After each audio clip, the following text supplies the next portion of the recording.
outside of what we're doing with the telethon, he said, if there's ever anything you need, I'm always here to talk. And I just thought that was really, really super nice. And so fast forward a couple years, I have in my office, when I was at Armstrong, I had in the back a control room where I was converting these tapes. And if you know anything about converting tapes to digital, there's no fast way to do it. It's real time. So you put a tape in, you hit play, and you record to your recording deck or your hard drive or whatever it is you're using to record. So, and I would have the volume up so I would hear when the tape would end. Or if there was a problem, the tape stopped so that I could go address it while I'm doing my other work. And maybe just subconsciously, telethon was just being bashed into my head over and over again. But there was a moment when I looked up on my wall in my office, and Armstrong was given the award for Community Partner of the Year through Community Ministries. And it had to do with some work that Armstrong did with the ministries. And I looked at that and I thought to myself, how can I get this award 2 years in a row? And then there's the telethon playing in my ears. And so I called Chip Rowan, who was the community marketing manager at Armstrong, and I said, hey, I've got this idea. Don't laugh, but what if we did a telethon? Because if you think about it, if I could get Armstrong behind this, Armstrong has the capability to broadcast this. They have the ability to provide a super fast internet so we can stream it. Right. And they have the ability to give us the phones so that we can answer and take pledges. I'm like, is this crazy? And Chip's like, no, I like this idea. So we brought the general manager in, like literally in a matter of 10 minutes, brought him in. And John's like, nobody at Armstrong ever, most of the time, never told me no. There were times where they did say no. But there was never when I asked for something or to do something or to have an out-of-the-box idea, they never said, no, I don't think that's a good idea. And it wasn't because I had good ideas, it's because they believed in their people. And so John said, yeah, let's just try it out and see what happens.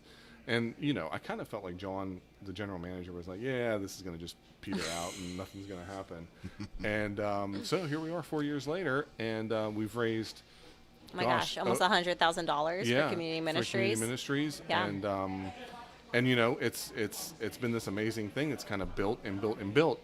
And one thing that was always important to me was including the historic aspect of the telethon, bridging that gap, because I want people like Barry Craig, who's the president of the president of the Community Ministries Board. If you go back and watch these old tapes that I got from Father Burns, you see him answering phones at the phone bank. Yes. You see Sandra Lincoln working as an anchor. Yeah. And little Greg Lincoln, who's the mayor of Connellsville now, was 8 years old or something. Yep. And, talking to a Muppet or something on the telethon. And so we Bruce started. James. Bruce James, John Malone from Somerset Trust. Somerset Trust handles all the finances. Yes. The ministries doesn't touch a cent from So what comes many in connections. that day. It literally goes into the bank. There's no weirdness with counting money. It's all handled by Somerset Trust. John Malone was a part of the telethons back in the day. So it was amazing how this thing started coming together. And it was like, when something like that happens, I kind of just sit up and pay attention, because I'm like, this isn't just Rick's idea. Yeah. It's obvious that this was, you can call it what you want. I call it was God's idea. Sure. And he's partnered with us this entire time. Yes. And over and over and over, he's shown up. And we've just had amazing success with this and been able to change so many lives. So, like I said, I could talk about it all day, but that's it in a nutshell. So what did they originally raise the money for? It was the Heart Association, right? American Heart Association. So, at that time, heart disease, they were learning more and more about heart disease. A lot of that went into figuring out what causes it, what was good to do, what was not good to do. There was a time where, you were told, hey, smoke some cigarettes, those are good for you. We realized that wasn't true. And so, it was, the research was a lot of it. And American Heart Association. And, in those days, they would raise over $100,000. That's a lot of money now. Think about that. Even now, that's a lot of money to raise in a day. It's a lot of money now. And think about it in the 70s and the 80s. Yeah. And it just really, really was incredible. And, to know that we had this thing living on, and that's so near and dear to so many people's hearts is really amazing. Yeah, it's so unique, and I think it's unique to Connellsville, too. And I think what really impressed me about it when I first showed up, and not being from Connellsville, I'm always just so amazed, and it just never ceases to amaze me how everyone in this town just seems to, when there's something going on, seems to come together for a cause and get behind it. And how can we be involved? How can we help? What can we do? And I didn't grow up in a town like that, so you're like, what are these people's Where'd you grow deal? up? No, I'm you kidding. know, I'm not telling. Teasing.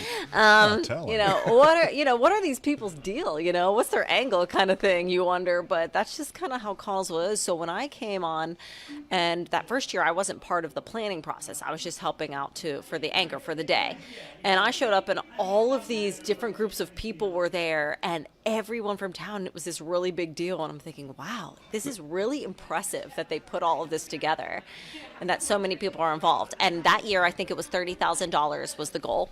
Was for community management. I think the first year was 30. It was The something first 2 25 years. or 30, something like yeah, that. I think the first 2 years maybe. Did I ask you to host? Is that how You it came about? did. Okay. You did. We didn't really know each other, but somehow we had like a mutual connection, and we were connected, and I was asked to host, and I was so grateful, and Bob Lubick was involved, and I worked for him at the time, so we were all just kind of connected that way. So that's how that all came up. And I wanted to include that piece of the puzzle too. Was Bob Lubick? Yeah. You know, with a priest hosting in the 70s and 80s, it was important to me to have a priest host the present day telethon.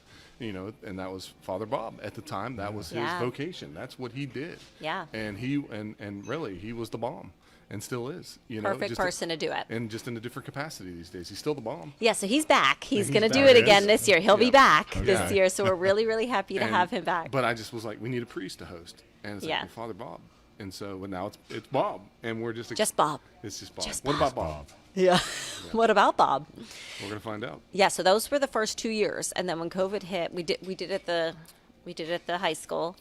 And so when you come to the telethon, first you have all of these people answering phones every single hour. We have someone different organization or business answering phones. You can call and make a pledge. Then we have all these businesses coming, or individuals coming to support the ministries and talk about what they do. So it's not just about the ministries and raising money for what we do.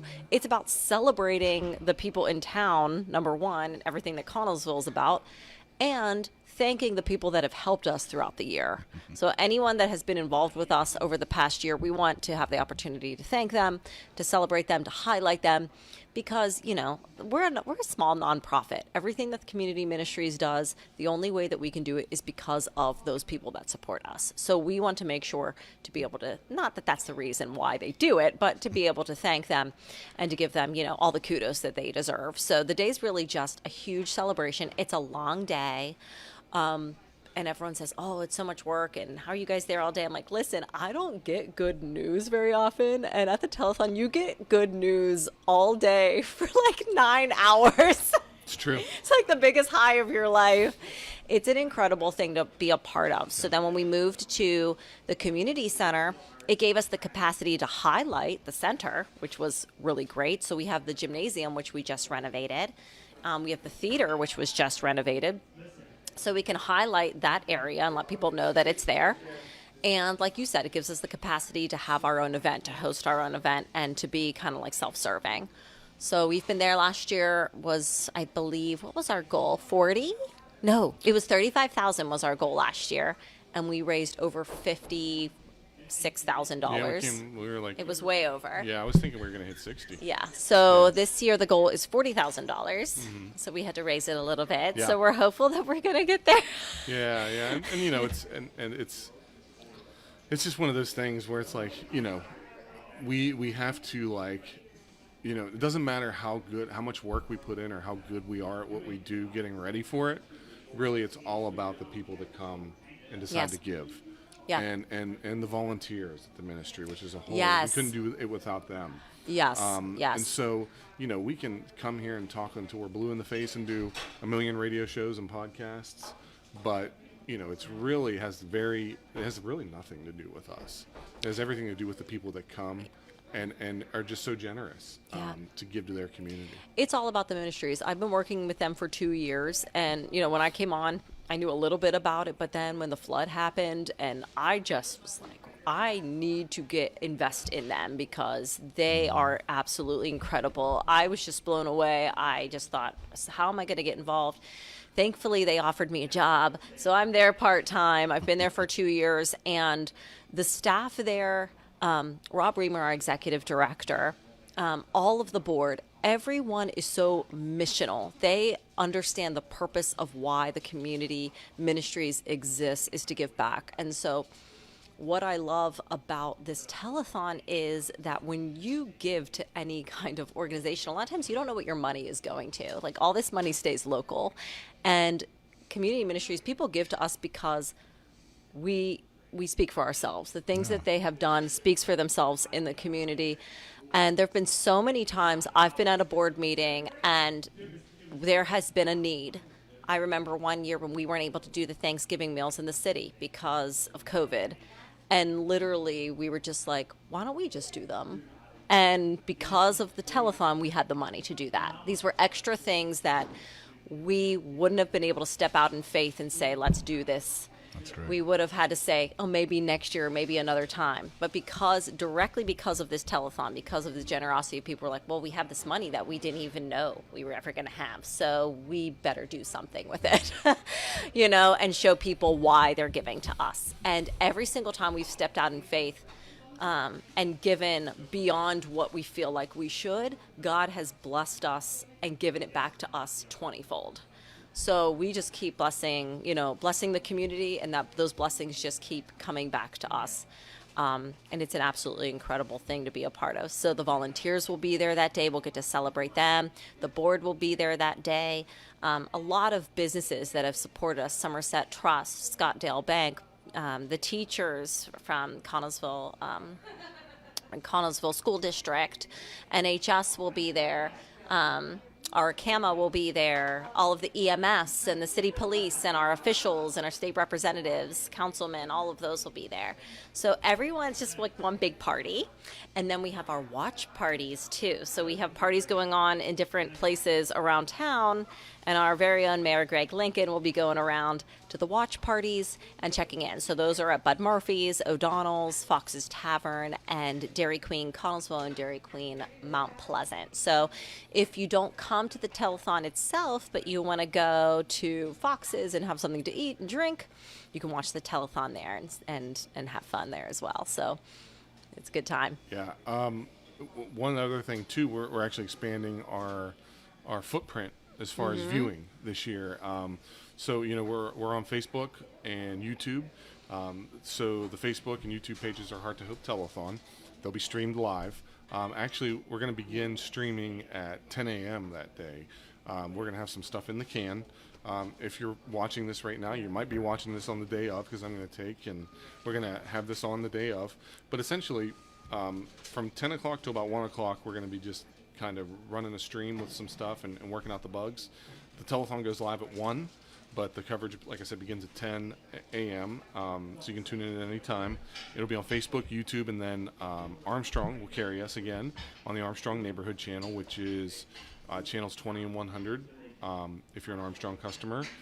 LHTC Broadband in the mountains if you have Laurel Highlands. They are carrying us, and I cannot remember the name or the number of that channel, so we can get that for you guys and post it. And then Fayette TV in Uniontown is going to air us as well. That's channel 77 was Atlantic Broadband. They're now called Breezeline, but it's channel 77, and again live all day on all those places. And the ministries, the footprint is the Connellsville Area School District.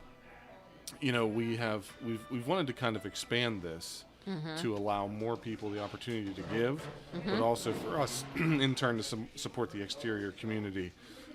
So we have some, and we can talk about our anchors when we have a minute, but from Uniontown, we're actually going to be on WMBS tomorrow, as of the time that we're recording this, with Kendall Sisler and Bill Madden. And Kendall's going to be actually one of our anchors this year. She's a Uniontown person, and Bill Madden, the other co-host of Hot Topics, is going to be answering phones. Yes. So it's nice to have that WMBS tie-in there as well, and to be tied into Uniontown. And we're just kind of letting things happen and see how they do, and just growing and growing. Jackie Shopes will be back as an anchor. Yes. Bob Lubick will be there as one of our hosts. Greg Lincoln. Bobby Topper's coming on as a new anchor. Yes. Kevin Ghost will be back. Right. I will be back. And we'll all be dressed really fancy. You get to dress way fancier than we usually ever do in real life when you're working at the ministries. I do not wear a ball gown when I'm down in food pantry, unfortunately, although that'd be really fun. There are ball gowns down there in the food pantry sometimes when people donate them, but I don't put them on. So, so we get to be all fancy. And then we have entertainment going on throughout the day. We have all of the musicals coming. So we have the high school coming. We have the middle school, Geibel, Southmoreland. Everyone's going to perform some songs. Okay, who else? We have Abacus Jones, Shiva Skydriver. Shiva Fungus. Skydriver. Yeah, Shiva Skydriver is going to open up the show this year, which will be a little bit different. It'll be a lot of fun. Fret Buzz. Yeah, Fret Buzz. That's 5, right? Fire Escape. The Fire Escape. Yeah. Yep. Yes. Great. Oh, and we have Frank Jacobansky. He's juggling. Yes, he is. Again. Yes. And if you're in the south side of Connellsville, that's always interesting. See something on fire, it might be Frank rehearsing. I saw that last year. That was something else. It was. It really is. Yeah. It really, truly is. Yeah. We're grateful for Frank. We love Frank. Frank, he's a good guy. In all seriousness, pours his heart into this. He does. And I so appreciate Frank. We love him. And what he does. We love you, Frank.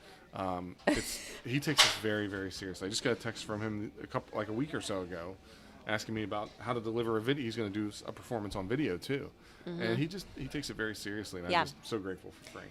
Yeah, so there's lots of different ways that you can give. You can mail in your donation. Any amount that you give, we will thank you on air, unless you want to be anonymous. We will thank you for your gift. So if you mail something ahead, we can do that. If you want to come down the day of, anytime March 12th between 1 to 9 at the community center, you literally just show up, stand in line, say that you want to give.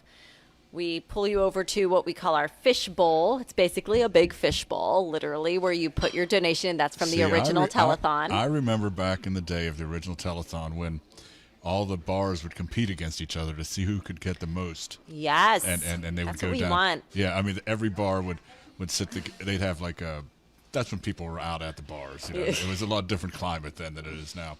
But people would sit around and have their own fishbowl in each place. Awesome. And bring it down. And it was like a competition. It was like That's what we want. If anyone wants to do that, we're totally all for it. Yeah, please do. Well, why don't you guys get some sort of a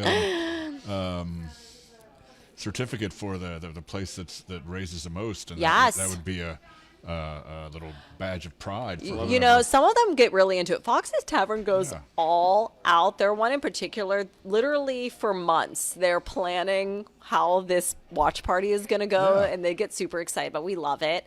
So we have all of that going on, and then you can call in. If you want to make a pledge and have someone answer the phone, maybe it could be a local celebrity. You could just call the regular number 724-626-1120. That'll take you directly to pledge something as well, or you can donate online at conmin.org/give. You can give that way as well. So you were made for this. You're just a fountain of information. You're ready. I'm ready to go. Speaking of that, I would like to hear, Albie, you remember the telethon Sure. back in the day. Share a little, I love hearing about the bars competing. Did you ever go down and put any money in the fishbowl? Well, the thing is, I was always working, so rarely was able to get off and go down. But a couple times I went down, and there was. I remember Father Burns and Dink Janes. He was like a big figure there, and I think one time I was on. You might find me in your VCR tapes as you're looking, Rick, because I walked in one time with something from the Bel Air. It was a Bel Air before it was Hutch's. Oh, and this was back in the day of the Bel Air. Yeah. So I walked in with my bag. I was a bag man. I walked in with a bag of money, and I was probably a couple $100, But at the time, I think I was like the top money giver. But by the time it was over, I gratefully. I think Bud Murphy's just blew me out of the water. Always being one-uppers, Yeah, well, they have the advantage of being a much larger place, so they were able to draw from a much larger audience. Yeah, they just hosted us last week. We did karaoke there. It was a really great time. Robin's always so gracious to us, and they're hosting their watch party as usual, and and that's going to be a really good time. But yeah, come down. What's really great about this too is that as a business, it's really, really good for everyone. Everyone wins because we get to highlight your business as well. You get to be seen on TV. That gets played throughout the year. So everyone wins, you know. It's a really great way to be highlighted as a business and to give and just to spend some time celebrating our community, celebrating how awesome Connellsville is. It's literally one big party all day. Yep. Yeah. It's going to be a great time. Yeah, I can't wait. Very, very excited. Yeah. Yes. Well, Yes. I was kind of worried about having things to talk about, and I haven't done this in a while, and I'm grateful for you guys asking me to present this and be part of this telethon, even if it's just getting this podcast together. This makes me feel part of it, so I feel You great. are. You definitely Well, are. Thank you. But I haven't done this in a while, so I'm kind of just getting. That looks really getting the swing. fancy, that whole thing. Oh, Looks well. fun. I kind of want to play with it. Just can touch the buttons. It's like I can't help myself. So colorful. Well, we'll have to do more podcasts, that's for sure. Absolutely. But I want to. This is the before, and I want the after podcast. I want you Okay. guys to come in here after and tell me, just let everyone know what happened, what was successful, what acts were the best, Yeah. Yes. all that sort of thing. Good How's thing that? you didn't ask me to do that last year. Oh no! But we raised a ton of money last year. Why? did. Why? Tell me a story. Well, you know, without mentioning any names, tell me a story. Well, it's difficult to do that, but but yeah, there's some technical things that happened that just you know we could have done without, and so yeah, I made that pretty clear. We And looked great though, we and we did. made a lot of money you for all the did, and ministries. made a ton of money, and yeah, and so yeah, it's all good. And I'm back this year, so yeah, it's great. That's right. We weren't sure if Rick was going to be back. We didn't know what the future of the telethon was going to hold because Rick left Armstrong, and we were all kind of inwardly, selfishly freaking out Yeah. that it might not still happen. And thankfully, he's still on board. He's on our board at Community Ministries, and he's also the vice president.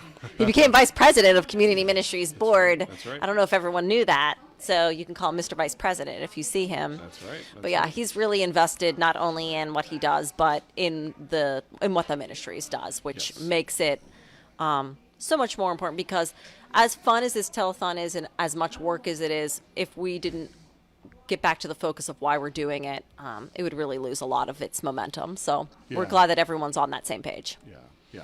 And you know, with working with Fayette TV this year, you know, is kind of that's where I landed, and Yeah. you know, working through the PR initiative for the county, and doing this with Fayette TV is just really incredible to have them on board and Yeah. to have their support. It's just been really, really, really awesome. Yeah, it's going to be bigger and better than Yes. ever before. Agreed. Check it out. Come down and you can come down and hear the bands too if you want. If you don't want to listen on TV and just come down and hang out in the theater. Yes, And we are do that. encouraging that. You know, it's safe, and you know, just come on out and you know, enjoy the bands. They're going to be playing in the theater, and we want to pack the place out. And you can even come down on the first floor too in the gym. You can literally sit in the gym and watch the anchors and you know, that side of the show too. So it's really neat. Yeah, we're just really blessed and so excited. Well, I have a few plans that I'm going to discuss with you guys after we get off air. Ooh, But I think exciting. this sounds great. Awesome. Are you guys finished? Did you get all the information you I want think out there? we did. Yeah, I think we got I think it. we got Okay, everything. are we good? Yeah. Are we good? Yeah. I think we're good. Okay, this is going to be the first of many kind of things like this that I want to do from Hutchins. This is live while I'm opened on a Thursday. Yeah. So fun. This is going to be cool. There's nobody here right now, but we're building. We're building that's towards right. that. But thank you, Mary. Thank you, Rick. I couldn't have done it without you, nor would I have wanted to do it without you. Aw, thank you. Thanks for having but us. I really appreciate it. I'm going to wrap it up now.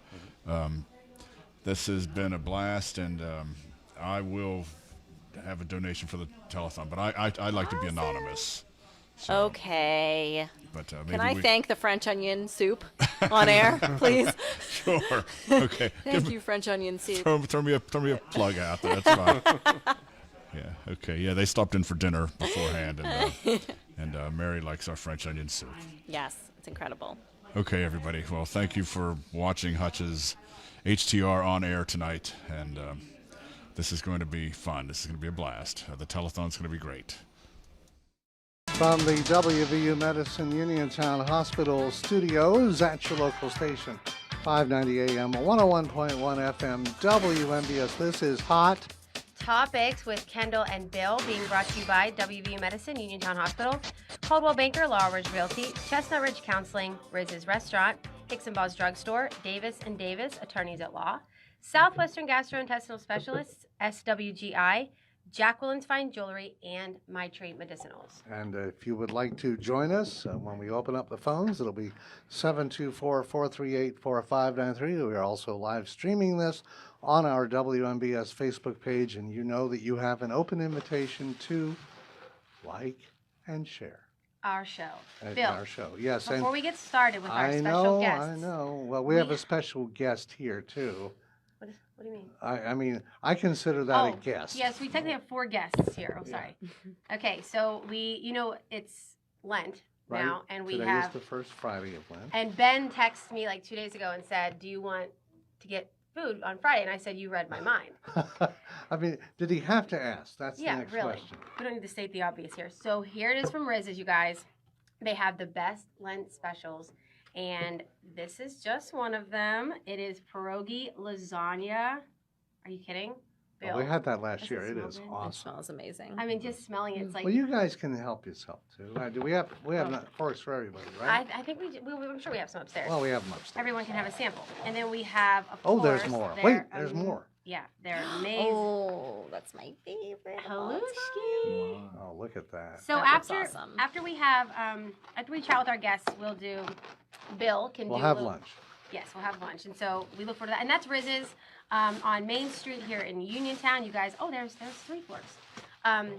You guys have to go. They have and even more They specials really than just are. that. And their mac and cheese looks so good when I went to pick up. And the clam chowder is to die for. Oh, that's right. You like their clam chowder. Yes, I do. So, anyway, so thank you to Riz's. Of course, we thank them anyway every week because they support this program and WMBS. So we do appreciate all they do for us, especially feeding us during Lent. We just have to work it out so we do it some other time besides Lent. Yeah, I just need to wait until after the telethon because I just want to make sure I'm fitting into Yeah. stuff. So let's get to Oh, our guests. you already ate out. You already sampled all of this Yes. outside in the. And it was delicious. So So here we have while Rick. I was sitting here working and giving the news and getting things set up, I'm sorry. I'm sorry. Welcome to my pity party. Okay. We have Rick and Mary who they're no strangers to the show. This is what, your 3rd time? I believe so. Yes, Mhm. yes, it is. And last year it was right before no, that was the year before, it was right before the pandemic, right? Yes. That's right. Yeah. This is we're still in pandemic, I guess. But so they're here to discuss the Heart to Hope Couldn't Telethon. tell from the social distancing we're doing right now. That it is for the Connellsville Area Community Ministries. Yes. And I got involved this year, and Bill is involved as well. I'm going to be one of the anchors, and Bill is going to be answering the phones and taking all of the pledges. Yes. So why don't you can tell the listeners and the viewers all about this event. So we're really excited to have you guys on board and happy to have you join our Same. our anchors. We've had the same anchors for a few years, so we thought we need to mix it up, and we also would like to branch out a little bit and have more of a Uniontown connection. So we asked Kendall to be involved and Bill, and we're so happy that they are with us. So this is our 4th year, and it's the Heart to Hope Telethon. It's on Saturday, March the 12th from 1 to 9 p.m. at the Community Center in Connellsville, which is on Fairview Avenue. And all of the money that we raise for this telethon directly goes to Connellsville Area Community Ministries, which, if you do not know, is a nonprofit in Connellsville. They are located on West Crawford, and they have a food pantry. They have a store if you need clothing. We have crisis assistance if you've suffered any kind of loss or a loss of your job or a fire or a theft. We can help you with that, and we connect connect you to different resources such as community action. So they do a lot of good work. They provide a lot of needed resources in the city of Connellsville. And so that's what the money is going toward. And as far as the telethon aspect of it, this is essentially bringing back the old telethon that used to be in Connellsville. I So was it's just bringing gonna back say that. something old that has been revived thanks to Rick, and kind of this was like his brainchild when this first started. So how long did they do the telethon originally? So it started it was like middle 70s, and it was a radio only telethon. It was on WCVI in Connellsville, and that was Father Burns out of the Greensburg Catholic Diocese, and it was for the American Heart Association was the reason they did the telethon. And as it progressed, Father Burns became friendly with folks from National Cable TV, which became Armstrong, and one of the general managers at Armstrong said, hey, let's make this a television telethon. And that was kind of how it was born. And I believe they went, and I can't remember the exact number of years, but they went until, I want to say 88, 89. And then it just stopped until 4 years ago. Yes, that's right. And how did you come up with the idea? Like, how did you think, let's do this again? Yeah, so it's kind of weird because in my position at Armstrong when I was there, I helped a lot with community ministries and became involved there. And Armstrong won the award for Community Service Partner of the Year. And I actually had that award up on my wall in my office. And one day I looked at it and I said, boy, I'd like to win that 2 years in a row. Just because we really were community minded and really love the ministries and what the ministries does for our community. And during that time, I also happened to be digitizing countless tapes from the old telethons that I acquired from Father Burns, the original host, because he had them in a storage unit at his home. That's always good for videotape. Yeah, but they were Worked out though. it was temperature controlled actually, so they were fine. They were in perfect condition, and digitized many years of those. And I think subconsciously that was playing in my ear in the background, and I'm thinking, how can we win this award again? Telethon, telethon, telethon. And people I worked with at the time always had fond memories of the old telethons. Like the girls who worked the front counter at the cable office went and ran cameras at the telethon. And so they always had these fond memories. And I said, well, I thought to myself, that's kind of crazy, but why not? Talked to our community marketing manager, our general manager, and at Armstrong at the time. And they were both like, yeah, this sounds great. And I think, though, they were like, yeah, we'll see. And here we are 4 years later. And the great thing about our partnership with Armstrong, which I'm no longer with Armstrong, we continue that friendship and that relationship, is that they are responsible for helping us with the technology as far as the phones, the internet access, and also initially we only broadcasted on the Armstrong Neighborhood Channel, but we've begun to branch out. And part of the Uniontown connection with Kendall was kind of a two-pronged approach, because I wanted someone, and Bill as well, I wanted somebody from Uniontown, because we're actually expanding this year and going to be on Fayette TV in Uniontown as well, which is channel 77 on Atlantic Broadband, which is now called Breezeline. And it's like taking our stardom, Bill, to like the next, like next Exactly. level. yeah, that's right. So Actually, we are lending time, it's a our big time. stardom yeah, Yeah. to this. that's I right. mean, everyone's going to be a lot more famous after this. It's win-win, and so I'm on board with the PR initiative in the county, and part of my responsibility is running Fayette TV, and it's just a really, really neat tie-in, and we're very, very excited to have the telethon on. So, And I will say from my very, it's been a short experience so far, but just attending a few little things with the telethon crew, and listen, I know that there's political stuff in every town and city and everywhere in the world, but I will say that just being around these people for the short amount of time that I have, there's people from, like, Mayor Lincoln's involved. There's people from the city council. It's not a competition. It's just really nice to see Connellsville. Just they know that they're there for one thing, and they're all working together very well, and it's a very friendly environment. Like, there's no tension in the room. Mm-mm. I mean, as far as I know, and I probably wouldn't even get it if there was, because I'm not as I'm not as immersed into that community. And you know what I think it is? I really think it was, and we were always a very close knit, tight community. But when the flood happened, and everyone just at that point stopped everything and was like, "Hey, whatever we have between us, whatever's the small town drama, what going on or differences we might have, this just happened." And when you go through a trauma like that as a town, it just, you forget all of that dumb stuff that does not matter. You come together. I had never seen a community come together like after that flood. It was absolutely incredible. That's when I got involved with the ministries. And ever since then, it just seems like that's kind of the thing that all ties us together in a lot of different ways. And so when we're all together, it's kind of like, yeah, no matter what our deals are personally with each other, we're here for the ministries, and everyone loves the ministries. Our town comes together every single time for a cause. We never doubt that we're going to make this money because we know that Connellsville shows up when it needs to. So it's just a joy to be around those just like-minded individuals that get that the mission and the purpose of why we're there is so much bigger than us, and It shows. our individual, things that we're involved in. It definitely shows through. And I also think it's cute that there are people who were involved with the original telethon are coming back, like Mrs. Lincoln. Yes. Mayor Lincoln's mom. She was an anchor when back Yes. whenever. Yeah.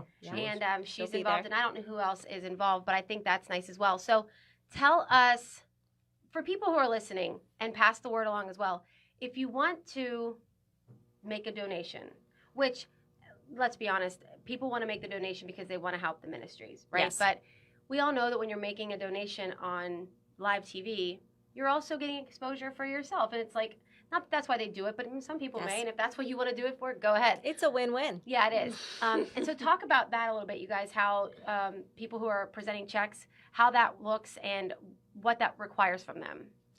Yeah, so there's a variety of ways people can give. So if you've given to us before, you got a letter already, so you could mail that ahead of time, and we'll thank you on there for any amount. If you give a couple pennies at the fishbowl to thousands of dollars, as long as you don't want to be anonymous, we will thank you during the day on the air. So you can give ahead of time. You can also call in and pledge a donation, which is a lot of fun because that's something unique to the telethon. It kind of harkens back to the telethons that used to be. And so you might pick up the phone and, a local celebrity like Bill might answer, asking if you'd like to make a pledge. And that number is 724-626-1120. We'll be saying that all day, Kendall. So you'll know it after the first 3 hours. You'll have it ingrained in your brain forever of what the phone number is to make a pledge. She'll wake up at 2 a.m. and sit upright in bed. I hope I don't actually accidentally say 724-438-4593. No. They'll have the number here. They Not can for An that interesting day. call for Jerome to answer. So they can do that. They can come down anytime between 1 to 9. You don't have to let us know ahead of time. Literally show up. We have a line for those who want to give donations. We'll ask who you are. We'll bring you on camera. You can talk a little bit about you as an individual or maybe your business or who you're representing and give your donation that way. Well, you don't have to go on camera if you don't want You to. don't have to. No, you could just say, I want to make a donation and give it to one of our volunteers, and you could do it that way. And if you're a child, say, if you want to give your piggy bank money, there's something called the fishbowl. And the fishbowl is something that they used to have at the original telethon, and it's literally a fishbowl that you come down and put your money in. Without fish. Yes, no fish included.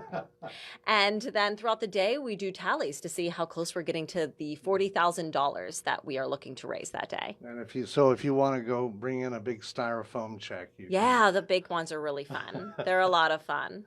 And what's great is all this money stays local. One thing, too, I wanted to mention, and I think we'll get there probably at some point, is there's going to be entertainment all day as well. There's going to be bands. So not only if you want to come donate, but even if you just want to come listen to music and just kind of be around the atmosphere of this, what can be hectic at times, live TV production for 8 hours, come.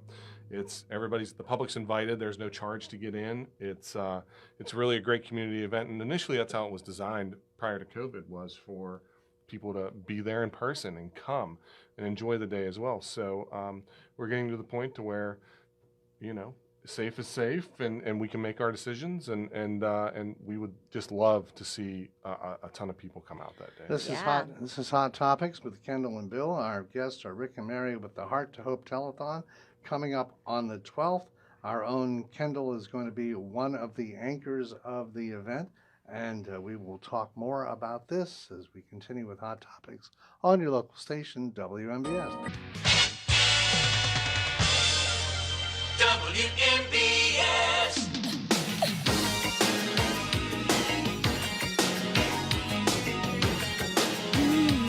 Your local station, WMBS, Hot Topics with Kendall and Bill. We're joined by Rick and Mary from the Heart to Hope Telethon. That's coming up on the 12th. That is a week from tomorrow. It benefits the Connellsville Area Community Ministries. It'll be going on from 1 until 9. Our own Kendall is our own, like, you know, we have the papers on her and everything. But Kendall is going to be one of the anchors, and for what it's worth, I'll be there answering. It's pretty typical of how the show runs here. Kendall gets the starring spot. I push buttons. But none of it can be done without you, Bill. That is true, because without me right now it would be 2 hours of dead air. And which again, is not too appealing. This show could still go on without me, but it cannot go on without you. Well, let me put it this way.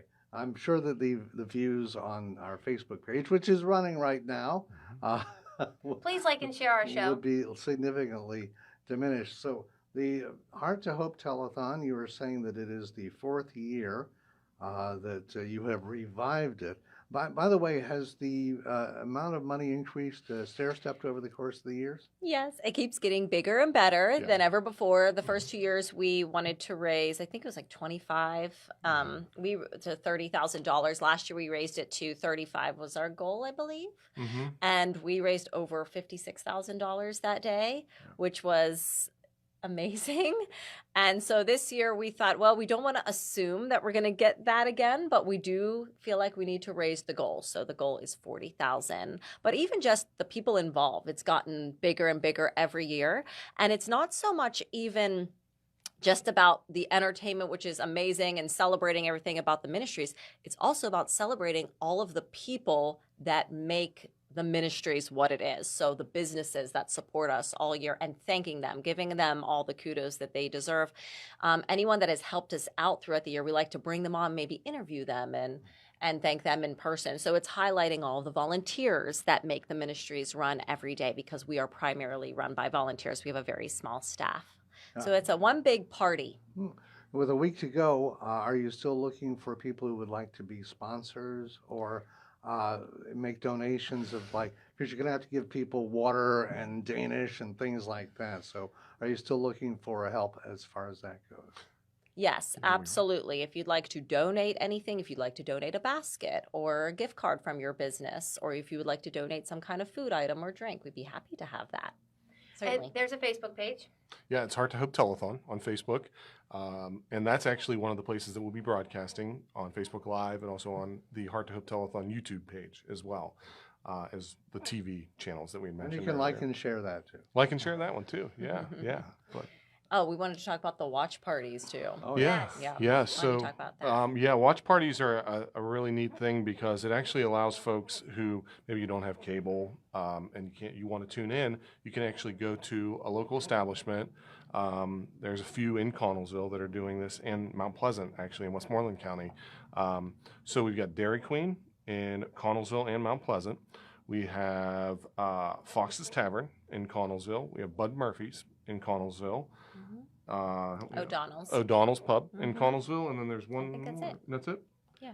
But again, if you would like to open up your establishment Yep. to have a watch party, give you a call. And- What happens at that watch party? So yeah, the watch party's cool because Greg Lincoln, the mayor of Connellsville, is like our roving reporter, where he goes roadie. around to all of these watch parties. He goes and sees people, and at the watch parties they have it on the TVs in the restaurants. They take up donations. Sometimes they give a portion of their sales to the telethon that day.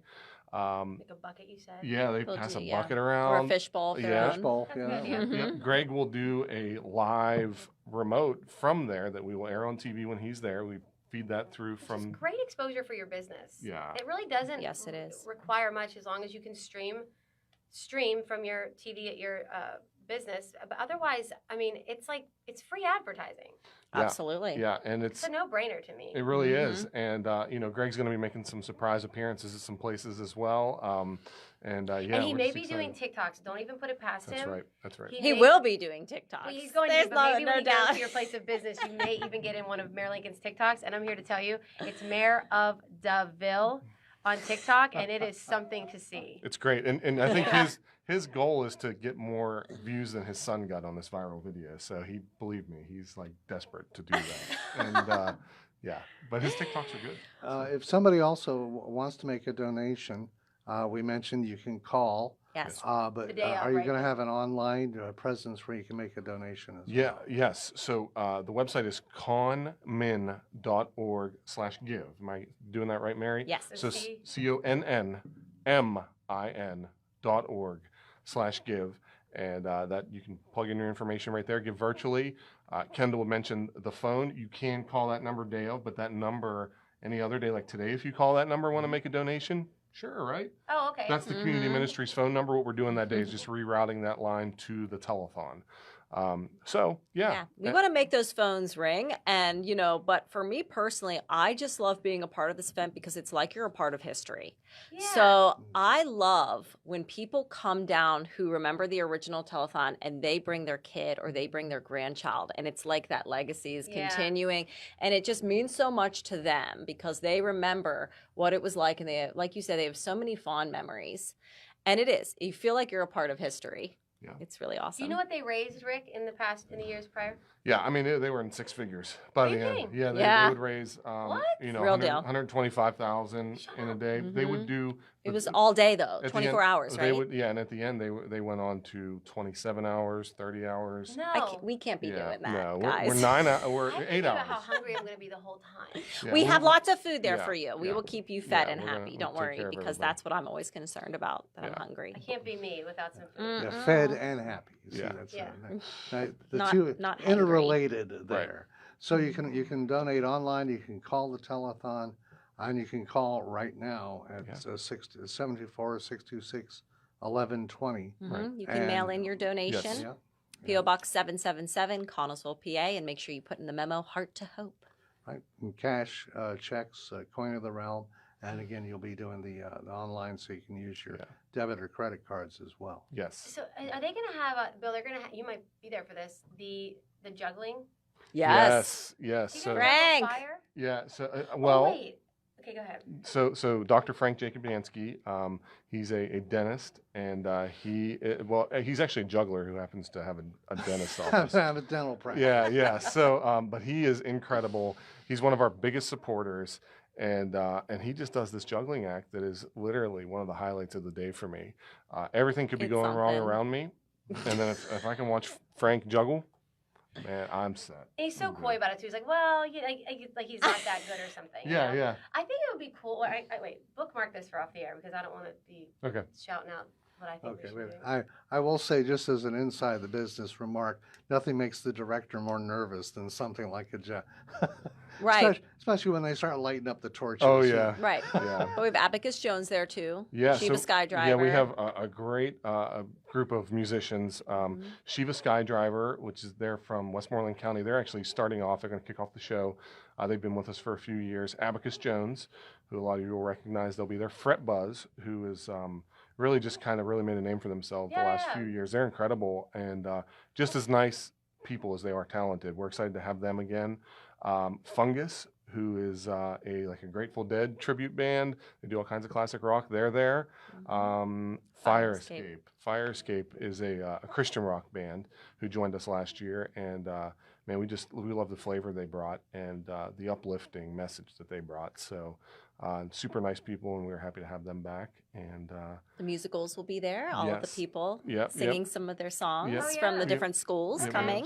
some folks from some of the local schools to do that. So there's just a lot happening. The Molinaro family Yes. from the area they will be performing. They'll be singing that day. So yeah, there's a lot going on. It's the Heart to Hope Telethon. It's coming up a week from Saturday. Yes. That would be the 12th of March from 1 until 9. And again, if we want to watch it now, you have a network now. We do.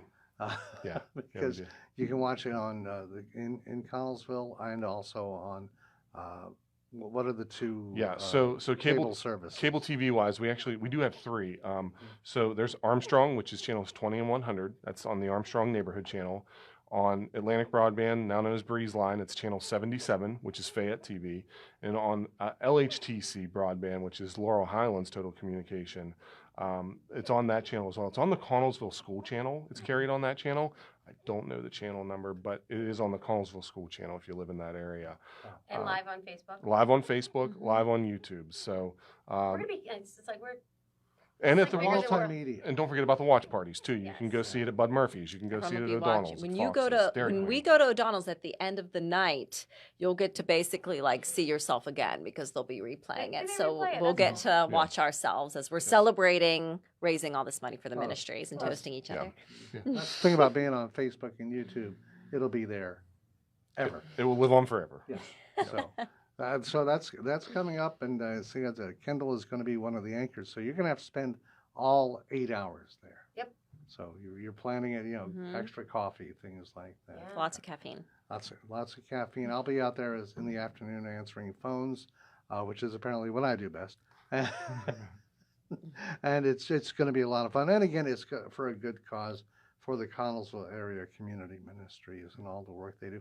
I'd like to go into, if we can, some of the things that the ministries Yeah. goes into, and we'll do that when we come back.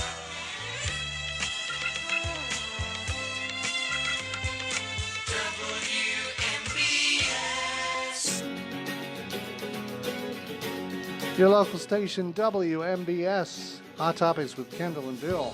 And our guests are from the Heart to Hope Telethon, our buddies Rick and Mary, who have been here more than a few times before.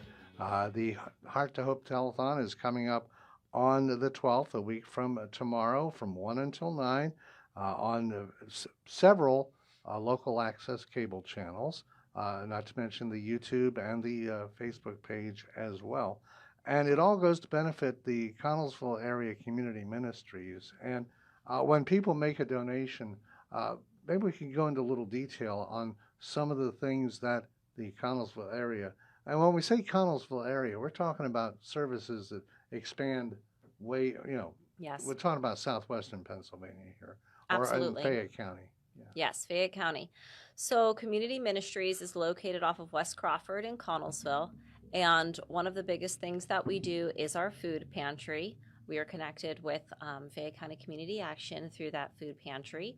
And we have actually the largest food pantry in Fayette County. So if you are interested in ever coming down and seeing it, it's a pretty incredible thing. There are belts and all of these fancy contraptions making this Looks like thing an run. Amazon warehouse. Yes. So in our basement, we have our food pantry.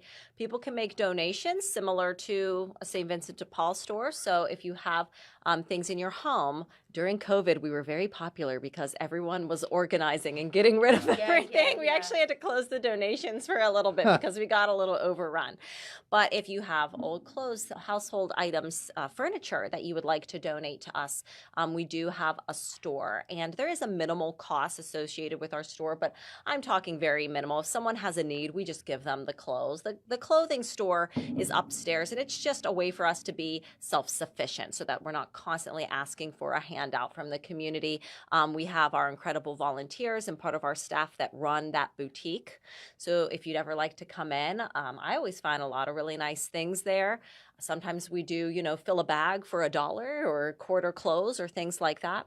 We give away lots of things, especially in the winter: coats, hats, gloves, anything. If you have a need, if you're hungry or cold or need anything like that, you can always walk into the ministries and we can make sure that you get warm, that you get something hot to eat in your stomach, and it's a really good thing. Also, we have our crisis assistance ministry. I was about as to well. ask about that if somebody has a house fire or something Yes. like that. Yes, so we can help you financially through that. We also have Salvation Army. So Salvation Army is also a part of us. So we can gain funds not only through the ministries, but through Salvation Army. So if you have a crisis, if you've suffered a job loss, if you've had a fire or a theft, we can help you. If you need help paying a utility bill, we can help you and get you connected with community action that way as well. If you need some kind of housing or things like that. If you need furniture, we can come deliver you furniture. So there's a variety of things we do.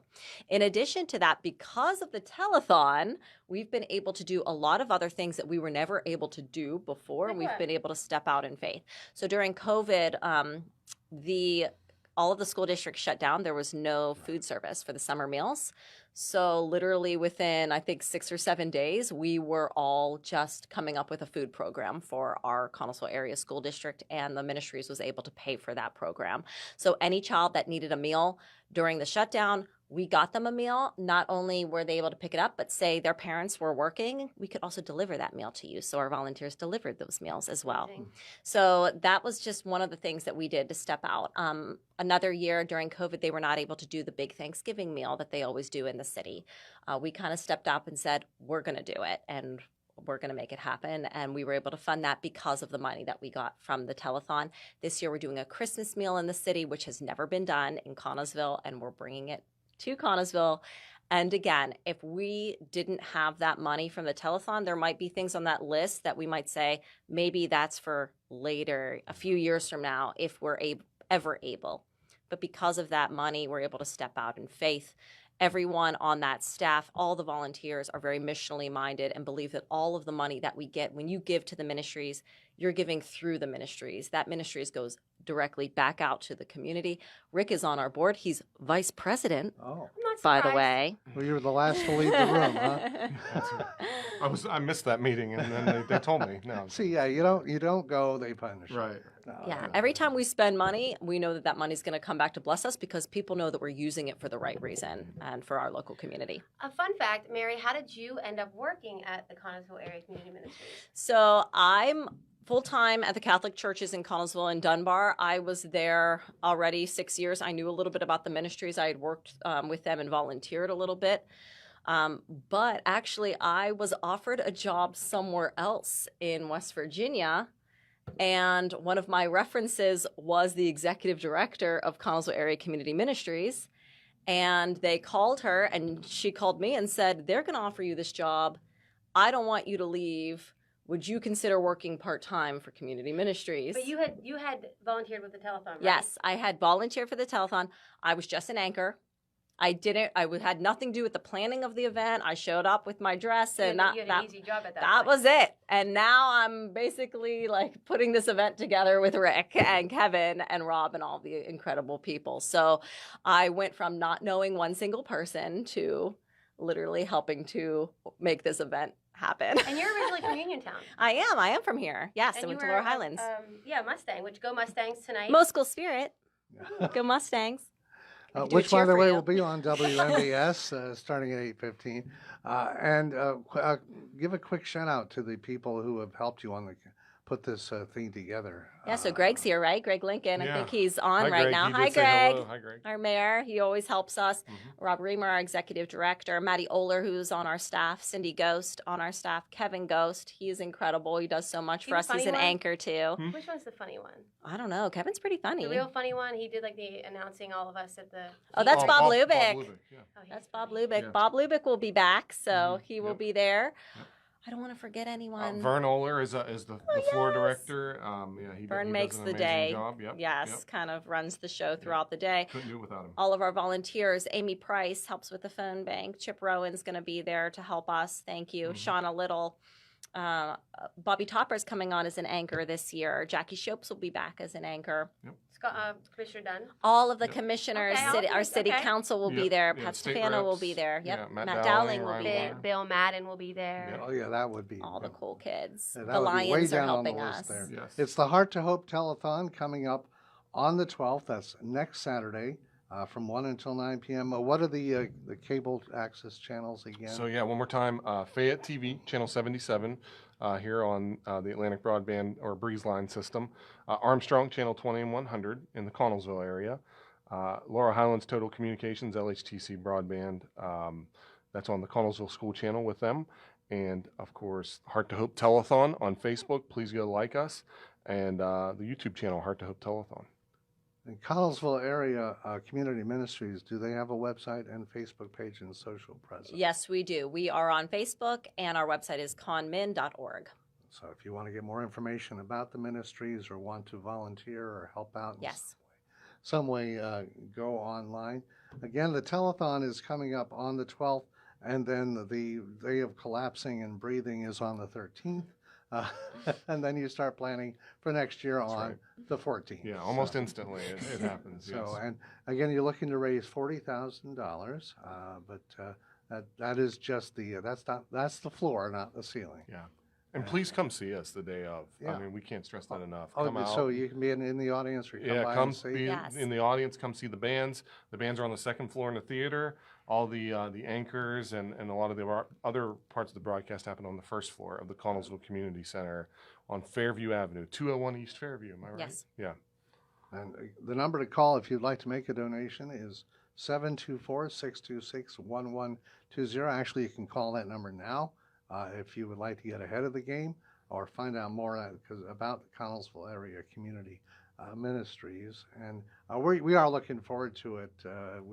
We joke around about it, but it's a great event, and we are very proud and happy to be part of this. And I certainly hope it is only the first of many appearances for us and for Same. you here on. And by the way, anytime you got something on, Oh, come yeah. by. Doesn't have to just be the telethon. Yeah. Awesome. Well, Come thank by. you to WMBS for having us and always, yeah, it's great. Thank you to Brian and everybody here. Yeah. We are happy to do it. And again, it's the 12th, 1 to 9 p.m. on the cable access channels. And you'll have the information about what channels and things like that on Yeah, the on our Facebook page, there's actually a pinned post that has all that information. Yes. So you can find out more about that as well, and help out with some of the great works that the ministry does in the area, not just in Connellsville, but all through the area. And also, by the way, if you need some help or if you Yes. give that same number a call, 724-626-1120.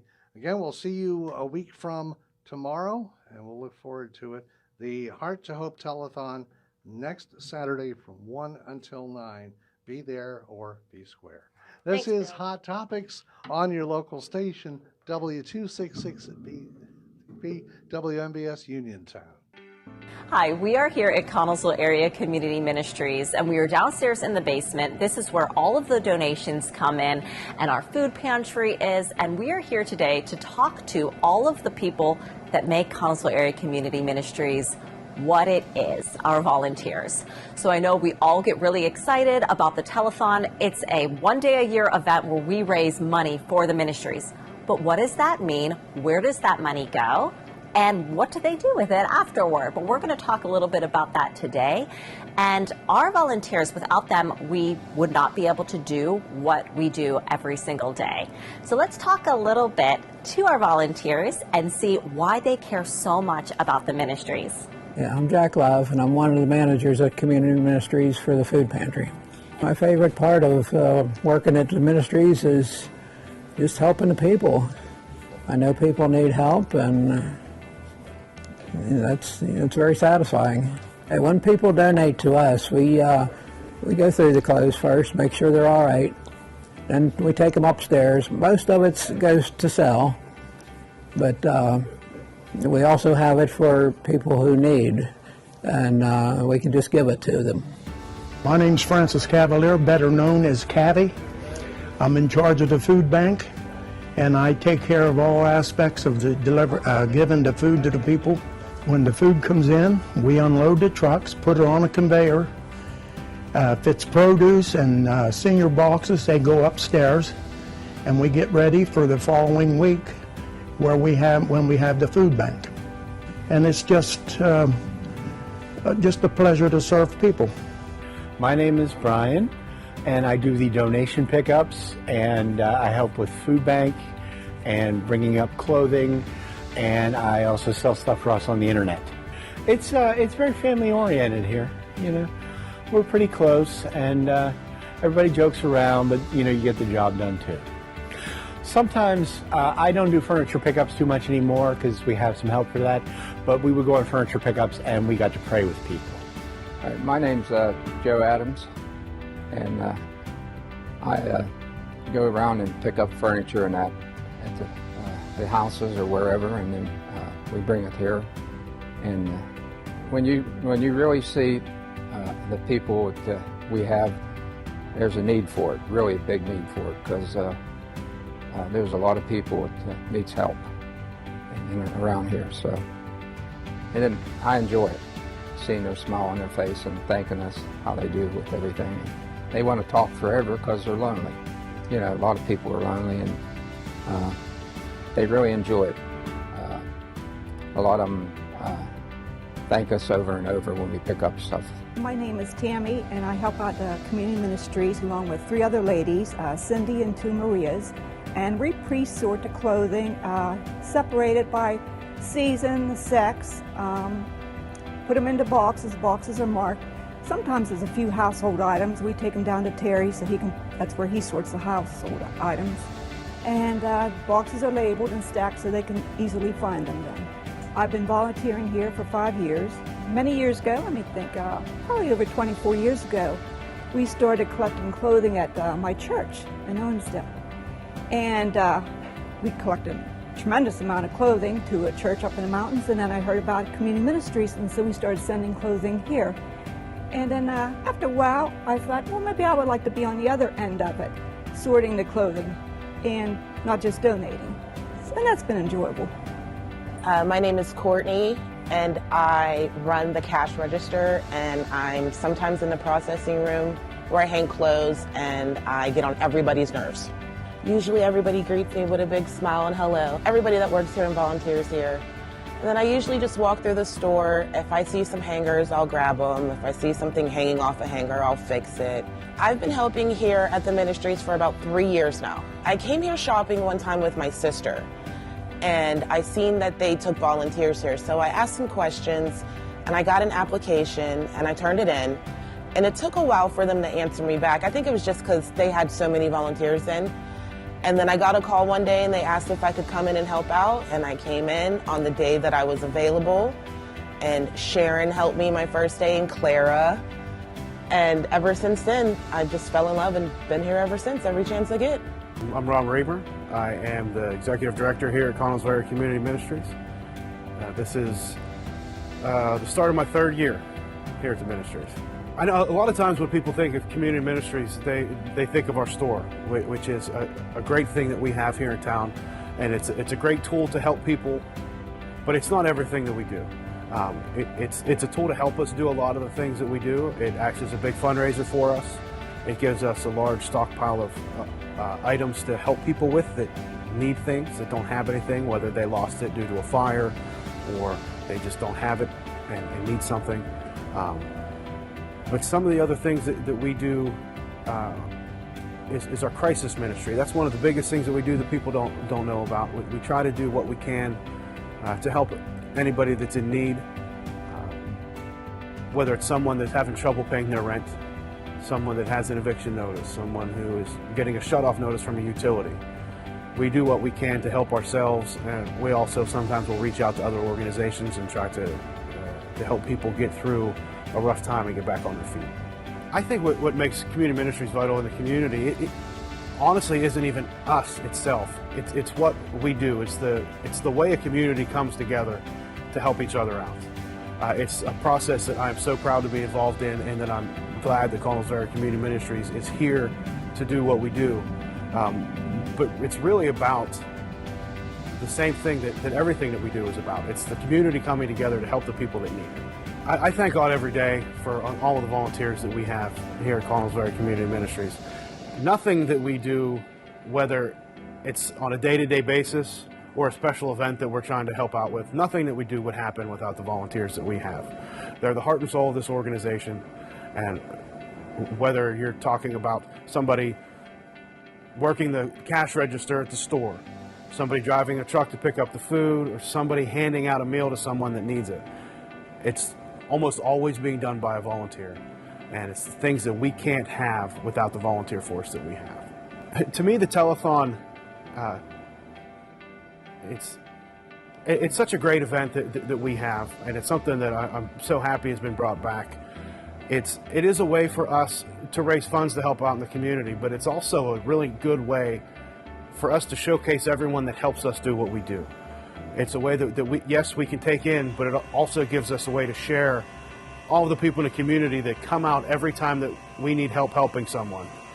I know that you're going to hear this 100 times at least during the telethon, but whenever we say you don't give to community ministries, you give through community ministries, it gives us a chance to showcase all the people that do that all year long. We want to thank Fayette TV for partnering with the Heart to Hope Telethon this year. And after hearing from all of those volunteers, I don't know you, but I am just so inspired and grateful that the ministries exist, and grateful for every single person that donates to the ministries so that we can do what we do every day and be an incredible resource to our communities. We're going to continue to make those phones ring and raise as much money for Connellsville Area Community Ministries as we can, because we know it's going to an incredible cause. Hi, I'm Jackie Shopes, and this is Challenge Accepted. We are here at Eula's Dresses for our second annual Picking Out the Dresses for the Heart to Hope Telethon. And I am here with Mrs. Lincoln, who was a co-anchor many years ago, maybe 2 or 3 years ago. And I'm here with Kendall Sisler, who is the newest addition for the anchors. So thank you, ladies, so much for coming. We're so excited. Thank you. Thank you. You are welcome. So tell me a little bit about when you go to pick out a dress, what do you look for?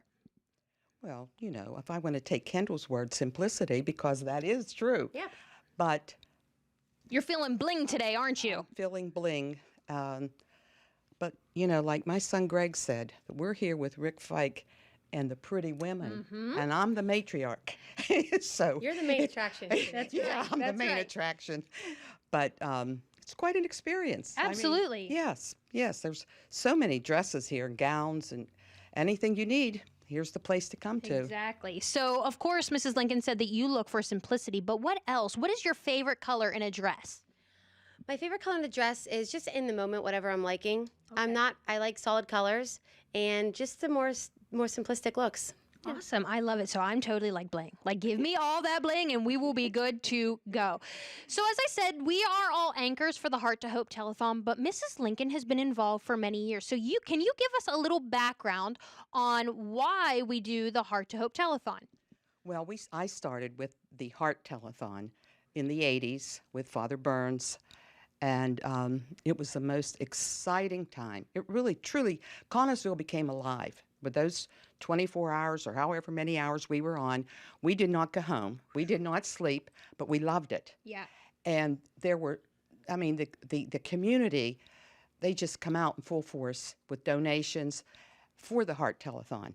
And now, this many years later, we need the children of those parents that were involved to please make a donation in your parents' memory or whatever, for the Heart to Hope Telethon, because believe me, it's a wonderful, the Connellsville Community Ministries, this money goes through them to help everybody.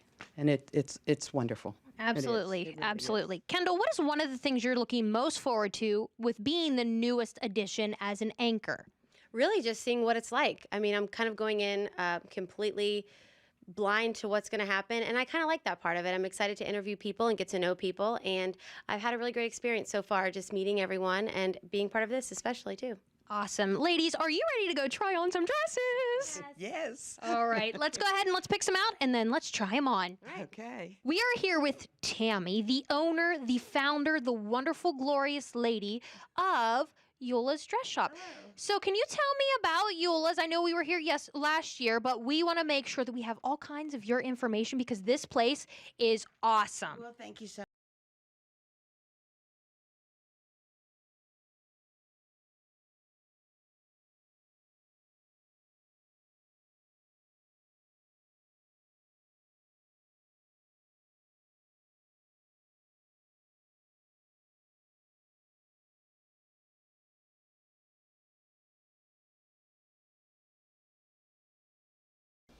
This is a first of many podcasts I hope to bring out to from Hutch's to the community here in Connellsville and surrounding areas. That well, anyway, today we're to start everything. We're talking about the Heart to Hope.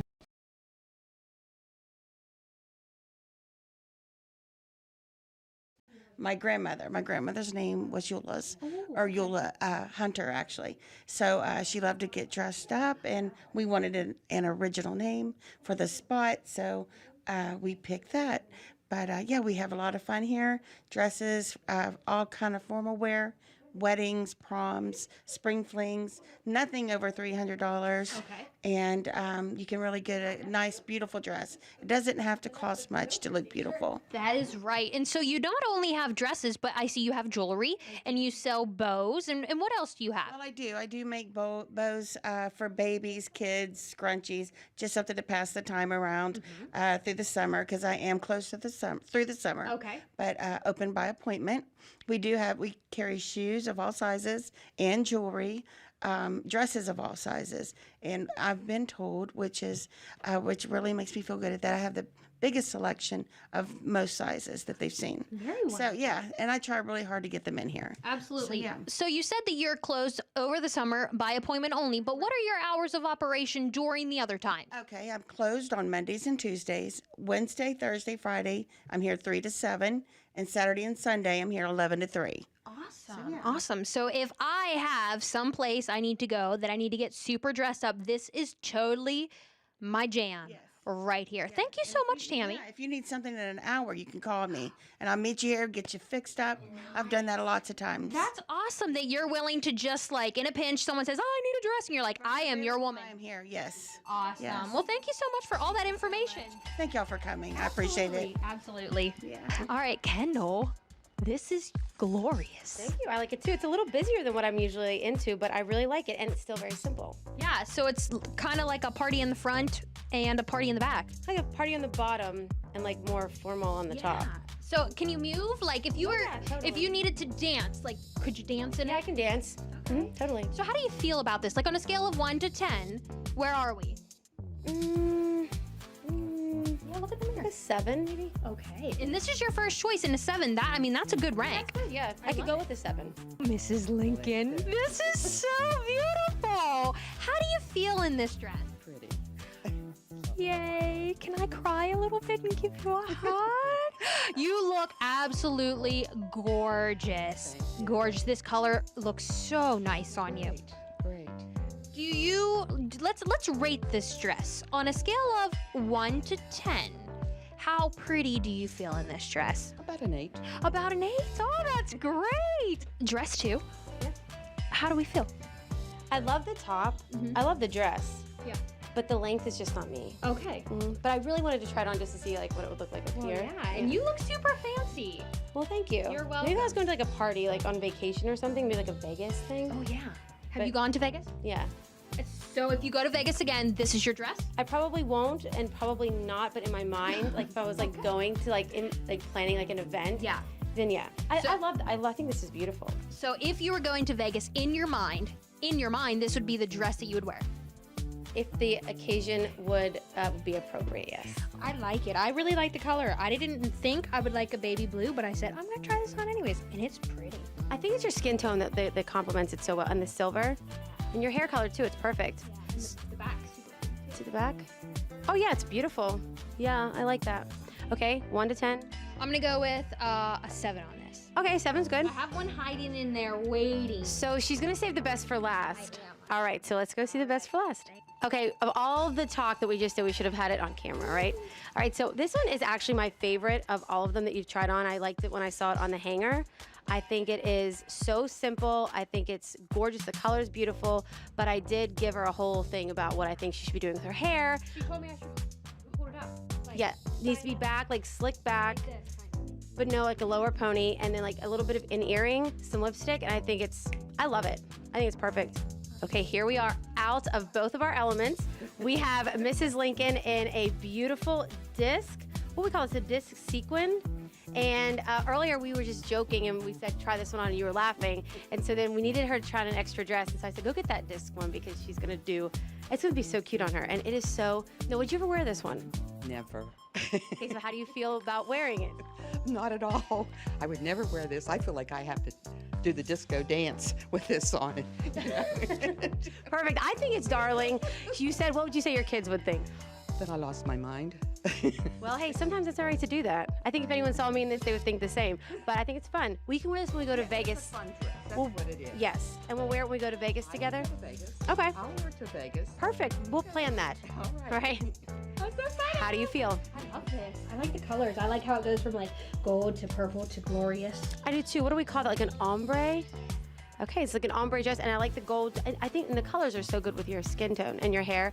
Okay, 1 out of 10. I'm gonna give this a 7 right now. It's super lightweight and it's flowy, and I like that. Like it's tight and it's flowy at the same time, so it's awesome. So Tammy, I mean, your dresses here are just beautiful. What is the best way to get a hold of you? Come here to try on dresses for girls to buy, formal wear for proms, spring flings, whatever. How do we get a hold of you? Okay, well, I'm located on 1037 Morrell Avenue in Connellsville here, and you can find me on Facebook, Instagram, and Snapchat under Eula's Dresses. I post everything I get, prices and sizes, so I'm pretty easy to find. Come and see me. We have a lot of fun here. You can take pictures, try on as many dresses as you want, and I have your size, I promise. Awesome. Tammy, thank you so much for allowing us to come and pick out some dresses for the telethon. We really appreciate it. Thank you so much. You're very welcome. Thank y'all so much. Absolutely. I'm Jackie Shopes, and this is Challenge Accepted.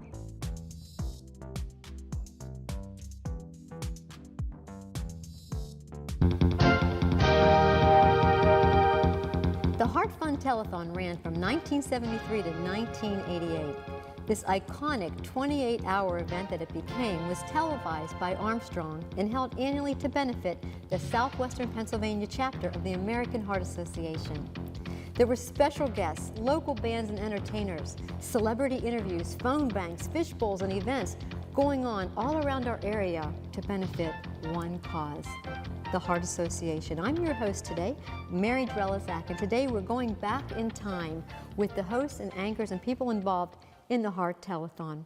With me today is Father Robert Burns, who was the host, Sandra Lincoln, who was an anchor, Jim Wagner, who was also a mayor at the time, was also an anchor.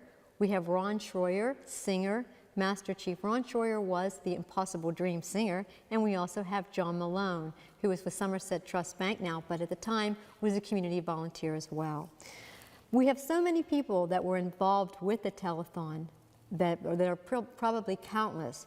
Some of those people are no longer with us. They've passed on, but their contributions to the American Heart Association and this telethon made a lasting impact.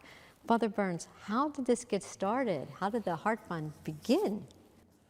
Well, I was originally asked as a young priest in Connellsville to raise money for the American Heart Association on a door-to-door campaign.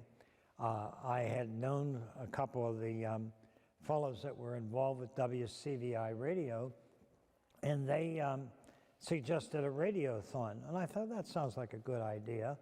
So I doubled the goal of 1,500 they wanted us to raise to 3,000. Got support from the local area, and when cable television decided to join us for the last few hours of the original radiothon, I thought, oh, we should be able to get more money than that. And I set a goal of 5,000. That first year we raised over 7,000. It became a success and brought the community together. That's wonderful. And then it ended up becoming a televised event that went on all of these years, and you were the host. How did you become the host? Well, that was by mistake. Actually, what had happened is the original hosts for the radiothon were the DJs from the radio, from WCVI radio station. And then as it grew, and with cable coming in those last hours, they said to me, we need to fill in some time, come and tell us about the Heart Association and what you're raising the money for.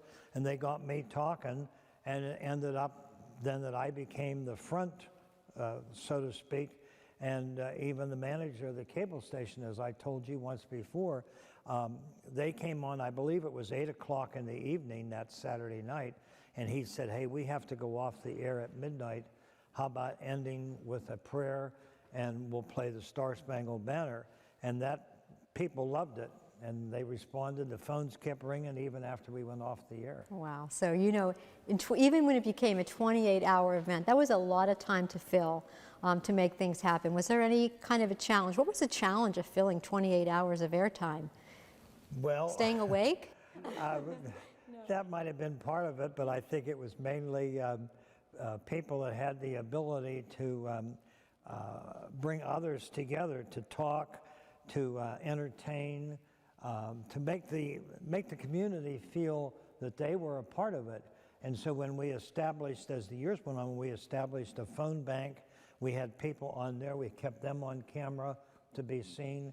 And as you know, you were just a young girl at the time, but it just kept growing in the community. So the anchors were really, if you will say, the glue that held it all together. We have with us Sandra Lincoln and Jim Wagner, who were both anchors. So Sandra, tell me something. For years, you were the familiar face of the telethon. A little bit about what you did. Tell us a little bit about how you volunteered and what it meant to be an anchor. Well, when it first started, Dean Basato from Armstrong called me and asked me to be an anchor. And of course I was scared to death. Like I have the butterflies even today, 30-some years later. But it was exhilarating, it truly was. I mean, the adrenaline flowed, the people were so friendly. It was a great experience, it really was. That's wonderful. And Father Burns mentioned about he would position you both, or any of the anchors, to be in front of the phone banks. Right. So that certainly kept it lively too. So what did you do in that role? What were you charged to do for your shifts? Well, we read the pledges, of course, and everybody loved hearing their name and their neighbor's name with the contributions. And we would get the phone bank. We would go and get their names so that they could be on screen also, and did things on the sidelines when other people were on the anchor desk. It was great. I just want to add another thing that they did. The fact that they could read the names, they knew a lot of the people and they could pronounce the names correctly, and people loved that. But another thing they did is they would go down. We had the fishbowl down in the front of the set, the stage, and they would go down and talk to the kids, let the kids say something in their microphone and drop their money in the fishbowl. And the kids liked that too, and they were a big help because it gave some of us that were on the camera all the time a break, you know, from the sidelines with these people helping. And Father Burns always would say about Connellsville, it was a little town with a big heart. And I really think that if we compared it to Jerry Lewis Telethon, I think we did just as well. Yes, yes. It's amazing what was accomplished. It was amazing. It was. Truly was amazing. It was. Thank you. And Jim, you were part of this too. And when we talk about the community getting involved, you were the mayor at the time. Serving as anchor, you must have been incredibly proud of our community in the 70s, certainly. Well, as mayor, I was very conscious of doing things that were positive for the community. And this certainly was a gangbuster when we got to that. I was flabbergasted when I walked into New Haven Hose when I became anchor and saw the number of people, various number of people there, backgrounds and so forth. And I was very pleased it worked out as well as it has over the years. Yes. Do you have a favorite memory from that? Well, they usually assign me the fishbowl. And being live, some things were very embarrassing, like what some people said. So I remember that most of all. Okay, very good. And were there usually kids that came to the fishbowl, or did adults come to the fishbowl? Oh no, too? everybody wanted to go to the fishbowl. And so when they were coming to the fishbowl, what were they bringing? Were they bringing all coins? They brought coins. Okay. Silver money, dollar bills. Okay. $5 bills, whatever. Oh, very good. But they were very conscientious about what they did. That's wonderful. And I'm assuming and imagining too, and even from my memory, that some of those contributions, they might have been kids who came in and collected this money. So it's not necessarily something that was in their home and in a piggy bank. They went out and they collected the money to come in. Yeah, they collected in weeks before. We had scout troops and Cub Scouts and all kind of organizations coming to the So you had entire groups coming in, and that would be a proud moment. I do remember the Heart Fund Telethon extremely well, and watching it and seeing those fishbowl moments.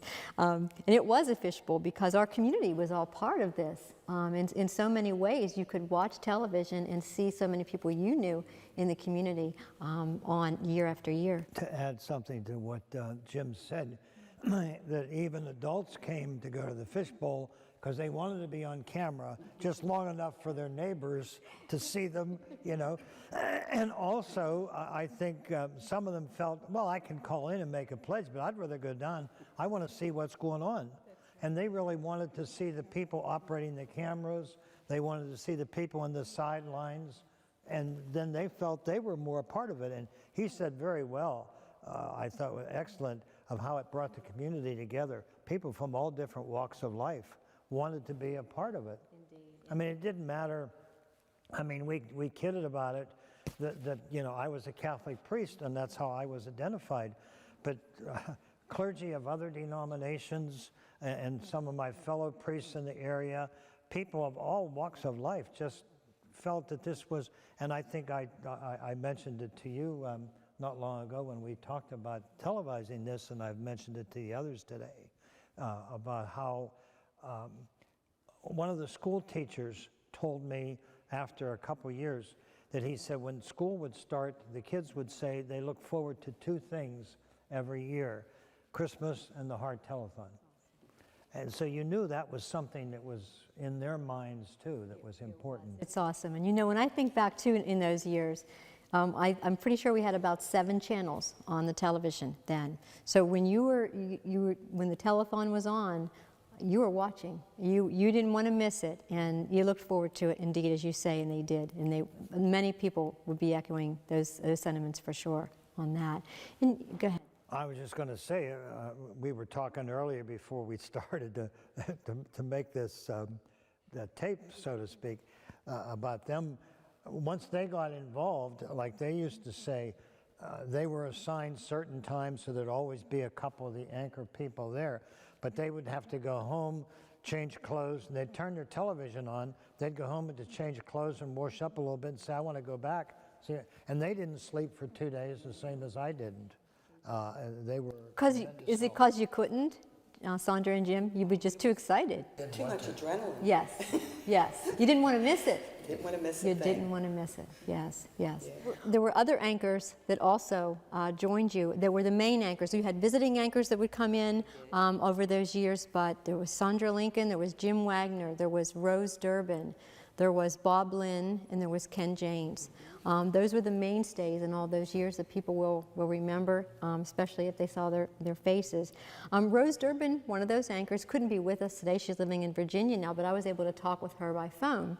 And she shared with me, I'll give you her quote from the phone, there was such great satisfaction in knowing we were helping others.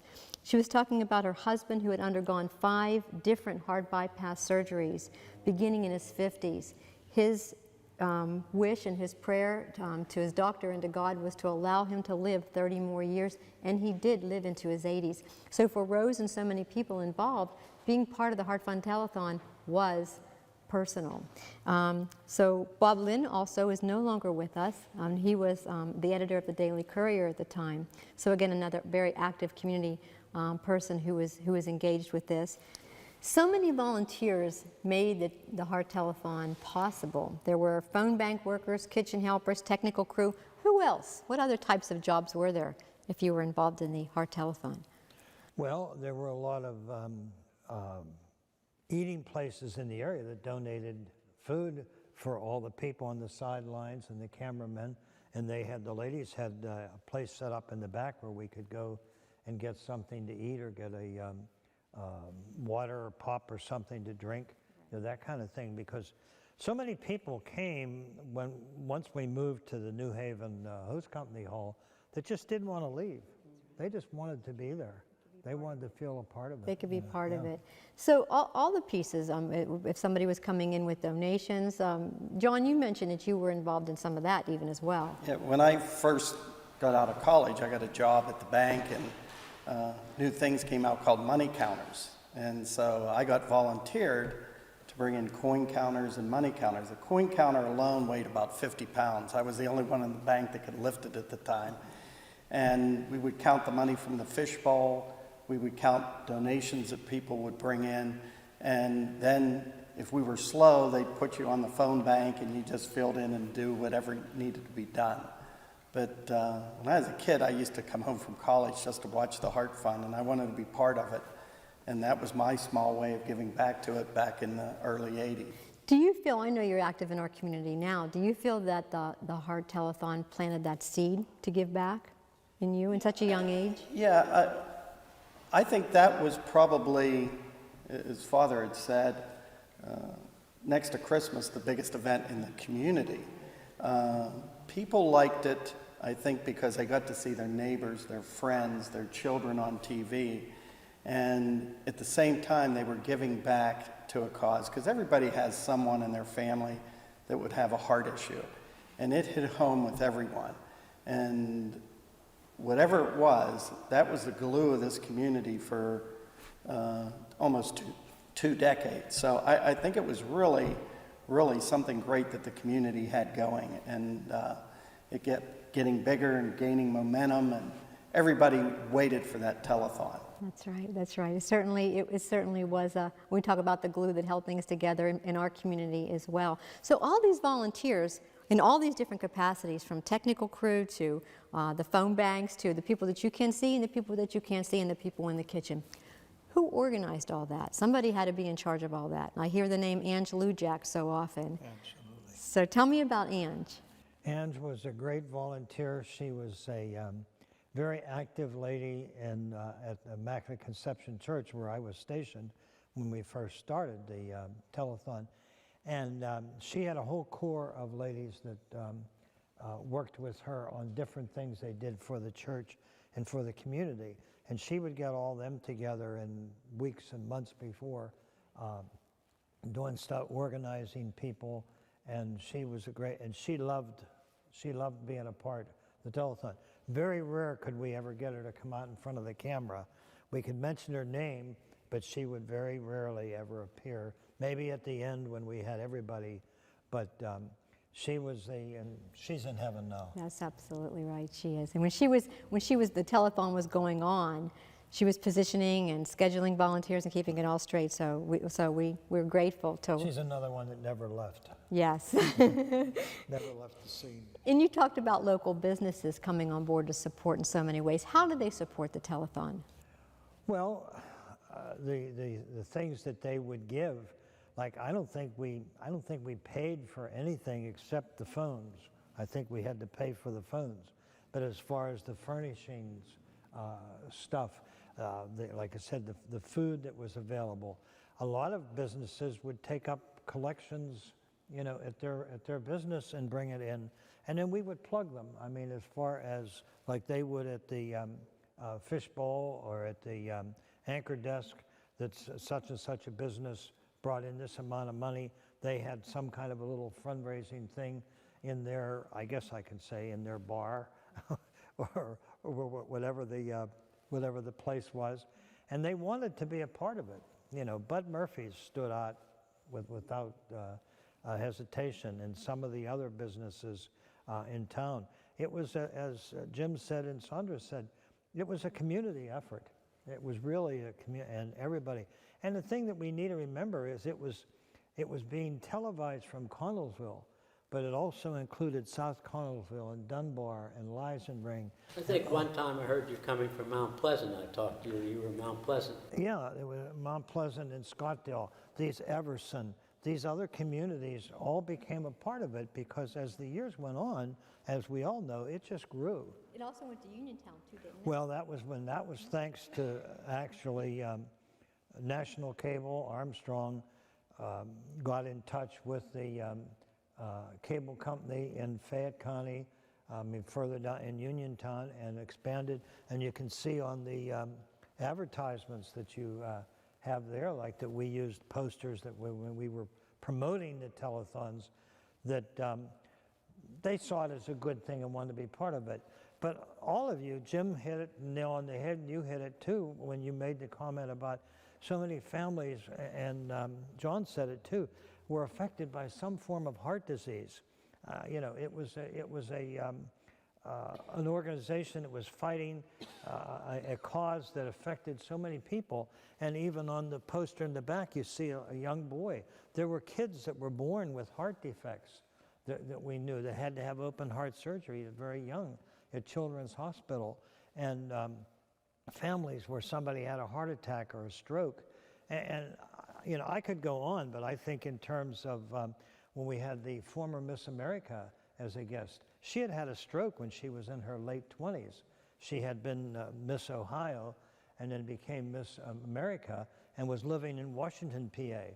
And we had her as a guest because she became an outstanding spokesman nationally for the American Heart Association. Wonderful. So everybody, those that were affected and those that knew people that were affected, it's what mattered so much in making a difference in our community. Thank you. Well, my dear mother passed away from a stroke. Did she? Okay. How old was she? And 65. 65. Okay. 65. Yeah. Yes, she was young. Yes. But that's one thing that the telethon did. We had blood pressure screenings. I mean, we did CPR. We had all, you know, everything available Yes. With So all while kind the- of information. Very good. So while the telethon was being televised, all those hours, people could come in and get their blood Yes, pressure taken. right. And it became an educational event Yes, and a it did. healthcare It was event. very educational. Wonderful. Right, that was another thing the anchors did too. They often had, because we had that from the Heart Association, the causes and the things, prevention, and they would read those off. You know, and we would show films that the Heart Association produced in order to fill in time also of segments, tapes like that they made that told about causes of heart problems, high cholesterol, smoking, lack of exercise, those kind of things. So we saw it as not just a community working together, but as an educational tool that was helping people to better their lives. You know, I was just thinking about this when you said this, and Sandra, you talked about, you know, comparing it even to the Jerry Lewis Telethon and how successful this one was. Were you aware at the time of any other community doing what the Connellsville community was doing through Armstrong on the telethon? Not in that same vein, but we had, Pittsburgh had the, we were often compared to that, to the Children's Hospital telethon that would be on for a period of time. Thank you. Well, and there were other telethons in different parts of the country, because I can remember the American Heart Association when I got involved on their board and would go to meetings and that, and they would talk about it. But the thing that was unique about us, and I'm not trying to brag, but was unique about us was it was such a small area. I mean, in Fayette County wasn't an affluent area, and we were getting money that people wanted to give. Whereas, like, and again, Sandra mentioned Jerry Lewis. Jerry Lewis was broadcast all over the nation and Canada besides, you know, and the American provinces. Ours was a smaller area, and yet it was always successful. And I think it was because the community supported it. Thank you. And how many came in with $5, $10? It wasn't hundreds. Yeah. It all added up. It all mattered. Yes, it all did. mattered. It all mattered to them to give what they had. Well, when she's speaking of that, we had these mugs made for the 10th thing, and what we did, the gimmick we used was you could have one of these mugs that had the heart logo and the dates and that on the front, had my picture from the year before on the back, but it was for a contribution of at least $10 or more, but you had to come in and pick it up. We weren't going to send any out. That brought more people in during the course of the 28 hours because they said, I'm going to take my money in.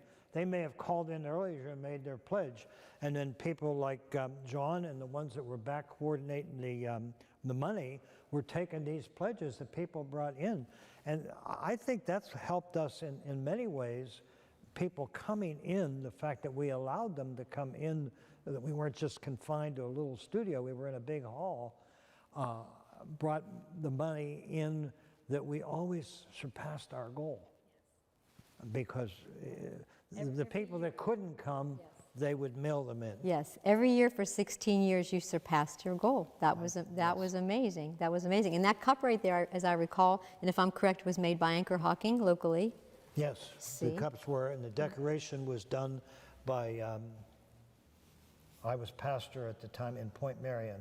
I can't remember the name of the... A local the graphic. factory down there that did the decoration. Nice. But the mugs themselves were made at Anchor Hawking. That's pretty But awesome. the thing is, you guys, as hosts, got a lot of that. And a lot of people come in and put money in and chided you a little bit, but you guys were able to roll with it and do what needed. Right, they were, different times were asked to do certain things, you know. Somebody might have been asked to tell a joke or hum something or, just for the heck of it.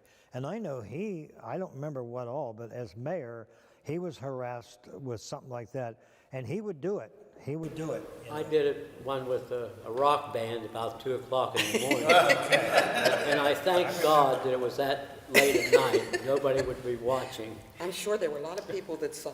So you had to sing with a rock band. That's awesome. And that kind of leads me to this, this next piece of this is that there were so many people. Yeah, the people that could come and be on the show. Lots of people came to be on the show, whether they came to rock bands, and those 80s rock bands could rock. We're going to do a number now. I'm sure most of you recognize. Whether you like rock and roll or not, it don't matter. You all know this song.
So what were your thoughts on, what did you experience with the entertainers that came through, any of you? Well, what about the one that brought in the snakes?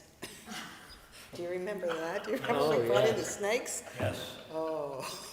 I didn't get very close. What did that look like? What happened? They were big. They wrapped them around their arms. Mm-hmm. And did they want the anchors to get in, the host to get in? They demonstrated that. Well, and even me, I didn't want to get too close either. But I mean, that was interesting though. The audience liked it. I mean, people followed it. But that just happened, I think, on the spur of the moment. That wasn't scheduled. Somebody called and offered to bring these in. But there were so many other things. I'm trying to think of, I can't remember his name, but you all know he was a famous guy that followed sports and brought in footballs autographed by the Steelers for us to auction off. We didn't want to get too involved in that, but people would call in and somebody, who was that? Wasn't Henry Opperman? Henry Opperman, that's who it was. Yes, yeah. And that raised extra money for us, and that started the process. Again, we didn't want to do it too much, but it became interesting of somebody donating something that we could give away or we could auction off. And your cameraman mentioned to me before we went on the air for this about seeing me in this little cart. And I remember that little cart was donated by somebody, and we would put a time on it. You have to call by such and such a time, then bring in that amount, and you would pick up that particular thing. Those were things that just happened that we didn't really plan, that were off the cuff, but yet worked. People liked, and it helped us to fill in. I mean, they all say, I always said I was a good talker, but we all, and they did great reading the pledges. But 28 hours is a long time when you figure, and particularly through the night when we were tired. We didn't have much live entertainment at night, but we had some wonderful bands, dancing groups, kids from the schools that would plan something with their teacher and come in to do some entertainment. The Molinaro Band was one of the great ones that we had. We had puppets. Yes. And they did the coloring contest for the kids. Remember, the kids would bring color. I don't even know what they were coloring. Yeah. They had these big posters. That's what I say. There were a lot of things that were not. The phone bank too. The puppets. Right, that were not on our schedule, so to speak, that happened while we were on the air. And the cable people would say, go ahead, go with it, because it was variety. And it kept, and we'd have people, and I know they all had the same thing happen to them. In the weeks after the telethon, I would have people tell me, Father, I never changed my station. I kept it right on that station. I didn't go to any. I missed this or that I always watch regularly, but when the Heart Telethon's on in Connellsville, that's what I want to watch.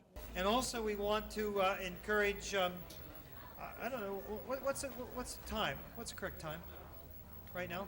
What time is it? 9:37. I don't think my watch is right. 9:37. So we still don't have our audience back that's watching Dallas.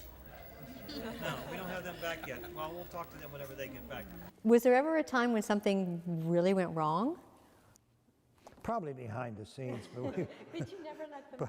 Yeah, but we shouldn't talk about that, maybe, I guess, I don't know. Well, I can only imagine in all those hours and not knowing, sometimes it was very well planned out, but you never knew what some of those surprises were going to be. But whatever it was, you were always, able to handle that. I did see footage of you on the phone banks talking to some of the phone bank volunteers, and two kids came up on the ledge there, and they just became part of the scene. And you didn't expect them to be there, but they just came up to be part of it, and you handled them so well. So I'm sure anything happened, and we loved every second of it. So you did well. Well, another thing you were bringing to mind when we were talking before about the Uniontown station joining us in some of the later years, that made the telethon reach. I was a pastor in Point Marion, and the people from Point Marion then could see it. They had heard me talk about it over the years. And in fact, one thing that I remember distinctly was the mayor of Point Marion, who's in heaven now, allowed a couple of the police officers from Point Marion to come in uniform and were like part of like security. And they just wanted to be there, but people would talk to them, enjoy them. And the same thing with Connellsville. The authorities in Connellsville had some of the Connellsville police would come, Connellsville Township helped, and that was also good because it showed we wanted to provide security for the people coming in, besides the people that were working there, and the people in the back room that were handling the money, because a lot of money came in, and the bank took care of making sure it was deposited, you know, directly to the bank, that nobody had to take it home or anything like unsafe. And what was funny, during the night, the numbers would be very low, but every year at the end, it was like George Bailey and It's a Wonderful Life. At the end, where everybody comes to his house and starts bringing money at the end, and they collect all this money. It just seemed like you'd never hit the goal. In the last 4 or 5 hours, everything kind of came to a crescendo. Well, and because what you guys had us do, they would say to me, hey, they got caught up on what they're counting in the back room. Let's dump the fishbowl and add that. And when they dumped the fishbowl and add that on, that would bring my totals up. And then we would say, we only need this much more to go to reach our goal. And as he said, in the last couple hours, it just went faster because people wanted us to accomplish what we had started to do. Even though, and again, this is where I can bring in Ron, I said this before, I adopted the Impossible Dream as a theme song, I think after the first 1 or 2 telethons. And that's when then he came and sang it live for us. But in the beginning, we played it like on a record or on a tape. And I said it was simply because so many people had said to me when we first started in 1973, it's impossible. These telethons, radiothons, telethons don't work. People don't respond. They're small town things. It doesn't happen. And this community made it happen. Well, you talk about small communities, and I was born and raised in Connellsville, and left at 18 years old and left for the military and Vietnam War, was away 10 years. And I can remember in 1978 returning as a young recruiter for the Navy, and the first time I saw you, or the first time I saw that television, and I saw this Heart Telethon, I was overwhelmed, at the differences between the community we were raised in. We did have events in East Park and things like this, but nothing like this. I was overwhelmed being away for 10 years and watching this, let alone being honored to sing for this the Heart Telethon. However, I just like I told my wife Julie, I said, I've never seen anything like this in Connellsville. Well, when you sang, every time you sang, you were always in uniform, weren't you? Yes, well, I was in uniform once. Oh, you were? Twice. Well, I was actually in uniform, I think 3 times. I used to sing for the Navy band, okay? I did nightclub work, and as a matter of fact, we sang for different telethons for Jerry Lewis in Albany, Georgia, Atlanta, and San Diego, okay? But that was just part of the band singing, okay? But still, when you look at the togetherness of this telethon compared to the telethons we Navy people did as part of answering the phones, things like this, singing, okay, there's a distinct difference, okay? And even when I come down to the studio, or New Haven host, and actually watch the differences between telethons, there was a distinct difference in the relationships with each other, okay, in the way the people came together, the way the children came in and dropped change.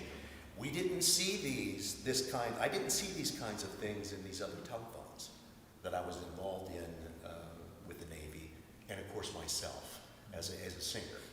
But I was just overwhelmed with joy to see the community so close together. Well, and I think it was, as one of them said here in the beginning, it just brought the community together. People, Jim said that, all different walks of life. And people didn't care what church you went to, what societies you belonged to, where you worked, it was a community effort, and they wanted to be a part of it. And what age they were too. I mean, we had people coming in, walking in to drop off their pledge, maybe with crutches or in a wheelchair or something. I want to see them. I want to see the camera people. I want to see what they're doing. I want to see what's happened behind the scenes, because it was right there. It wasn't that far away for them to drive to come and see it. The more I talk about it, the more I get enthused even now. Yeah. But when I think of the Heart Telethon, I always think of Ron Troyer and the Impossible Dream. Always. I really do, even though he was only there a few years. I think you told me that came from Don Quixote. Yes, Land for La Mancha. Yeah. And I've had it on TV one evening, and he does a better job than that soloist did on TV. Ron is an amazing singer. And it was an iconic piece of the telethon to hear Ron sing. Yeah. Well, and how I said how that came about was that the first year when Dean Masato, who was the manager of the cable company, came to me and said, we're going to go off the air at midnight. How about would you end with a prayer? And then they played the Star Spangled Banner, and they scanned the camera around. The people liked that. The next year, we had more people on stage for the closing. And I said, I can't remember whether we started The Impossible Dream that second year or the third year. I guess at this point it's irrelevant. But the point was that the cable company determined, get the people out there, your key people, and they scanned the camera around. And when he sang The Impossible Dream, or whoever did the singing over the years, it was an emotional buildup for all of us because we hadn't slept for 2 days, you know. And What did it mean for you to sing Impossible Dream at that moment in time? Well, I was honored, first of all, okay, because this is my community. But as I mentioned, I had some experience with singing in front of large crowds throughout the world, the national anthem, different things, nightclub work on my own, and different types of venues. However, when you sing for your community that you grew up in, and you sing for people that you know, there's a new kind of nervousness that gets in there, and especially when my mother is sitting there, okay, Loretta, okay, because she's always my biggest critic, okay, but my point is, I think that I was afraid of making a mistake. If I make a mistake, I'm done, okay, but anyway, I was actually more nervous to sing there than I was singing for the Steelers in front of 68,000 people. I mean, I was more nervous at the Heart Telethon because I didn't want to make a mistake. I wanted it to be perfect like they made it perfect. Okay. Thank you. Very nice. I'll give you a trivia question. Do you remember what channel it was on in Connellsville? What channel the Heart Telethon was on? Well, today's Armstrong channel is 20. What was it then? 5. Yes, Initially it was 5. I didn't remember for sure, but I was thinking 5. Yeah, it was initially 5. Well, this isn't being. Yes, it is. Oh. Yeah, we're good. Well, the reason I was going to say him asking that question is because when they used to take me out off the telethon time and other times of the year to go and interview somebody or do something at the school and they'd give me a camera, and then Dean would say, or one of the cameramen would say, now let us know when you're done. And I would go, this is Father Burns, located at wherever I was for national cable TV, and then they'd cut it. Yeah, and well, I guess that I would say Channel 5. Channel 5, and you're right, it was national cable TV in the early But days. then they made me, as time went on, they made me stop saying that because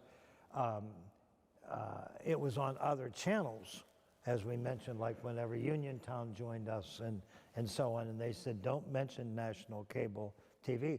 But I wanted to be like one of the news people from Pittsburgh, you know, this is so-and-so in Connellsville for channel. You were Father Burns from everywhere because it was being shown everywhere, and that's a good problem to have, isn't it? That's awesome. When I was 14 years old, I met Father Burns through my involvement with the Connellsville Lions Club.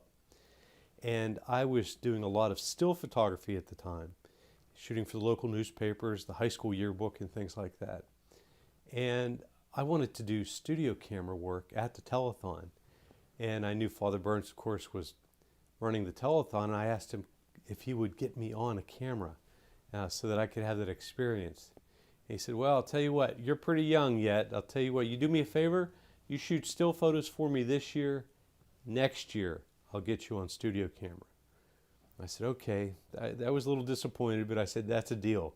So I went to the telethon, shot all this, you know, stayed for many, many hours, shot as many pictures as I possibly could, never wanted to leave. And then after the telethon, I went and I purchased a calendar with those big block squares, hung it up on my bedroom wall, and started Xing off the days until the next year's telethon. That's how much I wanted to be involved in television production and everything that the Heart Association of Father Burns was doing there. So next year rolled around. I was a few months away from the telethon. I reminded Father of his promise. He said he didn't forget, and that he would make sure I got on camera. So I showed up at the telethon not knowing anybody, and it was the beginning of something really amazing for me. I was so taken by the whole experience, all the gadgetry, the way the cameras worked, the way we were broadcasting live out to people across the community. Who else was doing that? Now today they have that in high schools. Everybody's doing live production. You can go live on Facebook, for crying out loud. You can go live with your phone. But back then you couldn't. That was a special experience at the time. And so I got on camera just as he promised, and I ran camera for 18 hours straight.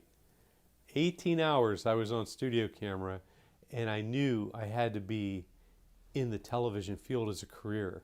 So there as a high school person, I knew what my future was. My future was going to be in television. And today I work in television. I work at the PBS station in Pittsburgh. And I have had tremendous experiences all around the world with documentaries and local productions. And I can honestly say that if Father Burns hadn't fulfilled his promise, and Bill Corbett, who was manager at the cable company at the time, hadn't taken me in as a mentor, I never would have this career today. Bill Corbett was more like a father figure. He just took me under his wing and made sure I knew how to do everything correctly, which still pays off to this day. When I do something at work, people complain that I'm too meticulous. And I'm like, that's the way Bill Corbett taught me to do things. Okay, getting ready for the telethon was always an interesting experience. We did a lot of pre-production, and we also did a lot of upgrading of equipment before the telethon. We would build new production trucks. One year we built a production van where the director would sit and the audio person would sit, and a couple of people would sit inside a van outside the building. All the cameras would hook up into that van, and they would have a switcher, and they would switch between the cameras. The director would call the shots. And so the van was a vital piece of equipment. It seemed like as we got closer to the telethons, Armstrong would purchase new equipment. So it was always a mad rush to try to get the trucks together. So we'd be working, like 10, 12, 16 hours wiring the trucks, putting these things together. And we built a few really nice production trucks. The first year we built the production van, we didn't have time to secure the racks that held the equipment into the van. So they were just sitting in there. Well, that's not a problem unless you live in Connellsville and have to drive down Crawford Avenue, which is the main hill through the downtown, to get over to the west side where the telethon was being held. So Bill said, "Paul, you just sit in the back and hold the racks while I drive." I'm like, "Oh." I said, "Okay." So we're going down the hill and they're sliding forward. And I said, "Bill, please just don't hit the brakes hard or I'm going to be crushed by this television equipment, But I managed to hold them all in place with my entire body up against the racks, and they stayed there. And it was a big sigh of relief once we got over to the telethon, that's for sure. But those are great memories. Those are great memories. I spent weeks painting the backboard flats, the flats that acted as the background at the telethon. Some were a reddish, like a pinkish red. Another one was blue. We had various colors, and they were all this flat paint. Bill said, "That's the way we do it. You paint these flats, make them as nice as you possibly can. That's the background that everybody's going to see." And then they would put big phone numbers for the phone number, which people could call in and pledge, over top of those flats. Another memory that stands out in my mind was the time I almost ruined the entire telethon because I spent weeks wiring cables for this new intercom headset system that all the camera operators and the director would wear. Everybody who was anybody involved in the production was wearing a headset so that we could hear what the director needed. And so it was a very sophisticated piece of equipment. And all of the cabling for these headsets had to have these connectors soldered on the ends. So I spent weeks every single day after school coming in, soldering these cables together with these connectors. There was one wire so small you could barely see it, but apparently it crossed the path in between two poles of the wire and shorted out when they plugged in the system at the start of the telethon. We were maybe an hour away from the start of the telethon. We fired up the communication system and the whole thing fried. It's gone in a puff of smoke. Having no idea that it was my fault, I wasn't worried about that at the time. I still feel bad about that to this day. But what saved the day was Spotto's. Because Bill Corbett and I were over in the music store at Spotto's, and we noticed that they sold these wireless headsets. Now this was 1984, 85, I can't remember the year exactly, but they sold these wireless headsets that were battery operated, okay? And we were both, amazed that they had maybe 20 sets on stock. They had a lot of these things. I said to Bill, who's buying these things? And why would they buy them other than us? Why anybody that's not doing television production, why would they buy them? And Bill was telling me that people in different industries would use them, and he explained how. Well, when the system shorted out, immediately I remembered those headsets. I said, Bill, Spotto's has the wireless headsets. And I think he sent Mike Giobbi over to Spotto's with me to find those headsets and buy them on the corporate account that they had there. And I think we bought everything they had in stock. And then we had to go find batteries that would last. We had to find enough batteries that would last the entire telethon. So we came back with tons of batteries and all these headsets, and they worked, and they got us through the telethon. Well, at first I used to answer the phones, and then we would take turns on rewriting the phone numbers and calls and giving them to the office. And then whenever the celebrities would come and they would sit and answer the phones with us, and they would also rewrite the phone calls. And I got to sit beside Paul Long, and I got his autograph, but I don't know where it's at. And then I used to answer the phones as well as I got older, but when I was younger, I used to run the pledges back and forth to the office. And one of the best things was when people would call the phones and say, well, wave at me so I know who I'm talking to. And, we would just lightly wave at everybody. But when I was younger, we used to get to watch it from home. And my next door neighbor and I called in a pledge and gave the wrong address and the wrong names. And our parents were working that day and paid our pledge for us and told us what we did wrong. Celebrities were very much a part of the Heart Telethon.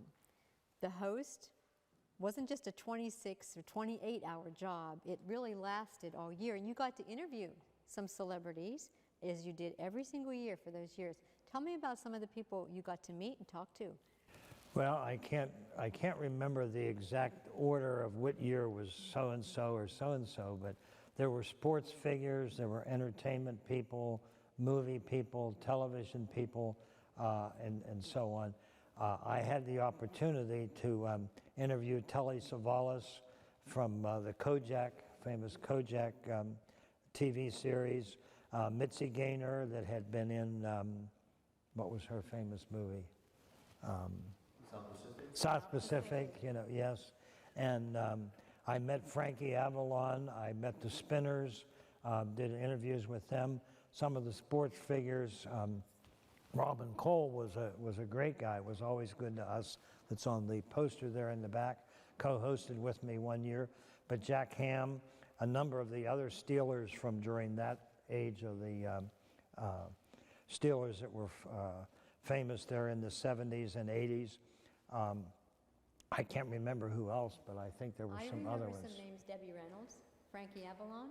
Well, I met Frankie Avalon, but I don't think I interviewed him for the telethon. We attended a thing, Dean Basato, who was the manager of the cable company, and his family and myself and a few others of us went to one of his shows in Pittsburgh, and then we asked if we could meet him afterwards, and we told him what we did, and he was very gracious. Was that typically how it went when the entertainers were in town? You would go to them? Yeah, when the, actually my contact with the Heart Association, George Omeros, was the one that often lined them up. He would find out ahead of time so-and-so was going to be in Pittsburgh or in Johnstown or somewhere like that. And then he'd work it out with the cable company to have a cameraman and a camera, and then we'd go off on a trek. But the local things that we did in the course of the year were when the kids did the jump rope for Heart at their schools. They liked when we came in with the camera because they knew then that their parents were going to ultimately see it because we would play those during the telethon. So we'd go around to any of the schools that were willing to do that. There were other things they did too besides the jump rope for Heart. There were other things that the kids did that we went to the schools, and I just can't remember. I remember they had the canisters that the kids would get. And they collect- passed them out by the Yeah. case, and Yeah. whether it be Cub Scout, Girl Scouts, whatever, plus in the schools. And they collected money and poured it in that fish bowl. And then when talking about entertainment, I mentioned the Molinaro Band. There were other local bands, some rock bands that were known like throughout the area. And they would come, and of course, nobody got paid for any entertainment. And that reminds me, we had a couple other people from some of the other shows that were on television at the time. And even the one poster in the back there that I'm pointing to, we had soap stars from some of the current soap operas at that time that came in live because they were going to be in the area of Pittsburgh, and the Heart Association would tell them what we were doing. Would you be willing to come in? And that brought people in too because they wanted to. I think Jimmy Schilling from Capital Buick back in the day, one of his college roommates was a soap star, and he brought in some of his friends, and it was like bedlam down at the New Haven Hose. Example of like businesses that supported us in in different ways. I mean, the car dealerships. I mentioned the bars before, the restaurants, the supermarkets, McDonald's. I mean, I'm not trying to do a commercial now, but they were all wanted to be a part of what was happening in Connellsville. No matter where you were, from your home or your business, you wanted to be part of it. That's awesome. Well, I personally have this certificate that my mother, my dear beloved mother, and my sister had a spaghetti dinner to benefit the Heart Association in 1982. I didn't even remember. Wasn't that nice? She said looking through stuff. Yes. You see that all right. But I mean, this is what it was. It was, your family, your extended family, everybody wanted to be a part of it. They really did. That's right. Holding dinners. Yes. Yeah. Oh yeah. And the various fire departments, and there were different sports groups and that would also take up collections to bring it, to bring in their donations to the fishbowl or whatever. So there were all these things happening all over the communities all year long, not just during that time of the telethon aired. John, you were involved in one of those outside events. Yeah, we, during one of the breaks of the first telethon that I worked on, Father Burns was talking about the Steelers, and he came over and he was gracious to everybody. And we had talked about, when I was in college, I saw a Pittsburgh Steeler football game. And we should have, or basketball game with the football players. And I said, we should have that in Connellsville. And he said, go do it. And we did it. And I didn't know what I was doing. I was 23 years old. Called a gentleman out of Pittsburgh by the name of Baldy Reagan. And he said, yeah, we can put that together for you. And I think they played the teachers from the high school. And we put it together and sold tickets ahead of time. People's like Mancuso's Barbershop, I can remember selling the tickets. And we collected the money.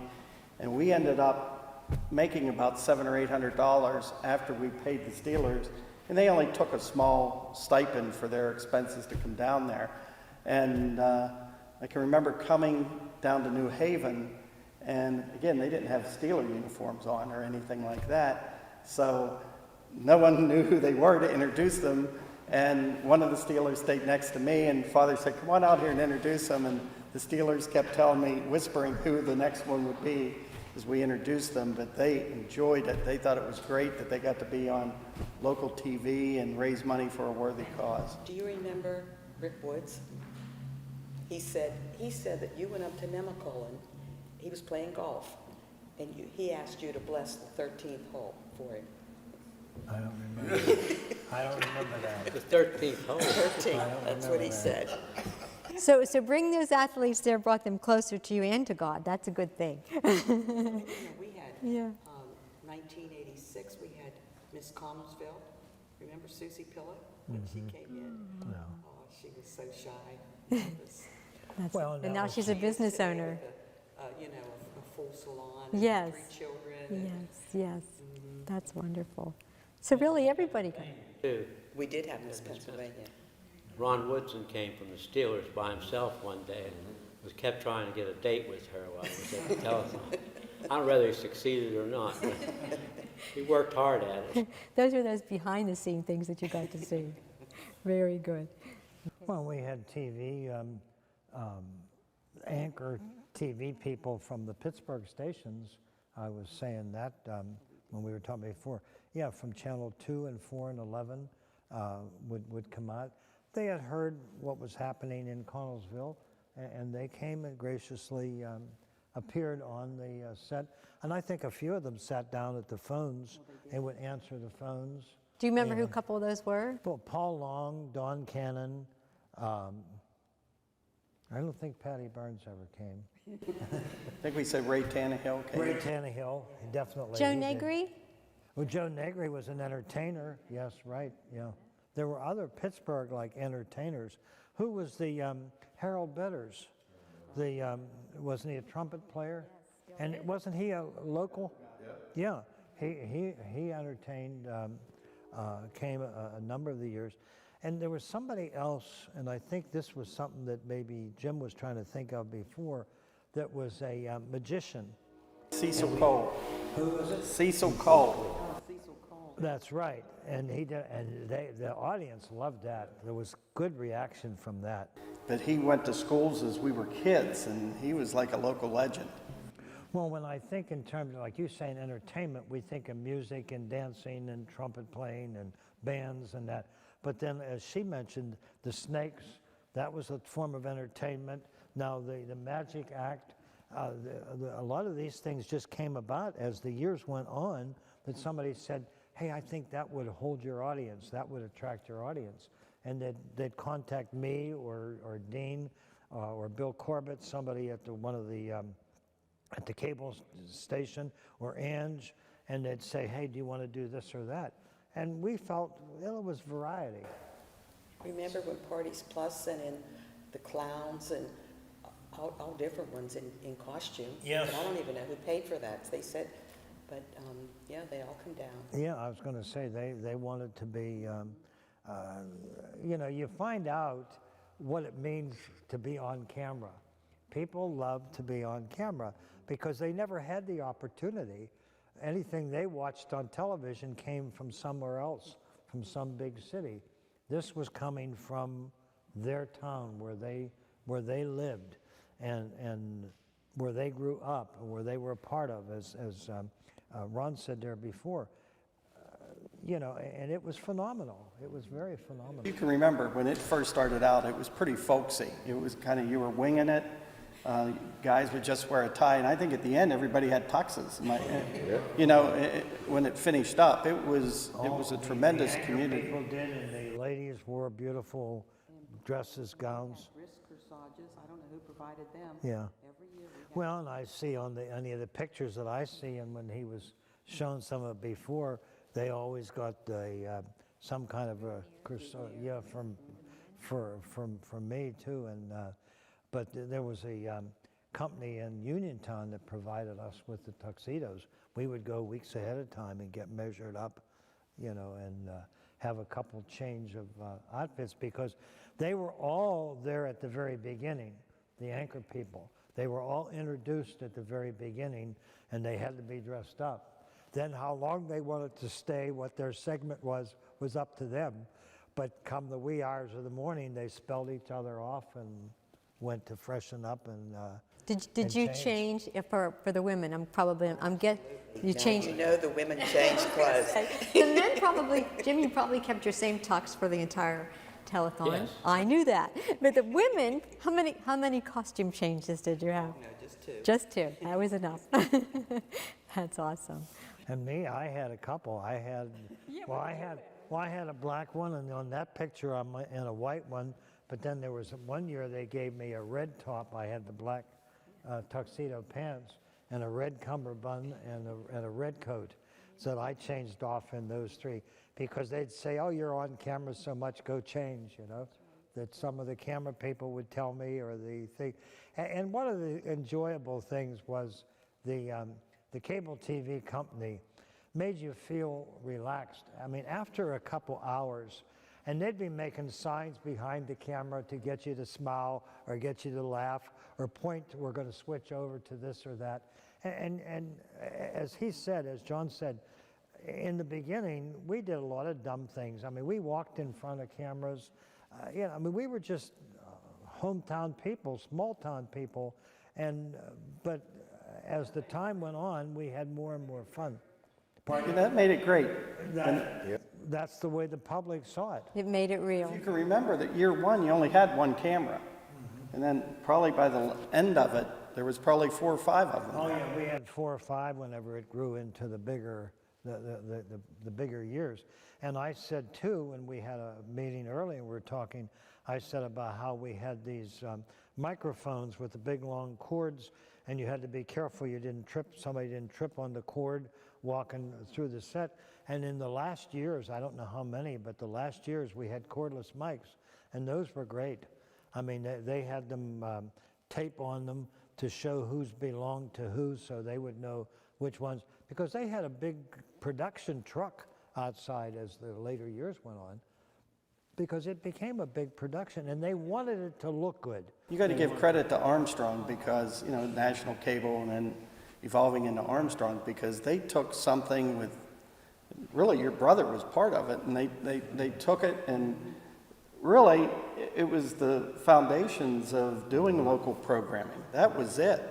And they did a great job with what little they had to work with. They kept investing. Well, and I said that first year when they told me that they were going to come and be a part of our radiothon for the last hours, at that point we didn't know how many hours, that would be the first live color telecast, cable telecast ever held in Western Pennsylvania.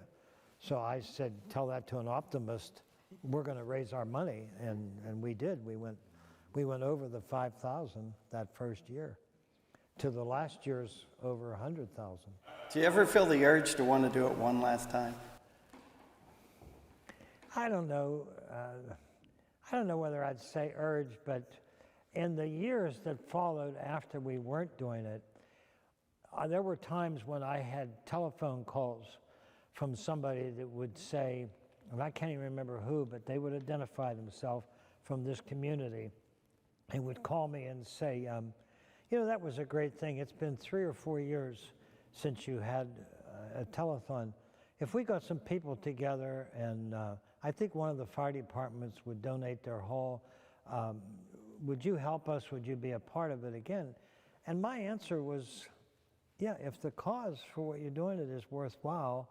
But then they never got back to me. I mean, as far as, because they'd say, you were the front of it, and I'd say, well, yeah, okay, I appreciate that. But do you think our base is still here, though? I do. I chaired the Heart Ball, which is now the big fundraiser for the Heart Association in Fayette County. About 5 or 6 years ago, my wife and I co-chaired it, and they raised $105,000.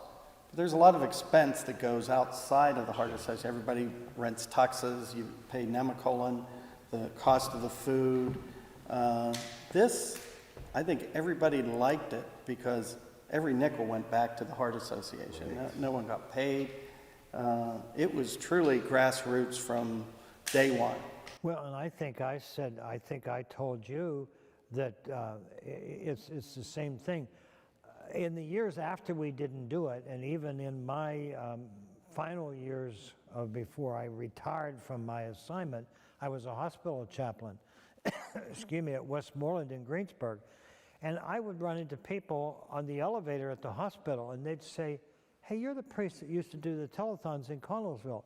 And they would be from Everson or Scottdale or Leisenring or Dunbar or Uniontown somewhere. And they'd say, "Oh yeah, I remember you, I remember you." And I'd say, "Well, thanks." You try to stay humble and say, well, they'd say, "Oh, that was I remember that. I was a kid, or I was very young." And people remembered it, and that was the thing. Kids in school, probably, I can't speak for the real young, but I'd say maybe from about first grade on, grew up with it. You know, I mean, kids, right? And they were maybe a part of the jump rope for heart or dance for heart, well, the different things we did. And as they got older, they wanted to come in. They wanted to collect on the street or in their neighborhood. "Hey, I'm going to take us into the telethon." And neighbors would give them money because they would say, you watch for me. I'll be at the fishbowl. I'll be on, you know. And they did. I mean, and these would be like high school kids that just wanted to be a part of it. And I still run into people that say, "Oh, I remember those telethons. I was a kid in junior high school, or I was a kid in 5th grade that I start remembering it from then." And they're like in their 30s now. You know? Well, when you think about this, and going off of what you said, when you think about this, because during your telethons, the young people were watching the telethon. There was a great influence with these children back then, okay? And we were talking about not only 1 or 2 years here. Therefore, we as a community had the opportunity of molding these children in a way, okay? Today in our community, we have but a lot of problems, okay, especially with the overdoses. Can you imagine if it was now having the Heart Telethon and these young people seeing what goes on in the community? Maybe if we can even save one because of the Heart Telethon, it's worth doing, is what I'm saying, okay? Because it's important, because the youth look at us, and back then a lot of youth not only dropping their nickels and pennies into the fishbowl, they were actually looking at we adults come together, laugh with one another, and enjoy life and give back to the community. Well, and as Jim said before too, the amazing thing to me was people from all different walks of life. I mean, older people, middle-aged people, younger people, professional, hardworking laborers, you know, and it didn't matter. School teachers, you know, they were part of the community. But the community was not just Connellsville. That was the heart of it. That was the heart of it because that's where it was televised. But the surrounding areas, and then when it grew further in Fayette County, that was phenomenal, I think. And I can see what you're saying too also, Ron, about that influence on children, especially when children, as John was saying, and he was a little bit older child because he was in high school, a little bit beyond that when he was counting money, the kids that would come into the fishbowl, they were physically coming in, they were physically donating, and that had to plant a seed in their life to give back to their communities and to others, and to care about others. There was a lot of children involved, and you weren't that old either back then. You and Paul, okay, weren't that old. Yeah, but I still think though today with technology, the kids don't look up. They don't look up from their iPhones. That's true. Exactly. And they don't. That's true. I mean, the interest, I really. They're too busy. twittering and As John said, you know, texting. and when you even ask about could the same thing happen again, John mentioned it was very grassroots. It took a giant community effort to make the Heart Telethon go, especially behind the scenes as well. We mentioned Paul, my brother Paul Ruggieri, got his start with the Heart Telethon as a 14-year-old. And he'll be telling us a little bit about that in his own story. We'll see a video of him coming up. But it made a very lasting impression on him. It became his entire career. It's his life work, exactly. And it was because of the Heart Telethon. So we get to see it from all those angles. And the other technical side, when you talk about could it be done again, we're also going to meet some of the people that were behind the scenes on the technical side to really grasp. You talk about the truck that was outside and all the things that were happening, not just that weekend, but getting ready for it, were extreme, were radical as far as what could be done and what had to be done to put on this iconic production.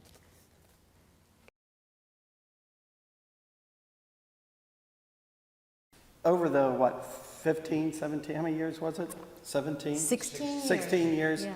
How much total was raised? It was near $1 million, correct? Or over $1 million? I think my recollection from the way I did a rough draft of figures last night, it was a little over $1 million. But if I rounded off the last ones, if it wasn't exactly $1 million, it was doggone close to You it. think then, if you take the time value of money, what that would be worth today? Yes. In today's number, because I work with money all the time, you're probably talking close to $10 million in today's terms, which is unfathomable given this community, as small as it is and so on and so forth. But, that is just unbelievable. And to think that you made a difference. A good friend of mine, Bill Mazurowski, if everybody knows who he is, he had heart valve replacement surgery about 2 months ago. He went in on a Monday morning, had the surgery at 7 o'clock, and was home in his kitchen on Wednesday. And they didn't cut him open. They did it through a catheterization process. He's doing great. But had we not raised those kind of monies, the Connellsvilles and other communities throughout the United States, we may not have those techniques and procedures and the medicines available to save lives. And so, really, I think it made a difference. Not to say that more can't be done, but those little grassroots efforts made a big difference. Absolutely. Thank you for doing that. Thank you all for being part of the Heart Telethon. There were so many that were part of the Heart Telethon. Again, so many that aren't even with us today anymore.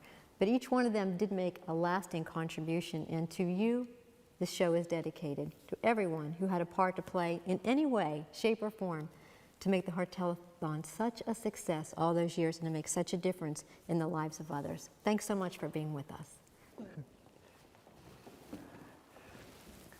Let us pray. Heavenly Father, we thank you for the blessings of this day. We thank you for the opportunity to get together, to share this time, to recall some happy moments, some special moments from our lives when we worked so hard for what we sincerely believe was a marvelous cause, and what brought the community together and brought all of us together to serve our fellow man, to serve you, and to continue as a wonderful community in splendor and in love. And we hope that it will inspire many people to always support their communities and to support and love one another. Amen. There are a number of things that come to my mind, and we started this 10 years ago, and so many things come to my mind at the last minute, and I never really know what I'm going to say, but I just try to say something that is meaningful and that is sincere. And all of us have our critics. None of us are perfect. And maybe there are those who do not believe that this is the most important cause to raise money for or to fight for. We can live with that because everybody's entitled to his or her opinion. But many of us believe that it's a doggone good cause to fight for. And that's why we do it. and also because we enjoy working together. Several things that come to mind this year on our 10th anniversary is we showed several times throughout the show a segment that we had made or we had saved from last year's telethon that said that I promised you the best telethon that we could ever do. Well, I think in many ways, many ways, we tried to do that. And I, for one, think that we succeeded in many ways.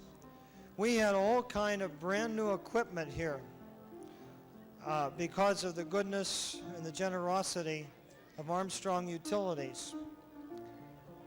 We had all kind of people helping to get this telecast out to you.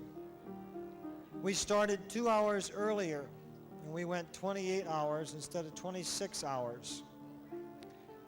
We expanded our area because of the generosity of Armstrong Utilities and National Cable TV. And I have to say,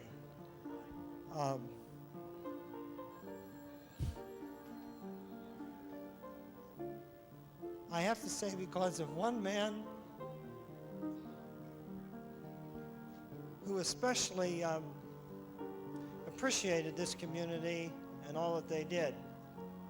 And his name's Bill Corbett, and he's the manager of the station.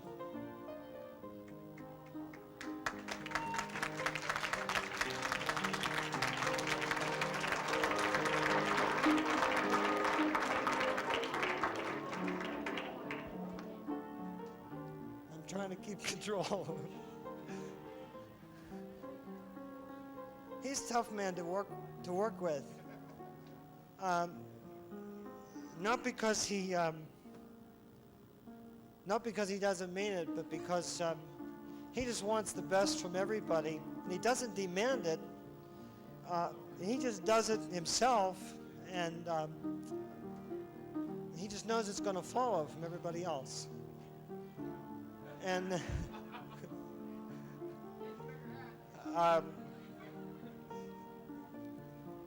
10 years ago, people said it was all impossible. And so we took the impossible dream as our theme song. And we proved that it was possible from a community like this with the addition of the southern part of Westmoreland County, of Scottsdale and Mount Pleasant, and all of the surrounding areas, to raise more than $250,000 in over 10 years.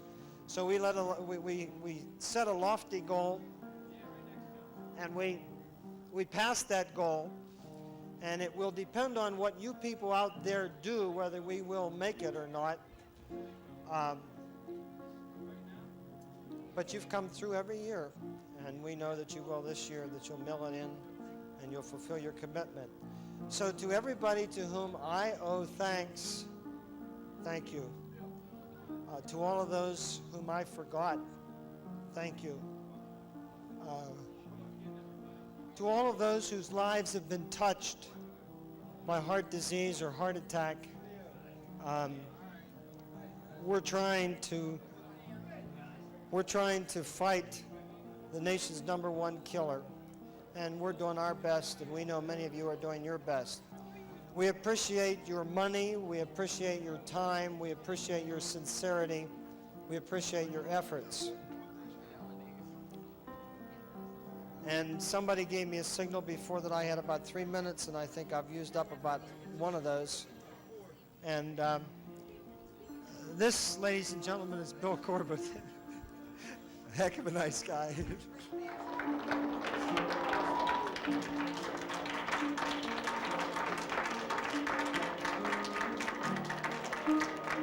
And last year was his first year with the telethon, and one of the first things he said to me after things settled down is, "Hey, Father, I think we ought to start a little earlier for next year's because I have some other ideas."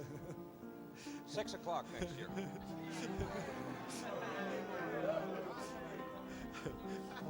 And I do feel pretty silly, but I'll probably erase this tape. But thanks. It's possible. It's possible because we all have faith and because we believe and because we love one another. And because we come from a great community, great communities in Fayette, Westmoreland County, and because we come from a great country, America, and because it's all in our hearts to love. And I think Jacqueline Townsend said it best. Beauty is best described as that which is contained within. And the hearts of these people all around here are very beautiful. Thank you. And let's not forget to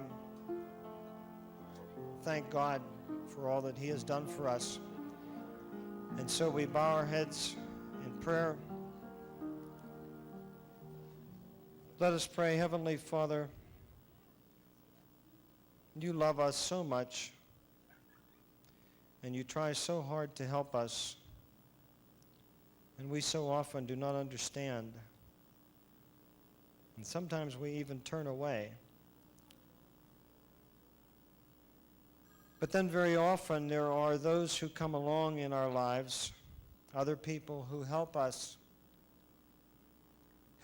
to appreciate that life is far too short and that every day passes far too quickly, and that it becomes only richer and more meaningful if we do something, one good thing, or say one kind word, or offer one kind smile for some other person. Heavenly Father, give us the courage and the help and the strength to understand and to never, never stop dreaming the impossible dream.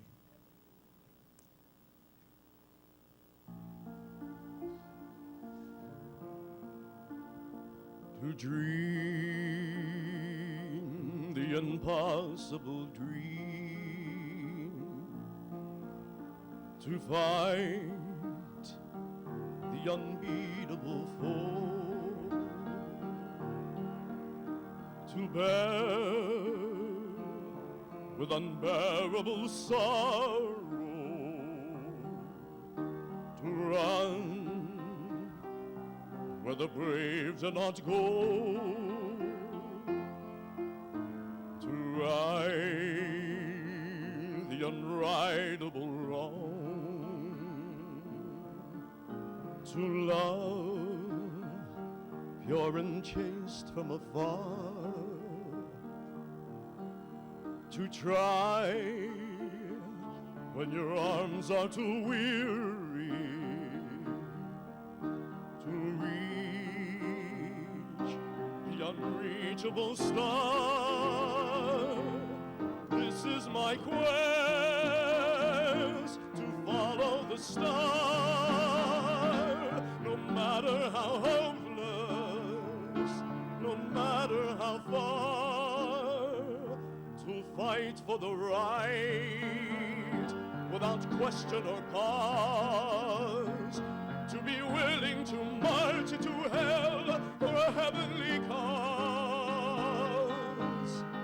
And I know if I'll only be true to this glorious quest, and my heart will lie peaceful and calm when I'm laid to my rest.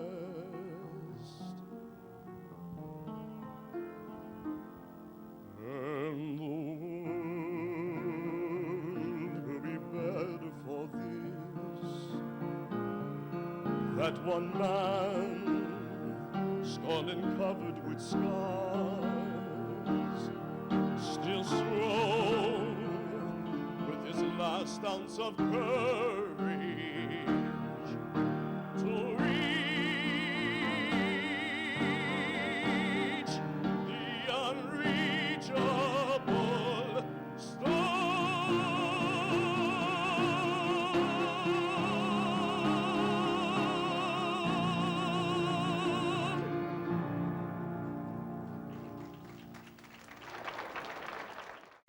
Hey, Mayor Greg Lincoln here down at our Cats Courts at our Mounts Creek Park for a very special, dangerous, exciting, drama-filled juggling act that we're going to have today for the Heart to Hope Telethon.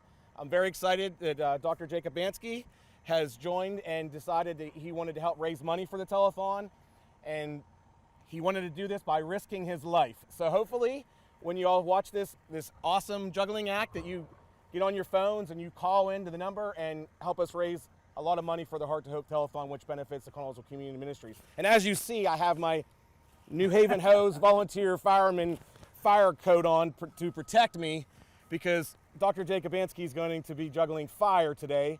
And thank you to our wonderful volunteer fire department, New Haven Hose, Chief Layton. He's here with his humongous fire extinguisher in case things go wrong. Things go awry. Awry. They go awry. Things go awry. So with that, I'm going to let Dr. Jacob Bansky take over, and good luck, stay safe, and don't try this at home. Thank you, Greg. So my name is Frank Jacobansky. The telethon committee asked me to come back and juggle this. Actually, I begged them to let me come back and juggle this year, because I juggled last year and I was so bad I wanted to come back and redeem myself, excuse me, to put on a nice juggling act. I'm a resident of Connellsville. I live on the south side. My house is real easy to find. It's the one with all the burned out patches in the yard. So the telethon is wonderful. We love it. This is a great committee. This is a great town. I love being in Connellsville. So the committee figured if they get pretty good acts, people would watch, they would raise a lot more money and make donations. But unfortunately, they're stuck with me. So this is the best they could do on short notice with me.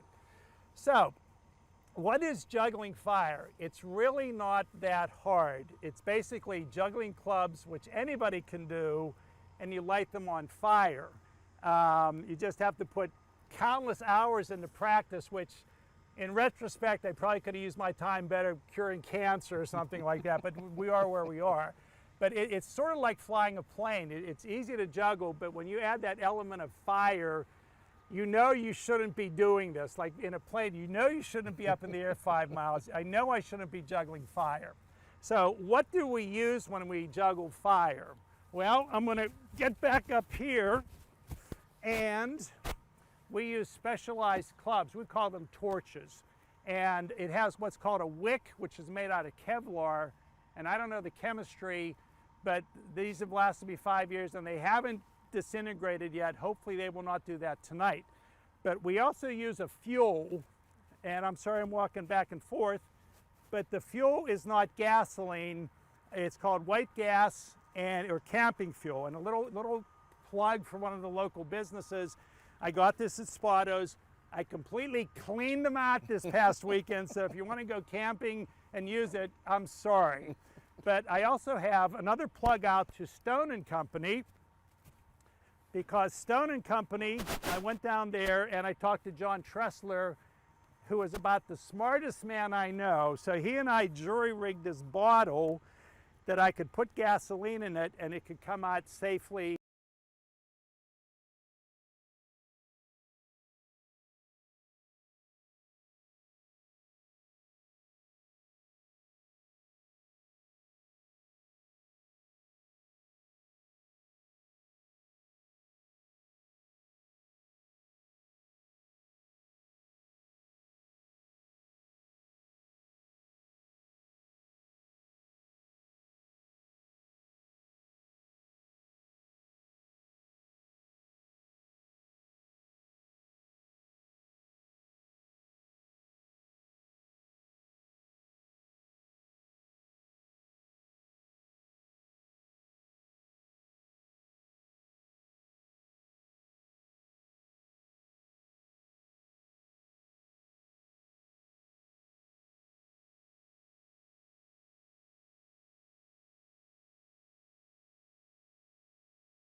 so often do not understand.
UHD.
Yeah, we don't have it down here.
Good afternoon. My name is Bruce Janes, former anchor of the Heart To Hope Telethon and a true blue member of the city of Connersville. I'd like to welcome you here to the 4th annual Heart To Hope Telethon. Before I introduced our MC, Master of Ceremonies, he's a lightning rod in the city, and before I do that, I'd like to say a few words to all of the members of the new anchor crew, as well as people in the city of Connersville and the surrounding areas. Heart To Hope Telethon in its 4th year has done amazing things with the work of Kevin Ghost, Vern Oler, Rick Fike. I've had the privilege of serving 3 years as an anchor, and as long as they'll have me back, I'd like to open up the show each year. In those 3 years, we've moved from the high school down here to the community center. In-house, a lot of the equipment and a lot of the new things will help to emphasize the Heart To Hope Telethon and what the community ministries does for the city of Connersville. Also, the goals that have been reached over the last 3 years, unbelievable. 40,000 last year, we collected 50,000. In thinking about that and all of the services the community ministries provide, which is why all of us do this and why I came back this year to open up the show, unbelievable people, and also a community of giving. The Heart To Hope Telethon, in connection with the Heart Fund Telethon, as you know, my father was a longtime anchor of the Heart Fund Telethon, which is one of the reasons why I'm involved in this. And I know he's watching down with pride and everything that has been done to help our community. When looking at yourselves and your family, and today, folks, one last thing before I turn it over, make sure that you look at the community ministries, what they've done for the community. Make sure that you give today for yourself, for your family, for our community, and our home. I'd like to wish everyone good luck today, and with that, I'm going to introduce our Master of Ceremonies, the one and only Bob Lubick. Thank you. Thank you. Likewise.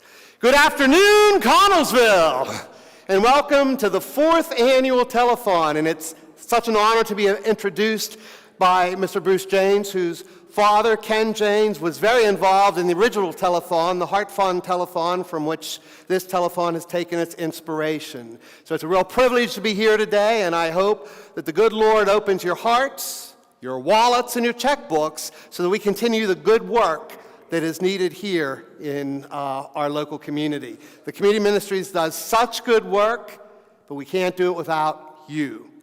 So please, help us out today and help this city continue to become all it can be. Now it's my privilege to introduce our anchors, and first I welcome Mary up, who's dazzling in a stunning gown by the House of Dior today. Hi, I'm so excited to be here. I actually started because of you. We were working together, and they invited me to anchor. I didn't really know anything about the ministries at the time, not too much anyway. And now I actually work part-time at the ministries. So I have you to thank for that, for getting me involved. And I have you to thank for getting me into this. That's right. I got him back. So you're welcome. It's a mutual thank you. A mutual admiration society, we might say. You might say. And next up, I am happy to welcome down Kendall, who traversed all the way from Uniontown during the midst of this incredible storm of the week. She came all the way down 119 to be here with us today. She's from WMBS Radio, and we hope that she will draw in all the southern Fayette County population, all the people from the second city of Fayette County, Uniontown. Thank you for having me. I'm honored to be here. And it was not that bad driving here today. Amen to that. So glad to hear. And next up, we have Jackie, who stuns us today in a beautiful hunter green ensemble by Chanel. Oh, very close. Yes. Very nice. Thank you. Thank you. I'm Jackie Shopes. I am here with you to be your anchor. I'm so excited to raise money for the telethon. So thank you for being here. And next on up, we have Jeff Landy. And Jeff, this is really unbelievable, especially in the midst of the storm of the week. He came all the way, he crossed the county line from Westmoreland to Fayette, all the way from Mount Pleasant, Mr. Jeff Landy. Well, thank you, thank you. You know, there's no better reason to come to Connellsville than to be part of this telethon. And I really do appreciate it. I'm sort of the newbie here, you know. But I do have a companion. My true friend was Jerry Lucia, and he's here with me in spirit. And he said, give lots of money today, because then he'll be smiling down from above. And if not, he will haunt you, so. And I want to... But I do want to say, he helped me come up with an introduction. From Awesome. my part.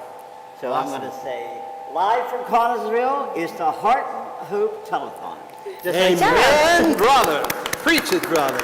And next up we have Kevin Ghost. Oh, he's coming from the other direction. I'm a little confused. Welcome, Kevin. Oh, thank you, sir. Thank you, sir. It is good to be back. You know, Connellsville Area Community Ministries does so much for this town. And last year we set our goal at $30,000. We smashed that. We exceeded $50,000. I know the folks in this town can do that again. So we set our goal at $40,000, and I'm hoping everybody out there that's watching, we know you're connected to community ministries in some way, and if you can support this great organization, we'd be glad to accept your donations. So. Now, am I the only one that just noticed this coincidence? And we know there's no such thing as coincidences. Jeff mentioned that if you don't open your wallets and your checkbooks or your Bitcoin accounts or whatever it is these days, that Jerry Lucia, long-lived mayor of Mount Pleasant, will haunt you. And the next one up is Mr. Ghost. Coincidence? Methinks not. And now we have Bob. To those in the know, Bobby Topper. Thank you. It's an honor to be a new anchor and part of this great cast. I've watched this the last few years and been able to come and answer some phones, and I was honored to be asked to help anchor this year, and I'm looking forward to working with everybody who's done it before and just leaning on their experience and just trying not to mess up. So very excited to be here, and it's going to be a great day. Thank you very much, Bob. And now we have the Queen Mother of Connellsville, stunning, shimmering in Dolce Gabbana, Miss Sandra Lincoln.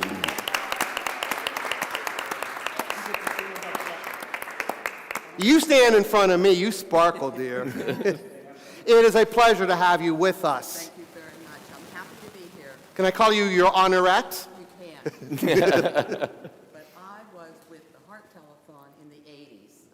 And What, were you 12 years old? at a time when Connellsville opened their wallets wide. They sure did. I remember those days. For the Heart to Hope. Thank you. Amen. And now, I ask you to give it up for the one, the only, the mayor of Connellsville, the mayor of the Jewel of the Yawk, Mr. Gregory Lincoln. His rule has just begun. He was just telling me beforehand that he hopes to beat Jerry Lucia's record of 39 years in Mount Pleasant. And Bobby Topper is very upset because he's champing at the bit to be the next mayor. Yeah, that's never going to happen. Oh, Bobby's never going to be mayor? No, not Bob. me. Matching his ensemble. I will just say that I'm very excited for this telethon again. Amelia and I are getting ready to head over to the Mount Pleasant Dairy Queen, so if you're in the Mount Pleasant area, you want to be on our Facebook Live and help us decorate a cake and start this day off by raising lots of monies for the Connellsville Community Ministries. Please come out and join us. We're going to be all over the community today. I really would love to see these phones ring all day, and it's 724-626-1120. We have a great day full of fun, and I'm just excited to be a part of it. And thank you to everybody that supports the ministries every day, just not today, but every day. And what would the opening of a telethon be without a little ditty? It's the most wonderful time of the year. The telethon's beginning and the phones will be ringing, so give us your I know it doesn't rhyme, but it's the most wonderful time. Everybody, it's the most wonderful time. It's the most wonderful time of the year. And now we're going to throw it upstairs. Oh, one more person, I forget it. Please, Lord, do not strike me down. I invite up, last but certainly not least, Mr. Rob Reamer, who's the Executive Director of Connellsville Community Mysteries. And thank you, Mary, for whispering that in my old, forgetful ear.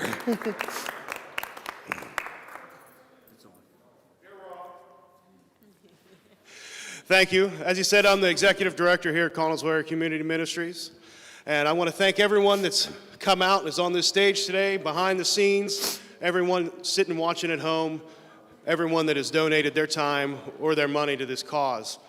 There's one thing that you will hear multiple times today, and we love to say it, is when we ask you to give, you don't give to community ministries, but you give through community ministries. We could not do any of the work that we do in the community without your help and your support. And this telethon is not only a way for us to raise money, but a great way for us to showcase all the people in the community that help us throughout the year reach the community the way that we do. We couldn't do any of it without you. Thank you very much. And now we're going up to the theater, the Porter Theater, where we have our scuba diver will be interviewed. There are a band playing up there. So take it away.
This next song is called Tea With Me.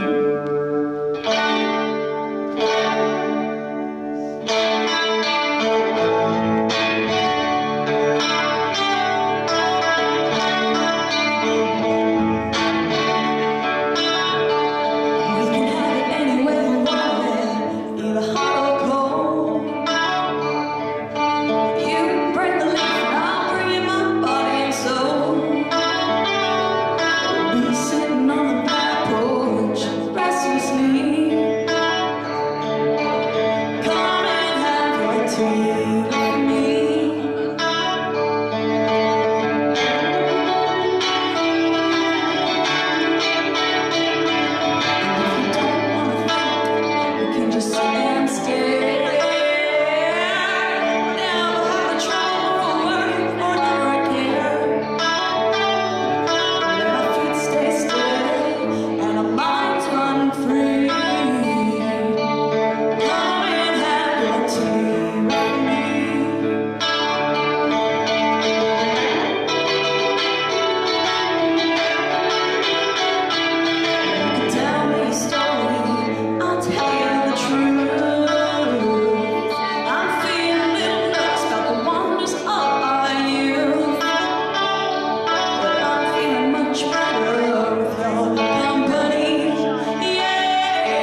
Interview.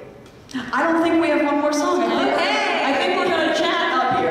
Yeah, give it up one more time for Shiva Scribedriver. Thank you so much for being here today. You want to interview your band? Let us know who they are. Oh yeah, so on the drums is Dane Watul.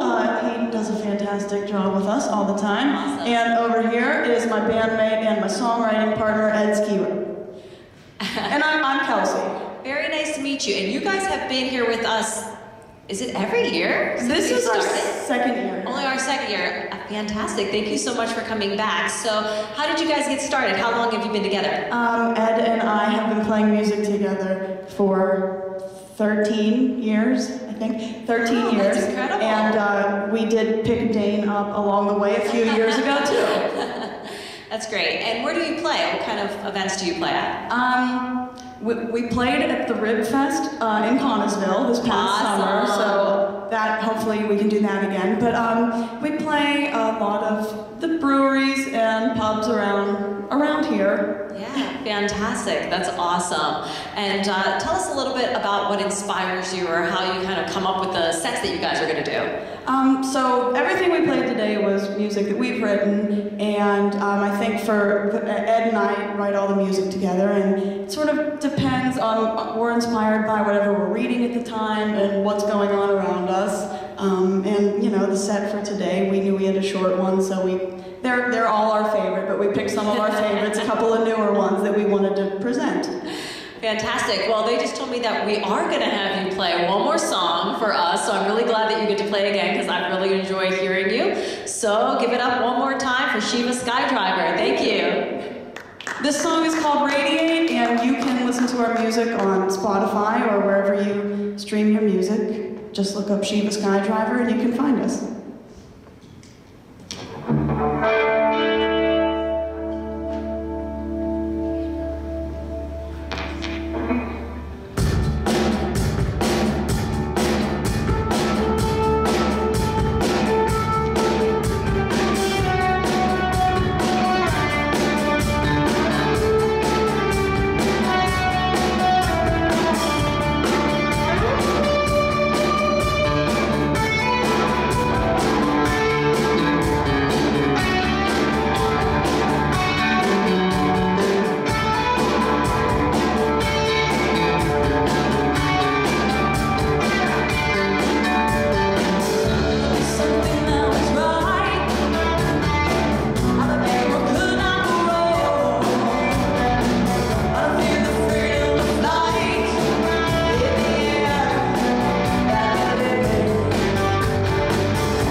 I love, we're downstairs and we can feel the place moving. But it is good to be back, Jackie. It is. We're excited about the 2022 Heart to Hope Telethon. And folks, if you're out there watching, this benefits Connellsville Area Community Ministries. And as Rob said, you're not giving to the ministries, you are giving through the ministries. Every dollar goes right back to our community. And we do have a list of people that have already called in and pledged. Yes. If you want to thank our sponsors there. Absolutely. So we have tons of people who donated food. So I just want to take a minute and thank them. Martin's Food, Ferris Distributing, Connellsville Cash Savers, Connellsville Dairy Queen, Craig's Appliance and Furniture, Yauk River Trail Council, Connellsville Lions Club member Tammy Hart, and the Connellsville Lion Club. So thank you so much for donating all that food. It is wonderful. Just wonderful. And you have a list here I have a list. of the people who donated monetarily. These are the folks that have already opened their wallets. We have Jim and Carol Clark, Janice Janes, Dawn and Mary Jane D'Amico, Sandra Lincoln, Bruner Insurance, Judy Eanes, she's my buddy from Rotary. I love you, Jude. Pat and Barry Zembauer, Sandsmeyer Memorials, that's Joe and Val, Andrea Dubler, Tyke and Associates, Mr. and Mrs. David Koslow, Scott and Ann Davin, Dawn and Kathy Grinaldo, Country Motor Sales, Clara Ann Macco, LHTC Broadband, and we are broadcasting this year up on the mountain, Father Dan Carr, the Kelly family who donated in memory of John Husband, Rod and Judy Haynes, Dennis and Rita Martin, Roger and Linda Suter, and Buck Hamborski Livestock. So those are our donors from our first, we're almost through the first hour here. So folks, if you want to give, if you're watching at home and you want to give, you can give us a call. We've got our volunteers from Scottdale Bank and Trust here, and they're ready to take your call, 724-626-1120. Or if you want to give online, if you're more familiar with PayPal, it's www.conmin.org/give. Don't forget the slash. That's the important. slash. Well, if you go to Conmin, you'll find it. Good. Conmin.org, you'll find it there. So there's another way to give. You can give by the mail. Yes, yes. If you're out there and you're watching, and maybe your paycheck didn't clear this week because the folks at the bank were taking their time. But if your paycheck didn't clear and you still want to give to the ministries, you can mail a check made payable to CACM, short for Connellsville Area Community Ministries, and that is P.O. Box 777, Connellsville, Pennsylvania, 15425. And if you get it to us soon enough, the phone's ringing. The phones are ringing. You hear? We've got phones. We got all right, you guys are out there. Thank you. So make sure you can donate any amount. It doesn't matter. It all goes to the community to help them in need. There's lots of things that Connellsville Ministries helps people with. What are some of those things? So the big thing is the food pantry, and in 2021, the food pantry fed over 200 families per month. Hold on. That's not per year. That's not per year. That's not every 6 months. Right. That is each month. 200 families every month that are receiving food through our food pantry. And then the crisis ministry, this is for folks that receive shut-off notices. Maybe they need gas to make it to a doctor's appointment or something like that. We were able to help 189 households in 2021. And again, those are all kinds of different crisis situations that those folks find themselves in. So those are the two big ones. But then also the summer lunch program, we were able to feed over 1,000 students this year. Wow. And the holiday meal program, we gave out 469 Christmas dinners. That's amazing. Yeah. Wow, that's awesome. Don't forget, guys, there's multiple ways to give. At the bottom of your screen, you can see you can donate going online at www.conmin.org/give, or you can call 724-626-1120. Yep, and of course, if you are out there on a snowy day and you're looking for something to do, we are here live at Connellsville Area Community Center, 201 East Fairview Avenue, and we have our fishbowl. Our classic fishbowl is here, and so if you have a donation, if you want to make an appearance on live TV, come on down, bring the kids down. We'll take anything. We like the paper money, but you can dump in that Folgers can that you got full of coins, dump that in the fishbowl.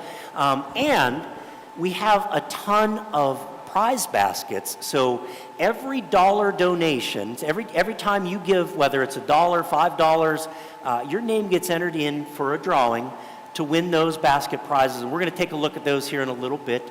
But yeah, so we're off to our first hour. I know we had some issues with our sound, but that's resolved, and so now we should be live on Armstrong Channel 100, Armstrong Channel 201, LHTC 151, and BreezeLine Channel 77, as well as our YouTube and Facebook Live. Yeah, so listen, I'm so excited about all the musical acts that they have for us today. Shiva Skydriver. Shiva Skydriver is one of them, but we are getting ready to move to a new band that is coming called Fire Escape. Will be here shortly. Yeah, Fire Escape. These folks were with us last year, and that was kind of just I don't want to even call it a coincidence. I think it was an act of God that these folks found out about our organization, about our telethon. They volunteered to show up. They filled in a time slot that we needed somebody. And they really rocked out and praised God. So fun, just a fun group there. So absolutely, very good. So I mean, who else do we have coming up? We have Soon coming up, and we're going to switch anchors. Yeah, we've got different anchors this year. We have Kendall and Bob that joined our crew, and so we're gonna. I think we're all gonna take a turn with rotating through. But you folks aren't calling to watch us and hear me ramble on. But if you do want to come down, the Porter Theater is open. You can catch all of these bands live. There's a really good atmosphere upstairs in the theater. You can also drop your money in your fishbowl, enter to register. And you can get food. Food, yes. The Connellsville Lions, God bless these folks, because I feel like they feed Connellsville. They run the concession stand out at the stadium, but they're taking very good care of us here. They're running a little bit toned down concession stand this year because we weren't sure what kind of crowd we were getting. But and then they also provide food for all of the volunteers, and that's from that donation list that you read off. All of those great organizations taking care of us. So.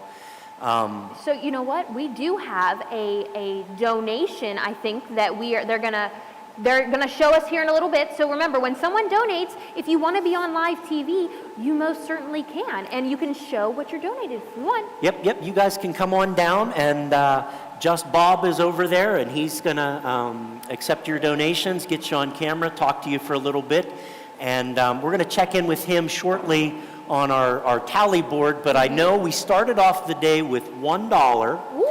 And I know we've had a couple donations come in since then, so we're going to...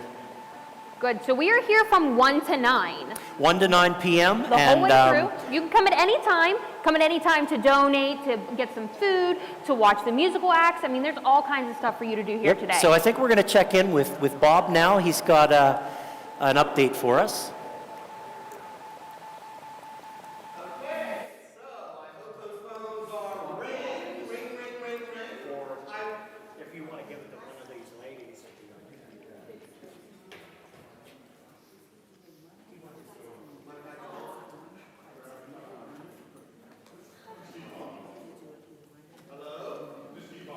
Okay, there I go.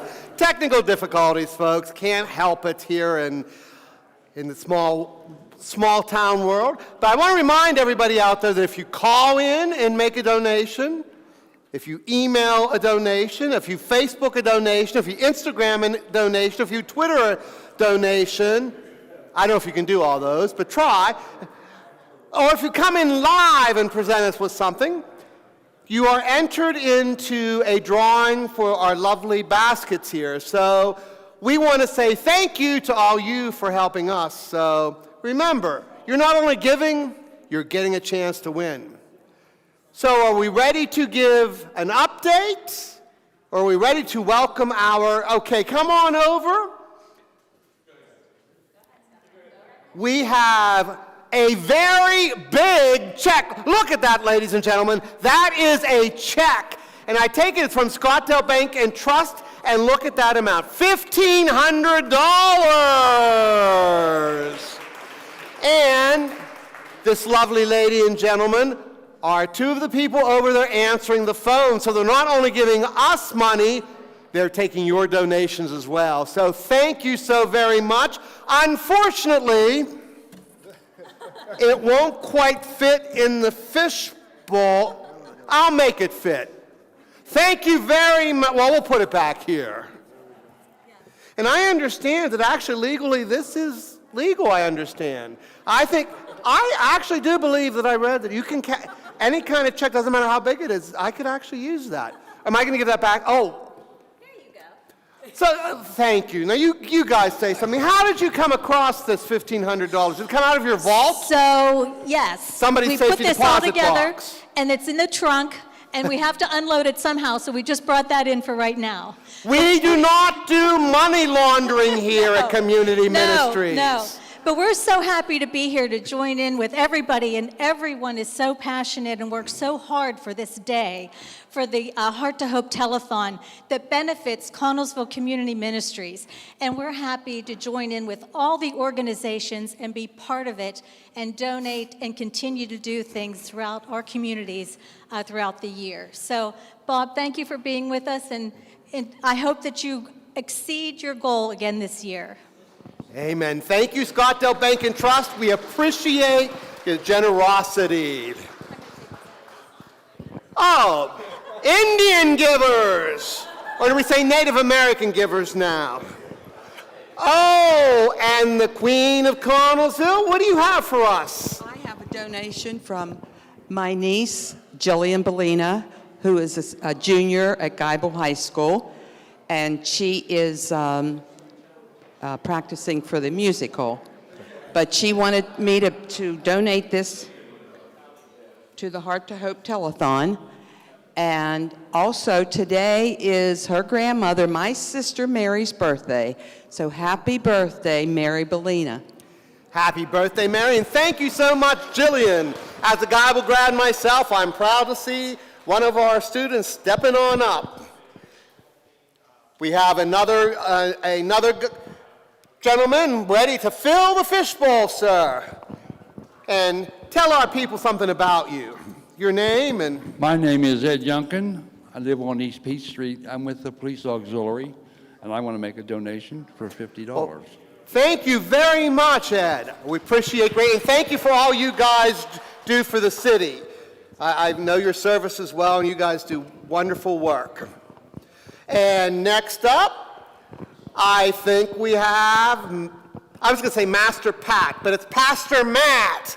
And what do you have for us, Pastor? Thank you, Bob. I have a $500 donation from CAMA, Connellsville Area Ministerial Association.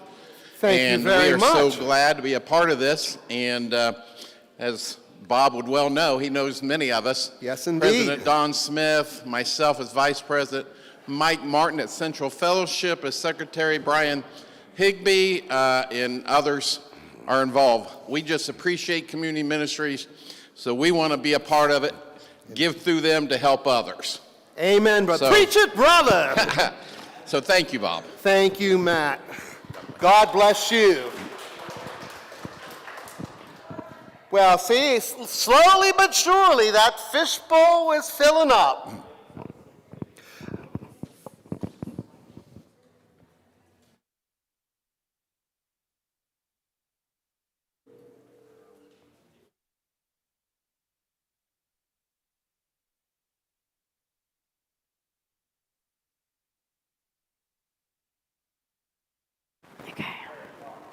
Check, check, 1, 2, 3. The people that make Connellsville Area Community Ministries what it is, our volunteers. So I know we all get really excited about the telethon. It's a one-day-a-year event where we raise money for the ministries.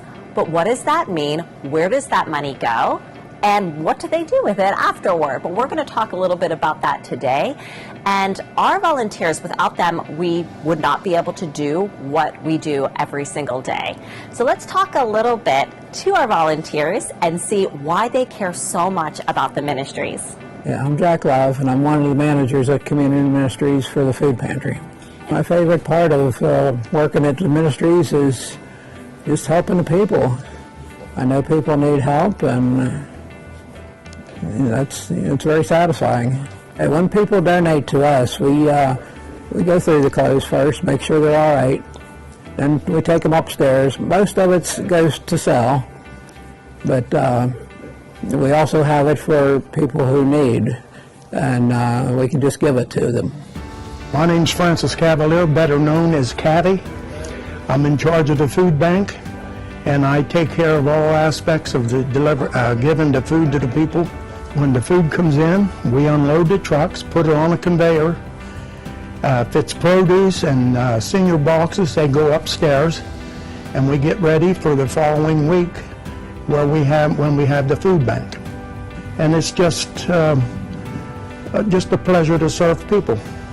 My name is Brian, and I do the donation pickups, and I help with food bank and bringing up clothing, and I also sell stuff for us on the internet.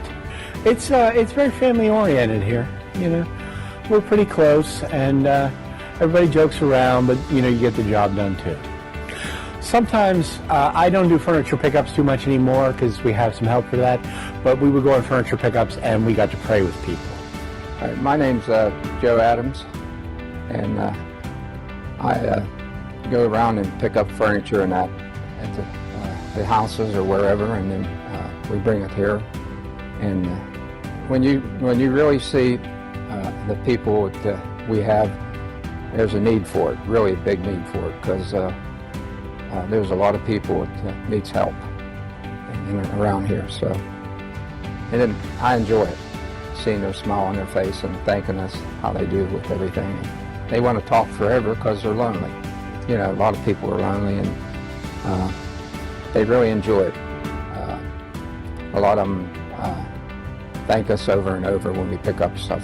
My name is Tammy, and I help out the community ministries along with 3 other ladies, Cindy and 2 Marias, and we pre-sort the clothing, separate it by season, sex, put them into boxes. Boxes are marked.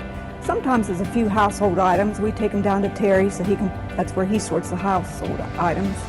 And boxes are labeled and stacked so they can easily find them then. I've been volunteering here for 5 years.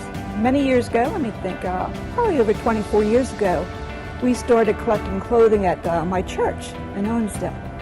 And we collected a tremendous amount of clothing to a church up in the mountains, and then I heard about community ministries, and so we started sending clothing here. And then after a while, I thought, well, maybe I would like to be on the other end of it, sorting the clothing and not just donating. And that's been enjoyable. My name is Courtney, and I run the cash register, and I'm sometimes in the processing room where I hang clothes, and I get on everybody's nerves. Usually everybody greets me with a big smile and hello. Everybody that works here and volunteers here. And then I usually just walk through the store. If I see some hangers, I'll grab them. If I see something hanging off a hanger, I'll fix it. I've been helping here at the ministries for about 3 years now. I came here shopping one time with my sister, and I seen that they took volunteers here. So I asked some questions, and I got an application, and I turned it in. And it took a while for them to answer me back. I think it was just because they had so many volunteers in. And then I got a call one day, and they asked if I could come in and help out, and I came in on the day that I was available. And Sharon helped me my first day, and Clara. And ever since then, I just fell in love and been here ever since, every chance I get. I'm Ron Raymer. I am the Executive Director here at Connellsville Community Ministries. This is the start of my 3rd year here at the Ministries. I know a lot of times when people think of community ministries, they think of our store, which is a great thing that we have here in town, and it's a great tool to help people, but it's not everything that we do. It's a tool to help us do a lot of the things that we do. It acts as a big fundraiser for us. It gives us a large stockpile of items to help people with that need things, that don't have anything, whether they lost it due to a fire or they just don't have it and need something. But some of the other things that we do is our crisis ministry. That's one of the biggest things that we do that people don't know about. We try to do what we can to help anybody that's in need, whether it's someone that's having trouble paying their rent, someone that has an eviction notice, someone who is getting a shut-off notice from a utility. We do what we can to help ourselves, and we also sometimes will reach out to other organizations and try to help people get through a rough time and get back on their feet. I think what makes community ministries vital in the community, honestly isn't even us itself. It's what we do. It's the way a community comes together to help each other out. It's a process that I'm so proud to be involved in, and that I'm glad that Connellsville Community Ministries is here to do what we do. But it's really about the same thing that everything that we do is about. It's the community coming together to help the people that need it. I thank God every day for all of the volunteers that we have here at Connellsville Community Ministries.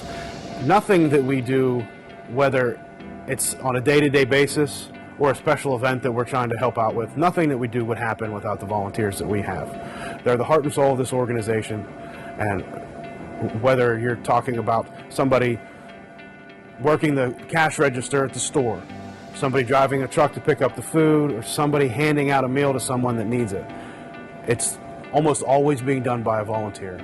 And it's things that we can't have without the volunteer force that we have. To me, the telethon, it's such a great event that we have, and it's something that I'm so happy has been brought back. It is a way for us to raise funds to help out in the community, but it's also a really good way for us to showcase everyone that helps us do what we do. It's a way that we, yes, we can take in, but it also gives us a way to share all of the people in the community that come out every time that we need help helping someone. I know that you're going to hear this 100 times at least during the telethon, but whenever we say you don't give to community ministries, you give through community ministries, it gives us a chance to showcase all the people that do that all year long. We want to thank Fayette TV for partnering with the Heart to Hope Telethon this year. And after hearing from all of those volunteers, I don't know you, but I am just so inspired and grateful that the ministries exist, and grateful for every single person that donates to the ministries so that we can do what we do every day and be an incredible resource to our communities. We're going to continue to make those phones ring and raise as much money for Connellsville Area Community Ministries as we can, because we know it's going to an incredible cause.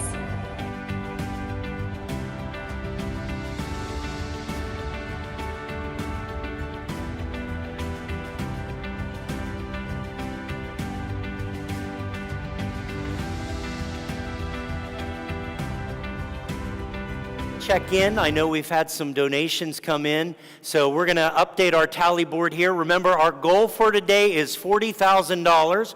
We are off to a good start. So far, we have $5,026. So I know if you're out there watching, you're welcome to come down to the community center and give. You can call our volunteers, 724-626-1120. Or you can go online at conmin.org/give, and all of those donations are going to be entered in for a chance to win one of our prize baskets. But we want to get this number from 5,000 up to 40,000 here before 9 o'clock tonight.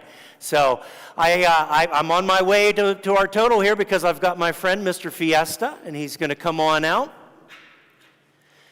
And Bill, tell us where this money came from. This is from the York Catholic Churches, from Connellsville and Dunbar, St. Aloysius, St. John's, Immaculate Conception, and St. Rita's. So we have a little check here for you. A little check. It may be a little tough to get through the drive-through there. Yes. But well, listen, the we're folks glad at that you have Scottsdale it. Bank told me they would cash this. So. Somerset Bank. No, Scottsdale was on the phones. They told me they would take my giant check, so we're good.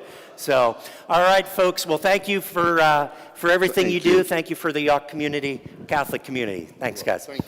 So, and now we're headed back over to our anchors.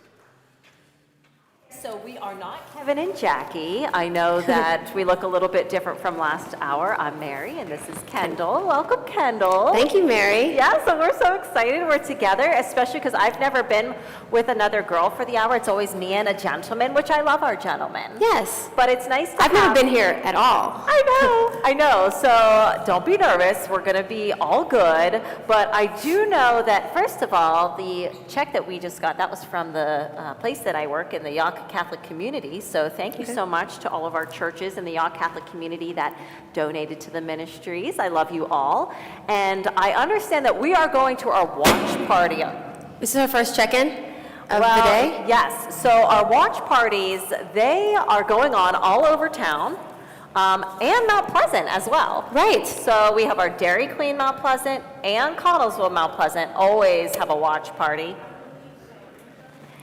And then we also have O'Donnell's. Have you ever been to O'Donnell's? I have not. Oh my, you have to go to O'Donnell's. Okay. It is an absolutely fantastic place to be. They have great dinners. It's my happy place. Jamie, hi, I love you. We'll be there later. After the telethon, we'll all be going if you'd like to join us.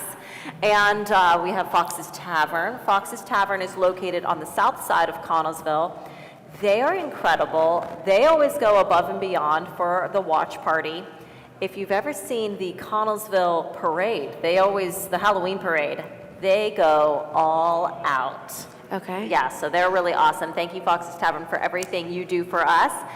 And I'm missing one, Buds. Bud Murphy's.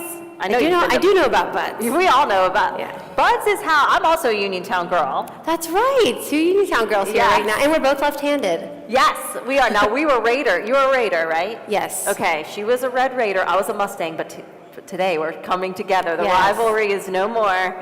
We are coming together, and yes, so when I first came to Connellsville, that was the only thing I knew about it, was that Bud Buds. Murphy's was here. It's all about Bud Murphy's, and they're amazing. Robin, thank you so much for all of your support. We had a party there a few weeks ago where we did karaoke to let people know that the telethon was happening. I know you sang, Mary.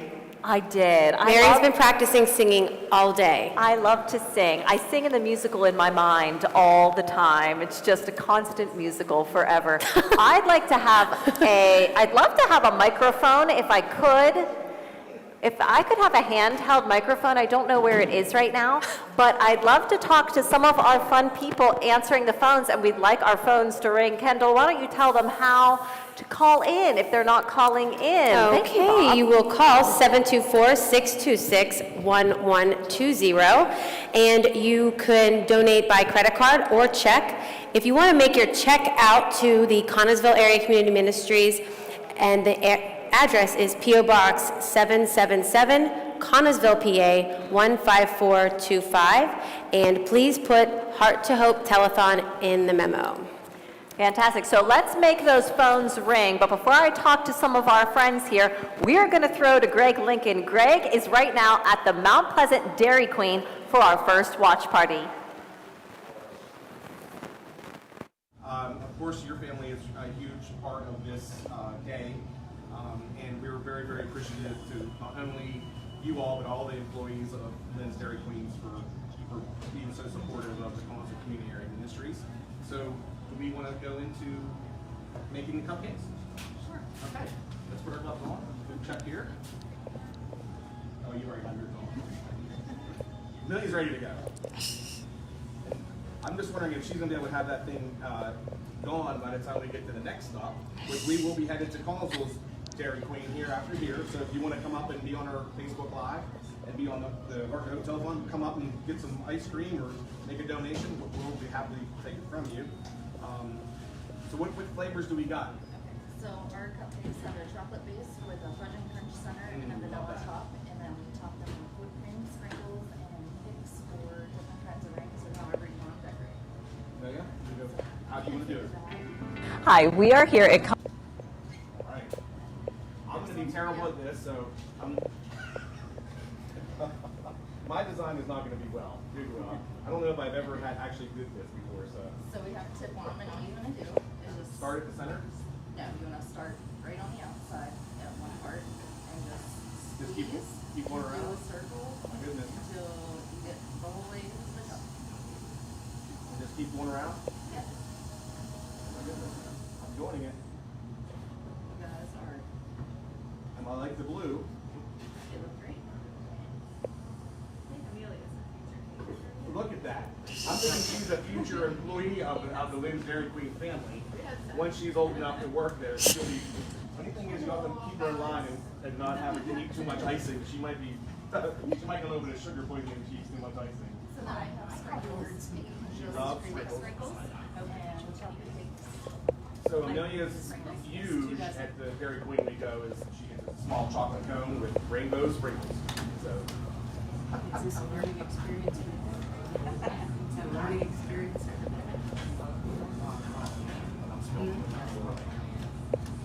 Oh, okay. And then we have arts today. Oh, love it. Heart to Hope. Like that. Mine looks good. And Amelia, we have a happy birthday, sorry, since your birthday was Oh, awesome. last week. Look at that. And you guys just successfully created your nursery. All right. Bravo. I think I can be hired here too. I mean, I was pretty good. I mean, people will be happy with my cupcake. So I thank you all so much for allowing us to come today and being so generous for the Heart To Hope Telethon. We are headed to Connellsville next. Probably around 3 o'clock we'll be there, and you want to come down and hang out, and make sure you come out to the Lynn's Dairy Queens today, because we're going to help raise lots of monies for the Heart To Hope Telethon until 9 p.m. tonight. So thank you all, and we'll see you soon. Sarah, stop. We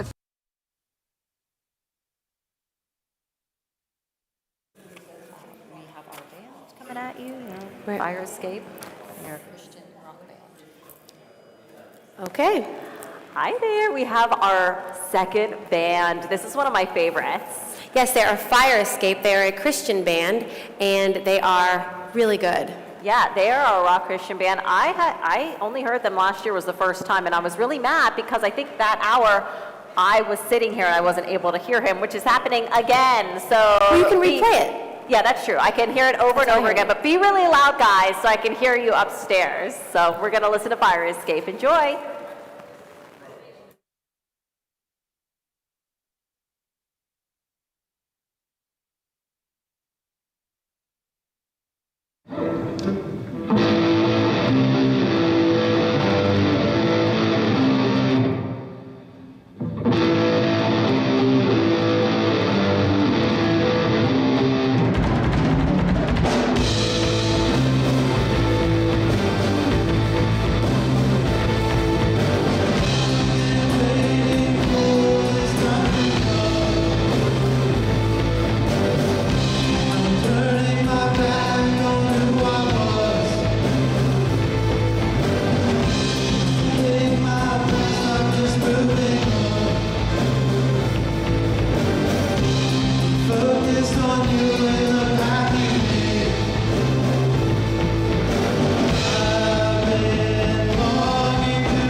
our fire exit, that was our original song called You Save Me.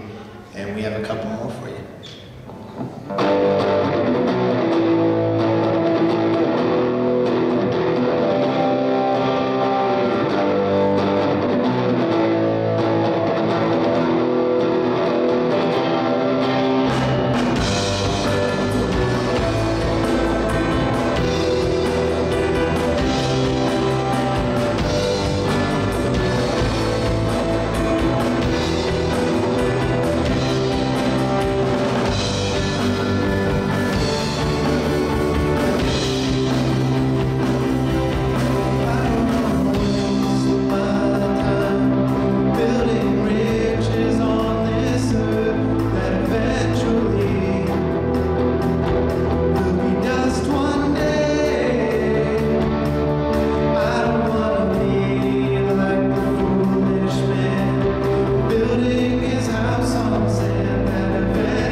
appreciative that you are here with us.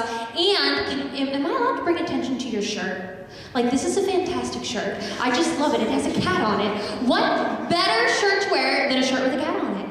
Right? So can you tell me a little bit about yourself and how you guys came to be?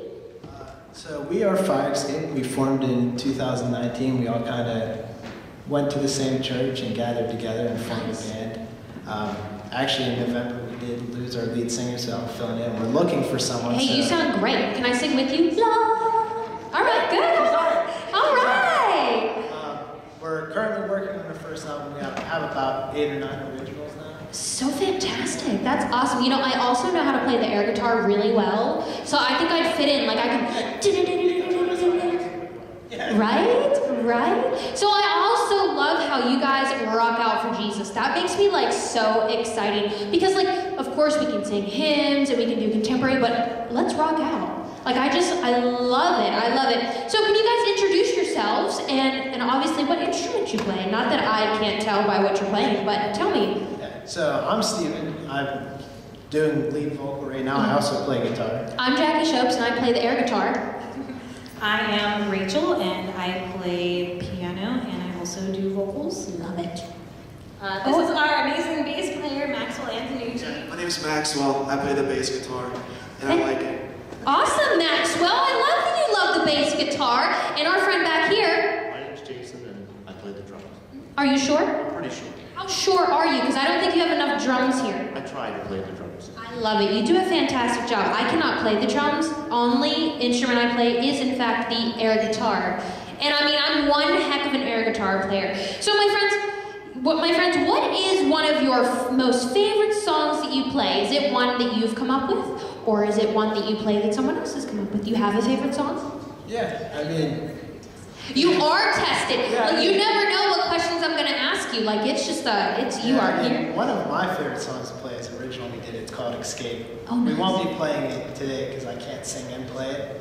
It's a pretty rocking song, so that's one of my favorites. That's awesome. I'll rock out with you. Can I headbang too while we play? I love it. Very good. So, can we talk about all these thingies here? Let's do that. What are these thingies? Well, that is what made my wallet hurt. Well, yes, I would imagine so. Musical instruments are not cheap. Good musical instruments are not cheap. But these are like turning knob thingies. Yeah, those are all my effects pedals. So each one does a different thing. Awesome. I have noise control, reverb, 12-string emulators. 12, what is a 12-string emulator? Is that something that makes it to where you have 6 strings, but then it makes it 12? Oh my gosh, there's so many more strings! Listen to him go. It is a 12-string emulator. It doubles the amount of strings. My friend, I love how you play the keyboard. Can I touch it? Sure.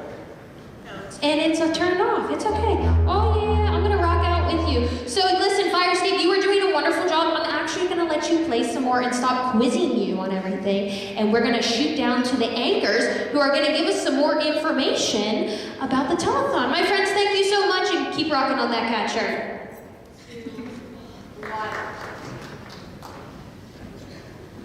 We are going to read all of the incredible people that have donated to us. I do not hear the phones ringing, first of all. Have you heard a phone ring for a while? I see someone's on the phone. Rob's on the pastor's on the phone. We need our phones to ring. And you need to call in 724-626-1120. Make these phones ring for us.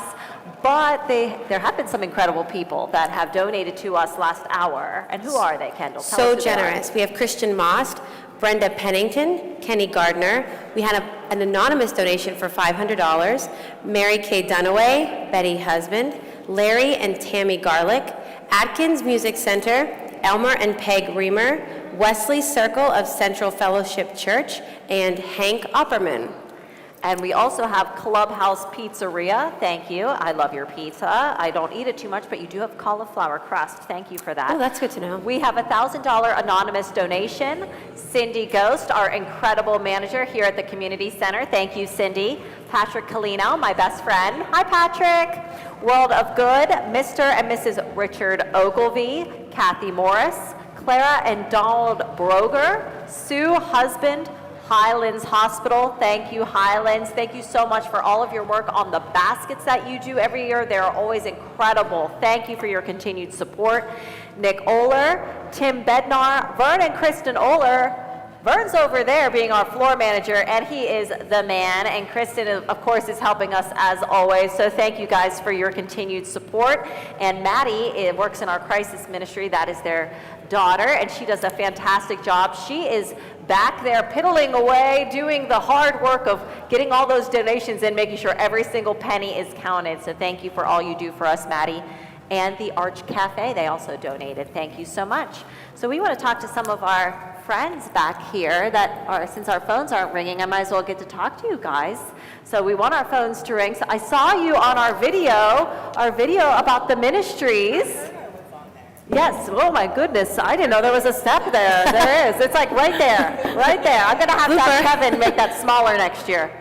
All right, so you were in our video about the ministries, and if they missed that video, tell us a little bit about what that video was for, because we kind of came in and told you that you were gonna be on camera and talk a little bit about what you do. So introduce yourself and tell us who you are. So my name's Courtney, and I volunteer at the ministries 3 times a week, and that video was just, the volunteers who come in and help out was just asking us what we do in our day-to-day and how working there has affected us. Oh, the phone's ringing. Yay! I did that. You did. That was all you, girl. No, it wasn't me. You had it. It wasn't me. Yes. So you volunteer 3 days a week. And how long have you been volunteering for the ministry? I've been volunteering for 3 years now. Okay, so I absolutely love this because a lot of times we say that we need volunteers at the store, and some people just don't know how to become a volunteer. So how did you hear about volunteering? I was there shopping one day with my sister, and I noticed signs that they accept volunteers.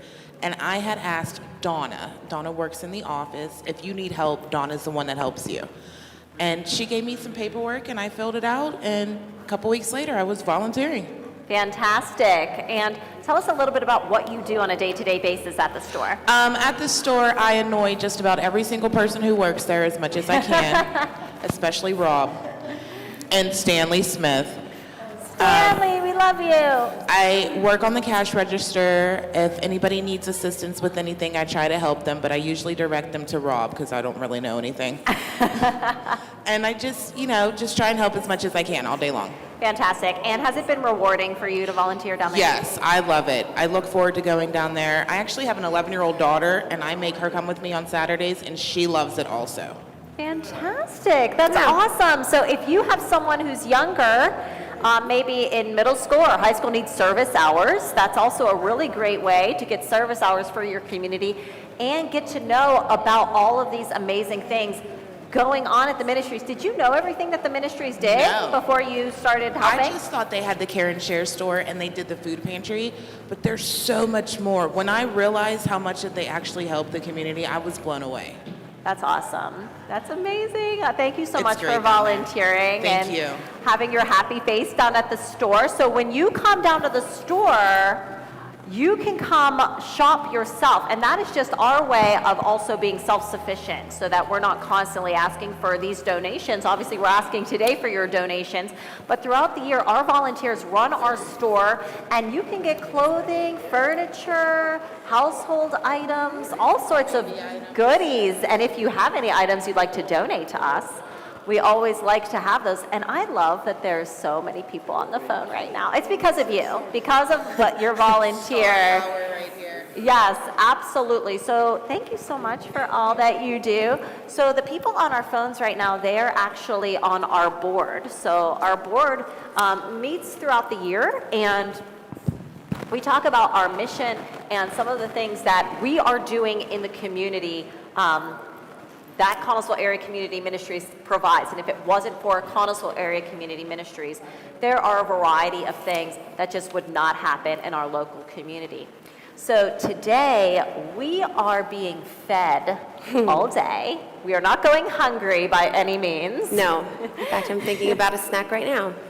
And that is because of our Connellsville Lions. They are outside making sure that everyone that comes in, whether you are a volunteer or just coming to drop something off, is getting a nice snack, something to eat. So we want to thank some of these people that have given to us today and donated so that we do not go hungry all day. And also there's like goodies too. It's not just food, it's goodies, cookies and everything. Yeah, so it's Martin's Food, Ferris Distributing, Connellsville Cash Savers, Connellsville Dairy Queen, Grill and Chill, Craig Appliance and Furniture, Yawk River Trail Council, Connellsville Lions Club member Tammy Hart, and the Connellsville Lions Club, as Mary said earlier. All right, so we want to thank every single person that is continuing to be on the phone. I believe that we are going back upstairs, yes, to the bands, and we are going to continue to enjoy the band Fire Escape.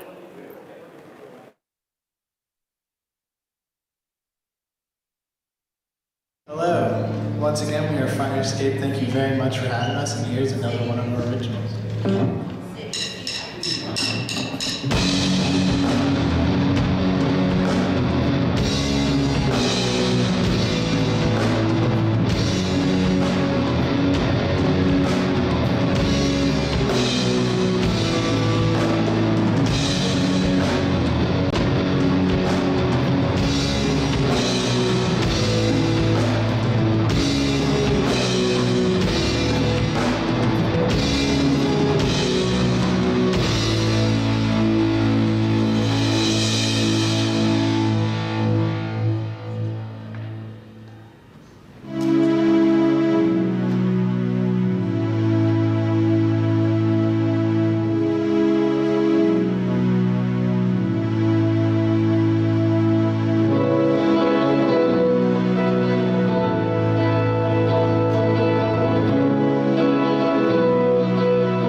And we are back. Fire Escape, they are so phenomenal. We They are are. so grateful to them. And, you know, I think that having a Christian band really just calls home a lot of the things that Connellsville Area Community Ministries does, because we are not the church, but we are an extension of the church. So we can provide things that maybe some churches just can't provide for our local community. Oh, sure. And we are there for all people in need in our community, and to treat them with that human dignity. So to have a Christian band today, we were just really excited to have them on, and we appreciate all that we do.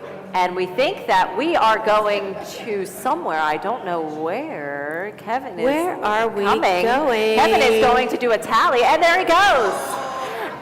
Oh my goodness, that was exciting. And we are going to have Kevin Ghost update us on how we are doing.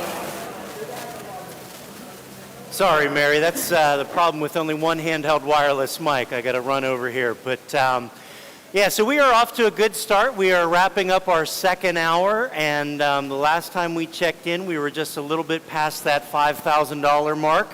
And so let's see where we are. Again, our goal today is $40,000. And so we want to make sure we drive up that number, and we are at 11,625. So we are about a quarter of the way to our goal. Folks, if you are out there, if you're down at Bud Murphy's, if you're out at Fox's Tavern, you're down at O'Donnell's, forget where else, the DQs, and you want to give, it's 724-626-1120. You can give online at conmin.org/give. But yeah, we're trying to hit $40,000 today. We're here till 9 o'clock. I know we can do this. And I've got some folks here. They're going to come on right now. And you're welcome to come down to the community center just like these folks are. And so, hey, I know you guys. Good to see you. Good to see you too. So these are the folks from Somerset Trust. Tell us what's going on, John. Well, every year, Somerset Trust and the Cook family from Somerset makes a donation to Connellsville Community Ministries because they feel it's very important that we keep this organization alive. Additionally, we have a bike ride. I think this was our third annual bike ride, and we get some sponsors. And this year we made money, so between the bank's contribution and the bike ride, our check is for $4,725. That's awesome. That's awesome. Thank you, sir. So I have with me our manager, Kyle McKenzie, the bearded one, and I have our manager at Walmart in Peachin, Bonnie Henry. So She doesn't have a beard, no, so that's how you no, tell them I apart. don't think. But we really appreciate all you do for the community, and keep up all the great work. Thank you. Thank you very much. I'm just going to let you guys take that because you're handling all our deposits today. So thank you very much.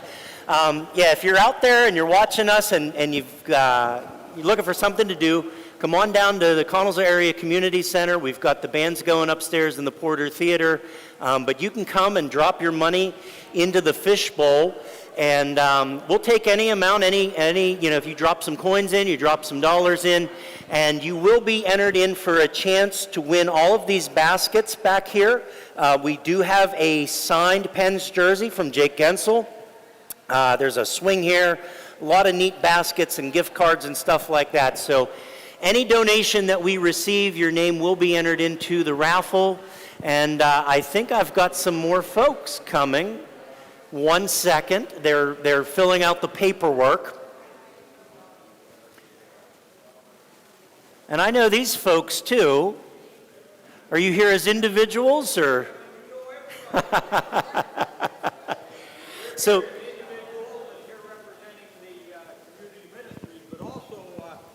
We're here to represent the churches that we serve. Mill Run here in the Fayette County area, Mill Run United Methodist.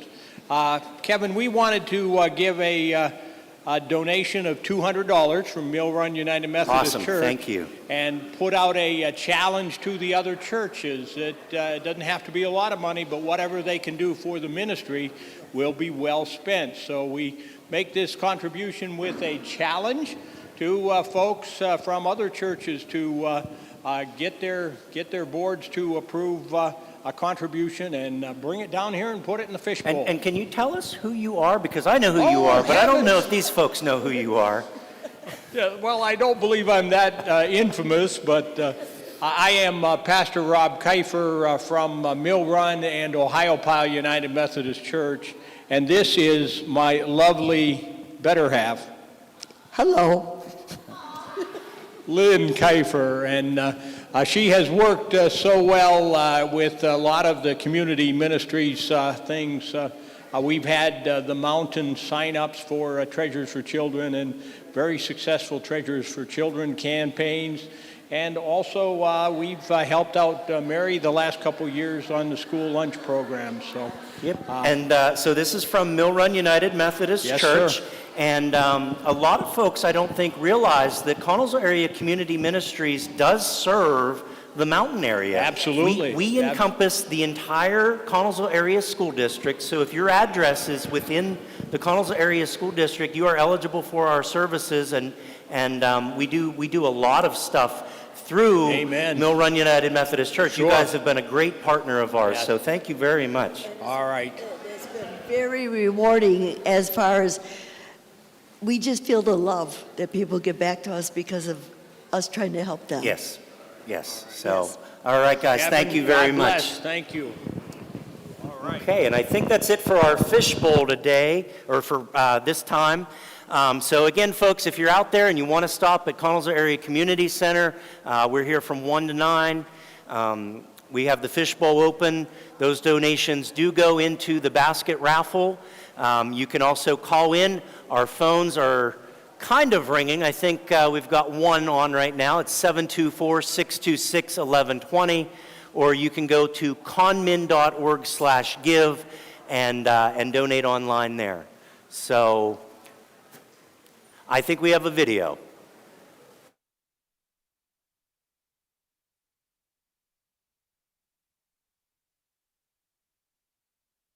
At the beautiful offices of Community Foundation of Fayette County here in Uniontown. Why don't you introduce yourself and tell us a little bit about what the foundation does? Hi.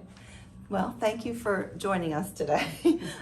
My name is Renee Kuzer. I'm the Executive Director of the Community Foundation of Fayette County, and I am happy to announce that we will be awarding the Community Ministries a grant for $4,000 from the Angela Phillips Memorial Fund held at the Community Foundation of Fayette County. Yay! All right, so we got 4,000 big ones for the Heart to Hope Telethon, so that's going to really help us reach our goal. Our goal this year is $40,000. So Nice. because of this generous foundation, we are well on our way.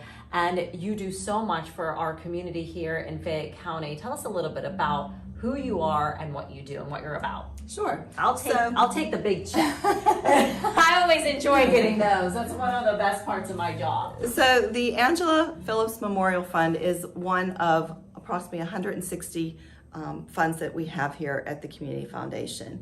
Last year, we awarded nearly $1 million to different organizations, charities that support Fayette County and some outside of Fayette County, as well as scholarships to local students.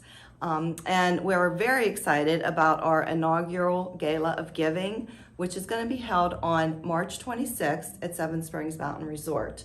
We're taking our grant making to the next level with this event, and the proceeds from the event are going to projects that will make a significant impact on Fayette County. So we're gearing up for that, and if anybody is interested in purchasing tickets, they are available through a link on our website at www.cffayettepa.org. Well, the good news is I have a really fancy dress ready for the telethon, and so does Kendall and Jackie, so maybe we could wear it again. Yes. For the gala. We could wear it 2 times. Yes, please. Is everyone going to be dressing really fancy? Yes, it's a black tie. Yeah.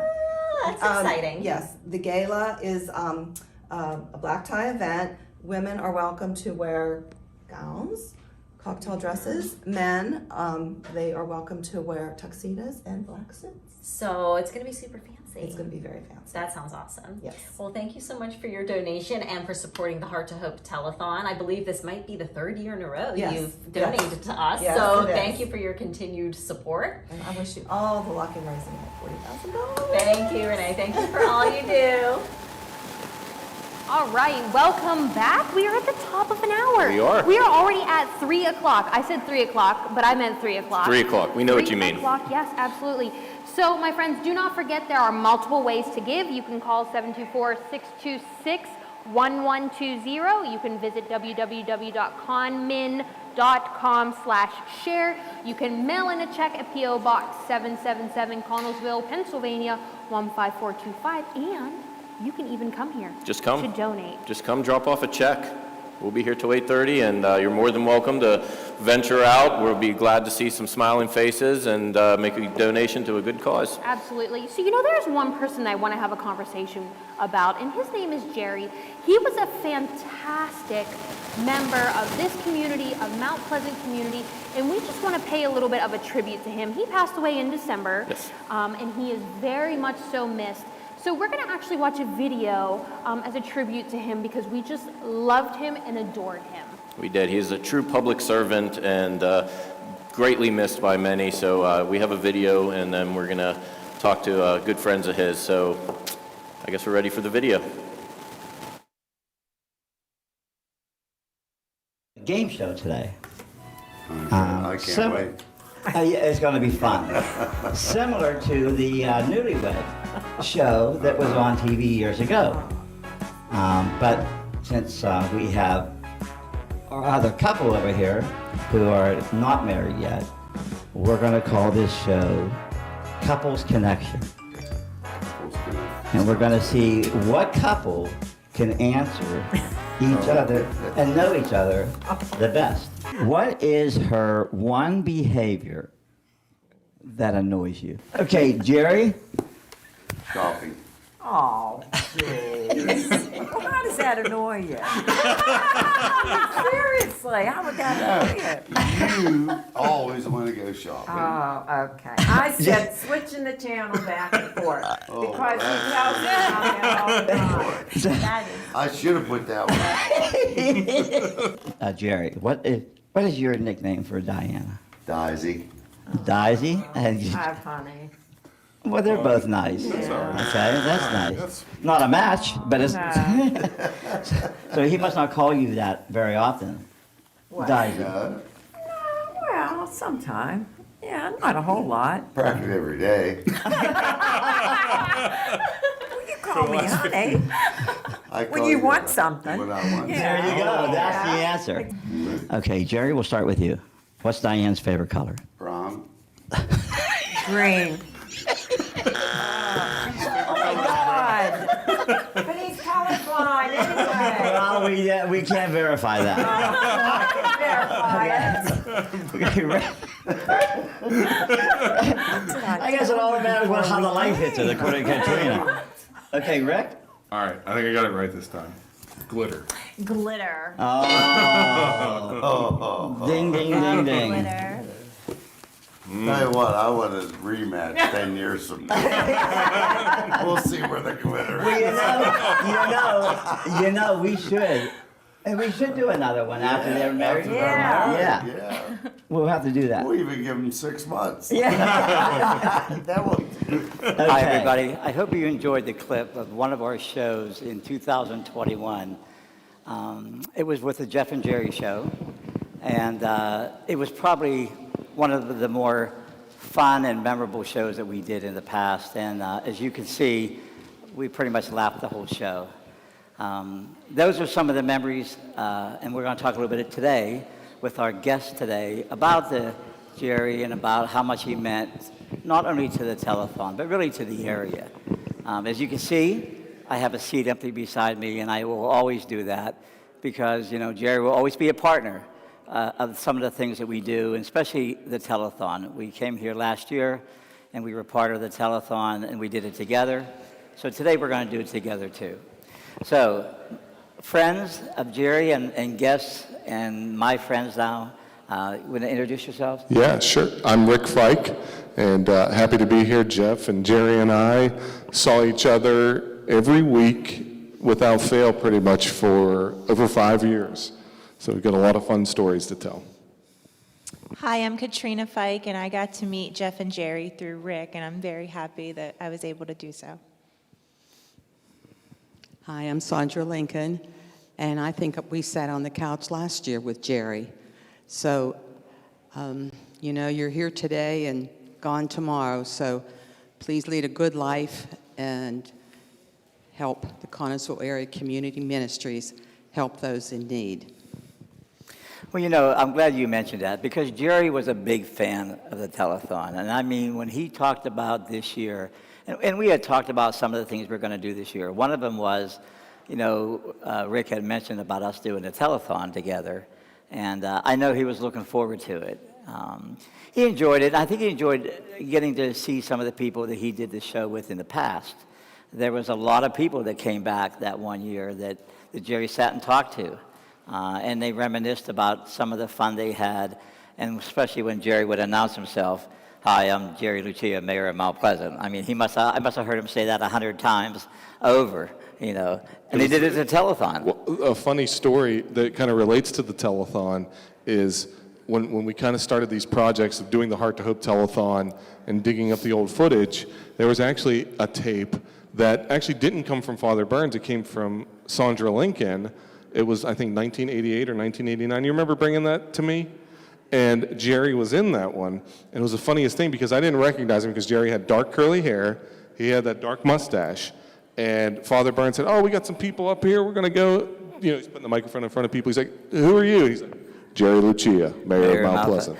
And it was funny because it was how many years ago, and he still said it the same way. He said the same way. All these years later. Although he looked different. Like back then, he looked like he was in the mafia. So I think a lot of people gave money to the telethon whenever he asked for it. So, but he just enjoyed that kind of stuff, and he was good at it. I mean, Jerry was able to inspire people to do things because he was used to doing that in Mount Pleasant. And the show, the Jeff and Jerry show was something that was near and dear to Jerry because he wanted to get the information out to the people. And I think he said that about every show. He did, you know? yeah. Maybe if he didn't have something else to say, you know, Jeff, we're just wanting to give the information to the people. That's what we're doing here. And he was sincere in that. Even though we kind of joke about it, he was so sincere because, I mean, you don't become mayor for 36 years without being sincere and having a way to get information to the public. And he was both of those things. And there was never a time I called Jerry and got his voicemail because it was just, I don't even know what his voicemail sounded like because he always picked up. He always picked up no matter when it was. And I've told these stories, I would call him with some of the most off-the-wall requests. Like, "Hey, it's Wednesday at 6:30, where can I get some wings?" He said, "Well, you can go down to the Fireman's Club. Tonight's wing night." I said, "Well, they got anything else?" Because Katrina doesn't like wings. He said, "Well, they got hamburgers." He said, yeah, so, but it was, he just always picked up. He was always available. And he was just so sincere in his delivery of that message to the people, for sure. Well, and I think Jerry was the kind of person that, I don't know if everybody understands Jerry. And they saw the person in front of the public. I happen to see the person behind the scenes. And just to give you a couple examples, when we would have a lot of snowfall, it was Jerry who would pick up the nurses who lived in Mount Pleasant, right outside of Mount Pleasant, and drive them to the hospital whenever they said they couldn't get to the hospital. It was Jerry who would go to someone's house when someone passed away and spend a half an hour consoling them and telling them stories. And you had to laugh. I mean, if you watched our show, and if you even saw us out, which we were together a lot, it was always, we were laughing because everything was, in Jerry's eyes, was fun. And he really wanted to treat life and enjoy every day. And I would honestly say Jerry did. He did anything he wanted. He enjoyed it. If he didn't want to do it, he'd call me and tell me to do it. So I ended up saying, "Well, I guess you don't want to do it, Jerry." And he'd say, "Yeah, you do it today," you know. And that clip we showed was from the show we did, The Couples Connection. And I want to give you the mic and talk a little bit about that experience doing the Couples Connection show.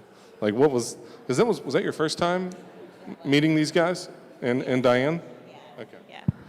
Yeah, that was the first time I got to meet Jeff, Jerry, and Diane, and I just had so much fun. I think the whole clip you'll see, I'm just laughing so hard.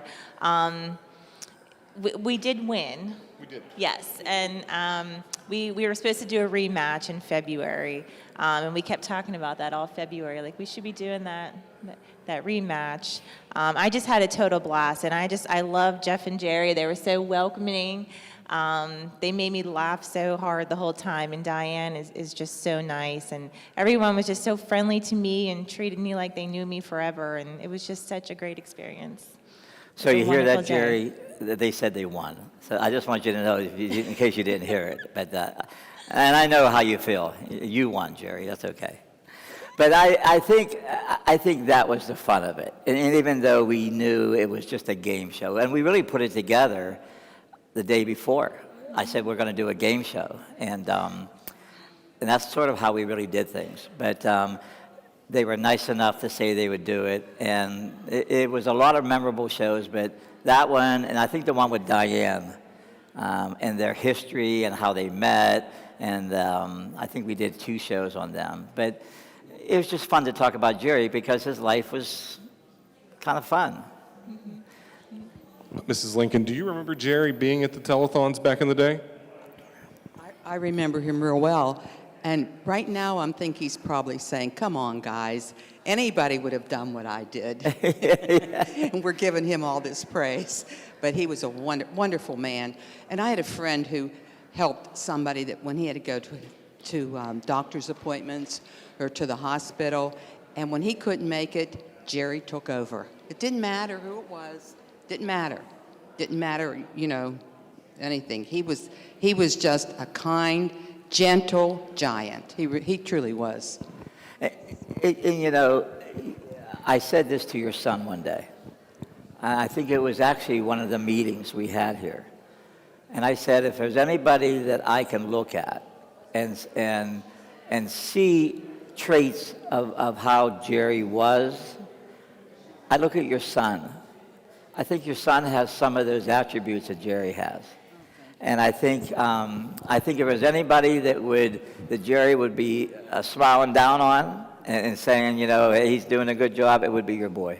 Thank you so much. Jerry would have also liked the break room we have in the back that has all the food in it. Oh, wow. He would love that. Well, first of all, he blamed me for doing all the food. And I'll be honest with you, I do like to do shows with food.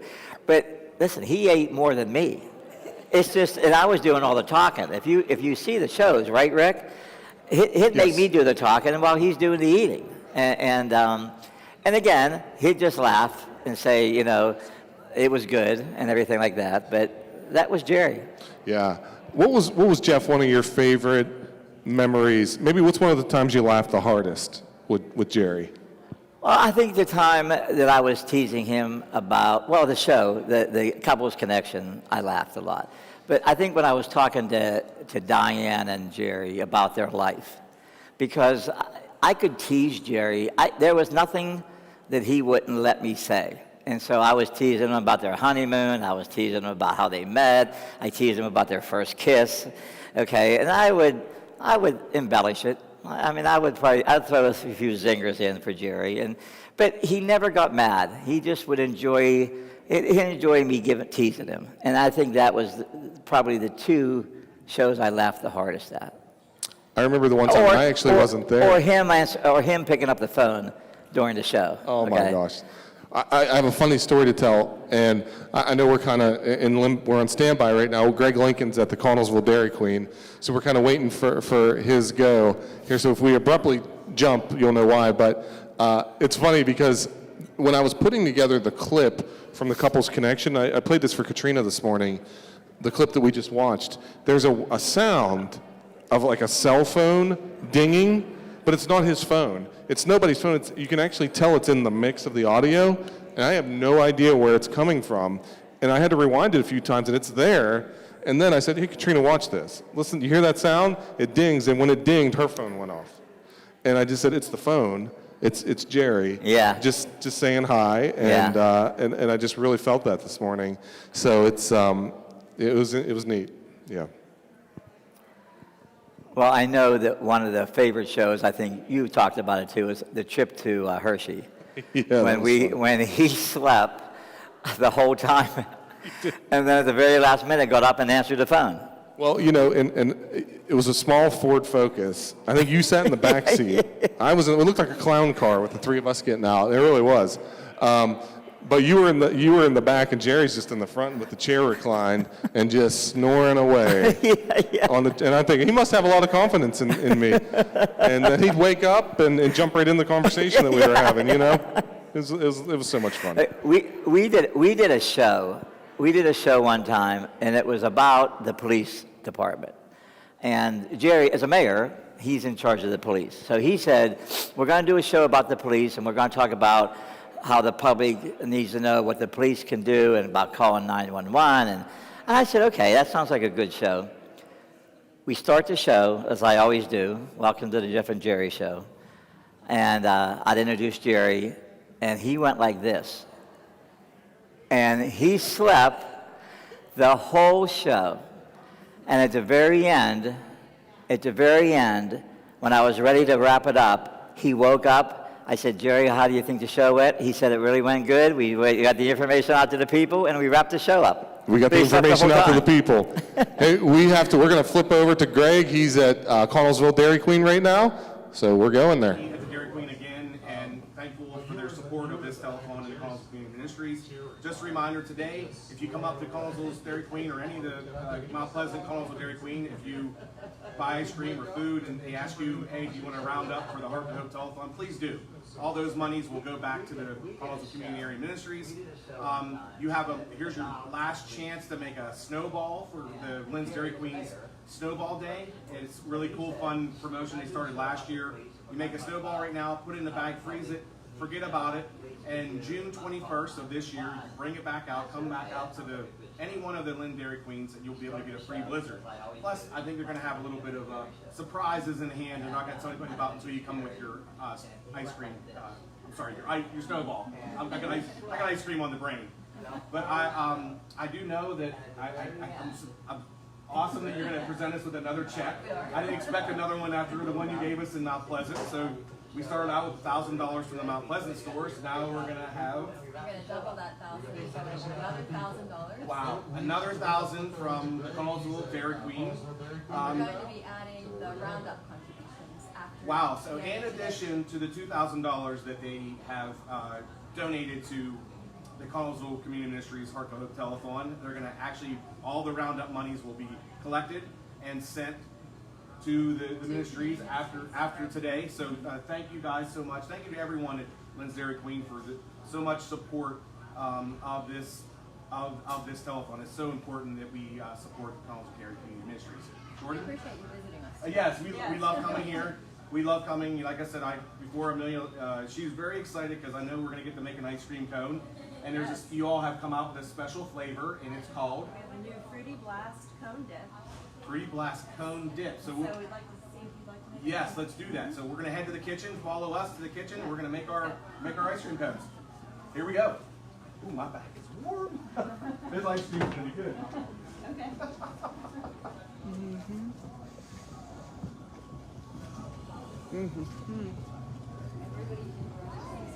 All right.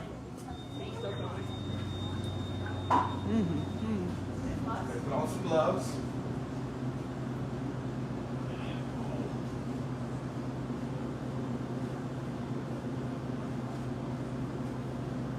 So nice not to be wearing a mask either. Yes. All right, so Jordan's going to show us how to do this. All small, yes. We're going to be totally overloaded with sugar. See, I still got my heart ring from the last stop, so I'm going to keep that on today. Yes.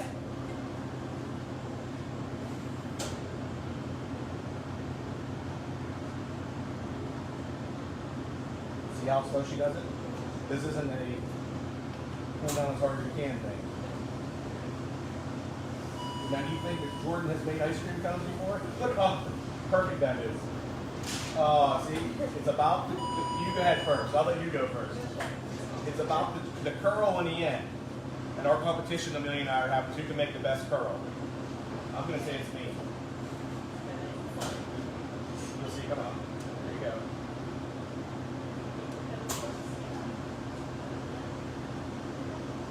Oh, push down. Okay, I like the technique. So when you let's see that, let's see the curl.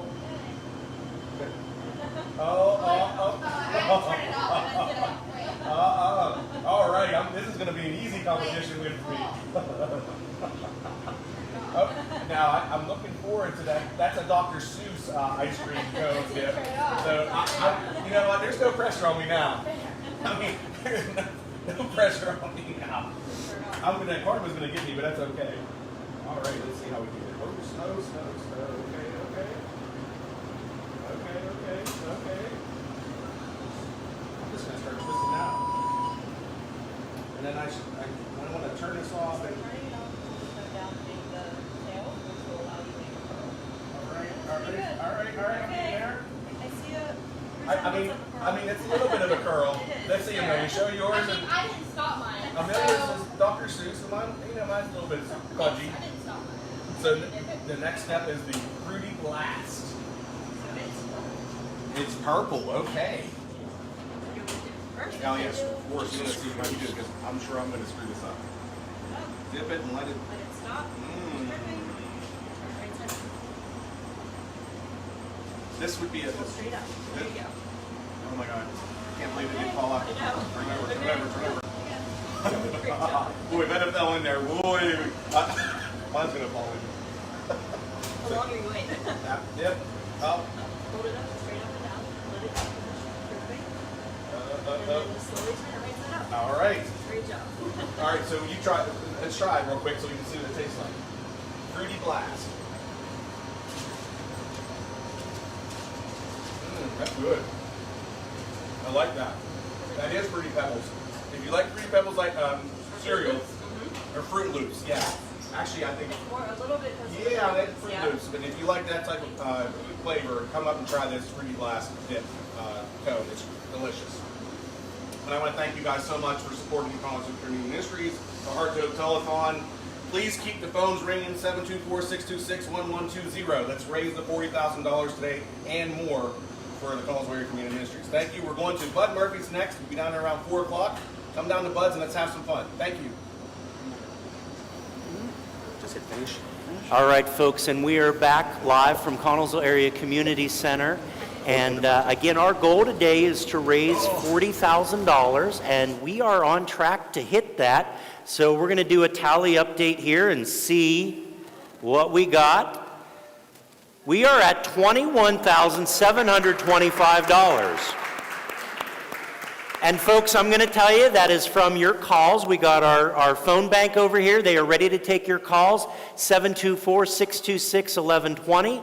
You can give online at conmin.org/give, or you are more than welcome to come down here, listen to the bands, and then we've got our fishbowl here. And I believe you have something you want to drop in the fishbowl. Is that right, sir? Well, I do. And I'm from Westmoreland County, and I got to know the Connellsville Community Ministries pretty well over the last couple of years. And you do a lot for the surrounding area. So I thought that Westmoreland should get more involved, and that's why Jerry and I came down to do the show. But this year, we have a great entrepreneur in Mount Pleasant who came back and put a store in Mount Pleasant, Levin's Furniture. And Levin's Furniture has always been a big part of our town. Their headquarters was always in our town. So I spoke to Robert Levin, and I said that we were doing something today for Jerry.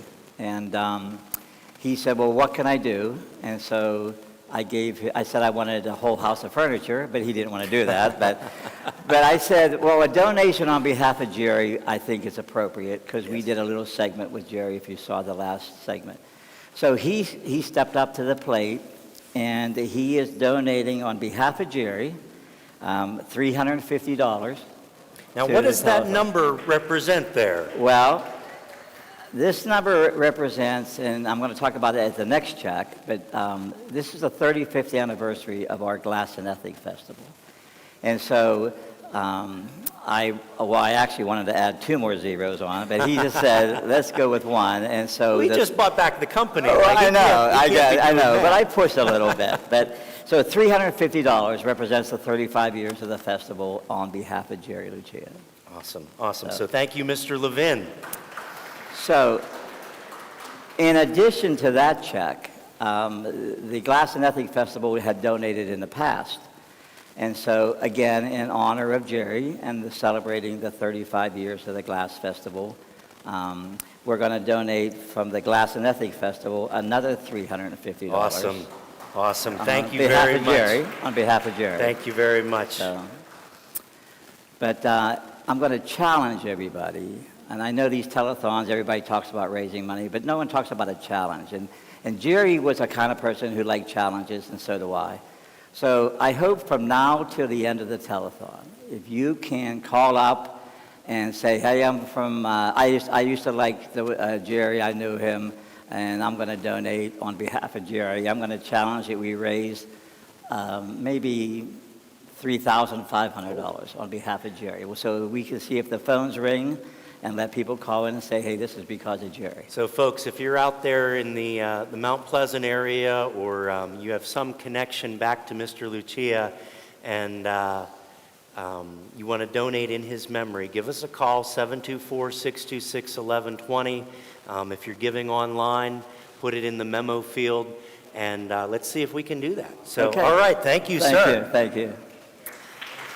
All right, and so we've got some folks here that, some beautiful ladies that would like to come on and make a donation. So you want to come on out here? We're going to drop that in there. And we're going to look right there. And can you say your name? Henley. And? Kennedy. All right, ladies, thank you so much for coming and donating to the Heart to Hope Telethon. Give them a round of applause. All right, you can head back over there. So folks, we're here till 9, and it looks like we're a little past halfway. And I do want to point out, this is because we just had 2 very, very large donations that boosted that number. But we're very, very much relying on those $1, those $5 donations. When you call, you get your name entered in for a chance to win one of the baskets. We'll be drawing these. We're not going to do that tonight. We're going to wait until Monday to do that, so that you do have the chance to call up until 9 o'clock. But we are live here from the community center for the rest of the day. We've got a lot of entertainment lined up for you. So come on down. And speaking of entertainment, we're going to head back upstairs.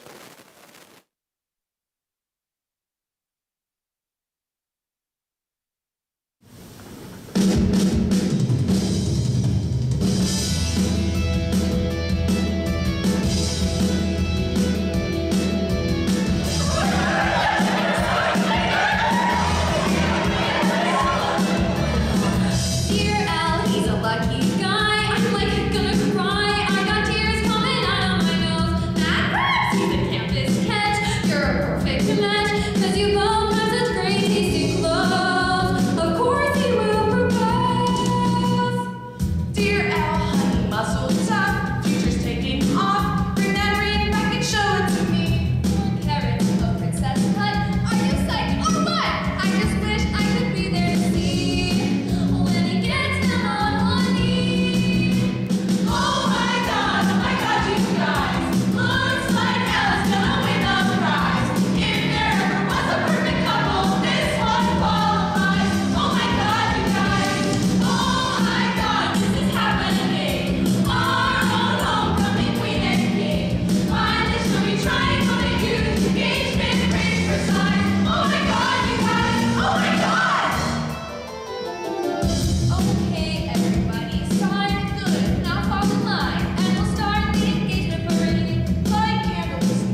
Brooke. You can laugh, but she's made tons of her DVD and book. Whip your way to tighter bonds. Happily married, so she swears to her 60-year-old stud, till stepdaughter came downstairs and found Brooke all covered in his blood. If Brooke took a plea, I'd have her out in 3 to 4, but she claims she did not kill him, did she? Let's watch some more. But it's more than just a workout, it's a defensive weapon too. Silly wrap it round your assailant's neck and pull till he turns blue. You can also use a pendle and a grip to shatter your attacker's spine. And all for 3 small payments of $19.99. Don't have him whipped in the shade when you get grief from a guy. Just work him over with this till he starts to cry. If he don't act like he should, you got to whip it. It gets you out of any scrape. It gets you whipped into shape. Come on, people! Whipped into shape. What does not kill us makes us better.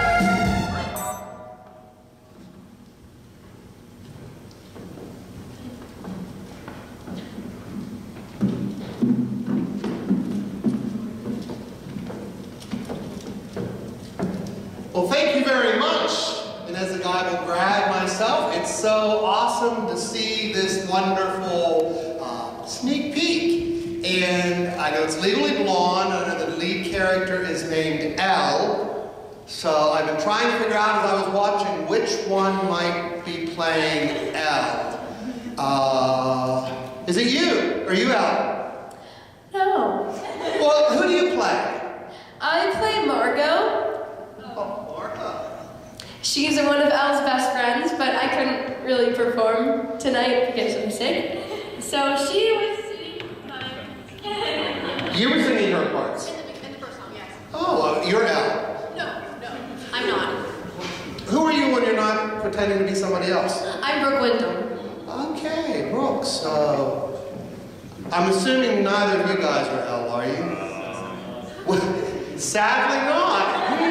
That's an interesting comment. So, what role do you play? I'm Callahan, like professor of the L Pride of Vocalize. Callahan. Professor Callahan. Okay. You, sir? I'm Emmett. I'm his teacher's assistant. Oh, his TA. I remember TAs back in the day at Penn State. Good school if anyone's looking for a place to go. I'm going to guess that you must be Elle. No. You're not Elle. Oh.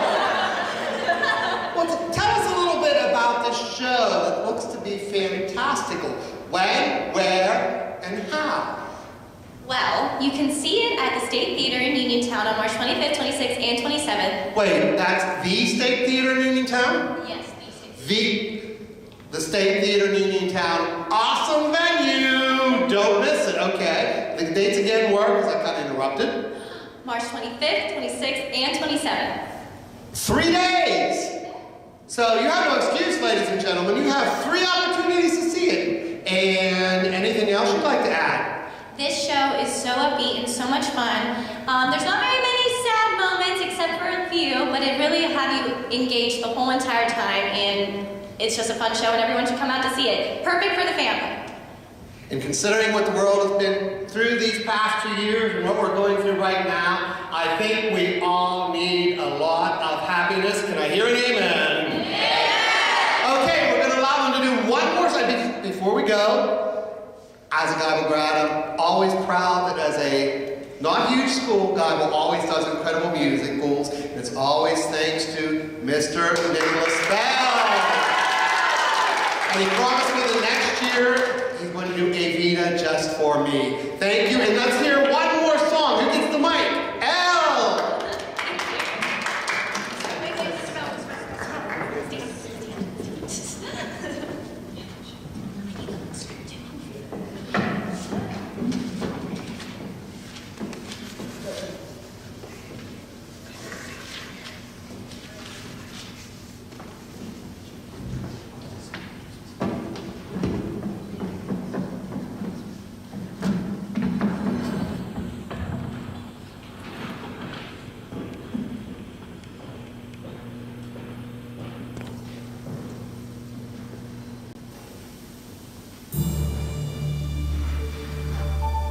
This time I planned, patient, and you would love me again. Come to respect my mind, and at last you'd find you could love me again. And I have turned my whole world upside down, trying not to let you go. Watching you walk away is like a fatal blow. What? Whoa! Is that my name up on that list? Does someone know that I exist? Is this a mistake? Am I even awake? Pinch me now to make sure. Yes, that is my name in black and white. I must be doing something right. Wow, I feel so much better than before. Warner, sorry I've been a pest, but I guess my best was not fucking with you. But looks like I found a cure, and I so look forward to working with you. Hey, remember when we spent spring break in the hot tub every night? We thought nothing else could ever feel so right. Well, that's fine. Seeing my name up on that list, that makes the first time that we kissed. You thought I was dumb, well I think that somebody's judgment was hard. Seeing that name in black and white is like making out with you all night. The way it feels so much better, much better, much better. 'Cause I am so much better than before.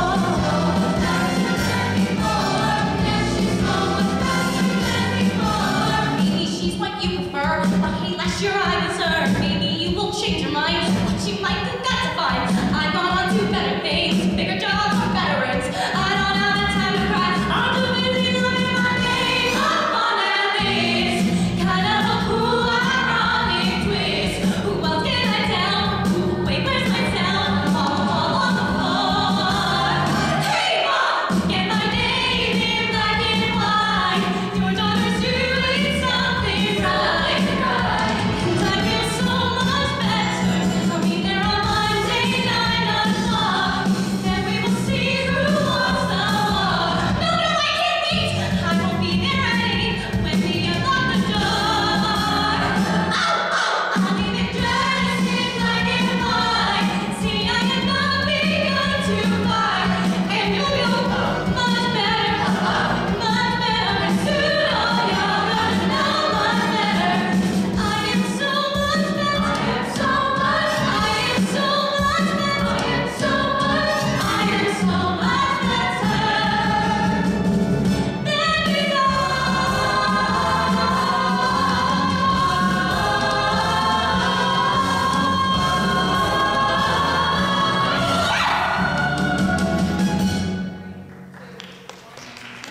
All right, welcome back. I mean, that musical. That's great. Fantastic. It's gonna be Fantastic. wonderful, just wonderful. So listen, we have some lovely phone answerers. Answerers? Answerers. Answerees. Oh. Well, we'll go with answerees. Answerees. Yeah, That sounds good. And I want to talk to them. Yeah. Do you think they'll talk to us? I think so. If they're not busy, you know. I think we look not too Yeah, busy. sure. However, Let's get I talk think to we're them. going to get busy here soon.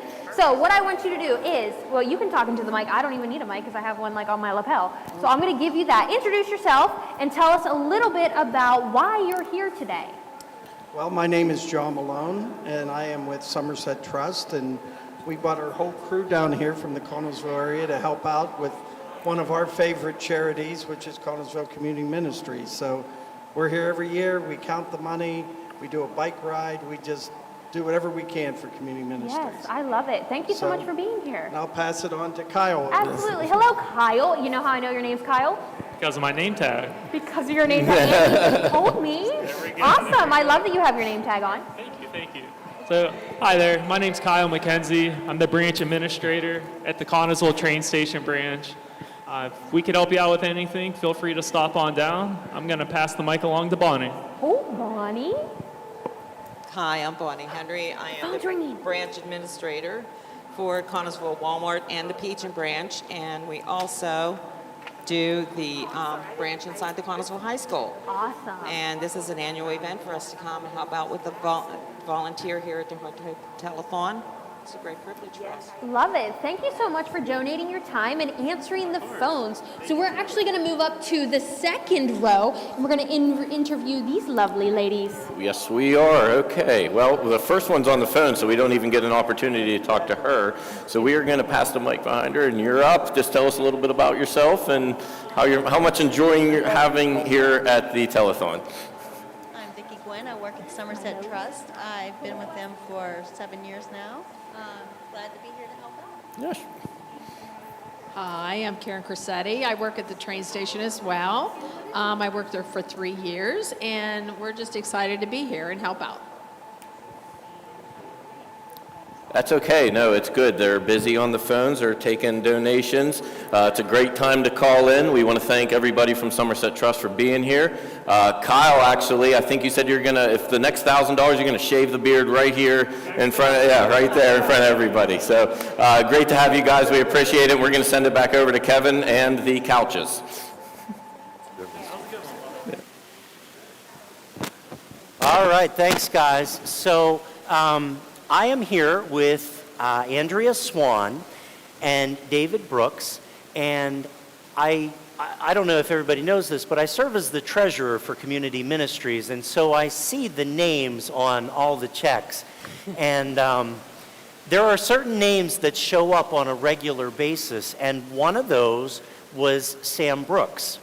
And Sam was a big supporter of Community Ministries, and I think it was monthly that he would give from his special account. And Sam passed away this past year, and in the obituary, instead of flowers, it said, give a donation to Community Ministries. And the amount of donations that came in right after Sam's passing, I can't tell you what that means to us. And so I invited his son, David, to come on and just talk a little bit about Sam and his legacy and what it means to have that connection back to Community Ministries. So I appreciate the opportunity to do this and to be here. This is such a worthwhile project for the community, and that the Community Ministries was near and dear to my father's heart. He obviously, it goes without saying, from the financial contribution, but he appreciated all the work that the Community Ministries has done and will do in the future. And as far as upon his passing, the family could think of no better. Yeah. And there's all kinds of charities and worthwhile ventures and out there for people to contribute, which goes on a lot when people pass away. I think we all know what my dad did. He was a funeral director. And so it was important for him that, and for us as a family, that anybody who didn't want to give flowers or send flowers could do that. And so it was much appreciated. We greatly appreciate that. And it's 4 simple words to put in there in lieu of flowers, but the impact that has on our community. And not only giving financially, but we're gonna head over to Andrea here. Andrea was married to the late Bill Swan you hit a milestone, right? Right before his passing, 54 years. Almost hit that 55. That's what it was. So we can hear And so tell us about Bill. Well, Bill, he loved the ministry. He was a salesman here in town and sold appliances and furniture. And he was born a salesman because he loved people. So when he retired, he was a little bit lost. He went down to the post office every morning and he thought he was the greeter. He held open the door for everybody. So then he found his niche in Community Ministries. He went in there one day and met Chip, and he knew that's where he belonged. And he did belong there. He not only gave out food, Kevin, but he loved those people. He got to know them. He knew the homeless. And he would pray with them. And there was one lady especially that came in every month and she'd say, Bill, I want you to pray for me. And one day when she came, the line was real long. And he was a little bit nervous about it, but he went over to the corner to pray, and there were so many people in line, and he prayed with her. And when he was done, she said, "Boy, you could have done a lot better than that." So that's a standard joke in our family. And then he would hold the babies while they picked out their food and gave them the bottles. But community ministries, that's where his heart was. And every year on his birthday, which is coming up on Thursday, St. Patrick's Day, he'll be 80, and our family gives a donation.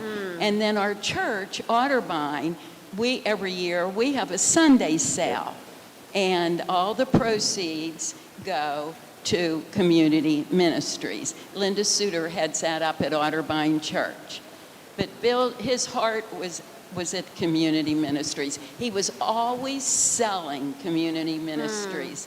When he would run into a friend, they would talk about things, but at the end, it always ended up talking about community ministries. So I understand still when you volunteer that if you go down, you can actually wear Bill Swan's name tag and honor him while you're volunteering as well.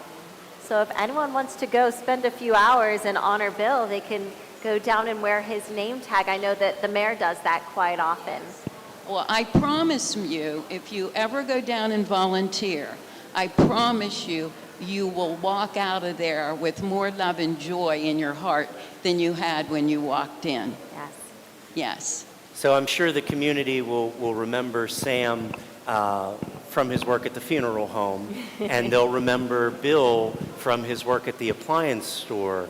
But community ministries will always remember these gentlemen for what they've done for our community. Absolutely. And what they did for our organization. So I'm sorry for your loss, but it's been a huge gain for us. And then another individual that I did not have the opportunity of meeting, but that was Angela Phillips, Mary's sister. And Mary, why don't you tell us about how you took a very tragic event and turned it into something so positive? Yes, so we lost my sister. She was 35 years old in 2016 to an accidental overdose. And it was something, as a family, we decided early on that it was something we wanted to talk about. That because I worked for the church, that I was someone that people might actually listen to. And there's so many families who don't have someone to listen about their loved one, especially if there's some kind of history of drug use. And so we started a fund for her early on. And the very first year that I anchored for the telethon, you so graciously gave me an hour. Yes. 1 hour. During that hour, we raised money for the Angela Phillips Memorial Fund. Half of that money that went to the telethon went to her fund.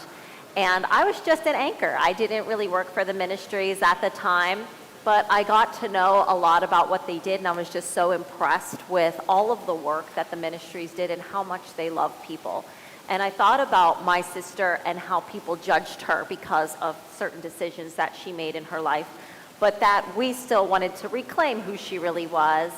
And I see that that's how people treat others at community ministries, that they don't judge them, that they meet them where they are and they help them.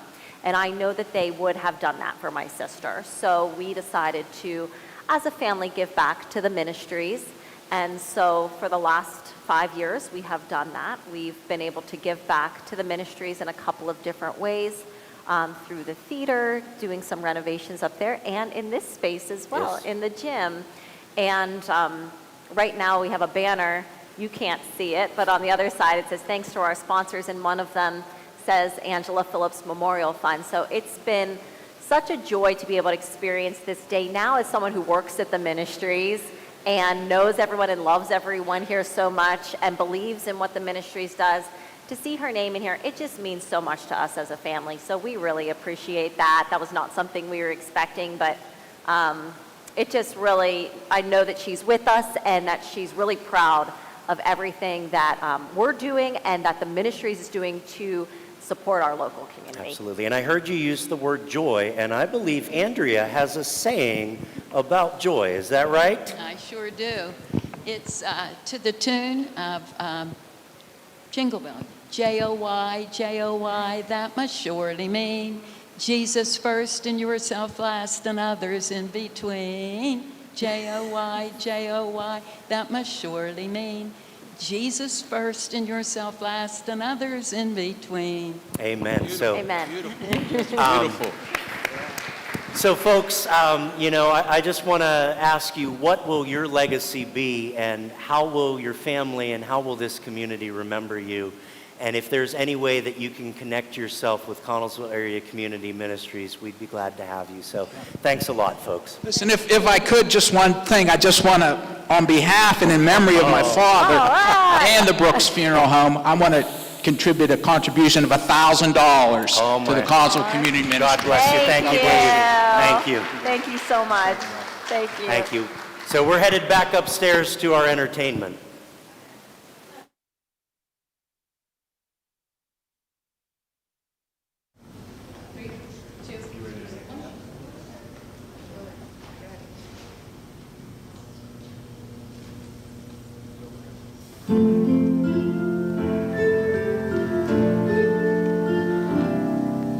The sun will come out tomorrow. Bet your bottom dollar that tomorrow there'll be sun. Just thinking about tomorrow clears away the cobwebs and the sorrow till there's none. When I'm stuck with a day that's gray and lonely, I just stick up my chin and grin and say, oh, the sun will come out tomorrow, so you gotta hang on till tomorrow. Come what may, tomorrow, tomorrow, my love, yeah, tomorrow, you're always a day away.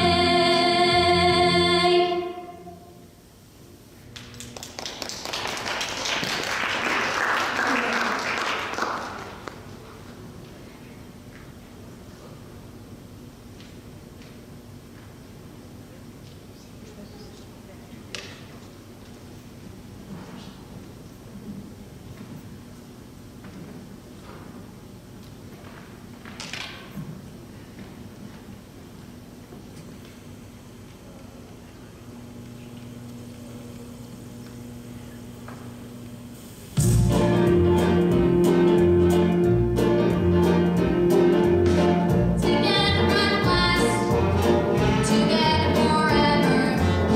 We're tied but not, they never can sever. Looking sunshine today was faster. I don't need anything but you. Yesterday was plain awful. You can say that again. Yesterday was plain awful. Not now, that's it. A horror's a mouse, a richer than bias. But nothing on earth could ever divide us.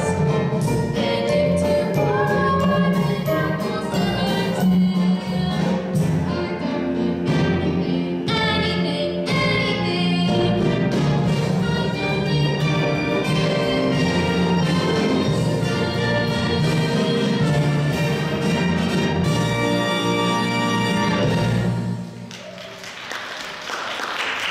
fantastic job.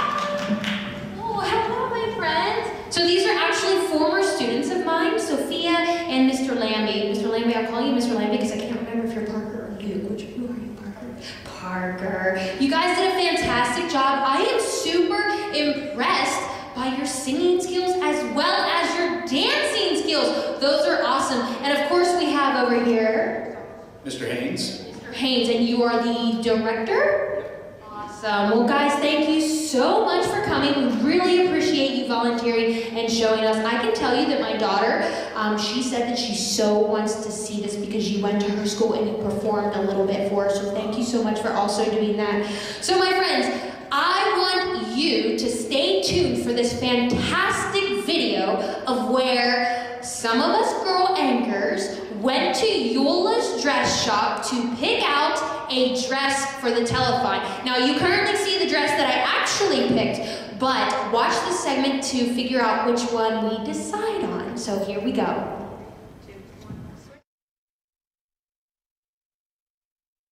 Hi, I'm Jackie Shopes, and this is Challenge Accepted. We are here at Eula's Dresses for our second annual Picking Out the Dresses for the Heart to Hope Telethon. And I am here with Mrs. Lincoln, who was a co-anchor many years ago, maybe 2 or 3 years ago. And I'm here with Kendall Sisler, who is the newest addition for the anchors. So thank you, ladies, so much for coming. We're so excited. Thank you. Thank you. You are welcome. So tell me a little bit about when you go to pick out a dress, what do you look for? Well, you know, if I want to take Kendall's word, simplicity, because that is true. Yeah. But you're feeling bling today, aren't you? Feeling bling. But, you know, like my son Greg said, we're here with Rick Fike and the pretty women, and I'm the matriarch. So You're the main attraction. That's yeah, right. I'm That's the main right. attraction. But it's quite an experience. I mean, Absolutely. yes. There's so many dresses here, gowns, and anything you need. Here's the place to come to. Exactly. So, of course, Mrs. Lincoln said that you look for simplicity, but what else? What is your favorite color in a dress? My favorite color in the dress is just in the moment, whatever I'm liking. I like solid colors and just the more simplistic looks. Awesome. I love it. So I'm totally like bling. Like, give me all that bling and we will be good to go. So as I said, we are all anchors for the Heart to Hope Telethon, but Mrs. Lincoln has been involved for many years. So can you give us a little background on why we do the Heart to Hope Telethon? Well, I started with the Heart Telethon in the 80s with Father Burns, and it was the most exciting time. It really, truly, Connellsville became alive. With those 24 hours or however many hours we were on, we did not go home. We did not sleep, but we loved it. Yeah. And there were, I mean, the community, they just come out in full force with donations for the Heart Telethon. And now, this many years later, we need the children of those parents that were involved to please make a donation in your parents' memory or whatever, for the Heart to Hope Telethon, because believe me, it's a wonderful, the Connellsville Community Ministries, this money goes through them to help everybody. And it's wonderful. Absolutely. It really Absolutely. Kendall, what is one of the things you're looking most forward to with being the newest addition as an anchor? Really just seeing what it's like. I mean, I'm kind of going in completely blind to what's going to happen, and I kind of like that part of it. I'm excited to interview people and get to know people, and I've had a really great experience so far, just meeting everyone and being part of this especially too. Awesome. Ladies, are you ready to go try on some dresses? Yes. All right, let's go ahead and let's pick some out, and then let's try them on. Okay. We are here with Tammy, the owner, the founder, the wonderful, glorious lady of Eula's Dress Shop. So can you tell me about Eula's? I know we were here last year, but we want to make sure that we have all kinds of your information because this place is awesome. Well, thank you so much. I welcome you, first of all, and I'm so excited to do this again for the second time. I hope we can continue this relationship for years to come. But I'd like to welcome everyone. This name is Eula's Formal Wear. I've been in business since 2014. The name, everyone always asks me, we didn't talk about this last time, was my grandmother. My grandmother's name was Eula's, or Eula Hunter, actually. So she loved to get dressed up, and we wanted an original name for the spot, so we picked that. But yeah, we have a lot of fun here. Dresses, all kind of formal wear. Weddings, proms, spring flings, nothing over $300. Okay. And you can really get a nice, beautiful dress. It doesn't have to cost much to look beautiful. That is right. And so you not only have dresses, but I see you have jewelry and you sell bows. And what else do you have? Well, I do. I do make bows for babies, kids, scrunchies, just something to pass the time around through the summer, because I am close to through the summer. Okay. But open by appointment. We carry shoes of all sizes and jewelry. dresses of all sizes. And I've been told, which really makes me feel good, that I have the biggest selection of most sizes that they've seen. Very So wonderful. yeah, and I try really hard to get them in here. Absolutely. So, yeah. So you said that you're closed over the summer by appointment only, but what are your hours of operation during the other time? Okay, I'm closed on Mondays and Tuesdays. Wednesday, Thursday, Friday, I'm here 3 to 7. And Saturday and Sunday, I'm here 11 to 3. Awesome. Awesome. So if I have some place I need to go that I need to get super dressed up, this is totally my jam right here. Thank you so much, Tammy. Yeah, if you need something in an hour, you can call me. And I'll meet you here, get you fixed up. I've done that lots of times. That's awesome that you're willing to just like in a pinch, someone says, oh, I need a dress. And you're like, I am your woman. I'm here, yes. Awesome. Yes. Well, thank you so much for all that information. Thank y'all for coming. I appreciate it. Absolutely. Yeah. All right, Kendall, this is glorious. Thank you. I like it too. It's a little busier than what I'm usually into, but I really like it, and it's still very simple. Yeah, so it's kind of like a party in the front and a party in the back. Like a party on the bottom and like more formal on the top.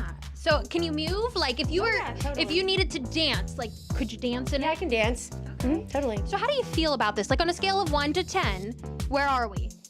Yeah, look at the mirror. A 7, maybe. Okay. And this is your first choice in a 7. That, I mean, that's a good rank. That's good, yeah. I could go with a 7. Mrs. Lincoln, this is so beautiful. How do you feel in this dress? Pretty. Yay. Can I cry a little bit and give you a hug? You look absolutely gorgeous. Gorgeous. This color looks so nice on you. Great.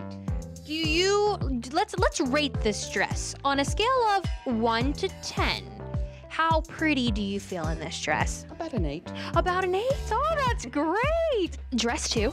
Yeah. How do we feel? I love the top. I love the dress. Yeah. But the length is just not me. Okay. But I really wanted to try it on just to see like what it would look like up here. Yeah, and you look super fancy. Well, thank you. You're welcome. Maybe I was going to like a party, like on vacation or something, maybe like a Vegas thing. Oh, yeah. Have you gone to Vegas? Yeah. So if you go to Vegas again, this is your dress? I probably won't, and probably not, but in my mind, like if I was like going to like planning like an event, then yeah. I love that. I think this is beautiful. So if you were going to Vegas in your mind, this would be the dress that you would wear. If the occasion would be appropriate, yes. I like it. I really like the color. I didn't think I would like a baby blue, but I said, I'm gonna try this on anyways, and it's pretty. I think it's your skin tone that complements it so well, and the silver. And your hair color too, it's perfect. The back, See the back? Oh yeah, it's beautiful. Yeah, I like that. Okay, 1 to 10. I'm gonna go with a 7 on this. Okay, 7's good. I have one hiding in there waiting. So she's gonna save the best for last. All right, so let's go see the best for last. Okay, of all the talk that we just did, we should have had it on camera, right? All right, so this one is actually my favorite of all of them that you've tried on. I liked it when I saw it on the hanger. I think it is so simple. I think it's gorgeous. The color is beautiful, but I did give her a whole thing about what I think she should be doing with her hair. She told me I should hold it up. Like, Yeah, needs to be back, like slicked back, but no, like a lower pony, and then like a little bit of an earring, some lipstick, and I love it. I think it's perfect. Okay, here we are out of both of our elements. We have Mrs. Lincoln in a beautiful disc. What we call this, a disc sequin. And earlier we were just joking and we said, try this one on, and you were laughing. And so then we needed her to try on an extra dress. And so I said, go get that disc one because it's gonna be so cute on her. And it is so, no, would you ever wear this one? Never. Okay, so how do you feel about wearing it? Not at all. I would never wear this. I feel like I have to do the disco dance with this on it. Perfect. I think it's darling. You said, what would you say your kids would think? That I lost my mind. Well, hey, sometimes it's all right to do that. I think if anyone saw me in this, they would think the same. But I think it's fun. We can wear this when we go to Vegas. It's a fun dress. That's what it is. Yes, and we'll wear it when we go to Vegas together. I'll wear it to Vegas. Okay. I'll wear it to Vegas. Perfect. We'll plan that. All right. I'm so excited. How do you feel? I love this. I like the colors. I like how it goes from like gold to purple to glorious. I do too. What do we call that? Like an ombre? Okay, it's like an ombre dress, and I like the gold. I think and the colors are so good with your skin tone and your hair. Okay, 1 out of 10. I'm gonna give this a 7 right now. It's super lightweight, and it's flowy, and I like that. Like it's tight and it's flowy at the same time, so it's awesome. So Tammy, I mean, your dresses here are just beautiful. What is the best way to get a hold of you, come here to try on dresses for girls to buy, formal wear for proms, spring flings, whatever? How do we get a hold of you? Okay, well, I'm located on 1037 Morrell Avenue in Connellsville here, and you can find me on Facebook, Instagram, and Snapchat under Eula's Dresses. I post everything I get, prices and sizes, so I'm pretty easy to find. Come and see me. We have a lot of fun here. You can take pictures, try on as many dresses as you want, and I have your size, I promise. Awesome. Tammy, thank you so much for allowing us to come and pick out some dresses for the telethon. We really appreciate it. Thank you so much. You're very welcome. Thank y'all so much. Absolutely. I'm Jackie Shopes, and this is Challenge Accepted.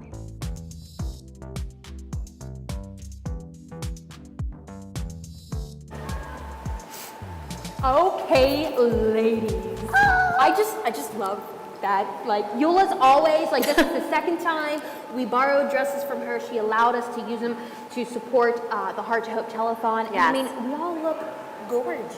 Thank you. Oh my Just gosh, gorgeous. she is so amazing and so supportive. She does so many things to give back to the community, and we just want to thank you for making us look beautiful. I didn't get to see you that day try on all your gorgeous dresses. But I also got mine at Eula's, and she's just so nice and accommodating. She really is. Tammy was a princess. And then Shirley Cagnini did the alterations for me, so yeah, so I was in. It looks fantastic. Oh my goodness. It does. I know. You always look so classy in general. Thank you. We would have maybe liked to see Mrs. Lincoln in the other dress that she tried on. You mean that silver one with Yes. That's for next year. Okay, that was just a preview. That was like a little appetizer for what's to come next year. So nice. So tell us about your dress right here, because this is gorgeous. Thank you. Just gorgeous. So spin Thank around you. for us real quick. Oh if my. you don't mind. Look, Yeah. we even have a little tray. I know. Isn't that fantastic? And it came with this walkie-talkie as Yeah, well.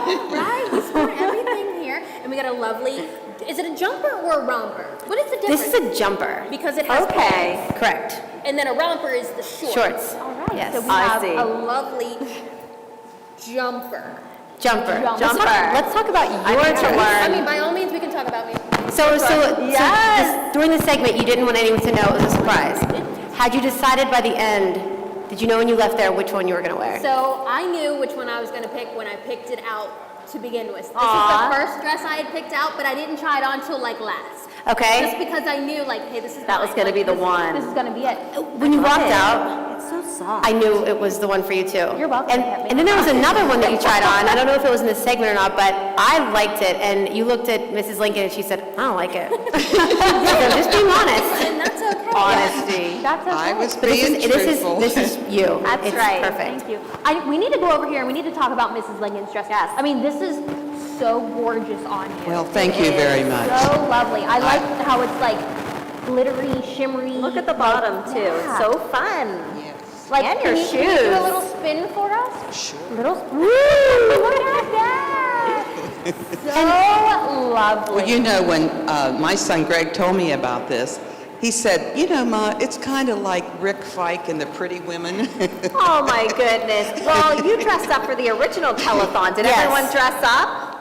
Not in long dresses. Okay. We wore nice dresses, or I wore a jumpsuit one, wasn't it?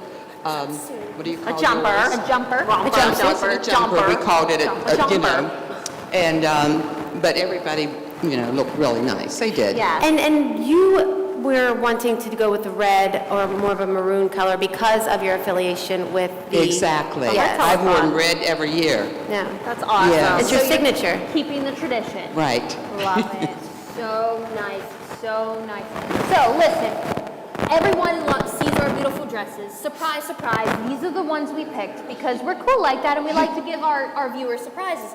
But we have a special treat. We're actually going to go to the video from, I think it's from 1984, Yes. from the Molinaro family. So let's go ahead and watch that. Okay.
re, mi, fa, sol, la, ti, do.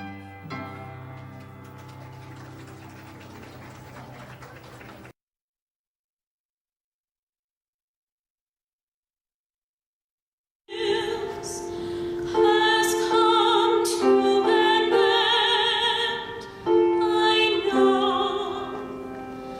A star has come out to tell me it's time to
into our fourth hour here.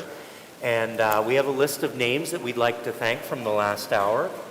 So we want to thank John Zavachin, Ralph Prinke, Richard Mostowski, Elaine and Rod Gunderson, Marcia Petko, and I got to tell you, Mrs. Petko was my school nurse, and hang on, it gets better. We have Ted and Phyllis Koval. Ted was a music teacher and Phyllis was a substitute, and then Judy Grove, so like we got the whole Connellsville teacher crew coming up. And then we have the Connellsville Custodial Maintenance Union, Anthony Busey, Jennifer Herman, Carolyn Damaski, and Kathleen Krumenacker. And we have Joan Smith, Charlotte Kahn. Hi, Charlotte. We have Michelle Jobby, Kathy Lincoln, Glenn Heller, Frank and Nancy Jacob Ansky, George and Eleanor Bailey, Jamie Brooks, Joe and Lori Bailey, Glenna Burkholder, Bonnie Reschenberg, Emma Starble, Robert and Barbara Kalp, Louisa Clausen, Dennis Porter, Karen and Don Mahokey, Suter and Son Construction, Pete Allison, and Barb Monjo? Yep. I practiced that for what, about 10 minutes? Yes. The whole thing. So folks, we want to thank you, but as you can hear, our phones are not ringing. We have the representatives from the city of Connellsville behind us, and they would love to take your call, 724-626-1120, or you can give online at conmin.org, or you are welcome to come down to the community center. And Kevin, we also have Bill Madden from WMBS, who is often answering the phones at WMBS to talk to the callers, and he's here to take your calls now. So, Kendall, if you want to hop back here and talk to these folks, I have something. This is a very important announcement. My wife sent me a text. Some kind person in this community plowed my driveway. And I don't know who you are, but I really want to thank you, and I'm going to make sure that I pay that forward. But my dad used to have a saying, it's nice to be nice, so I greatly appreciate that. I don't have to worry about that today. So. Okay, so here we are. We have a councilwoman. Carol Tiberio. Carol Tiberio. How long have you been serving on Connellsville City Council? Since January. This is your first term? My third meeting on Tuesday. Okay, and how do you like it so far? It's been very nice. Yeah, And it also is this the first time you've been involved in the Heart to Hope Telethon? It is.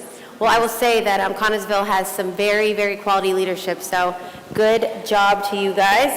And then we have Bill Madden, the one and only Bill Madden. Bill, what brings you here to the Connellsville Area Community Ministries Heart to Hope Telethon? You twisted my arm. So how do you feel about being here?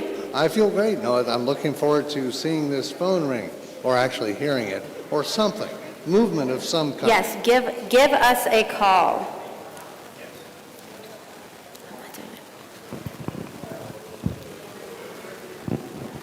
So again, folks, our goal is to raise $40,000 for Connellsville Area Community Ministries.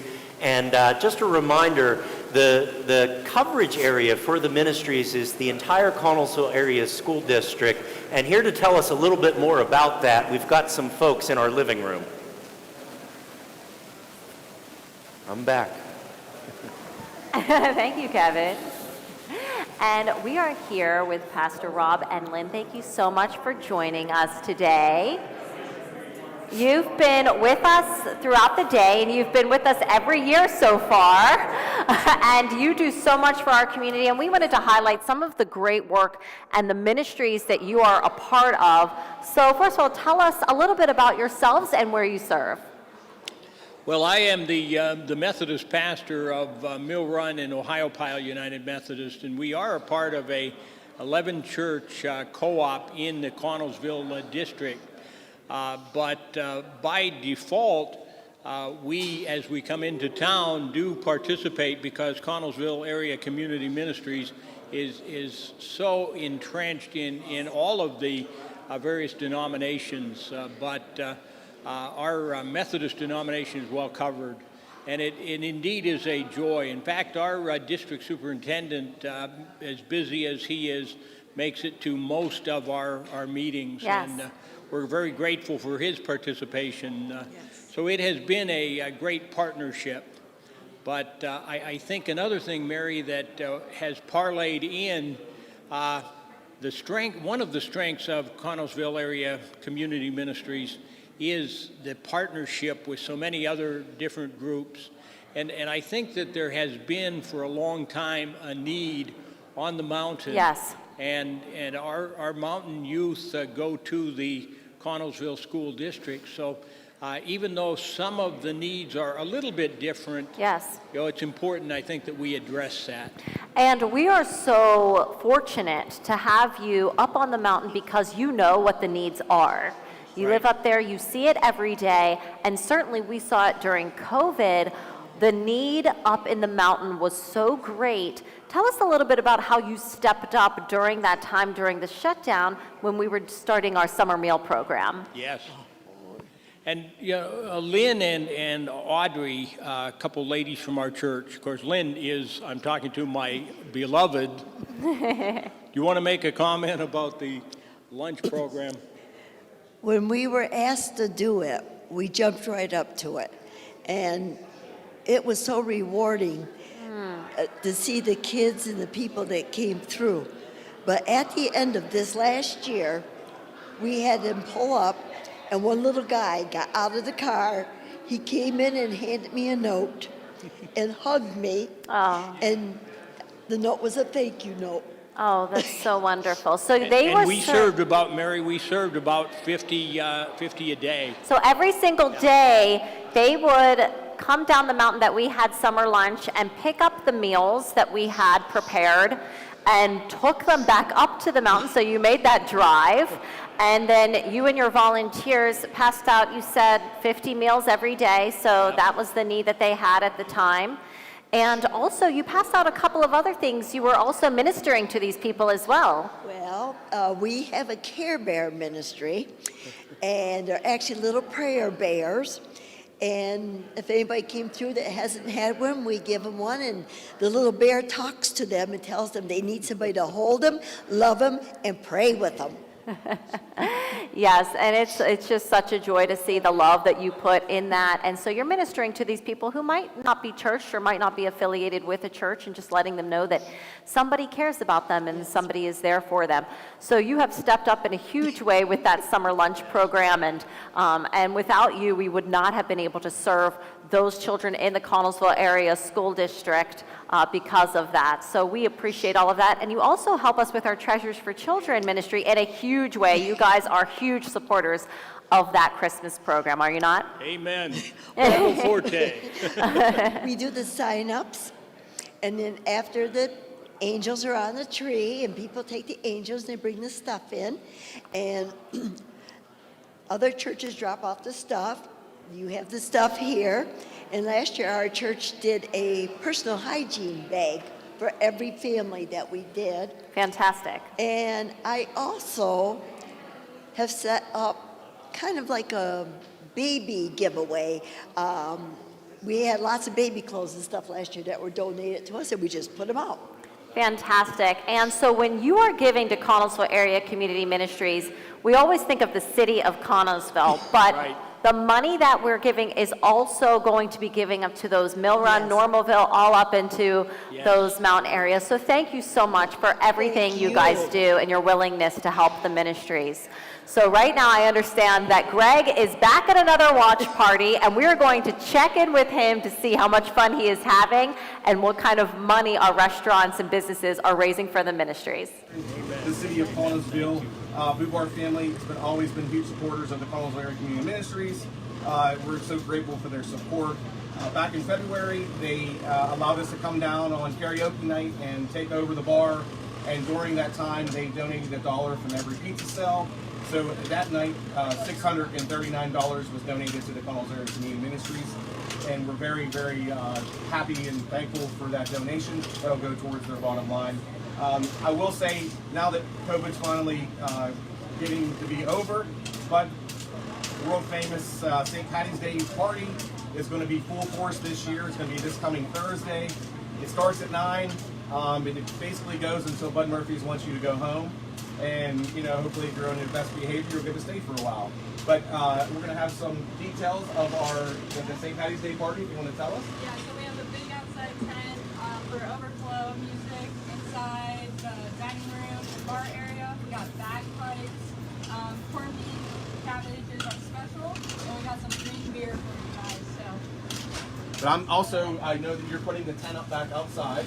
Yes. There's going to be the famous, tattoo artist is going to be back doing tattoos during St. Patty's Day party. So maybe if you have a couple green beers and you feel brave and you get a tattoo while you're eating your pizza. I mean, it's a win-win situation here at Bud Murphy's. We also have a guy coming down with caricatures. Wow, awesome caricatures. I mean, they'll be free. Free, even better. So you'll have a lot of people doing caricatures for this party this year. Of course, we want everybody to drink responsibly. So, have somebody in your party that is your designated driver, so others can have a good time on St. Patty's Day. Make sure you tip your bartenders, all the wait staff, because they're going to be put through the ringer through this day. It's going to be very busy, very chaotic, and be patient and have a great time. I know that they have one more donation to give us today. Yeah, we have a donation of $1,000 today. Awesome. We have a $1,000 check along with the $639 they already donated to the ministries. This is huge. This will go to the goal of raising $40,000 this year. So excited and thankful to them.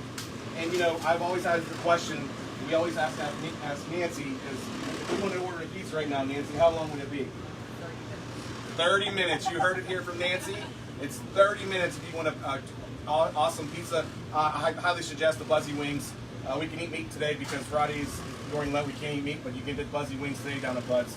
So I want to thank Bobby and his whole family and everybody at Bud's for supporting this telethon always. And come down and see them today. Come down on Thursday for their fun St. Patty's Day party. Thank you.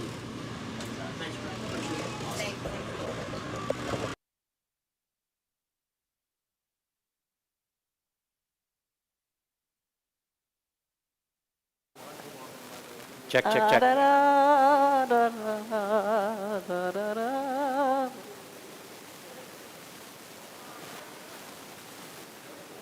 All right, folks, we are back, and we're going to check in on our tally here. Reminder that our goal today is $40,000. We're trying to raise this before 9 p.m. tonight. And so our number right now is $25,154. So we are well on our way. And just a reminder, you can call in 724-626-1120. You can give online at conmin.org/give. Or, of course, you are welcome to come down to the Connellsville Area Community Center. We've got great entertainment up in the theater. And if you do come down, you want to drop some money in the fishbowl, we'd be happy to see you. So, hey, here's someone I know.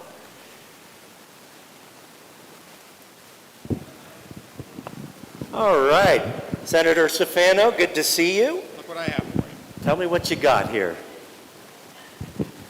I was trying to raise some money for all the fine work that you do.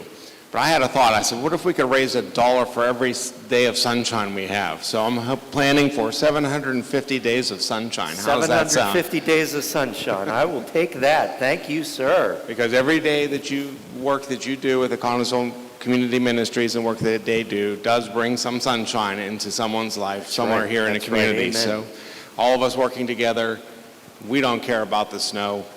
We care about the smiles on people's faces. Absolutely. Absolutely. Senator, thank you. Good to see you. Thank you. There's someone else I know. Are you coming on? Yes, sir. That works.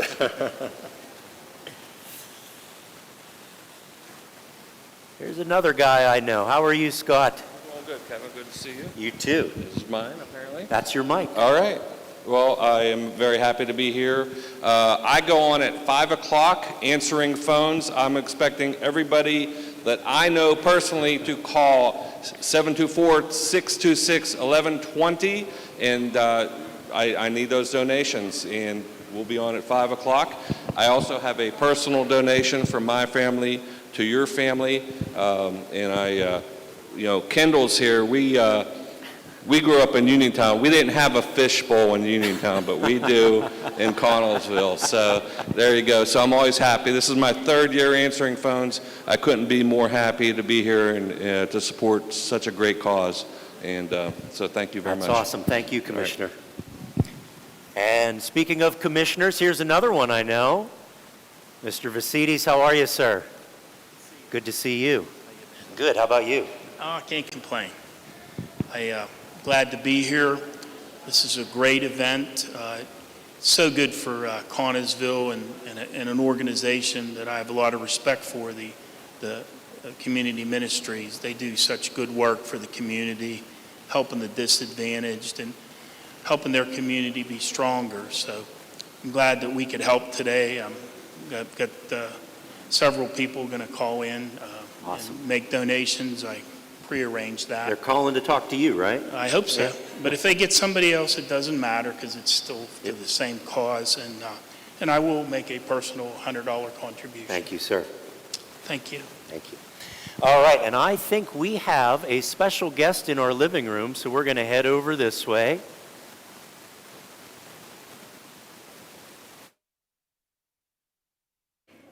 We have a very special guest. It's Frank Jacobansky, and he's going to be doing a very interesting talent, I would say. And tell me how you started to juggle. Well, before I start, I just want to say one thing. There's a rule in show business. If you have an act, you should never follow a dog act, a children's act, and a Molinaro band act, because you're going to tank no matter what. So I just thought I'd get that out of the way right now. Following the Molinaros, what are the odds of that happening, huh? I think people are going to be impressed with what you have to do. But anyway, you asked how I started juggling, and as Kendall told me, she thought it was very pertinent in this time of the history of our nation. When I was in 11th grade, I had mumps and they quarantined me. So back then there was nothing to do. So I spent my time and learned to juggle. Again, looking back, I probably could have done other things, but that I learned to juggle. So unfortunately, it's the only talent that I have. Well, let me just say that most people were learning how to do TikToks during this quarantine. So I think you made were a little bit more productive with your time.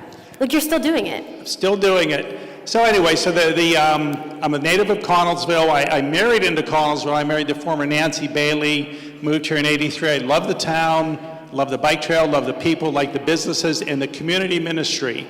They do a wonderful job for us. So they asked me if I would put on an act for the telethon, and I said yes, but I realized afterwards there were two problems. I don't have an act and I don't have talent. So I figured what I would do, I would put something together that would try to hide this fact from people. So I made a little video, and hope you'll enjoy it. But I want to put a shout out to a couple people besides the community ministry. My son, Michael Jacobansky, who did all the grunt work and the filming on this, he did a great job. And my wife. Ask me about my shirt, Kendall. I did ask you about your shirt, and you said self-made, because I am just loving this. It's a map of Connellsville. Are these what are these? They're just like the different boroughs or something? Well, these are hearts. Well, I know they're hearts. Yeah, for the telethon. So this is a map of Connellsville. My wife made it for me. So if you look closely, this is where we are right now. Here's the downtown community ministries, but you have to look close at that. And what are these up here? Just other areas of Connellsville? I don't know. My wife didn't feel it was important enough to tell me, so she didn't tell me. Cute, so anyway, thank you. Where was I going with that? I don't know. But anyway, so I want to tell my wife thank you. After 38 years of marriage, she's at the point she's still tolerating me, so which is nice. So thanks. So what we've done, we made a little movie. I juggled live at the last 2 years' telethons, and it taught me never to juggle live again because people will see how bad I am. But I hope you'll enjoy this video. I hope you get a chance to see it. And then if you enjoy it, where's Scott Dunn? Scott Dunn wants people to call him and send in a lot of money for this. So if you like the video, send it in. If you don't like the video, next year they said they would pay me not to come on. Anything else, Kendall? If they pay you not to come on next year, will you donate the money back to the ministries? I will. Okay. So, and if you look close at this video, you might recognize some people that you know in Connellsville. I'm done. Anything else? Yep. Let's watch the video. Thank you. Thank you, Kendall. Thank you.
I was walking on the road, I was coming into Connellsville, when along drove Greg Lincoln, searching wildly for an act to fill.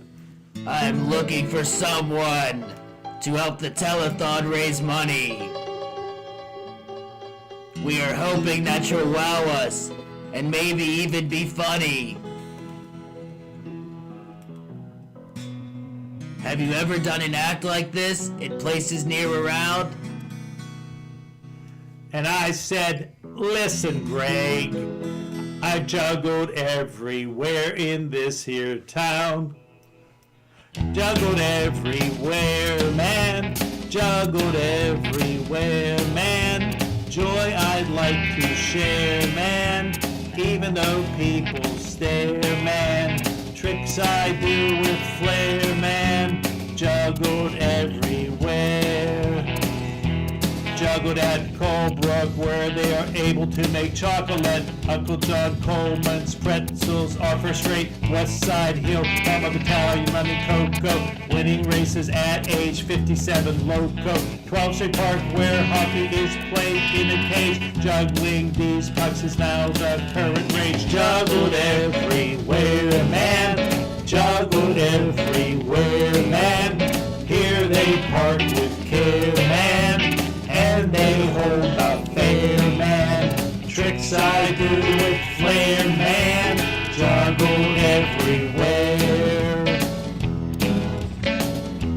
Juggled at Sea Harbor Auto, home of salesman Gully Flint. He'll sell you 2 cars if you just beg of him.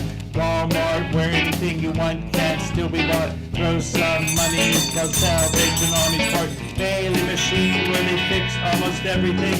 I can clearly hear these metallic mallets sing. Juggled everywhere, man. Juggled everywhere, man. Joy I like to share, man. Even when they stare, man. Tricks I do with flair, man. Juggled everywhere. Juggled at New Haven, fighting fires is their vocation. Let's hope I do not start a huge conflagration. Spotto's hardware selling tools, always acting happy. I use plungers when my tool is kinda crappy. Katie's Pizza serving food that the whole town eats. What he has done for our town is really neat.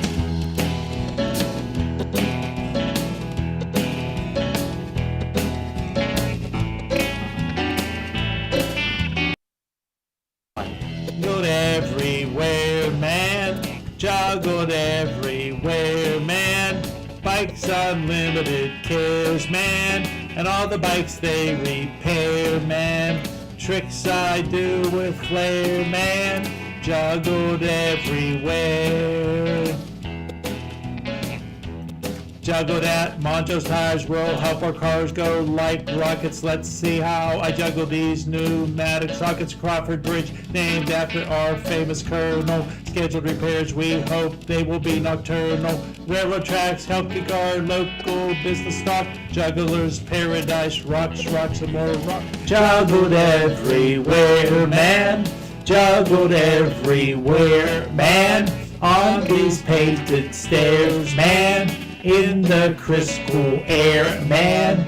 Tricks I do with flair, man. Juggled everywhere.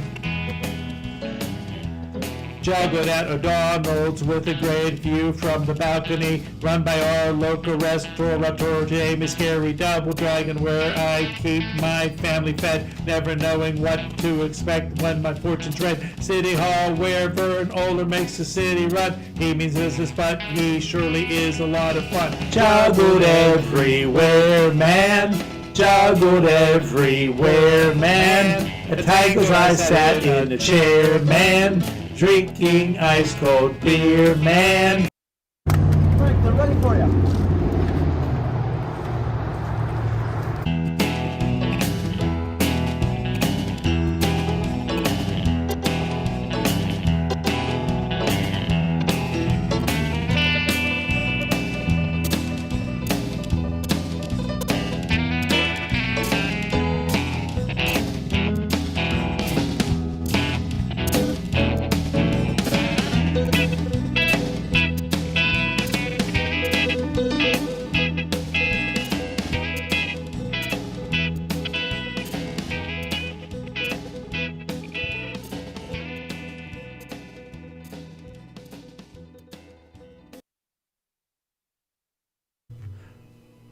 juggled everywhere, man, juggled everywhere, man, with the polar bears, man, in the freezing air, man, tricks I do with flair, man, juggled everywhere. Juggled at Stone and Company gives us really great concrete. A recent pour is always right underneath my feet. Churchill's Fancy Club with the city's best cigar. Undoubtedly, this is not your average local bar. A. Carnegie gave us his perfect library. It was built on top of a former cemetery. Juggled everywhere, man. Juggled everywhere, man. Connell's grave upstairs, man. Juggling as a pair, man. Tricks I do with flair, man. Juggled everywhere. Juggled at Falcon Stadium, where Lou Jack got a start. Keep on listening, this act will soon fall apart. Olympic oak tree honors all the world beaters. Woodruff got his gold for the 800 meters. Austin Field Park, Jamie Coyle's pride and joy as a teacher. He cares for every girl and boy.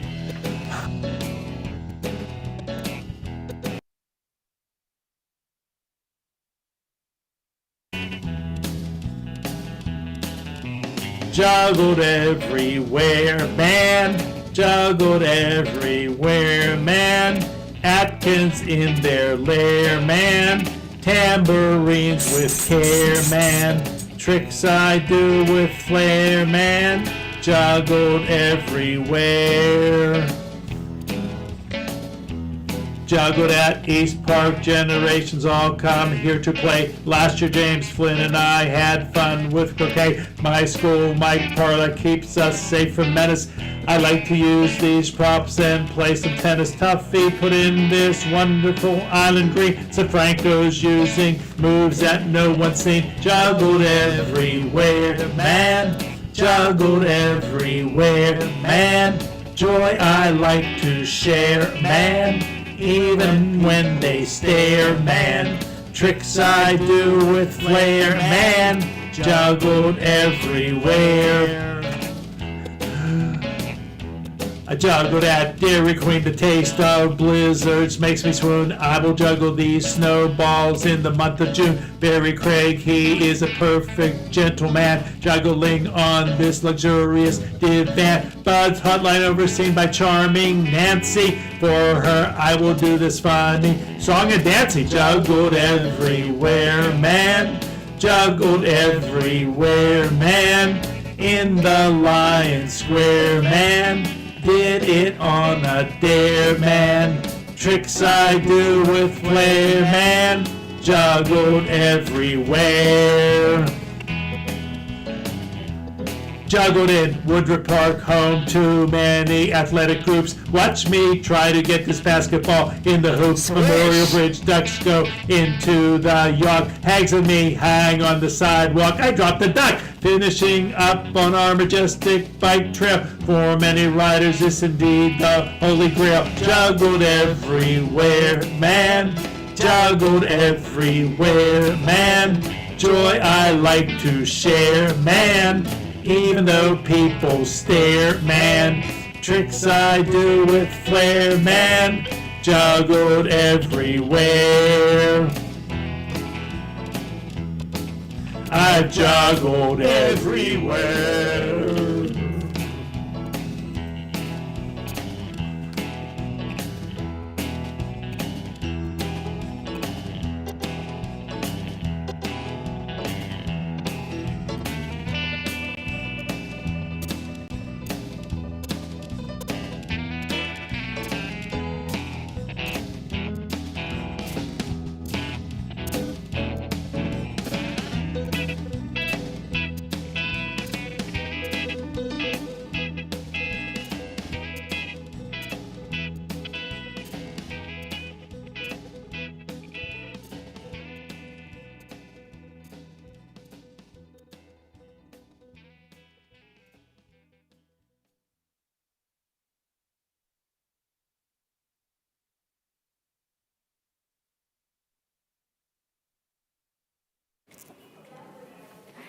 That was a super impressive video. What do you think about it? That really was. That really was. First of all, the time that it took to go to all of those places in our fair city is really remarkable, and having to think about all the places that you would want to go. Yes, and juggle on top of us. And juggle, and Greg just driving around in a truck. I love it. I think that's one of the most Connellsville things I've ever seen in my life, and it's absolutely incredible. So we're back. We are. We're together for the first time. We are, yeah, very excited. I've interviewed you before for the telethon because you are involved in the ministries. Tell us a little bit about what the chamber does and how you guys have been involved in the past. So for a few years, it's kind of evolved, and obviously with everything else going on, we couldn't have it as traditionally as we wanted to. But so we do the pizza fundraiser, the Connellsville Ultimate Pizza Day. We all know Connellsville is not short of pizza places, so we took that and kind of ran with it. We got all the pizza places involved because it's Connellsville, and all you got to do is ask, and they all say yes. Yes. So we got everybody involved. We built the Connellsville Ultimate Pizza, which was a slice of pizza from each of the pizza places in town. We sold them for, $10, $12. We made some money, and we were able to make a donation to the food bank with those proceeds. So every year, it's kind of been a little bit different because we started it right before 2020. So we haven't had like we said, the traditional one that we had at the beginning, but everybody's still been making their donations and taking part of it. This last year, we had plenty of businesses that kind of collected canned food items and money, and we were able to make a big donation and still kind of keep the essence of the fundraiser alive. So we're looking to get back to the original pizza fundraiser, hopefully this October. But we will have to see how that goes. Yeah, and we just appreciate all that support. I know how long that takes and all of that planning for that event. And so that was one of the reasons why we asked you to anchor this year, because, when we see people that love our town, love what our town's all about, love the ministries, like to give back to our community, and just fun to be around. So we were like, well, Topper, you want to come anchor with us? Okay. And it was literally in 2 seconds, the text message back, oh, I don't know, and then yes, exclamation, and he already had his outfit ready. I was very excited. I was very honored to be asked, and I'm having a good time. Yeah. We eat a lot. That's been my favorite part. I mean, there's just a constant chain of food coming in. So awesome. I've got my Dairy Queen chicken sandwich just now between breaks. So hot and ready for all of us, so we are not hungry. Yes. So let's name some of these places that have donated to us today. Martin's Food, Ferris Distributing,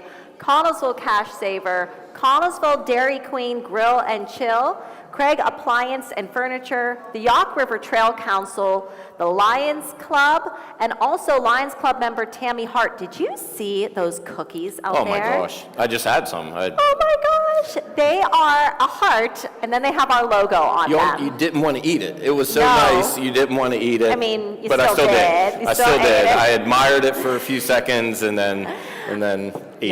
Yes. So let's name some of the people that have given to us in the past hour. I'll let you start the list. Sure. We should know most of these people, so if we flub up your name, we apologize. Yes, please. I'm sorry. So Barry and Rosella Kearns, John and Lori Malone, Bonnie Henry, Daniel and Jessica Schomer. A lot of these were our previous phone answers from Somerset Trust. Alan Brick, Carol Filburn, Jim and Amy Pearl, Mr. and Mrs. Ermine, Bruce and Kim Janes, Joan Truxell, Leslie Blaze, Carrie Bell, Karen Basinger, and Judy Wagner. Thank you so much for your donations. And I see that Melissa Tazan is on the phone, but I've noticed that there are some different people back here. Different people. And they might be people that you might want to talk to. Yeah, familiar faces, yet different people. Yes. So, and I know you know who they are, Bobby, so I'm going to grill them a little bit. I'm going to bring the microphone. I'm going to start with Pat. Because that's the furthest I have to walk. So I'll start the furthest I have to go, and I'll sneak I don't know how comfortable they are with a microphone in their face. They may be really shy and bashful, but I'm sure we'll get something out of them. They're used to that. Thanks for being here, Pat. Thank you so much for having me here. We Yes. enjoy every year to help you out. Oh, as much as we absolutely. can. And of course, the community of Connellsville. Absolutely. So what's been going on with you? What have you been busy, haven't you? You're always busy when I see you at Rotary, Yes. running around. We're Well, Rotarians. You haven't seen me in Rotary for a while. I haven't. I missed you. Next week will be the 4th week of budget hearings for the Senate, so I'll be gone again for another week, then a week of session after that. So Rotary will be on hold until the mid of April. Okay. So I'll be back. Don't worry. Okay, he'll be back at Rotary. Well, I'll be I back. appreciate you coming here, taking the time to give back to the ministries. You're always a joy I always get the scoop. So if you've been waiting to talk to Pat and you haven't been able to get a hold of him because he's so busy, now is the time to make the phone ring at 626-1120, and you can, I think Bobby said what, $5? $5 gets you 1 minute of conversation. There you go. We have rules against that, but we have to pay to play. But we'll gladly take a donation, and I'll be glad to talk to you anytime. Absolutely, And thank you. If you can't talk to me on the phone now because you're too busy giving me all the zeros that I'll have to write down. That's That right. is fine, and then you can reach me online anytime. Absolutely, and thank you for your donation as well. You're very welcome. Thank We you. certainly don't want to break any rules, so we'll just I let you go ahead. I know. We'll be nice, we'll be nice. And we have Vince Facides here. Thank you for being here. Thank you. And So I was really impressed. Look at this balloon's trying to get in the middle of our lives. I was really impressed because for one of our meetings, you came to our planning meeting and you said something that was so smart that I think every single business should do about answering the phones and trying to get people to call. Can you tell us a little bit about how you've been rallying people to try to call in? yeah, I think a lot of the legwork could be done ahead of time and line up people, make them aware of this event, and hopefully get them to call in. And we got to get our goal. Yes. It's a great effort that takes place, but you do a great job, and everybody that's worked hard for this is to be commended, and it's for a really good cause. And Absolutely. You've been a huge supporter of us, and every time I saw Vince, he's like, I'm getting people to call. I'm going to get people to call. So that's what we want. I just texted him to remind him. Yeah. Tell them to call in and make our phones ring so we can reach our goal today. We appreciate you. all you do. Thank you, and I appreciate what you do. This is a great effort. I'm so impressed. It's so unique, this telethon. Thank you. Thank you. I'm going to let Bobby talk to Scott because you know this guy a little bit. I think I know this, a couple of these people up front here, but we'll get to know them a little bit better here. So why don't you introduce yourself, and we'll talk here for a minute. My name is Scott Dunn. I'm one of your 3 Fayette County Commissioners, and I am here to get more calls than Vince Facides. So we do have a little contest between all the politicians to see who gets the most calls, and I think Melissa's winning so far, but that's another story. And she's really pretty, so I would totally call her. I think she's just talking to one person I think this so. entire time. I think she's talking to somebody on the phone. Yeah, it's just, she's just making personal calls here. Okay, thank you, Commissioner Dunn. Representative Warner? Yeah, thank you very much for having me here today. Always a pleasure. Absolutely, thanks for being here. So, what's going on? Well, I'm supervising at the moment. Supervising. Right? So I got it under control. I got to increase productivity to my left, but other than that, things are going pretty good. That's good. Always happy to be here another year. I want to thank you guys for all the work that you've put in, all the volunteers today, the community for coming together for such a great event, and of course the Connellsville Community Area Ministries for all the great work that they do for our area. Absolutely, absolutely. And look, your supervising has already paid off. You mentioned he needs to pick up the pace, and bam, phone rings, and you are getting stuff done as you do. So, the last but not least, obviously, is our new Fayette County Treasurer and former Connellsville City Councilwoman, Melissa Tazan. Tazan is her last name. So, Ms. Tazan, if you would like to say a few words, you're more than welcome to. Hello, Mr. Topper. Thank you so much for having me. I'm really glad to be here again. I believe this is my 3rd or 4th year. I think you've been here every year. Oh, no, I did miss it last year. I was in Miami. That's why. That's right. No! You That's right. Yeah. That's a shame that I was in Miami. So I'm just really glad to be here. I believe I've gotten the most money so far. Yes. And I will continue to get the most money for the rest of my hour. So. That's good. Show them how it's done. Yes, I will. Don't Good, worry about that. good. Veteran experience. Okay. Awesome. Well, You gotta thank give you them all a for run for being their here. Hopefully you guys stay busy behind us for the next, 45 more minutes we have them here. Again, the number is 724-626-1120. Call in, make a donation. talk to our fine representation we have here until 6 o'clock. Absolutely. And right now, we're going to head up to the theater, and we are going to hear Fret Buzz. I cannot wait to hear them. I'm a little bummed I'm down here while they get to be That's up right. there. Look and feel it.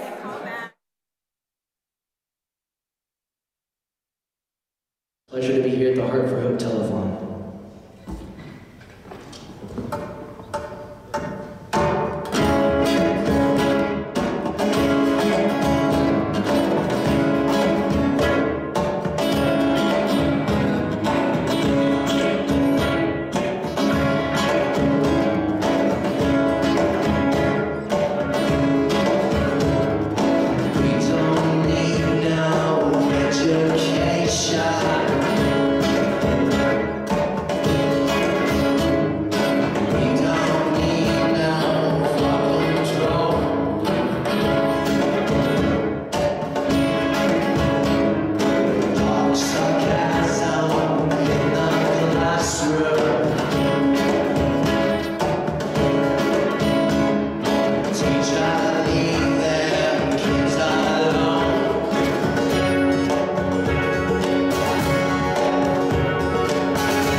to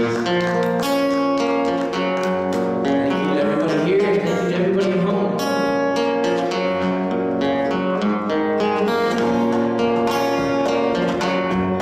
Feel free to sing along to this one at home, or if you're here, there you go. I took a walk around the world to ease my troubled mind. I left my body and I got somewhere that makes sense of time. I watched the world fall to the dark side.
2000.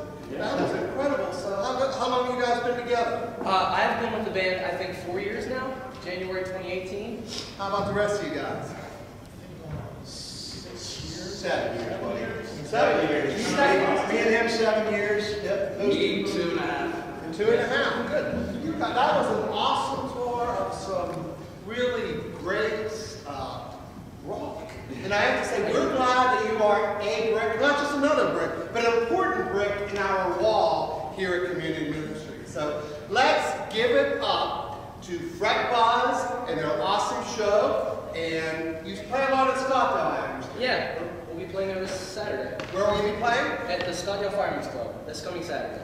This coming Saturday, Scottsdale Fire Club, Firemen's Club. Yep. Go out and support them. They supported us. We got to turn around and support them. You want to hear some good classic rock from 70s and probably 60s, 20s, 60s? 70s, 80s, even into the new century, so new millennium. So again, give it up to them. And now we are throwing it over to Greg Lincoln at a watch party at O'Donnell's. Sure. I was told I got to drag it on a little bit. So tell us about how you guys came together. Who wants to? Maybe one of you guys have been in here the longest. Okay, you have been chosen. Talker, I guess I'm the talker. Now, we started out as an acoustic act, actually, and of course it grew from there. We played for many years just doing acoustic, and then of course we wanted to branch out and do more. Matter of fact, I think it was that guy sitting on the box. I said, I'm tired of just playing acoustic stuff. I want to kick it just one last time, you know. So. Awesome. So you got tired of acoustic. You wanted to kick it, eh? Kick it like the Beastie Boys, or that's not your kind of tasty groove. Kick it with a tasty groove. Awesome. So how about you? How'd you get involved in this? I've known these guys forever. I've played in other bands with Shane and Mike, so they were looking for a guitar player, and I just jumped in. And here I am. A couple years later. And what's your favorite, you have a favorite when you're playing? A favorite song, favorite band? Give Paul a mic. Oh, okay, yeah. I'd have to say Led Zeppelin medley. That is my absolute favorite. I just almost jump out of my skin when I play that. It's awesome. What does the medley consist of? We start out with, Ramble On. Then we go into, what's the next one? It's like 12 minutes. 12 minutes of Zeppelin. So. We just get lost. 12 minutes of Zeppelin. That is awesome. And I've been told that we're now kicking it down to the anchors before we go to the watch party. So take it away, anchors. Anchors away. And we have a few people on the phones. We understand that Melissa Tazan, everyone wants to talk to her, of course, because she's the beautiful woman. Oh, okay, so we are going to Greg now. We are at O'Donnell's, is that right? Okay, we're going to go to O'Donnell's, and we're totally okay with that. We're going to get back to these people, but we love O'Donnell's and what they do, so let's go to Greg and see what's going on. We're going to try a new inspired hamburger that was done by one of our city residents, Kyle Woods. There's banana jam, candy walnuts, blueberries, and Mike's Honey Hot. So Amelia and I are gonna try this and see how good it is. And we're gonna try that now, and then we'll talk about other things here real quick, and we'll see how this is. Okay, so good luck. Let's get this piece out. I want to try crazy stuff just to see what works together. So we are going usually to get pretty good stuff. We are together. O'Donnell's, Sometimes right? not all the time. Okay, we're going to go to O'Donnell's, and we're totally okay with that. We're going to get back to these people, but we love O'Donnell's and what they do, so let's go to Greg. Switch us over here. Okay, here we go. So we are gonna cheers this. You can see the banana jam on there for sure. Cheers this, and Kyle, here's to your inspired hamburger. Banana jam, candy walnuts, blueberries, and Mike's Honey Hot on a burger patty. Probably a little cold. I don't think it tastes bad at all. There's blueberries on there too, right? Mm-hmm. Yeah. This is good. So I'm guessing Jamie's gonna put this on the menu. I'll come up with a name. But when you come into O'Donnell's, you always look at this board, and this is where all his amazing new concoctions of food is listed, and you can try get a little bit adventurous and try one of his burgers or not. But I always love the chicken Caesar wrap, but Thursday is St. Patty's Day, and I know O'Donnell's is going to be having activities down here, and they're also going to have a big thing going on Saturday. Excuse me. I know tonight, after we raise lots and lots of money for the Heart To Hope Telethon, our crew is all coming down to O'Donnell's to have a celebratory dinner and drinks, and Jamie's always and Julie are always very good hosts and welcome us down here and support the ministries every chance they can. So if you get a chance, come down and check out O'Donnell's real soon. Come down tonight. It's going to be a fun night to hang out and celebrate the amazing Connellsville Area Community Ministries. Thank you. We hit the finish button. There's still a lot there too. No, well, it's. Okay, we're back. I'm sorry. We're talking about snacks because we are on the air, so we don't get any of the delicious sandwiches that Dairy Queen has provided us right now, although I think you had one earlier. I have. Oh, I've had several sandwiches today. It was Yes, really yeah. good. But we are joined by Matthew Dowling. I'm going to have you actually hold this, so that way I'm not just putting it in and out of your face. Sure. Well, it's great to be here with you this evening, Mary. Yeah, thank you so much for being here. Now, I grew up with Matt. We grew up in the same neighborhood, so we've known each other for a long time, and our families have been connected in church, and it's been awesome to just see your journey and everything that you've been through, and now you're back. Yes. It's good to be out and good to be active and out in the community again. And it's great to be here for what is a great cause for the Connellsville community, and the ministries just do great work here in Fayette County.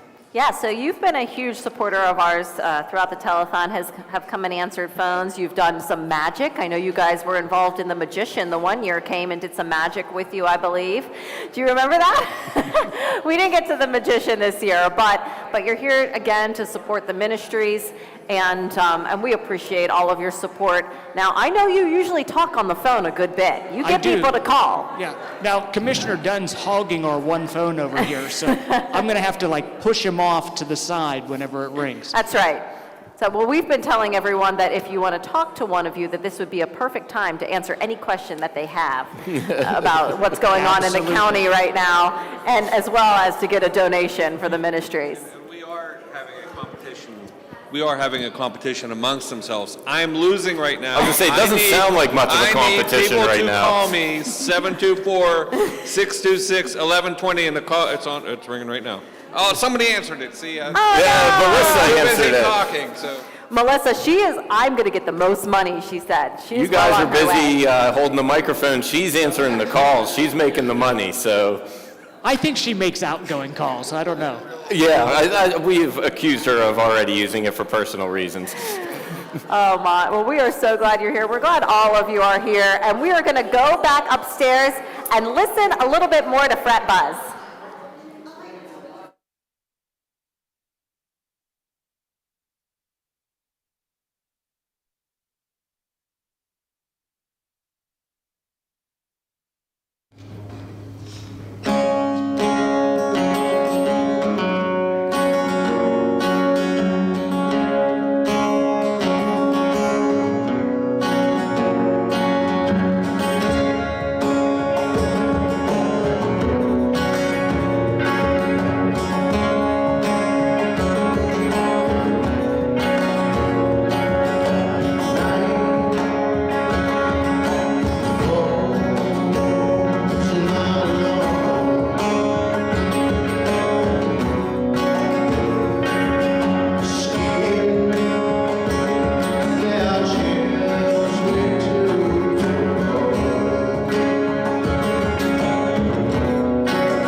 but you.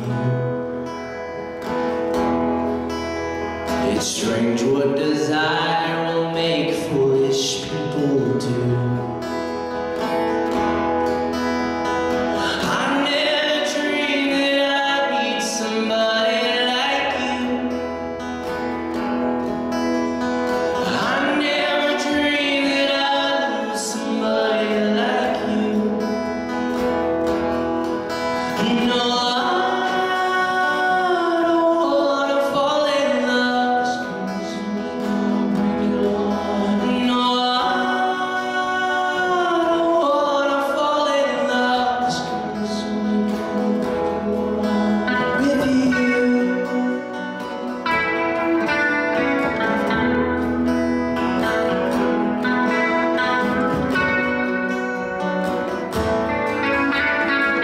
Let's kick it up a notch. Was on fire and no one can save me but you.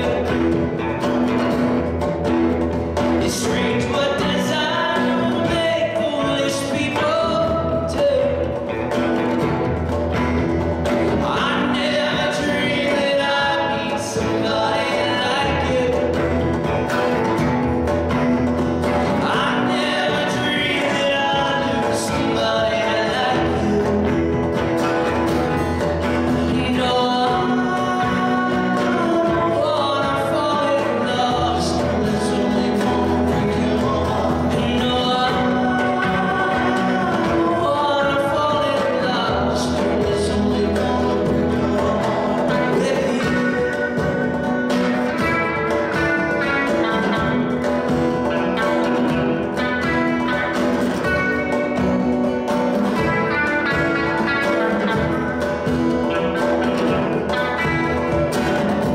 What a wicked game you play to make me feel this way. What a wicked thing to do to make me dream of you. What a wicked game you play. You never felt that way. What a wicked thing to do to make me dream of you. And I don't wanna fall in love. It's only gonna break your heart. No, I don't wanna fall in love. It's only gonna break your heart with you.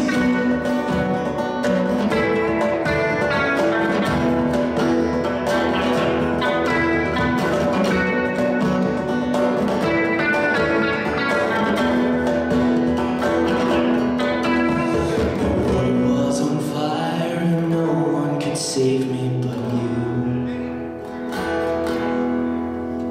It's strange what desire will make foolish people do. I never dreamed that I'd love somebody like you. I never dreamed that I'd lose somebody like you. Oh, no, I don't wanna fall in love. It's only gonna break your heart. No, I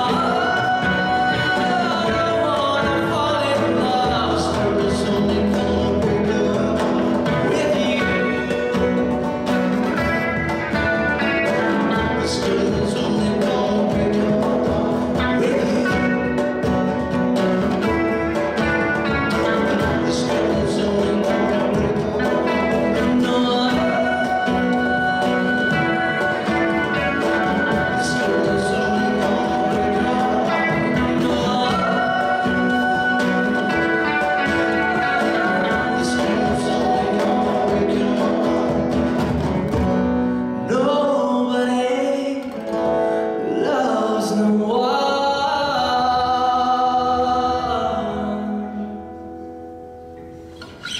Thank you. We're gonna do one more if I'm not mistaken. Cool. So thank you one last time to Heart To Hope Telethon. It's a pleasure to be here. We're Fret Buds, come see a gig. We're a full band, come see us sometime.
And this is Bobby Copper's first time at the Fishbowl. It is. I'm very excited. She asked. I said, absolutely, please give me an opportunity. And before we have some more people that want to donate, but before we do that, we want to get a tally of what we have right now, and I get to push This the is Mary button. Sampy's first time getting to push the button to I know. bring I'm up the so tally. nervous. I'm going to do this wrong, but our total is $28,958 currently. So we are well on our way to get to that 40,000 goal. And to help get us there, we have some people that are going to help us. Come on up, our first person on the Fishbowl.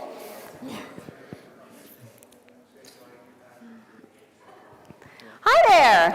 Talk in the microphone nice and loud so I can hear you. And I heard that you needed a little bit of coaxing to come out to the Fishbowl, but we appreciate you being here, so tell us who you are. My name's Howard Metzger. Very nice to meet you. And what brings you down today? I'm donating on behalf of the Connellsville football team. I coach for the high school, and we have some guys that have been donating their time helping with the band setup today. So, Yes, we definitely appreciate that, because in the years past, some of those bands were having to bring in all of their equipment and take it out, so we really appreciate all the football team does. Last year, they helped us set everything up. They always do whatever we need, so we really appreciate that. And we appreciate the donation on top of it. So not only your time, but also your treasure as well. So do you want to do the honors and put it in the Fishbowl? Okay. It's very satisfying to do. There you go. Awesome. Thank you. Thank you Thanks so much. All right, and we have some more friends. We have more. More friends for us. A familiar face back Come on. on screen.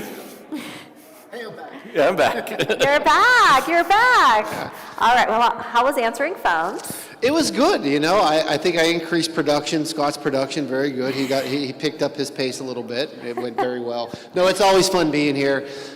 Again, I just want to thank all the volunteers in the community, and always like to take part of the Fishbowl here. So I do have a donation, and I just want to tell you guys I appreciate what you're doing here tonight too. So we appreciate you being here. Yes, Thank absolutely. you for your support. Thank you very much. There you go. So fun. Thank you very much. So fun. Thank you, Ryan. And we have a very familiar face with a story, evidently, for us. I have a story. A fishtail. Would it be a fishtail? A fishtail. A fishbowl tail.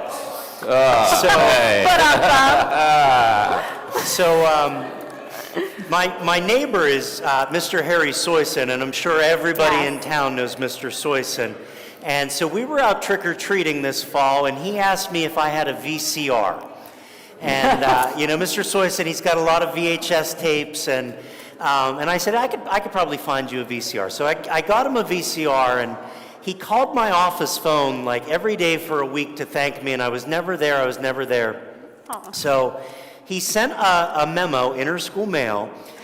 Kevin, please give this to Community Ministries as a small token of gratitude for you obtaining the VCR for me. Gratefully, Harry Soyson. So, Mr. Soyson, I'm going to put your $20 in the Fishbowl. God love him. And I also had you registered for a basket, so I hope you win something, buddy. So, all right. Yes, thank you. absolutely. Thank you. So so we are over that amount. So that kind of takes us over to the $29,000 mark at least, which is fantastic. And we are going to now check in with Jeff and Jackie, who are going to tell us a little bit about some of the other people who have helped us out today. All right. How awesome is that? Well, it's awesome to be here, Jackie, because, this is the first time I sat behind a desk with you. I know, and I'm so excited for you to anchor with me. Well, hold on, the phone's ringing. Okay. Oh, answer that phone. Hello? I thought it was ringing, Jackie. Did it have a dial tone? No. Well, it's okay. I do believe it's because it's not plugged in. Well, that could be the... Hello? Hello? I love that you're practicing, so that makes me happy. So listen, we need to thank some people for the donations that we've done. So Walmart has been a huge blessing. They've donated a lot. Hutch's allowed the Heart To Hope Telethon be on a podcast. They're a podcast. And great food.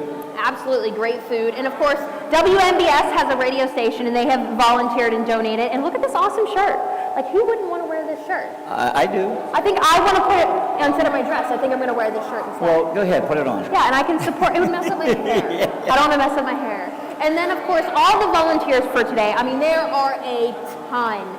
For the people who are in charge of helping the fishbowl, to the people answering the phones, to the people saying, this is the direction that you go, because this is a big building. You need to know where to go. Well, and then, volunteers, people don't realize how long you spend here. It started early in the morning and it's going to go into the night, and so the volunteers are so critical. They're the behind the scenes. Absolutely. In Somerset Trust, they were on the phones, but they are also the ones who take care and tend all the financial dealings for today. They take care of everything. Yeah, I think we're up to what, $1 billion? I $1 think billion? so. $1 billion, probably $2 billion by now. Probably. So real quick, don't forget, there are multiple ways that you can give today. What are they? Okay.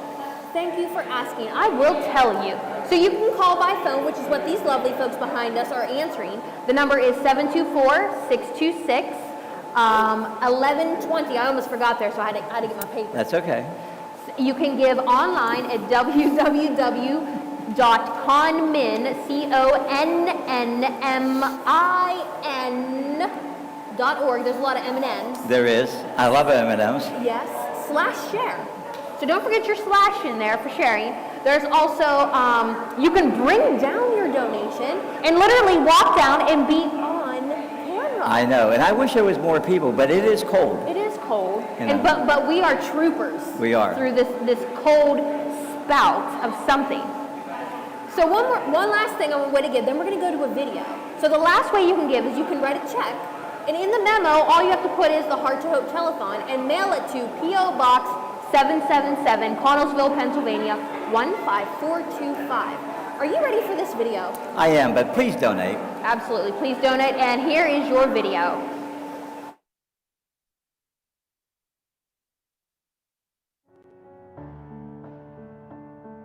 Let us pray. Heavenly Father, you love us so much, and you try so hard to help us, and we so often do not understand. And sometimes we even turn away. But then very often there are those who come along in our lives, other people who help us to appreciate that life is far too short and that every day passes far too quickly, and that it becomes only richer and more meaningful if we do something, one good thing, or say one kind word, or offer one kind smile for some other person. Heavenly Father, give us the courage and the help and the strength to understand and to never, never stop dreaming the impossible dream.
Okay, we are here with the program called EPIC. What does EPIC stand for? EPIC stands for Effective Prevention in Connellsville Communities. Okay, so give us some detail on what EPIC does for the community, how it helps everyone involved. So EPIC was brought to Connellsville through a partnership between Fayette County Drug and Alcohol Commission and the Connellsville School District. And the goal is to provide evidence-based prevention programming. So this is prevention programming that is, the goal is substance use prevention. So we have an in-school program and a family-based program that teach skills to youth to try to prevent substance use and other problem behaviors in our community. Very good. And real quick, what are your names? I'm sorry, I should have introduced you first, but what are your names? Jeff Landy. It's so nice to meet you. I'm Erin Shelton, and I'm the project coordinator of EPIC, and this is my coworker. Hi, I'm Kayla Lukasco, and I'm the operations specialist. So you mentioned about in school. So if somebody though needs your services and they're really not in school, in the school setting, can you still help them? So the program that we provide in school is actually for all of the middle school students, so they're all getting that. But we do also have a family program, and that doesn't occur during school, and it's for any family in Connellsville with youth between the ages of 10 to 14. It's a 7-week program where families learn a lot of different skills to help increase their communication. Youth learn skills about coping, they learn refusal skills, and parents learn family management skills. And then they get to come together to talk about their family values and their family strengths, and just really help build relationships while spending time and having fun together. So that's available for any family in the Connellsville community with youth between 10 to 14. Okay, so say I'm a middle schooler and I want to get involved in this program. How do I go about doing that? Do I need to talk to my counselor? Do I need to reach out to you? Does my parent need to be involved? Like, how does all this work? So we are in contact a lot with the different school staff. We're based in the middle school, so we're right there. We have our office in the middle school. And all of the different school personnel, counselors, and principals do know about our program. But the easiest way that a family can learn about our program and sign up for our family program would be to go to our website, which is goepic.com. Okay. How long have you been doing the program? So we've been here for about 3 years. In 2019 was when Fayette County Drug and Alcohol and the Connellsville School District partnered to bring this grant, which is the Opioid Misuse Prevention Project grant, to Connellsville to have these different programs in the community. We actually have 4 components of our program: that in-school component, the family program. We also have a training for adults who work with youth, and then we also have a public health messaging campaign. Do you have one suggestion for parents who might think their child is on some kind of a drug or opioid? Do you have any suggestion, one thing you could hint for them to look for? I guess my biggest suggestion would just be having open communication with your youth and trying to be as informed as possible about the issues that impact youth today. So the public health messaging campaign that we have, PA Start, their website, p8start.org, actually has a lot of resources for parents about how to communicate with youth, guide them to make positive choices, stay away from drugs and alcohol use, and toolkits on how to talk to youth about hard topics like mental health, alcohol use, marijuana use, smoking and vaping, which we know is really prevalent among teens now, and different things like that. Now, you have 2 wonderful children. Thank you. Now, are you concerned about that too as a parent?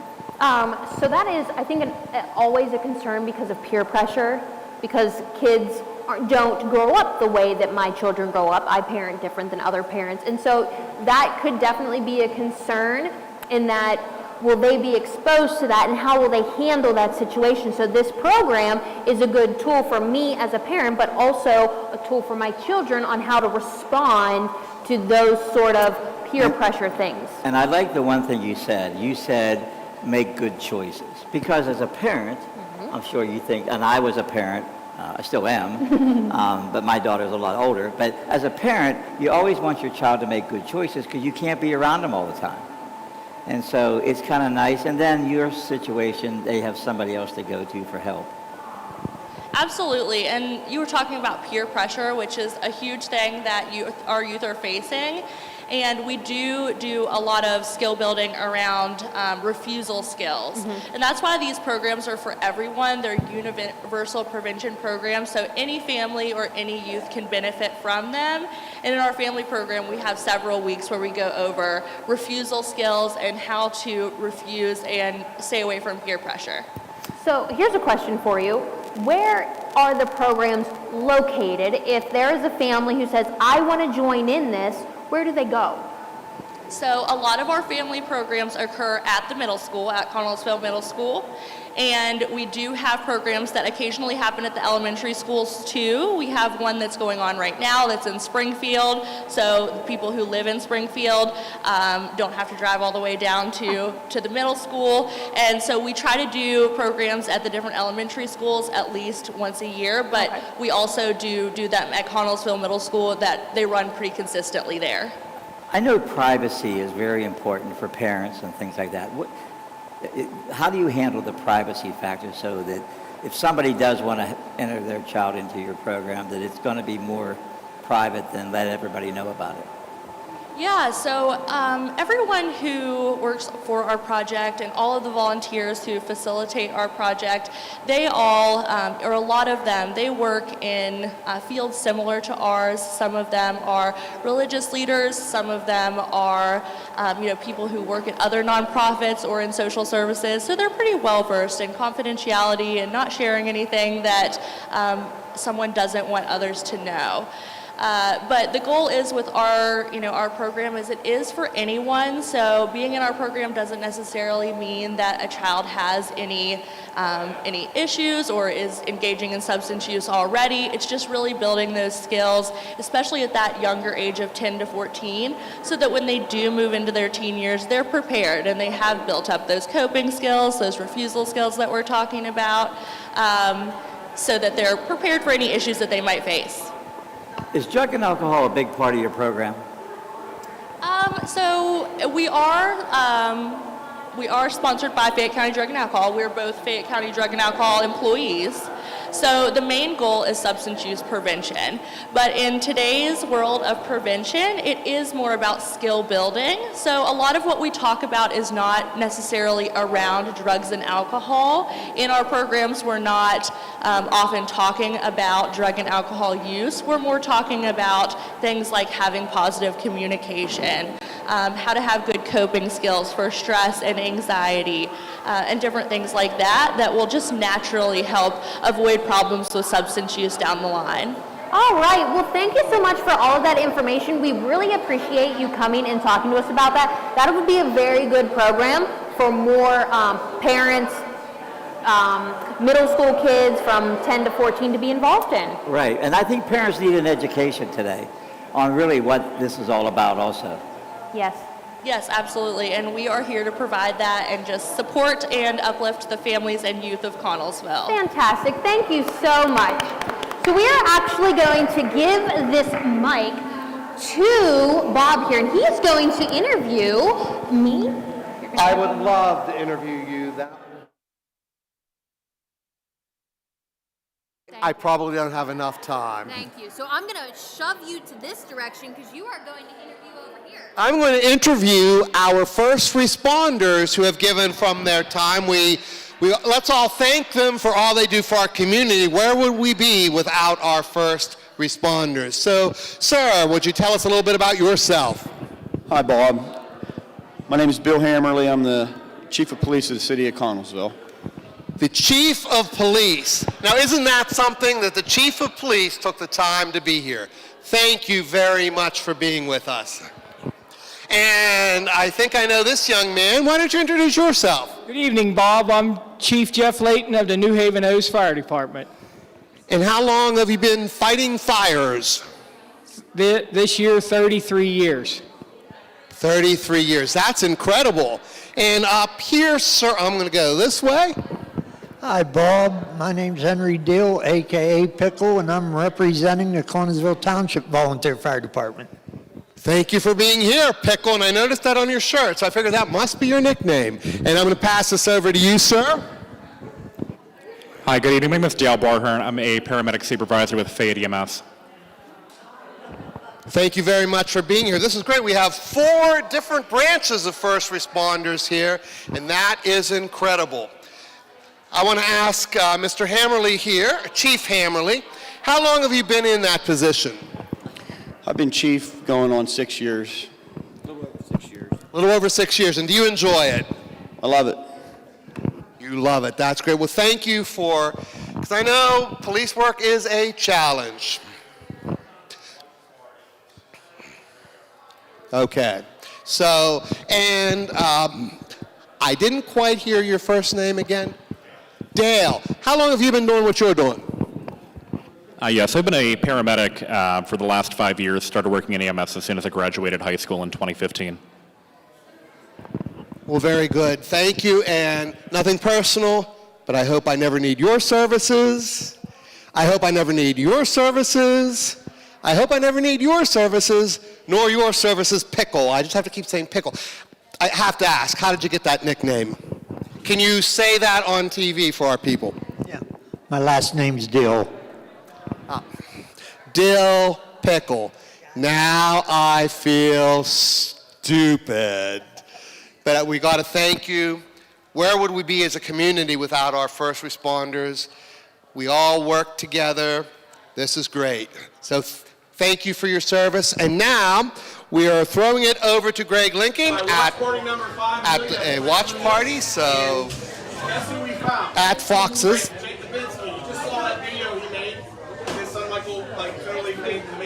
Showcasing Connellsville. Come out to Fox's Tavern. Who's here is Frank teaching Jared how to juggle. So we are having a good time at Fox's. If you see behind Frank and Jared, they have been raising money. Actually, they've been raising money for a couple months for this telethon. They have a nice raffle out here that they're going to go until 7 o'clock. And then they're going to bring out, Jared is planning on bringing on a nice size donation down to the community center to give to the fish bank around 8 o'clock. And so what you guys got going on here? We have a couple things going on. We have a raffle. We have a raffle with a bunch of different items. Tipsy Pig actually brought a basket down for us to help us today. Golf bag, lottery tickets, we have a battalion thing. So a lot of stuff going on. We're going to 8 o'clock. So 7 o'clock we'll pull tickets, somewhere between 7 and 8. We'll pull everything else, and then we'll be out to the streets to see what we have rounded up. So we always very grateful to Jackie and Jared and the Fox family for everything they do for the community ministries. You know, anytime that there's a need for the ministries, we text Jared, Mary calls Jackie, they don't say no. They helped us through when COVID hit with our Thanksgiving Day dinners. They made 150 turkeys out there. They have ridiculous amount of support. They thank our city of Connellsville residents with their businesses in South Connellsville, but we are very, very grateful to the Fox family. I'm going to throw a plug out to Fox class because this year we're going to celebrate 102 years of being a business in the city of Connellsville. So it's a big deal. The Fox family is highly rooted in this community and support everything that we do. So I'm very grateful that you guys are doing this again. I can't wait to see what the amount of money is going to the community center. Yes. Johnny, come here. Johnny Ruggieri is also a part of this fundraiser. He's been working very hard selling tickets. That's Jackson money. Last year, Johnny, he gave us the Pine with Derby, the Derby money. So we had a nice check from you, towards the Heart To Hope Telethon. So we're thankful for all the things that you do for the community here. And, please don't stop and keep helping Jackie and Jared to help us raise money. Yes, we are definitely all family here. As you saw when Frank Jacobinsky did his juggling video, all the amazing things that we have in Connellsville, we brought it together in one video, and it was cool. And I'm so happy that he's out here right now. So, it's not just us either. Jake walked sell tickets, my sister sells tickets, my son sells tickets, whatever we need to help the cause. So, if you're looking for some fun tonight, come out to Foxes. We'll be out here all night. We're actually going to sell tickets for another half hour, 45 minutes. So you're going to win some awesome prizes that were donated. And thank you to everybody, Tips and Big, for everybody that donated these prizes to help raise money for the College Community Ministries. It's been a great day. Our next stop, we're headed to Uniontown to Rise Wrestling. They're having a professional wrestling match at Uniontown Mall in the old Burlington Coat Factory. Billy and I are going to get in the ring. I'm not saying that something might spark up while we're in the ring. It could lead to something else, but I'm excited. We're happy that they want to participate in the program this year. So we'll see you guys up in Uniontown on our Facebook Live here in a little bit. Thank you.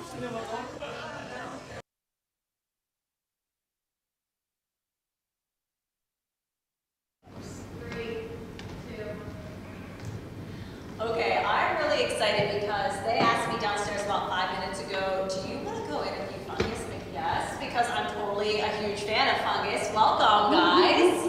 Thank you for coming back. Way better than Bob. Oh my goodness. Bob. No, we love you too. Now, how many years have you guys been playing for us for the telethon? Is it every year? This is, I think, our third year for the telethon. Okay, third year for the telethon. And you guys are huge supporters of the ministry.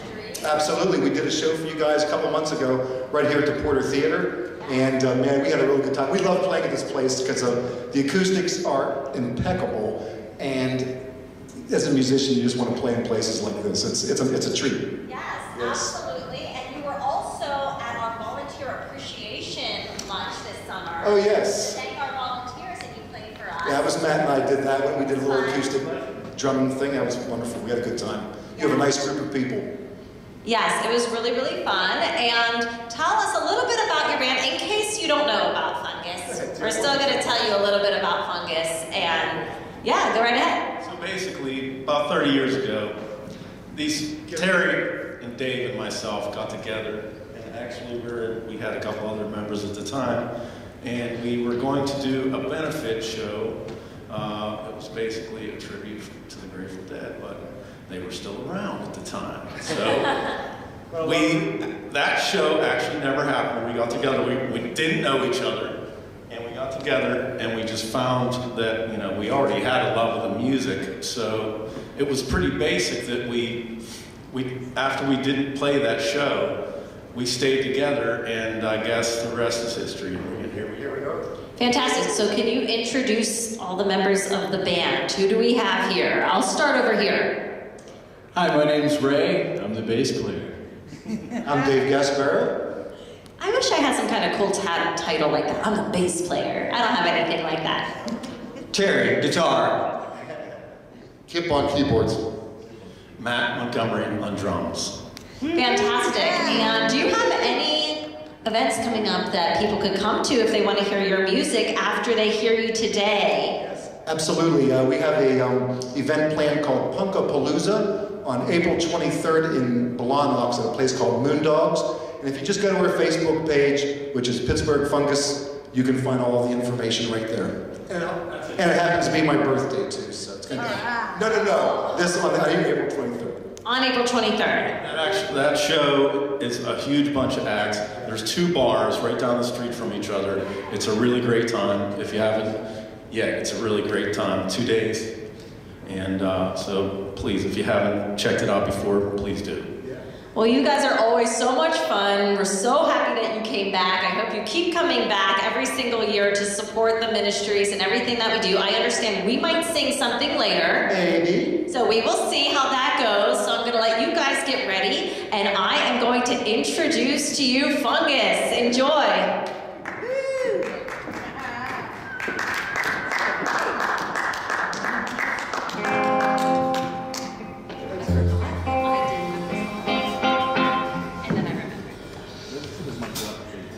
I'm so used to this. Hi everyone, we're glad to be here at the ministry. We would like to do a gospel revival tune to begin the night. It's called Help Is On the Way.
presentation spot, and our lovely ladies from Epic are going to join us because they are going to present their check. So come on, my lady friends.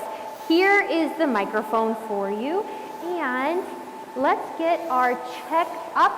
I'll help you hold Thank it. you. It's a heavy check. I've never held this big of a check before. This is exciting. So please, would you tell us about your check donation? Well, thank you so much. We are so happy that we were able to donate back to our community. And I just wanted to say we're on Instagram and Facebook at Effective Prevention in Connellsville Communities. If you want to go check us out.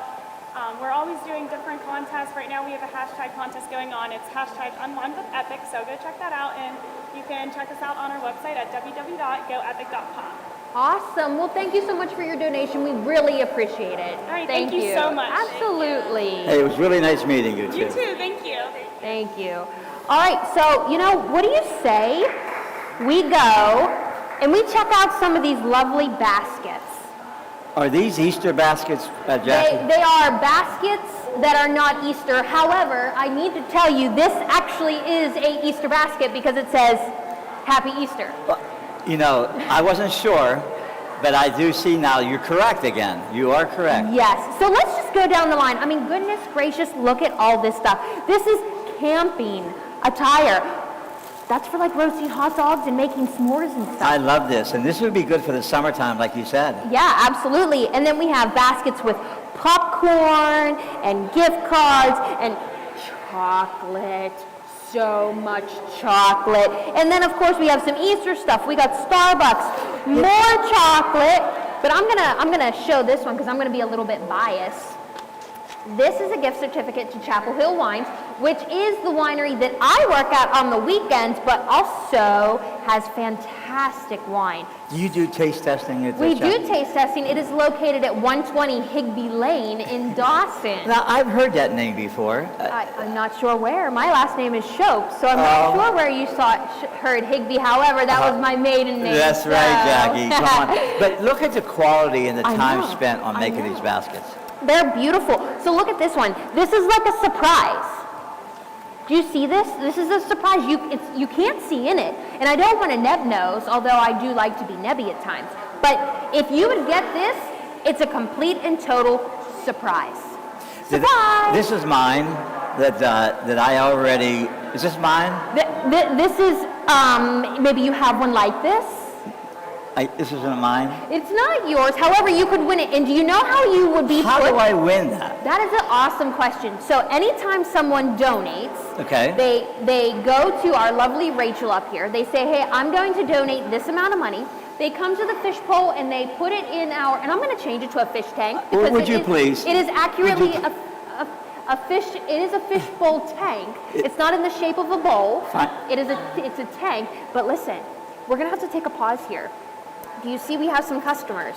Yes, we do. We have some customers who want to join us over here at the fish tank. And look how handsome and beautiful. Come on over. I am so, look at this. So they are coming. Husband's saying you need to calm down a little bit. I got Listen, this. Come on, buddy. There's 3 children and one is bigger than the other 2. That's right. We're missing our other daughter. She was at a sleepover. Oh, how nice. So this is the lovely Andy and Mary's children, Andrew and Noel. Yes. So do you have anything you'd like to say? Nope. And that's Why don't you tell them where you go to school? Conaria. Conaria Catholic, and she is going to be in their musical Mary Poppins. So nice. That is awesome. And Andrew, do you have a donation there? Yes. Would you like to put it in the fish tank? Yes. Good. Go ahead and put it in. Go ahead, Noel. Thank you so much for your donation. And this is also from Joy Wallace, our neighbor. So we want to thank Joy and Ed Wallace as well for their donation. Thank you, guys. Thank you so Every little much. bit helps. Absolutely. So I think we got some more donations coming. This fish tank is filling up. I know her. So this, And I know her. Do you know them? And I know him. How well do you know them? I think I know them fairly well. Fairly well. I'm going to give you the microphone. Oh, thank you. You are absolutely welcome. Yes, I'm Katrina Fike, and Wait, excuse me, Katrina who? Fike. How long have you been Katrina Fike? Couple weeks now. Couple weeks. So you're still on your honeymoon. Yes, still What- honeymoon phase. What a way to spend a honeymoon. Yes, at the telethon. Absolutely. Woo! So yes, we're making a donation of $50, putting in the fishbowl. Yay! Thank you, Bianca. And not only is that donate, well, wait a minute, I'm sorry. You have some more money. Yes, Bianca wanted to donate money into the fishbowl too, $10. Thank you, Bianca. Thank you. How lovely. And not only is it a monetary donation, but we talked about volunteers helping all day long. You know, there's 3 people here that put as much time into this telethon as anybody. Absolutely. So thank you for your monetary donation, but as well as your time spent donation. We really appreciate it. Thank you. Thank you. You are welcome. Anything else you'd like to say before you go? I don't think so. No. Nope. All righty. So You how's are married life? It's wonderful. There you go. Good answer. All right, so let's go Thanks, ahead Eric. and Thanks. we're going to go back over to these lovely baskets. Now, remember, I was in the middle of telling you how you can actually win one. So you notice how everyone donated. Their donations are written on a little receipt. On that receipt, it's put into like a bingo spinny thing. I don't know what that's called. It's called a spinning thing. A bingo spinning thing to where a name is pulled out, and whoever's name is pulled out then in turn wins the basket. That sounds easy. But here's the other good thing too. So say you donate at 1 o'clock. Okay. Your name is put in the spinny thing. Okay. But say you come back and you donate at 2 o'clock. Guess what? You get you back into the spinning thing. You get another receipt put in the spinny thing. So then you come back at 3 o'clock. Another put in the spinning thing. So listen, you can donate countless times and get your name put in the spinny thing. Well, listen, I was part of a donation of $350. So does that mean I get 350 spinning things if I would have broke it up? So that's a How about very that? good point, and I do like that logic. Very good. I learned very from good. you. Yeah. Oh, good. I learned from You know you. what? I'm a good teacher then. You are. You I'm- should be a teacher, by the way. That is a great idea because I am a teacher. So fantastic, fantastic. So yes, so anytime you donate, your name gets put into the spinny thing, and then it spins and spins and spins, and then they'll pull them out on Monday morning, Okay. and then you will get a phone call as to if you won a basket or a gift certificate or a chair or a patio swing. Okay, well, we're still looking in the middle of all these great gifts. Yes, there are countless gifts.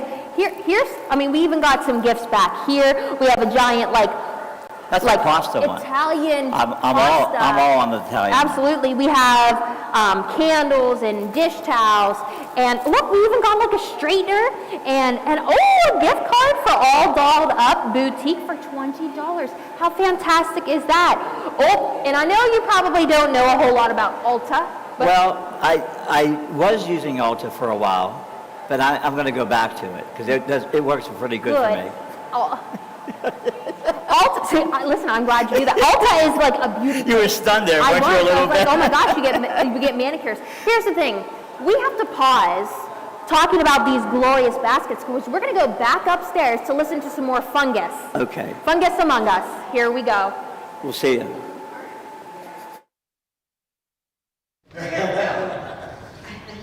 Back to you. Hi, everybody. Hey, now.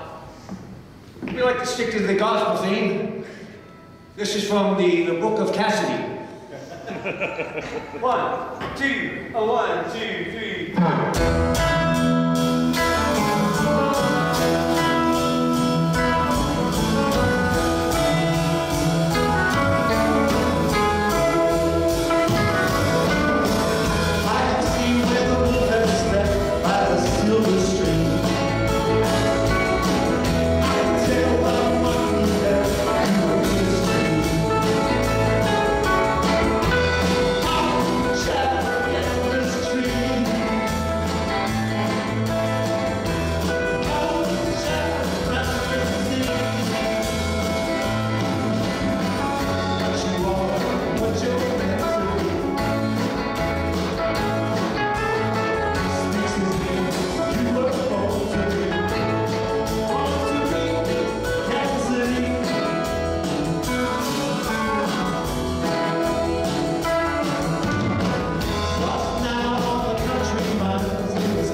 They switched us out? Like right, yeah, right. Living room area.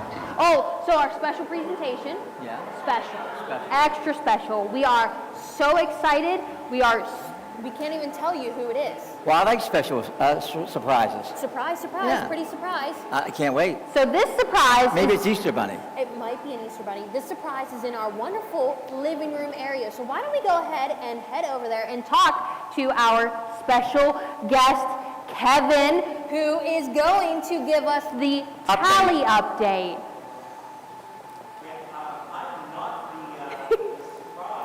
On, Mike? There we go. I am not the surprise. I'm sorry to disappoint you, Jackie. I just wanted to give a tally update. Yeah, surprise. So, again, folks, our goal tonight is $40,000. And right now, we are at $30,908. So, we have, it is almost 7 o'clock, so we have 2 hours to raise $10,000. And I know you folks in this community are capable of doing that. You folks down at Bud Murphy's, I already saw the group out at Fox's Tavern. O'Donnell's was just opening up. You guys, I know that you are capable of doing $10,000 in 2 hours, so let's make that happen. So I have a group of folks here, and we're going to do our fishbowl segment. They have a giant check with them. But instead of dropping it in the fishbowl, I think we're all going to come over here. Come on, ladies. We're all going to come over here because we have a special guest with us tonight. So on behalf of CAEA, I would like to welcome to the Heart to Hope Telethon, Mr. Jamie McPoyle.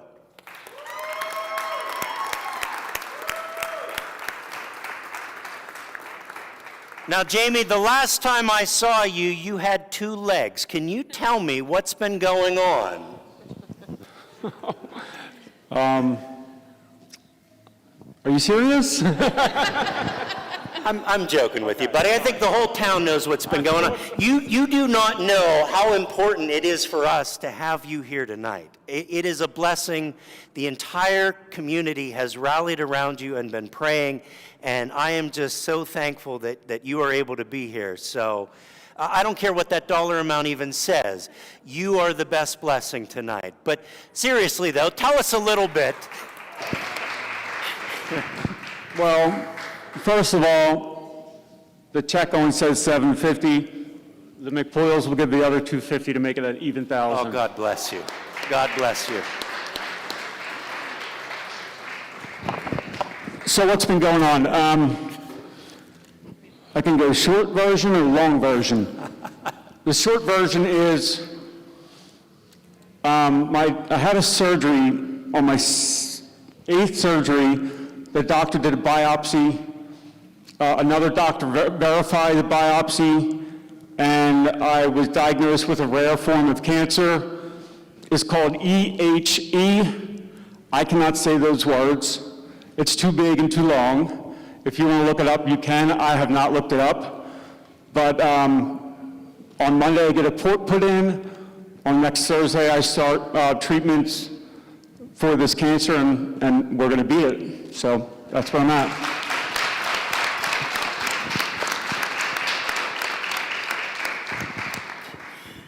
So folks, this is our 4th annual telethon, and Mr. McPoyle has been such a huge part of our event for the past 3 years. And yeah, I don't have the words to describe how thankful I am that you are here tonight.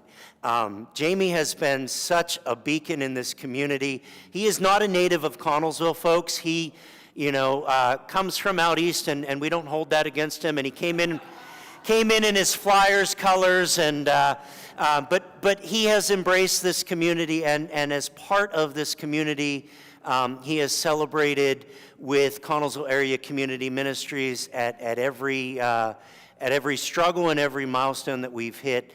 And so we are very grateful to have you with us tonight. Yes, sir. I would like to thank the entire community on my behalf. The community has been absolutely wonderful to my family. The cards, the gifts that we have been sent have been amazing. I'm sorry I'm not doing this here this evening with everybody. I will be back at it next year and hopefully make it bigger and better. And I want to thank everybody, Kevin, Vern, Mary, everyone that puts in their time to make this a wonderful thing. So I want to thank the community on behalf of my family, because even though I'm not from here, I really wish I was. I really wish I was, but I still bleed green for the Eagles, but I'll give you guys the Penguins. Thank you. And I'm going to hand the mic over to your vice president, because you guys do have a very nice check here, and so I'm just going to hand it over to Julie here and just. Well, we just wanted to say, that we are proud to be part of the community as well, and this is just our little token of appreciation for everything that everybody does for us as well. Thank you. Thank you. Do I get to keep this check with the Falcon on it? Because that's a nice check. Thanks, guys. So for those of you that don't know, CAEA, Connellsville Area Education Association, these are our teachers. I'm blocking you. I'm so sorry.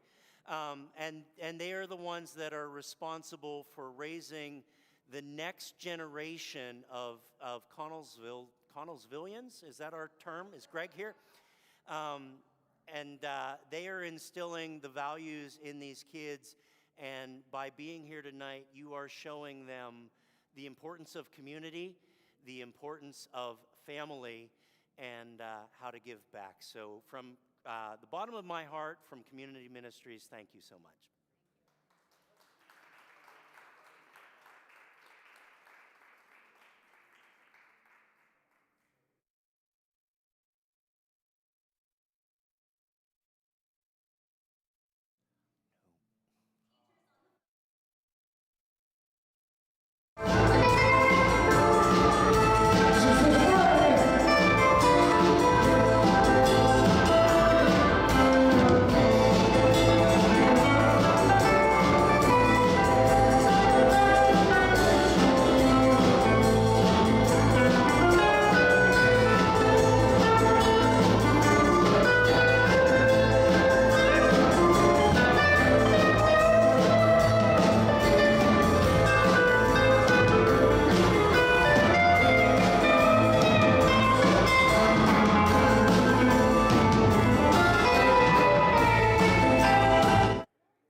on me.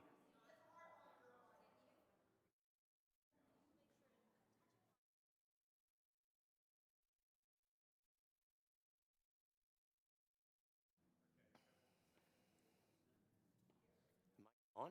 Oh, okay. I'm looking at this monitor and I still hear music playing upstairs. I didn't realize. So, so I'm here with the McPoyle family, and this is, I think, the first public appearance, right, Jamie? Since his diagnosis, since his surgery, and I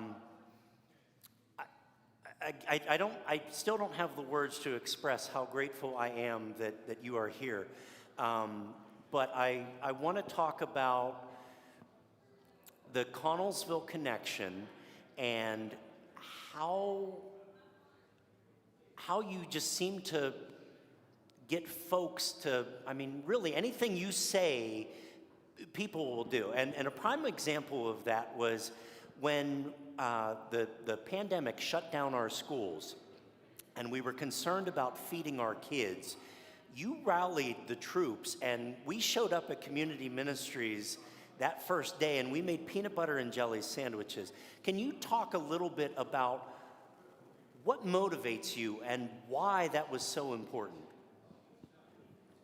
I would say what motivates me is the idea of giving back to the community, but also for these young adults or these young kids. I feel like I'm a mentor to these kids, and if they see me doing that stuff, hopefully they will also want to jump in and do those things. And Gwen, you are from Connellsville, so how did you get Jamie to, I mean, really, you could have gone out east, so how did you get him to Connellsville? I mean, how did that work out? Friday night football. Seriously.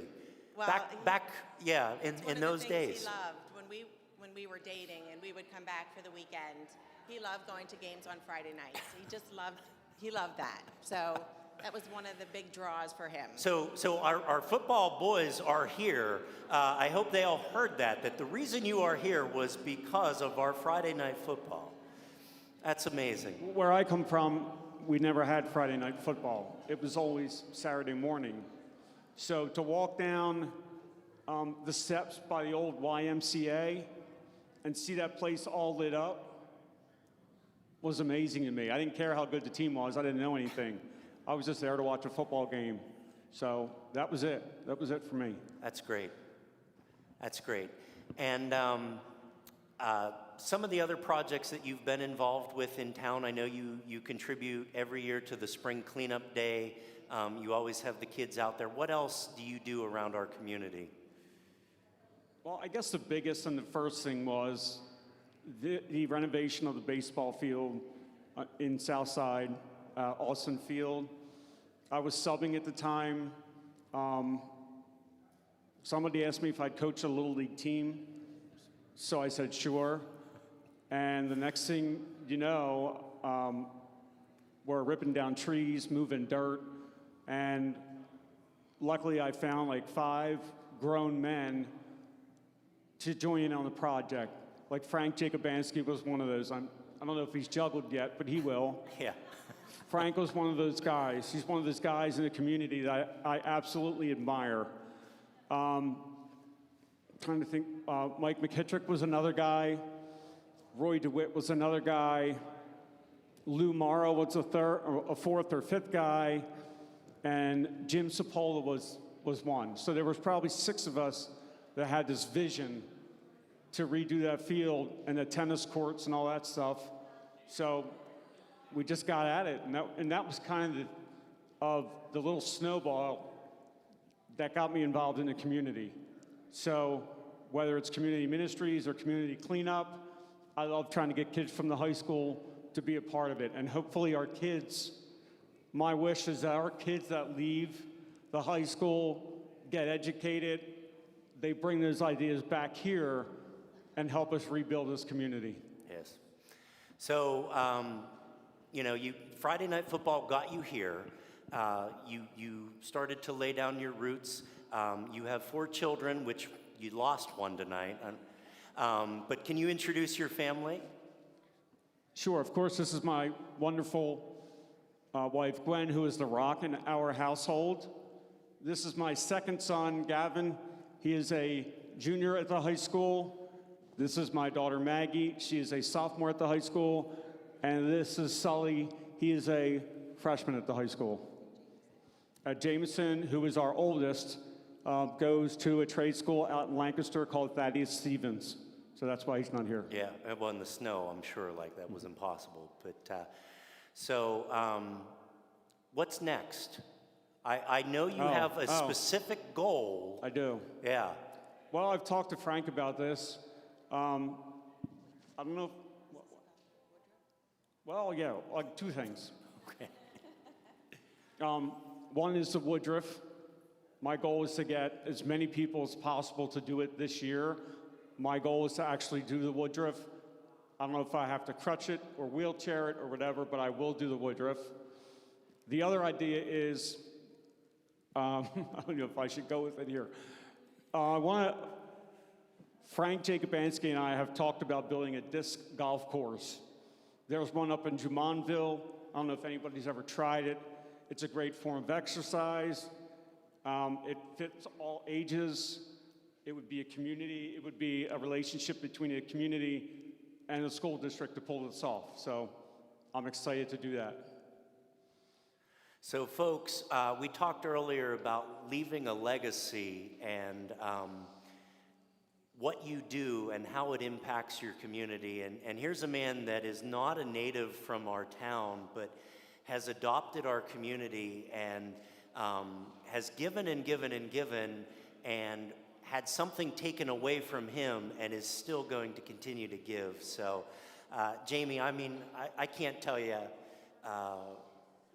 just on my behalf, but for the entire town, we are so thankful that you are here, that you were able to pull through, and we are excited to see what you do next. And, we're not specifically raising funds tonight for the McPoyle family, but, that trickle-down effect in our community. So if anything you've seen tonight and you feel called to give, 724-626-1120. You can give online at conmin.org, or you are still welcome to come down here. We'll be here till 9 to drop money in the fishbowl and appear on TV. But right now, we do have our Connellsville area educators at the phone bank, and they would be happy to take your call. Bobby Renzi is giving me a face like, I don't want folks calling me, but I just wanted to come and appear on camera, so please call and ask for Bobby. He's faking it. He's faking it. But we've got a great crew here with our teachers, and they are literally building the future here in Connellsville. So, yep, I need that. I'm going this way now.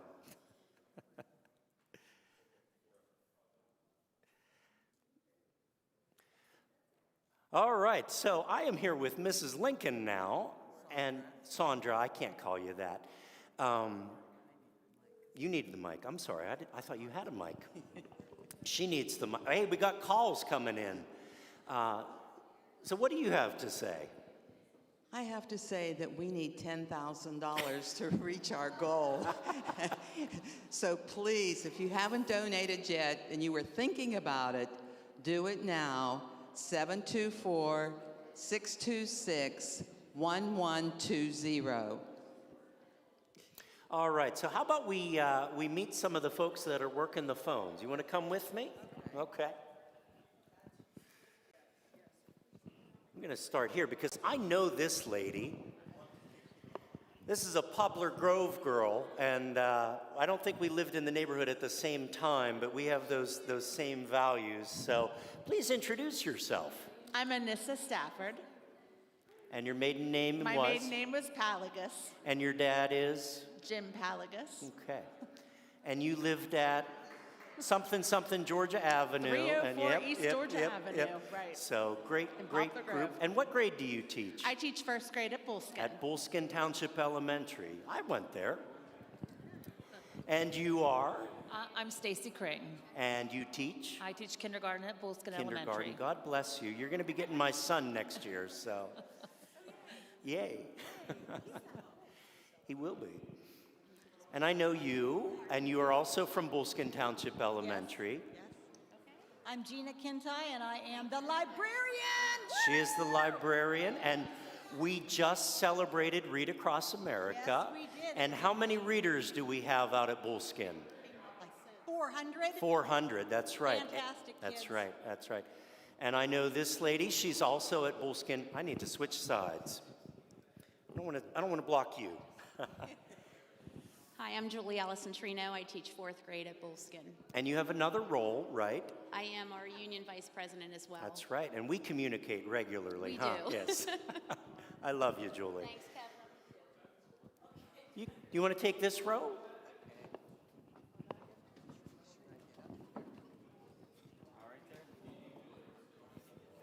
And I know this guy. I just talked to your dad. I heard they were here today. So where do you teach? I teach at Connersville High School. I'm a health and phys ed teacher. 21 years coming on. 21 years. Yes. Thank you. Thank you. Hi. I'm Kim LaFisca, and I teach 9th grade English at the high school. Thank you. And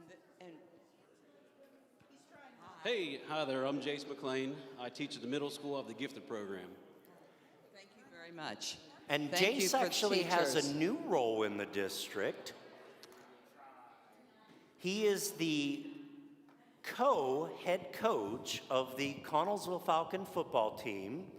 Yeah. And those boys, do we have any of those boys down here right now? Those boys, come on down, guys. Those boys have been hauling the equipment from the band. So every time a band pulls up to unload their equipment, these guys came in and helped them get their equipment upstairs. Come on over, guys. They helped them unload the equipment. They helped them get it upstairs. They helped them reload the equipment. So we're going to take a second to recognize you guys. And your name is? Kenny Schultz, And you are in what grade? 10th, 10th grade. And what position do you play? right tackle. Right tackle. And your name is? Michael Hollis, And what grade are you in? 10th, And what position do you play? center. And your name is? Dakota Nicholson, And what grade are you in? 10th, And what position do you play? running back. And your name is? Mason Hollis, And what grade are you in? 10th. And what position do you play? Tight end. And these are the only 4 guys on the football team. So folks, if you're out there and you're thinking about going out for football, I'm kidding. We obviously have a bigger team than this, but well, he's on the phone. But co-head coach McLean and his boys have been busy tonight giving us a hand. And again, leaving that legacy. You guys are giving back to your community. So we greatly appreciate having you here tonight. So, all right. Yeah, let's give them a round of applause here. All right, thank you guys. So I think we do not have names to read right now. We do. Yes, we do. We have names to read. You need the microphone. I'm sorry. Yes. We have had some donations. We have donation from Amy Shelkey, Nancy Wallace, who actually is in Florida, Stanley and Kathy Smith, Jillian Bellina, who is my niece, Ed and Margaret Youngkin, Jackie Fox, Kindness in Connellsville, Patty Saponaro, who was here for several hours.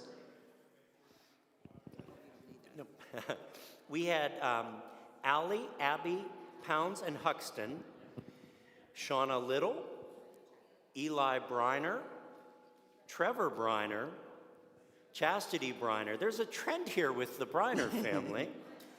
Howard Metzger, and Elia Nicholson. So we want to thank you folks for your donation. And as a reminder, any donation that we receive tonight is going to be entered into the drawing for the prize baskets. Oh, we have a lot of beautiful baskets over We there. really We really do. do. We had a lot of people that donated the baskets. And I cannot stress this enough, folks. You are not giving to Connellsville Area Community Ministries. You are giving through community ministries. With that money from last year, we were able to assist 189 households in what we call crisis assistance. So those are the shut-off notices, people that might be evicted from their homes. And so we help those folks. Our food pantry served over 200 families per month. That's not 200 families total. That's 200 families per month that receive food baskets from our food pantry. Kevin, have you seen since COVID that you needed more, that the community ministries had to donate more? So COVID has really been a challenge because a lot of folks have been displaced from working. So they're not our regular families. They're folks that really just need a little bit of help. And we like to say that we give a hand up and not a hand out. We're trying to help these folks get back on track. And then our Treasures for Children program, that's run in connection with the Salvation Army and the Rotary Club of Connellsville. We were able to give Christmas presents to 278 children this year. Oh, wow. And a lot of these folks don't have anything at home. Our summer lunch program, and our teachers can attest to this, making sure that the kids within our city had something to eat. We do run the summer lunch program at a lot of our elementary schools, but if those folks don't have transportation, that's a barrier. So we were able to give out 1,000 meals this summer. And then as part of the Angela Phillips Memorial Fund, we were able to give out 469 Christmas dinners this year. A lot of need in this community, but also a lot of love. So I know those folks out there that are watching right now, they're able to give. We can definitely raise $10,000 in these next 2 hours. Yes, we have a very caring community, and they've been like this forever. When you're in a pinch, they're there to help. But how about with the community ministries? Do they have many volunteers? So we have an army of volunteers. COVID has set us back a lot because folks weren't able to come out. They were afraid to come out, a lot of different reasons. So our volunteer hours are down from where they were pre-COVID, but we're slowly starting to gain traction on getting our volunteers back. Good. And there are so many volunteer opportunities at community ministries. We operate a thrift store, and so we need folks to go through all of those donations and sort those and get those tagged and ready to put out. We do operate the largest food pantry in Fayette County, so we need folks that can help sort the food and get that food out on the shelves. And so yeah, we absolutely could always use more volunteers. And I think right now we're actually going to head over to our fishbowl. We've got some folks here that are going to help us reach our goal. Oh, good. All right, so we actually are going to need the handheld because I want to get my friends on here. I'll meet you halfway there. Thank you, Kev. All right. I think this makes it more interesting, only have one microphone. It keeps things kind of, it keeps you on your toes. It does. It does indeed. You have to remember all of these little details, but the biggest detail is that we are getting to our goal. Slowly but surely. I have not heard a phone ring. I see one person on the phone. We want to have more people on the phones. Give us a call. And to help us, we have a few friends. So come on up to the fish tank. We keep calling it a fish bowl. It can be a fish bowl. It can be. We can be whatever we want it to be because we're here for a good cause. Here's that. All right, so let's introduce yourselves. I'm Isaac House. I'm Shay House. I'm Margaret House. Fantastic, and you are missing a few people in your family, so introduce the other members of your family who are not here today, but we love them. Yes, Big Mac's house and Little Max, who's actually over 6 foot, so kind of silly, but we're very jealous. They're actually in Arizona at a National Soccer League tournament, so Awesome. We're feeling very jealous with all the snow here back in southwestern Pennsylvania. Yes, absolutely. And so usually in the past, I know Shay always comes down and Max comes down and you guys present a check. So I understood, well, he said, Max told me at Rotary on Thursday, well, I'm not going to be there, but Margaret's going to be there. I said, well, she's prettier, so we want her on camera. And he, of course, agreed because He's funnier, though. he is funny. He is funny. So what do you have for us today? So we have a check. There's a check from House Financial Services as well as a check from the Law Office of Margaret Zilka House. We have a gift of $1,500 together for the community ministries. Thank you so much. $1,500. This is going to really help us get to our goal of $40,000, and you guys always support the ministry. Oh, definitely. You guys do so much for this community. Especially after the pandemic, it's so needed. So thank you for everything and everything you're doing today. That's so much work. Thank you, guys. Thank you Thanks very for much. coming. We greatly appreciate it. I love putting that in All there. right. That's fantastic. All right, one of my buddies are here, so Yeah, I'm we going to got bring him another on. big check, I a familiar saw him, and I face, and a big check. I was excited. I knew what this means. Well, hello, sir. How are you? All right, why don't you introduce yourself to our friends at home? I'm Ethan Keaty from Keaty's, and I'm happy to be here today to give you a check for $1,000 Awesome. to help get towards that goal. So I appreciate everything you guys do for the community, and Oh I'm my happy to help. Thank you. Yes, thank you. Thank you, Oh, Ethan. you know what? I wanted to put this one in because wanna I've put yet it to in? put one. I've yet to put a check in the fish. It's so satisfying. that It was. feels That was good, great. Thank you. I doesn't greatly it? appreciate I mean, it. this one is nice too, but Yes. that one's, you Yeah. know, the real That deal. is, yeah. So tell us how you raise this money this year. I know you do all these different kind of fundraisers. We do. At You the know, restaurant. it's one of the reasons why I opened the restaurant. If there's a chance that we can do a fundraiser, we can give back. You know, we're really happy and we're blessed to be in the position we are. So this Yes. week, portions of all the sales that came in, I said I'm going to write a check to you guys. And Awesome. tonight I wanted to stop down, so I appreciate it. We really appreciate all of your help. And Ethan helped us throughout the summer with our summer meals this year. Yes. So talk a little bit about that.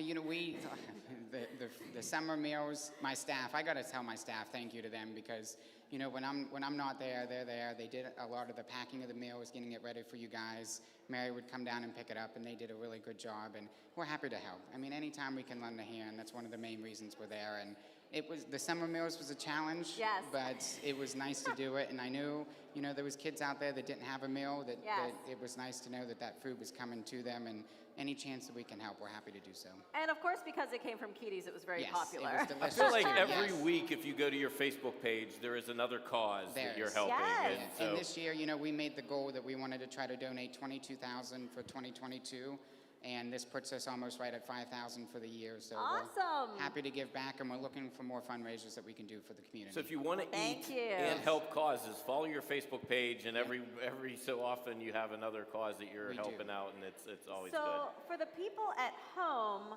that maybe haven't given yet, Yep. I know that you have a very giving heart. What inspires you or motivates you to give back to the community? I think, especially to community ministries, I think the last time, this is the first time I can actually come down and present a check, and I've always wanted to say this.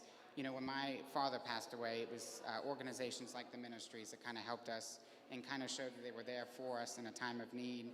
And to know that you guys are there for a lot of struggling families throughout the community, to be able to give through you guys and know that this money is going to go to some family that needs it, Yes. is just it's one of the main reasons that we do what we do. And this community, the Connersville community, is blessed to have so many people that want to come together and help one another. And just to be a part of the big picture here is just a blessing in itself. Yeah, it's so awesome just to see everyone together and, like you said, people that are so different Mhm. that might not otherwise be connected, but for the ministries really connects all of us in so many different ways. No matter what we think or believe, the ministries really is the thing that kind of brings Brings us everyone everybody together together. in this community in so many different ways. I knew I was going to get to see you today and so many people that we haven't seen for a while. So we appreciate you coming It's good down to see today. you guys. Yes, Good thank to see you. you. Greatly. Thank you All so right, much. Thank you. All right, he took away the big check, but we had the real check, so we're excited Yes, about that. yes. But big checks are also fun. Yes. And we are going to go back to Sandra and Kevin at the anchor desk. All right, folks, so we have a little bit of time left to raise about $10,000. And there you go. Well, Kevin, I was in community ministries a couple weeks ago, and I was real surprised that they have a table just set up. They had bread and rolls, and that anybody could come in and partake of it. Yes. I mean, I thought it was wonderful. Yes. And how does the community ministries, how much does it cost to operate? That's a very good question. So we actually sat down one time and figured out that it costs about $1,000 a day to operate community ministries. And that's in financial donations. That's not including the food donations and the clothing donations and all of those things. And so the $40,000 that we're going to raise tonight is just a small portion of our actual operating budget. Wow, that would only be about a little over a month. Yeah, that's a little over a month that we're trying to raise tonight. And I know we're going to hit our goal tonight. I know the folks in this town are going to give. But yeah, it costs us about $1,000 a day, and so we're trying to raise $40,000 so that we can work for 40 days. But there's a lot of other ways, though, that you can give to the ministries. Again, we talked about volunteering. That's very important. And the giving of food to the food pantry. And then our donation door, the clothing, the household goods. Those are all things that we sell. And our little store actually generates about $100,000 a year. So selling stuff for a quarter or 50 cents. Well, are they still accepting donations? Yes. So our donation hours have been modified a little bit. We are down to 3 days a week, and I am not the best person to answer that question for you. But the donation door is open. We are still gratefully accepting donations of gently used clothing and household goods. And so, yeah, but a lot of folks have decided to make community ministries their favorite charity. Wonderful. And so in recent years, we've kind of exploded not only on the donations, but what we were able to do with those donations. So it's really a great time to be involved in an organization like this. Especially Connellsville Community Ministries, which, you know, they just help so many people. And you know, when I was in there, I even saw some lovely furniture. Yeah. I mean, it really nice. We do get some nice furniture donations. Yeah. And we have a box truck that Walmart provided the funds for that we use to pick up food, but we can also use that to pick up furniture donations. So if you've got something old in your living room or you're cleaning out a house, call the ministries and schedule a pickup. And that helps offset our costs as well. Yeah. That's great to, you know, for people to know that, because you don't know, you know, sometimes what they'll accept and what they won't. Yep. So, but yeah, about $1,000 a day, and our goal tonight was to raise $40,000. The last time I checked, we were a little over $30,000. And so, you know, I'm asking the folks out there to call 724-626-1120. We've got the teachers answering calls, but I believe right now we're going to your son, Greg. Oh, okay. Hope you're doing a good job. Greg Lincoln!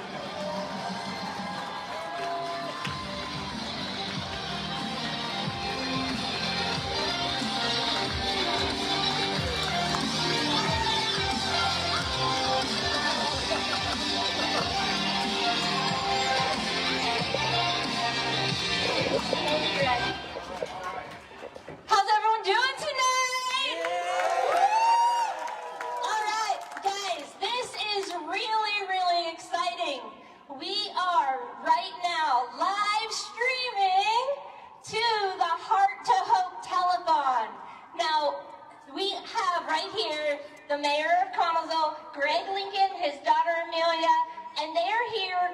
to tell us a little bit about the telethon and what's going on tonight. Well, I'm excited. We've been going around all day to watch parties, so this is our last stop. The goal of the telethon this year was to raise $40,000 for the Connellsville Area Community Ministries. I think we're going to smash that goal again this year. It's the money that we raise for the ministries goes back into the Connellsville School District in a support way, the food and rent assistance and utility assistance, everything. They clothing. They're an amazing organization in Connellsville. They do support the majority of the county when needed, and so that's why we're doing this, and then to be able to finish it here at Rise Wrestling, I'm so pumped to be in the ring. I've never been in the ring before, so this is pretty cool. I didn't realize the bounces like this. This is awesome. So I would appreciate you guys wanting to participate in the Heart to Hope, and thank you. Absolutely. We at Rise are so pumped to be partnering this year with Heart to Hope. We are so excited to see all of you guys on the live stream.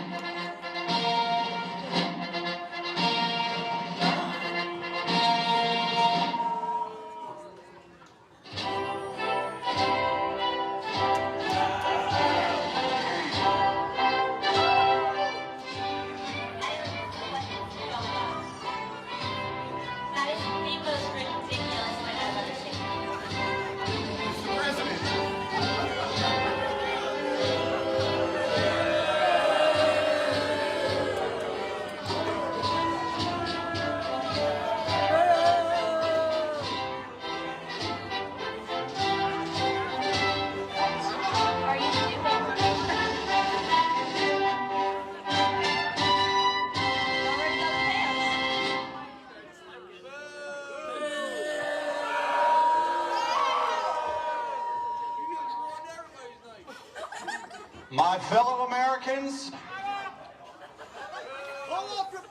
it is I, the President of Connellsville, the Emperor of Fayette County, and the King of Independent Wrestling here in Pittsburgh. Thank you very much. Now, thank you to the Runway, Calvin Couture, and Tyler Klein, my Secret Service. And so the mayor of Connellsville, I'm actually pretty impressed that you're a human being, because I figured the mayor of Connellsville would be a pig in a bow tie.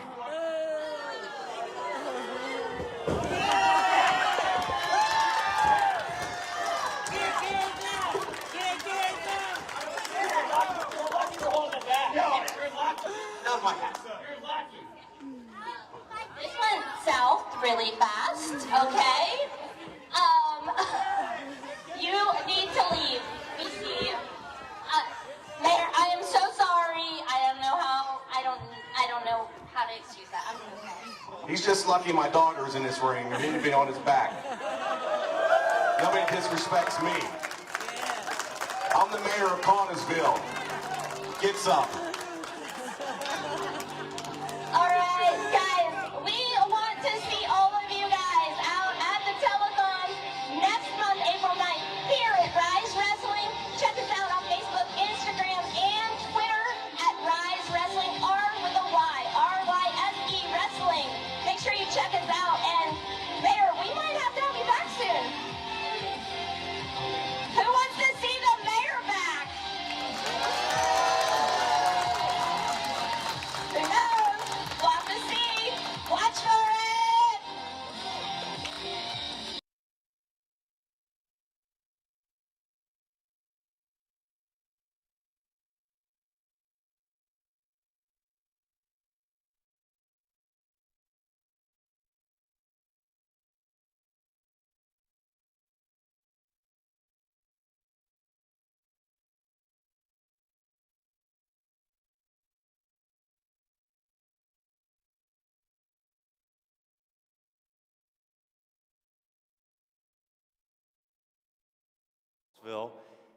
Drum roll, please. $37,358. I knew it. All right, so we are about a little less than $3,000 shy, and I know that because I learned math from my teachers at Connellsville Area School District, but little less than $3,000, we're going to hit our goal.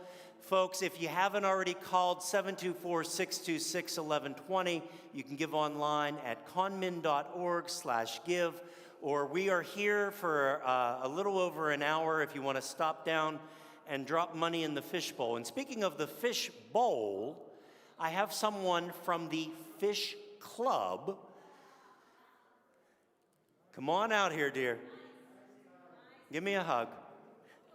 Nice to see you. Thank you. All right, come over here.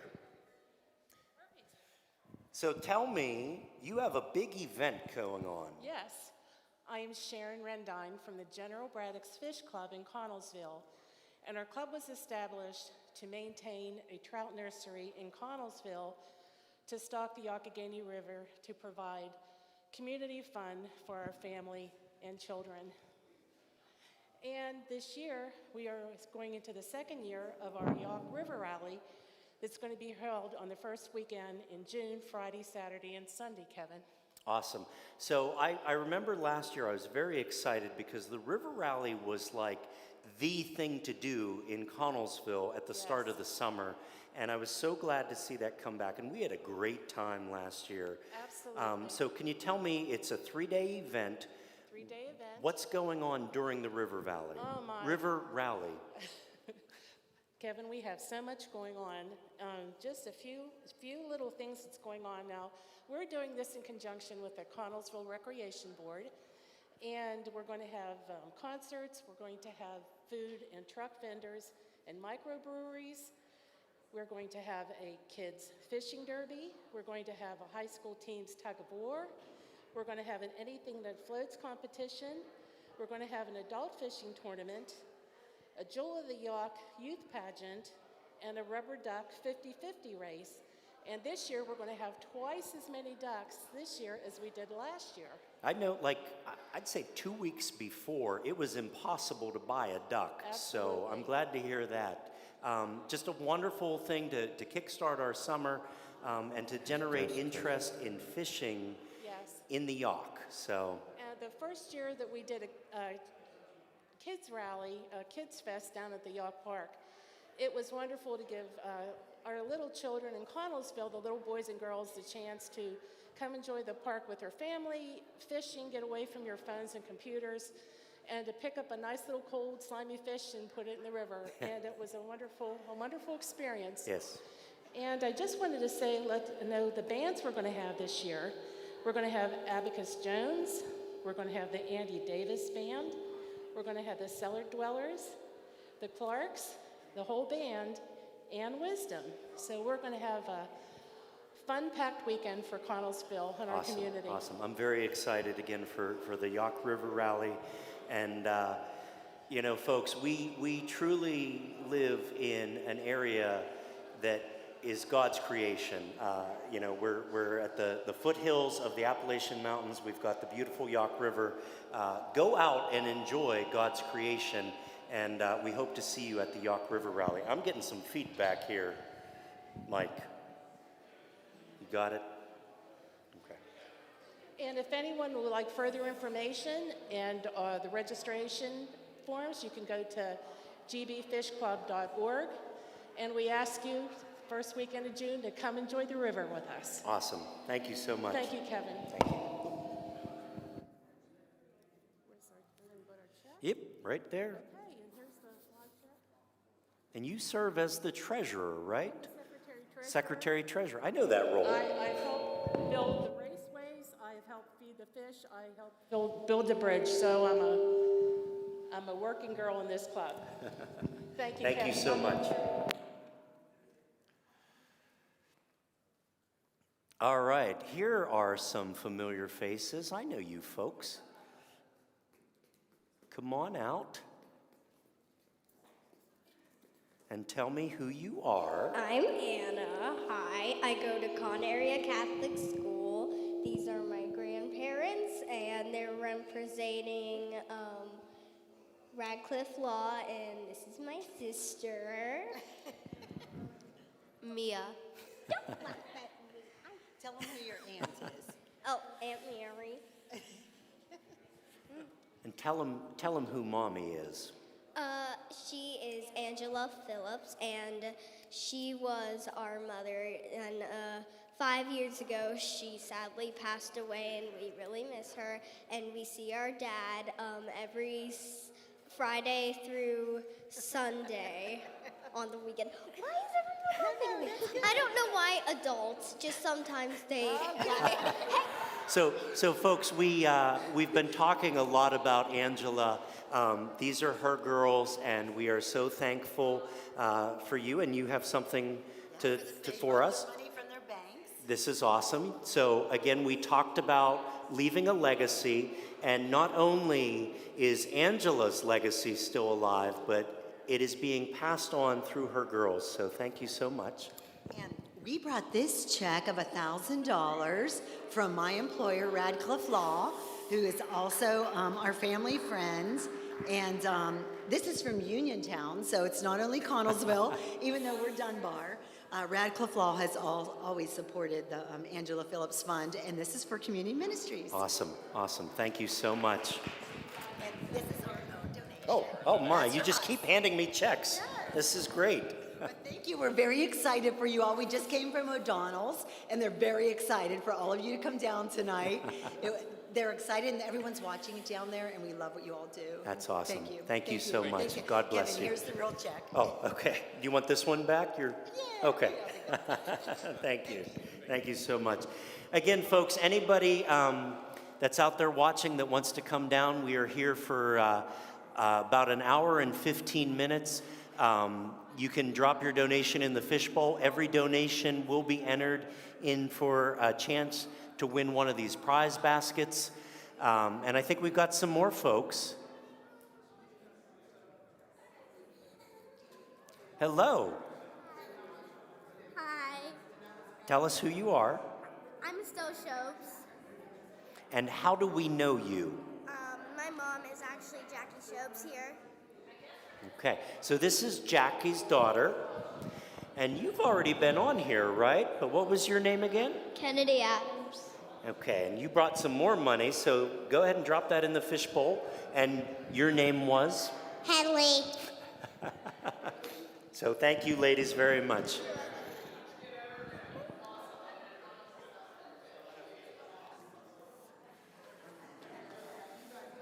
Okay, I think we are good with the fishbowl. So folks, if Rick could give me a hand here. So this is our 4th annual Heart to Hope Telethon. And when we did the first show, yeah, you can take that. When we did our first show, I wanted to recognize someone that I thought did a lot of work behind the scenes and wouldn't be recognized that day.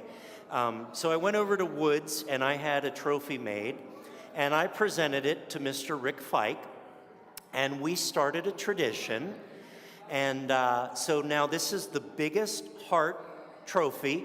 And Rick, why don't you tell us who you gave it to? Yeah, I gave it to John Malone. He's here. He's been here all day with us from Somerset Trust.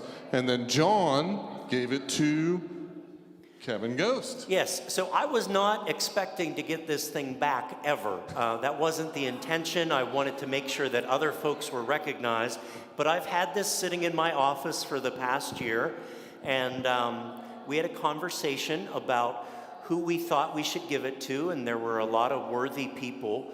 But this person is someone that literally lives and breathes Heart to Hope. And this person starts, I'd say, around Christmas time by sending out letters and calling people and making sure that our donations are in order, that our program is filled with wonderful guests. This person is sitting on the couch next to Dave Gasparo. This person is Miss Mary Sampu. And come on over, Mary.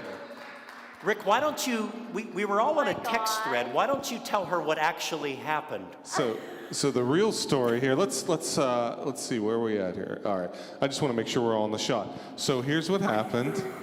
Here, Kevin, why don't you come over here? So what happened was, we were all texting, and Mary kept saying to me off to the side, she said, is Kevin planning on doing anything with that trophy this year? Because we need to really ask him about that. And I said, well, maybe I could just randomly drop it to him at some point. And then, like, we were in a chat, the three of us, and I mentioned I had an idea for somebody, and I named that person. And then Kevin texted me off to the side, and he said, well, what about Mary? And I said, well, there's something about Mary. So, you know, we should just, you know, if that's, it's really up to the person who has the trophy on who they give it to. So it's not like we run it by, you know what I mean, like he needed my permission or anything like that, but we just like to just kind of talk and be like, I'm like, absolutely, 100%, that's great. So here we are. Here we are. So, Mary, the biggest heart. Yeah. Wow. Oh my gosh. Thank you. Thank you. Oh my gosh. I was not expecting this at all. I was more concerned that if you were thinking of someone and to make sure that it was on your radar because I was in planning mode and I could think of a million other people who deserve this that are here, and I'm definitely surprised. So thank you very much. I love the Heart to Hope Telethon. I love everything about it. I was so honored to be a part of it the first year. I was blown away. I'm also not from Connellsville, but like Jamie said, I love when he said, I wish I was. I wish I was, because I love Connellsville so much, and I love the ministries and everything that it stands for. I am so honored to be on this team of people that work so hard and care so much and love our community and are so missionally minded with every single penny that we get in the ministries, just sitting at these meetings and seeing where this money is going and seeing that every single person on our staff, the volunteers, the board, care about what we're doing so much. It just makes, it's really not a job, it's just a joy. Yeah. It is a joy to be here every day with all of you, and you inspire me to be a better person all the time, all of you, everyone here. So thank you so much. Thank you. It makes, I'm gonna put this in my office for the next year, just hold it all for the rest of the day. Thank you. And then we're gonna go, you and Dave now are gonna rock the house.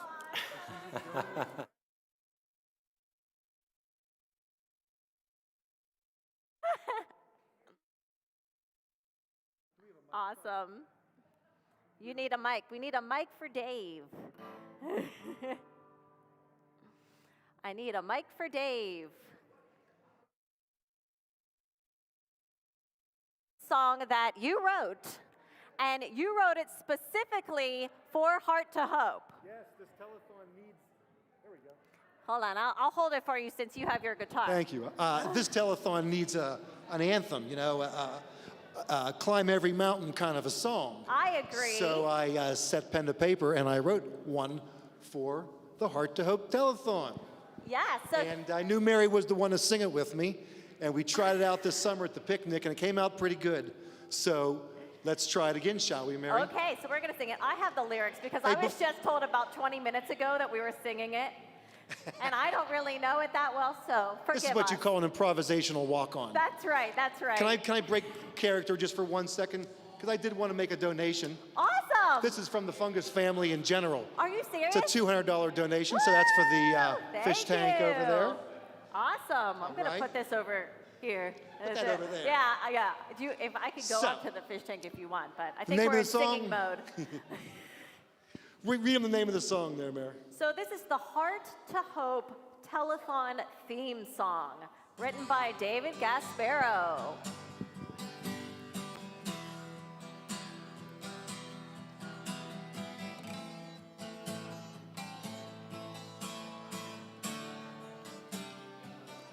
It's a heart to hold. It's a hand to hold. It's a ray of light through the dark and cold. There's a question list hanging in the air. Am I alone? There's someone there. It's a heart to hold. It's a hand to hold. It's a simple prayer for the young and old. It's a heart to hold.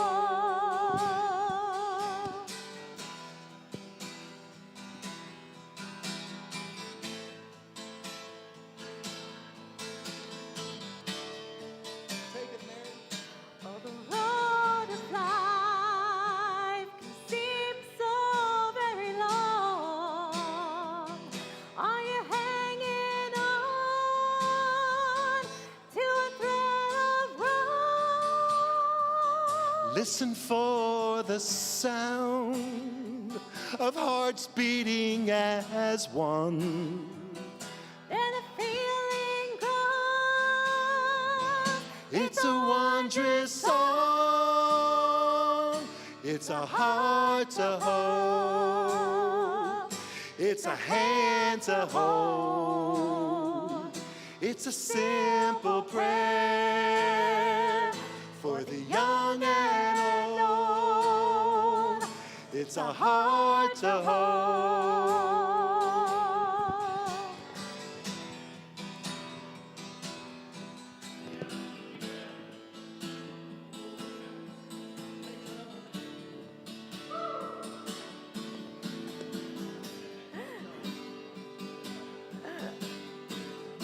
It takes heart to hope, takes hope to heart, Bringing together what was torn apart, helping us cope. It's a heart to hold. It's a hand to hold. It's a simple prayer through the dark and cold. It's a heart to hold. Awesome song. I love it.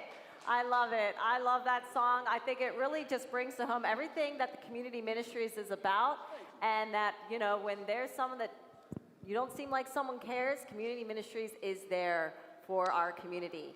So thank you for writing it for us. Truly, thank you. So we are going to go back to the anchor desk and check in with Jeff and Sandra.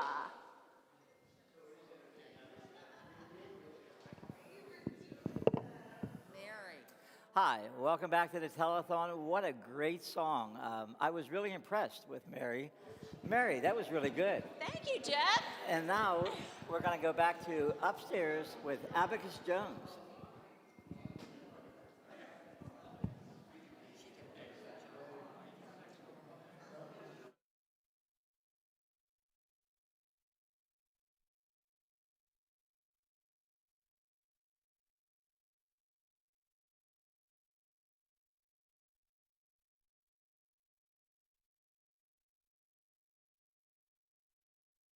Home.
Way to go. I think I could sing with you maybe a little bit.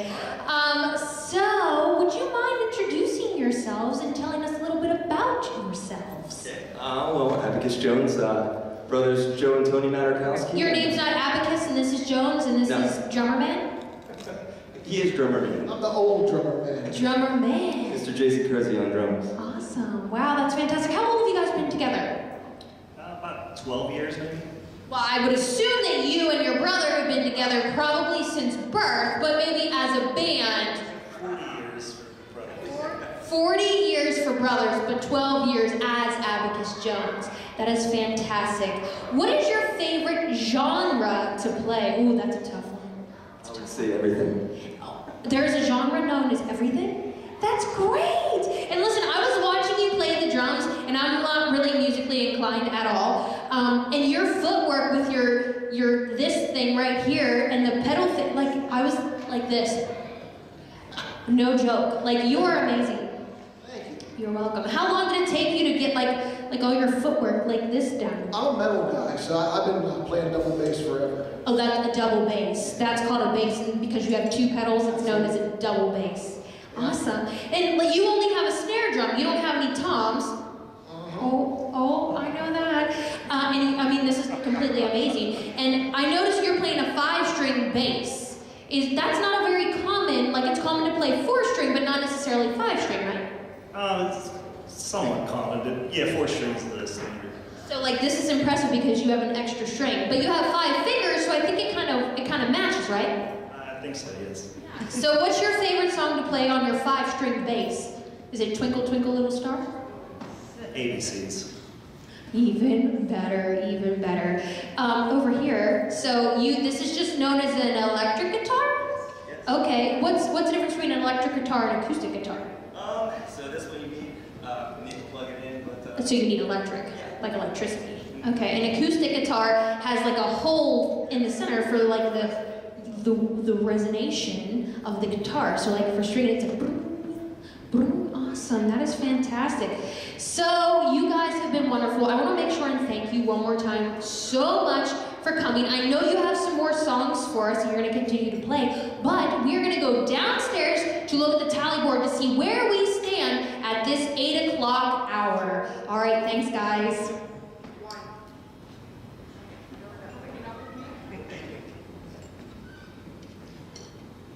$3,000 right Perfect now. time. That was great. That was great.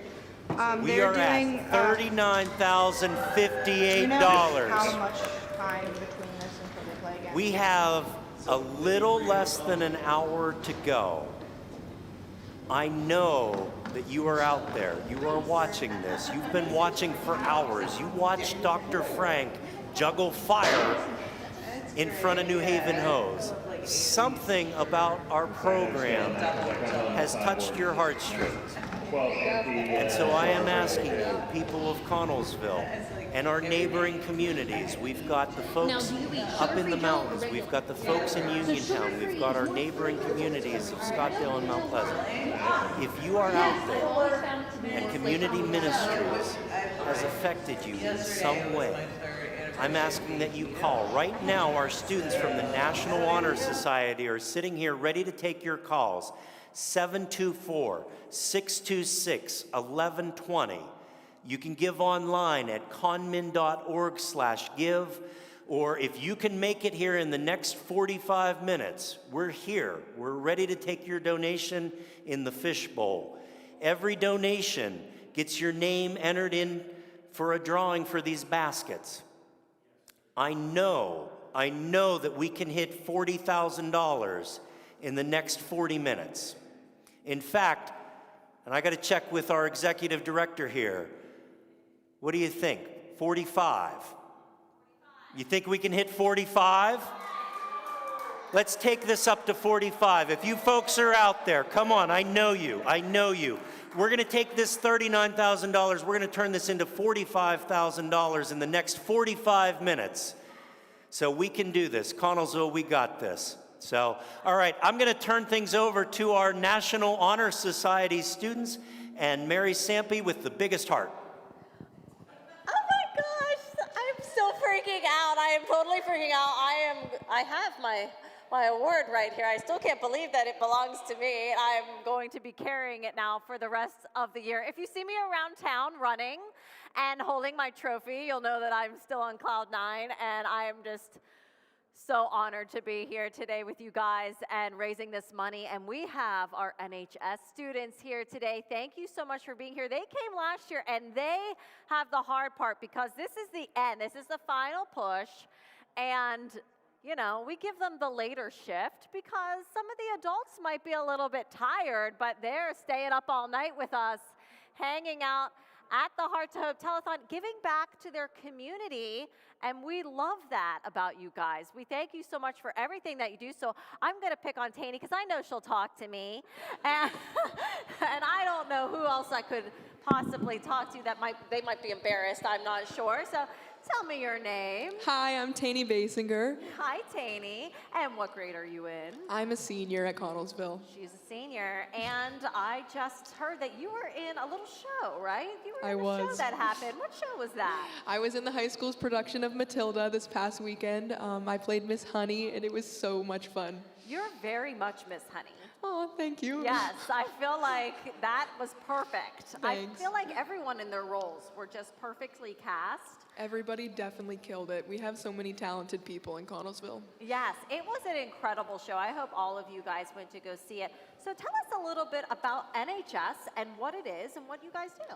Well, NHS is obviously National Honor Society, and it's one of my favorite parts of being a senior at Connellsville because it's a great way to be involved in the community. We do a lot of service activities.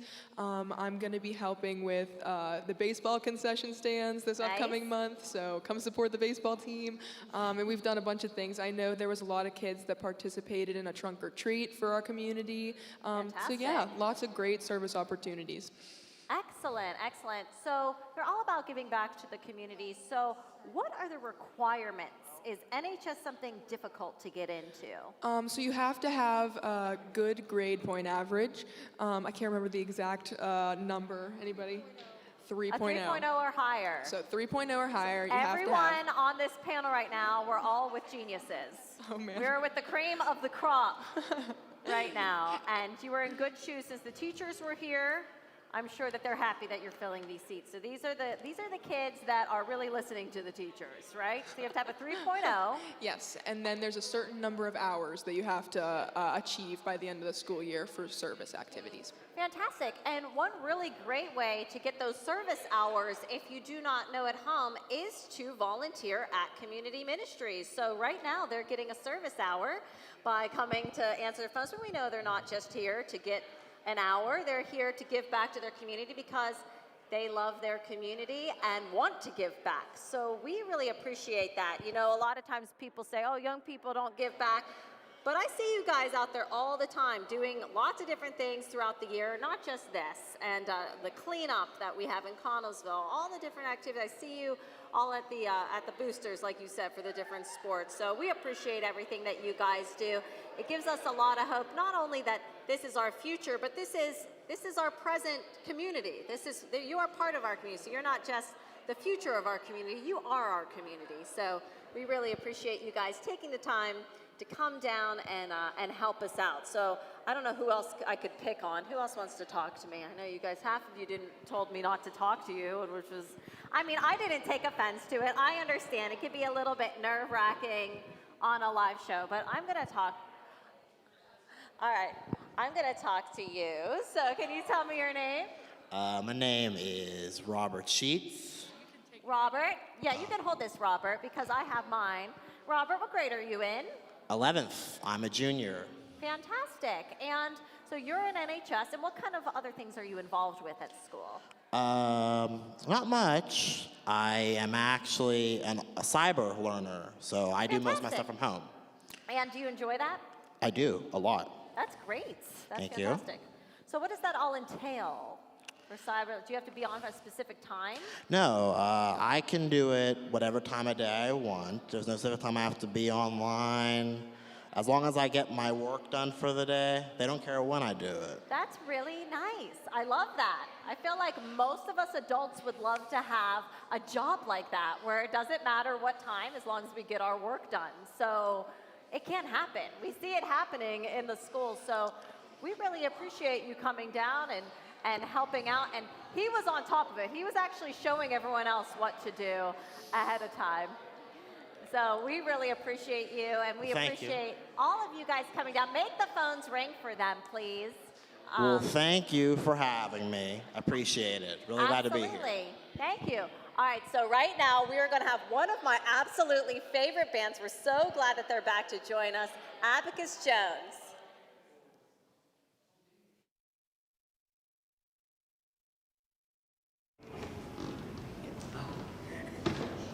Thank you.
We have a new song we're working on. This one's called Carolina.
much. We have one more for you. It's called Go With Me.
All right, so they just told me that you guys... All right, so it is 8:32.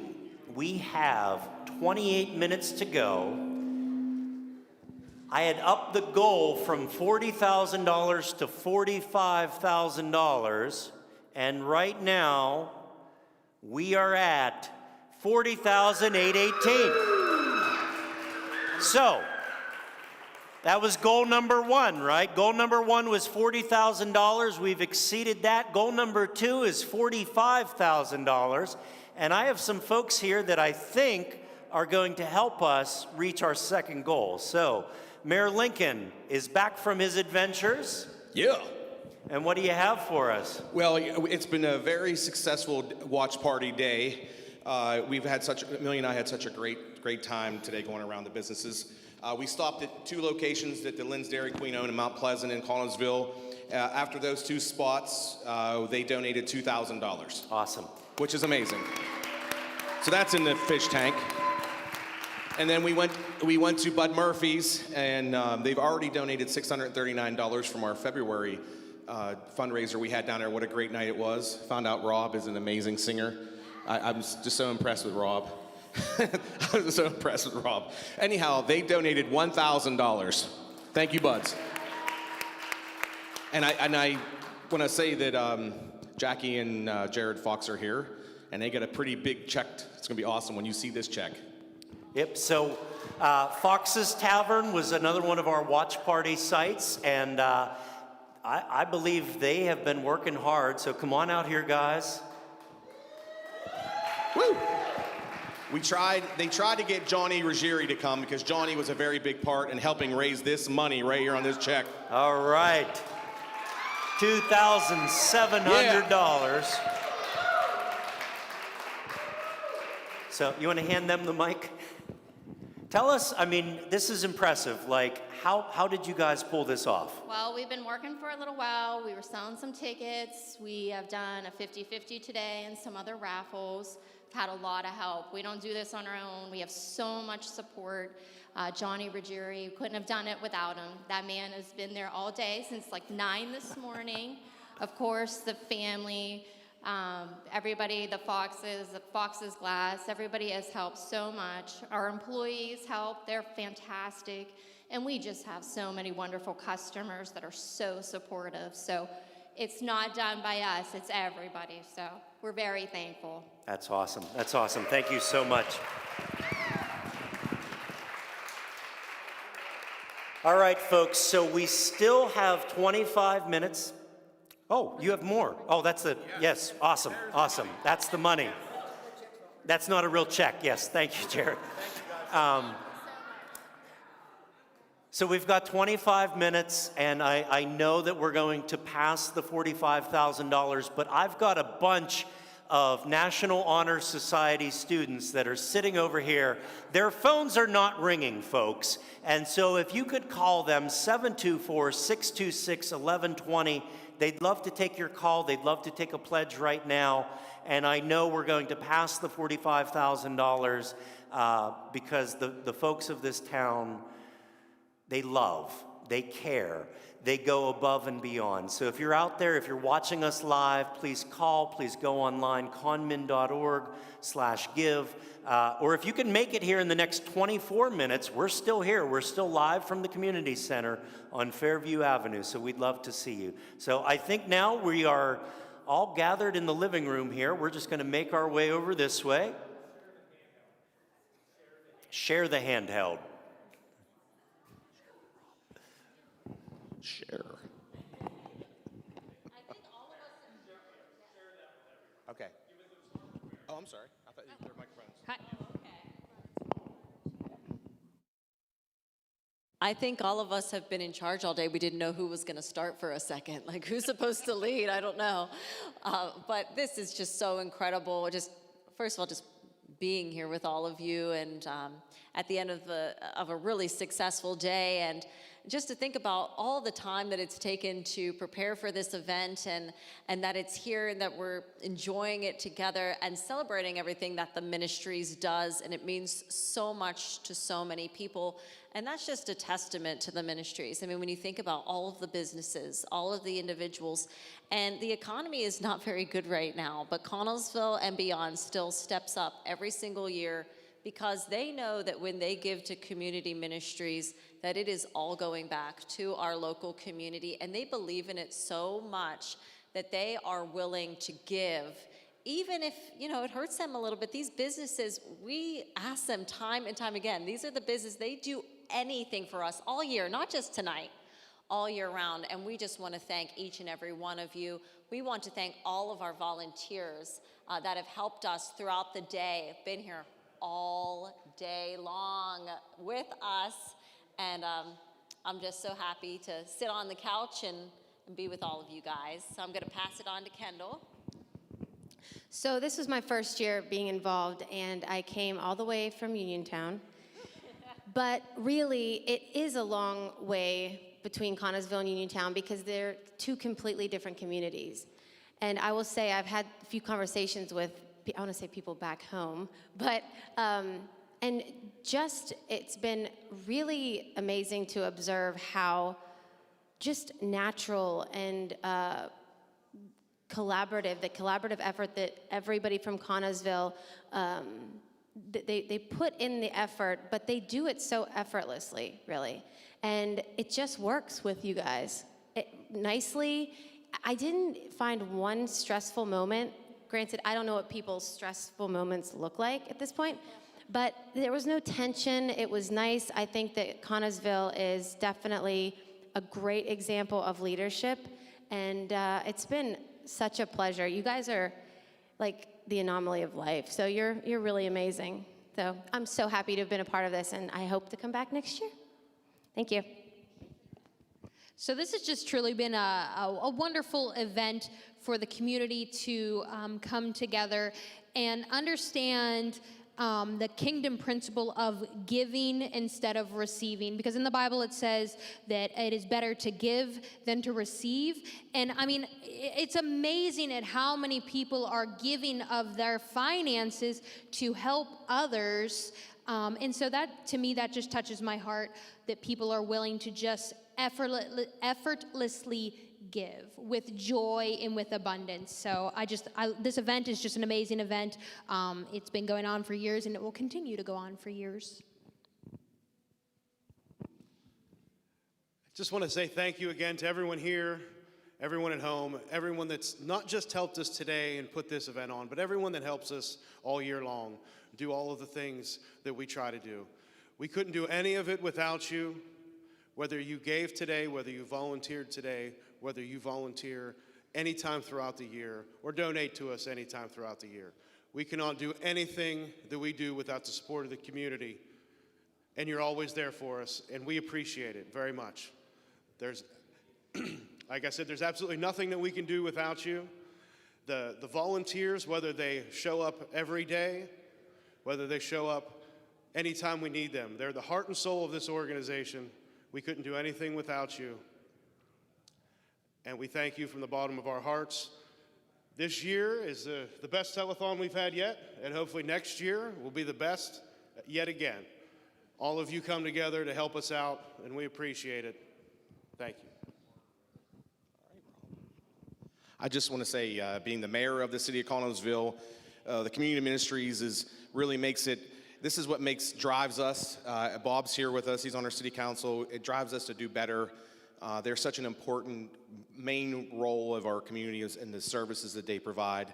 This telethon has been a cool little thing for my family. Trace Atkins says, his song, she thinks we've just been fishing. Today I spent 8 hours with my daughter going all over the place. We didn't fight once, and that's a miracle. Thank you, Jesus. We had a wonderful time. My mother, who is the veteran here from the original telethon, I mean, she loves being here, and then having my wife be able to answer phones. This is a family community here, and everybody gets involved, and I'm just so grateful to all the support that people call. It was cool to see the phones. I was watching them at the watch party today, people answering the phones and taking pledges, and that's what this is about. And knowing that this money that's raised today is going to go back into our community in a big way. So I just thank you from the bottom of my heart for all the support that you give to the Connellsville Area Community Ministries. Well, I look at this a little bit also as a chance to be part of something that's really special. This is the first time I really got involved the whole day, and it really went quick, and I really had fun. But I look at the name of this telethon about Heart to Hope, and it takes people with big hearts to satisfy people that need hope. And even though you may not think about it all the time, this is the time to think about giving back. And the amount of money that was raised today is a true testament to people who have big hearts. I know you will help people that need hope. So thanks for having me, and I hope to see everybody next year. It was fun. Well, first I have to say it's an honor and privilege to be part of this wonderful event. And I have to say, initially I was a little worried about the goal, considering the state of the economy in the world. So that just goes to show what the people of this area are like, what the people of Connellsville are like, and that we do have open hearts to those who need a little bit of hope in their lives. So let's always remember them, those, as our Lord said, the least among us. And when we serve them, we serve Him. When we see them struggling, we see Him struggling. For Christians, we're in the season of Lent. It's the time of the cross. And many in our area carry that cross daily. And many today have shown themselves to be Simeon, to help carry that cross with them. So all we did today, all the people stepping up, rising up to the challenge, raising this kind of money is incredible. So thank you. Thank you. So as another new host, as Kendall said, you know, it was first of all just an honor to be asked. It was an honor to be a part of it. I just had to have a great moment just now with Sandra, who asked me how I enjoyed my first telethon, and I got to say how I felt, and asked her how she enjoyed her not first telethon, and you know, and we started reminiscing, and you know, as somebody who grew up, you know, hearing about the old telethons, and somebody who knew Ken Janes, and him being a big part of my life, and knowing what they all put into it, you know, the old telethon, it really it makes me feel really good and a lot of pride to know that I am now just a very small part of the history of the telethons, and I'm hopeful to get another opportunity to do it again next year. But if I never got to step foot out here again, it would you know, it still means the world to me to be a part of what you guys were able to do here today, and just another step forward for the telethon as a whole. So it's been a crazy couple years. A lot of people aren't doing well. There's a lot of suffering out there, and you know, it's unfortunate, but you know, to be part of a community that always steps forward to help those who are suffering is just always such a blessing. And as the mayor said, it really makes us want to keep working as city councilman, as mayor, as just a city as a whole. It makes us want to keep striving to do better for those who maybe don't feel that they have a voice. And this event is just a prime example of helping those who maybe don't get to share in some of the great things that we all get to share in day in and day out. So I want to thank everybody that donated today, thank everybody that took part. I want to thank all the staff, because it seems so effortlessly. Like, you guys have made it seem like there's not a stress in the world. Everybody talked about how stressful this day was. It looks easy. I don't know what you guys are complaining about. So thank you guys. Thanks everybody that was involved with it, and hopefully you get to be a part of it next year. Well, as you know, I'm the matriarch, and I come from the 80s with the Heart Telethon. And at that time, Connellsville and the surrounding communities, they just opened their hearts and embraced us. I mean, we had wonderful years, and now they're doing the same for the Heart to Hope. And I really want to thank them, because I just think it's just a wonderful thing. And I'm so proud to have my son now involved, and my granddaughter, and that's what happens. They go down, you know, your children take over, and their children take over, and hopefully it can go on for a long time. But I know that even Rick said how calm Vern was today. So things must have been working really well. We had a lot of good help, and we appreciate everything and anything anybody has done to support the Connellsville Community Ministries. Thank you.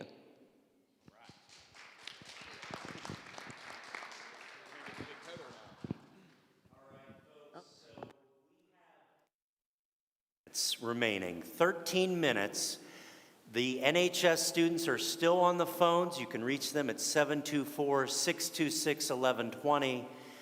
Anybody that has given at conmin.org/give, or anybody that has been here to visit the Fishbowl, those names have been entered into a drawing, and we are going to pull this on Monday live on Facebook, and we will call you. You don't have to be here. You don't even have to be on Facebook, but we will broadcast that drawing. The reason we did that is because we still have 12 minutes to go, and last year we took up an entire hour drawing names, and the folks that called in that last hour didn't get their name entered. So we're giving you the extra time. If you've been watching for the past 8 hours and 48 minutes, is that how long we're on? No, 7 hours and 48 minutes. It's an 8-hour broadcast. And you have seen something, you have heard something, you felt something, and you want to give to Connellsville Area Community Ministries, give us a call right now. I see 3 phones are active right now. Let's get that 4th one ringing, 724-626-1120. We still have 12 minutes to go, but I'm going to give you guys the count, and this is going to be the last number we give tonight. And so if you guys want to head upstairs, we're going to celebrate upstairs as soon as I give this number. We had set an initial goal of $40,000. We raised that goal to $45,000. Right now, we have $46,885. And we still have 11 minutes to go. So please call 724-626-1120, conmin.org/give, or if you can make it here in 10 minutes, we're going to have a big celebration upstairs. Let's see if we can get this up to $50,000. How about that, Connellsville? So thank you guys. God bless you. From the bottom of my heart, I know you guys have seen a lot of clips, a lot of things that Community Ministries does, but I also know that somehow Community Ministries has touched you, has touched someone that you know. And so if you haven't given yet, we still have 10 minutes to go, but I believe we're going to head upstairs now. We're going to celebrate with Abacus Jones. They're going to close us out. We're going to see everybody up on stage here in a couple minutes. So God bless you. Sing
we gonna bring everybody up here? Yeah, let's come on up.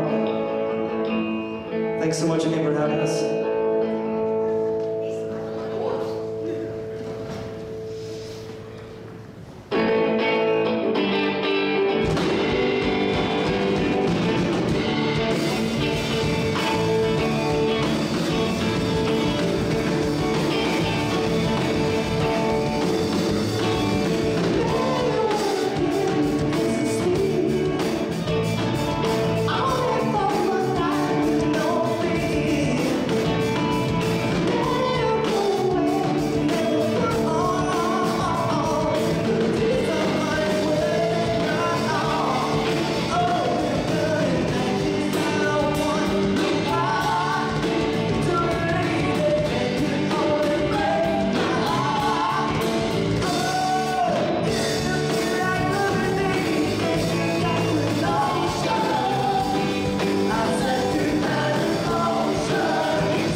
Should they play 5 more?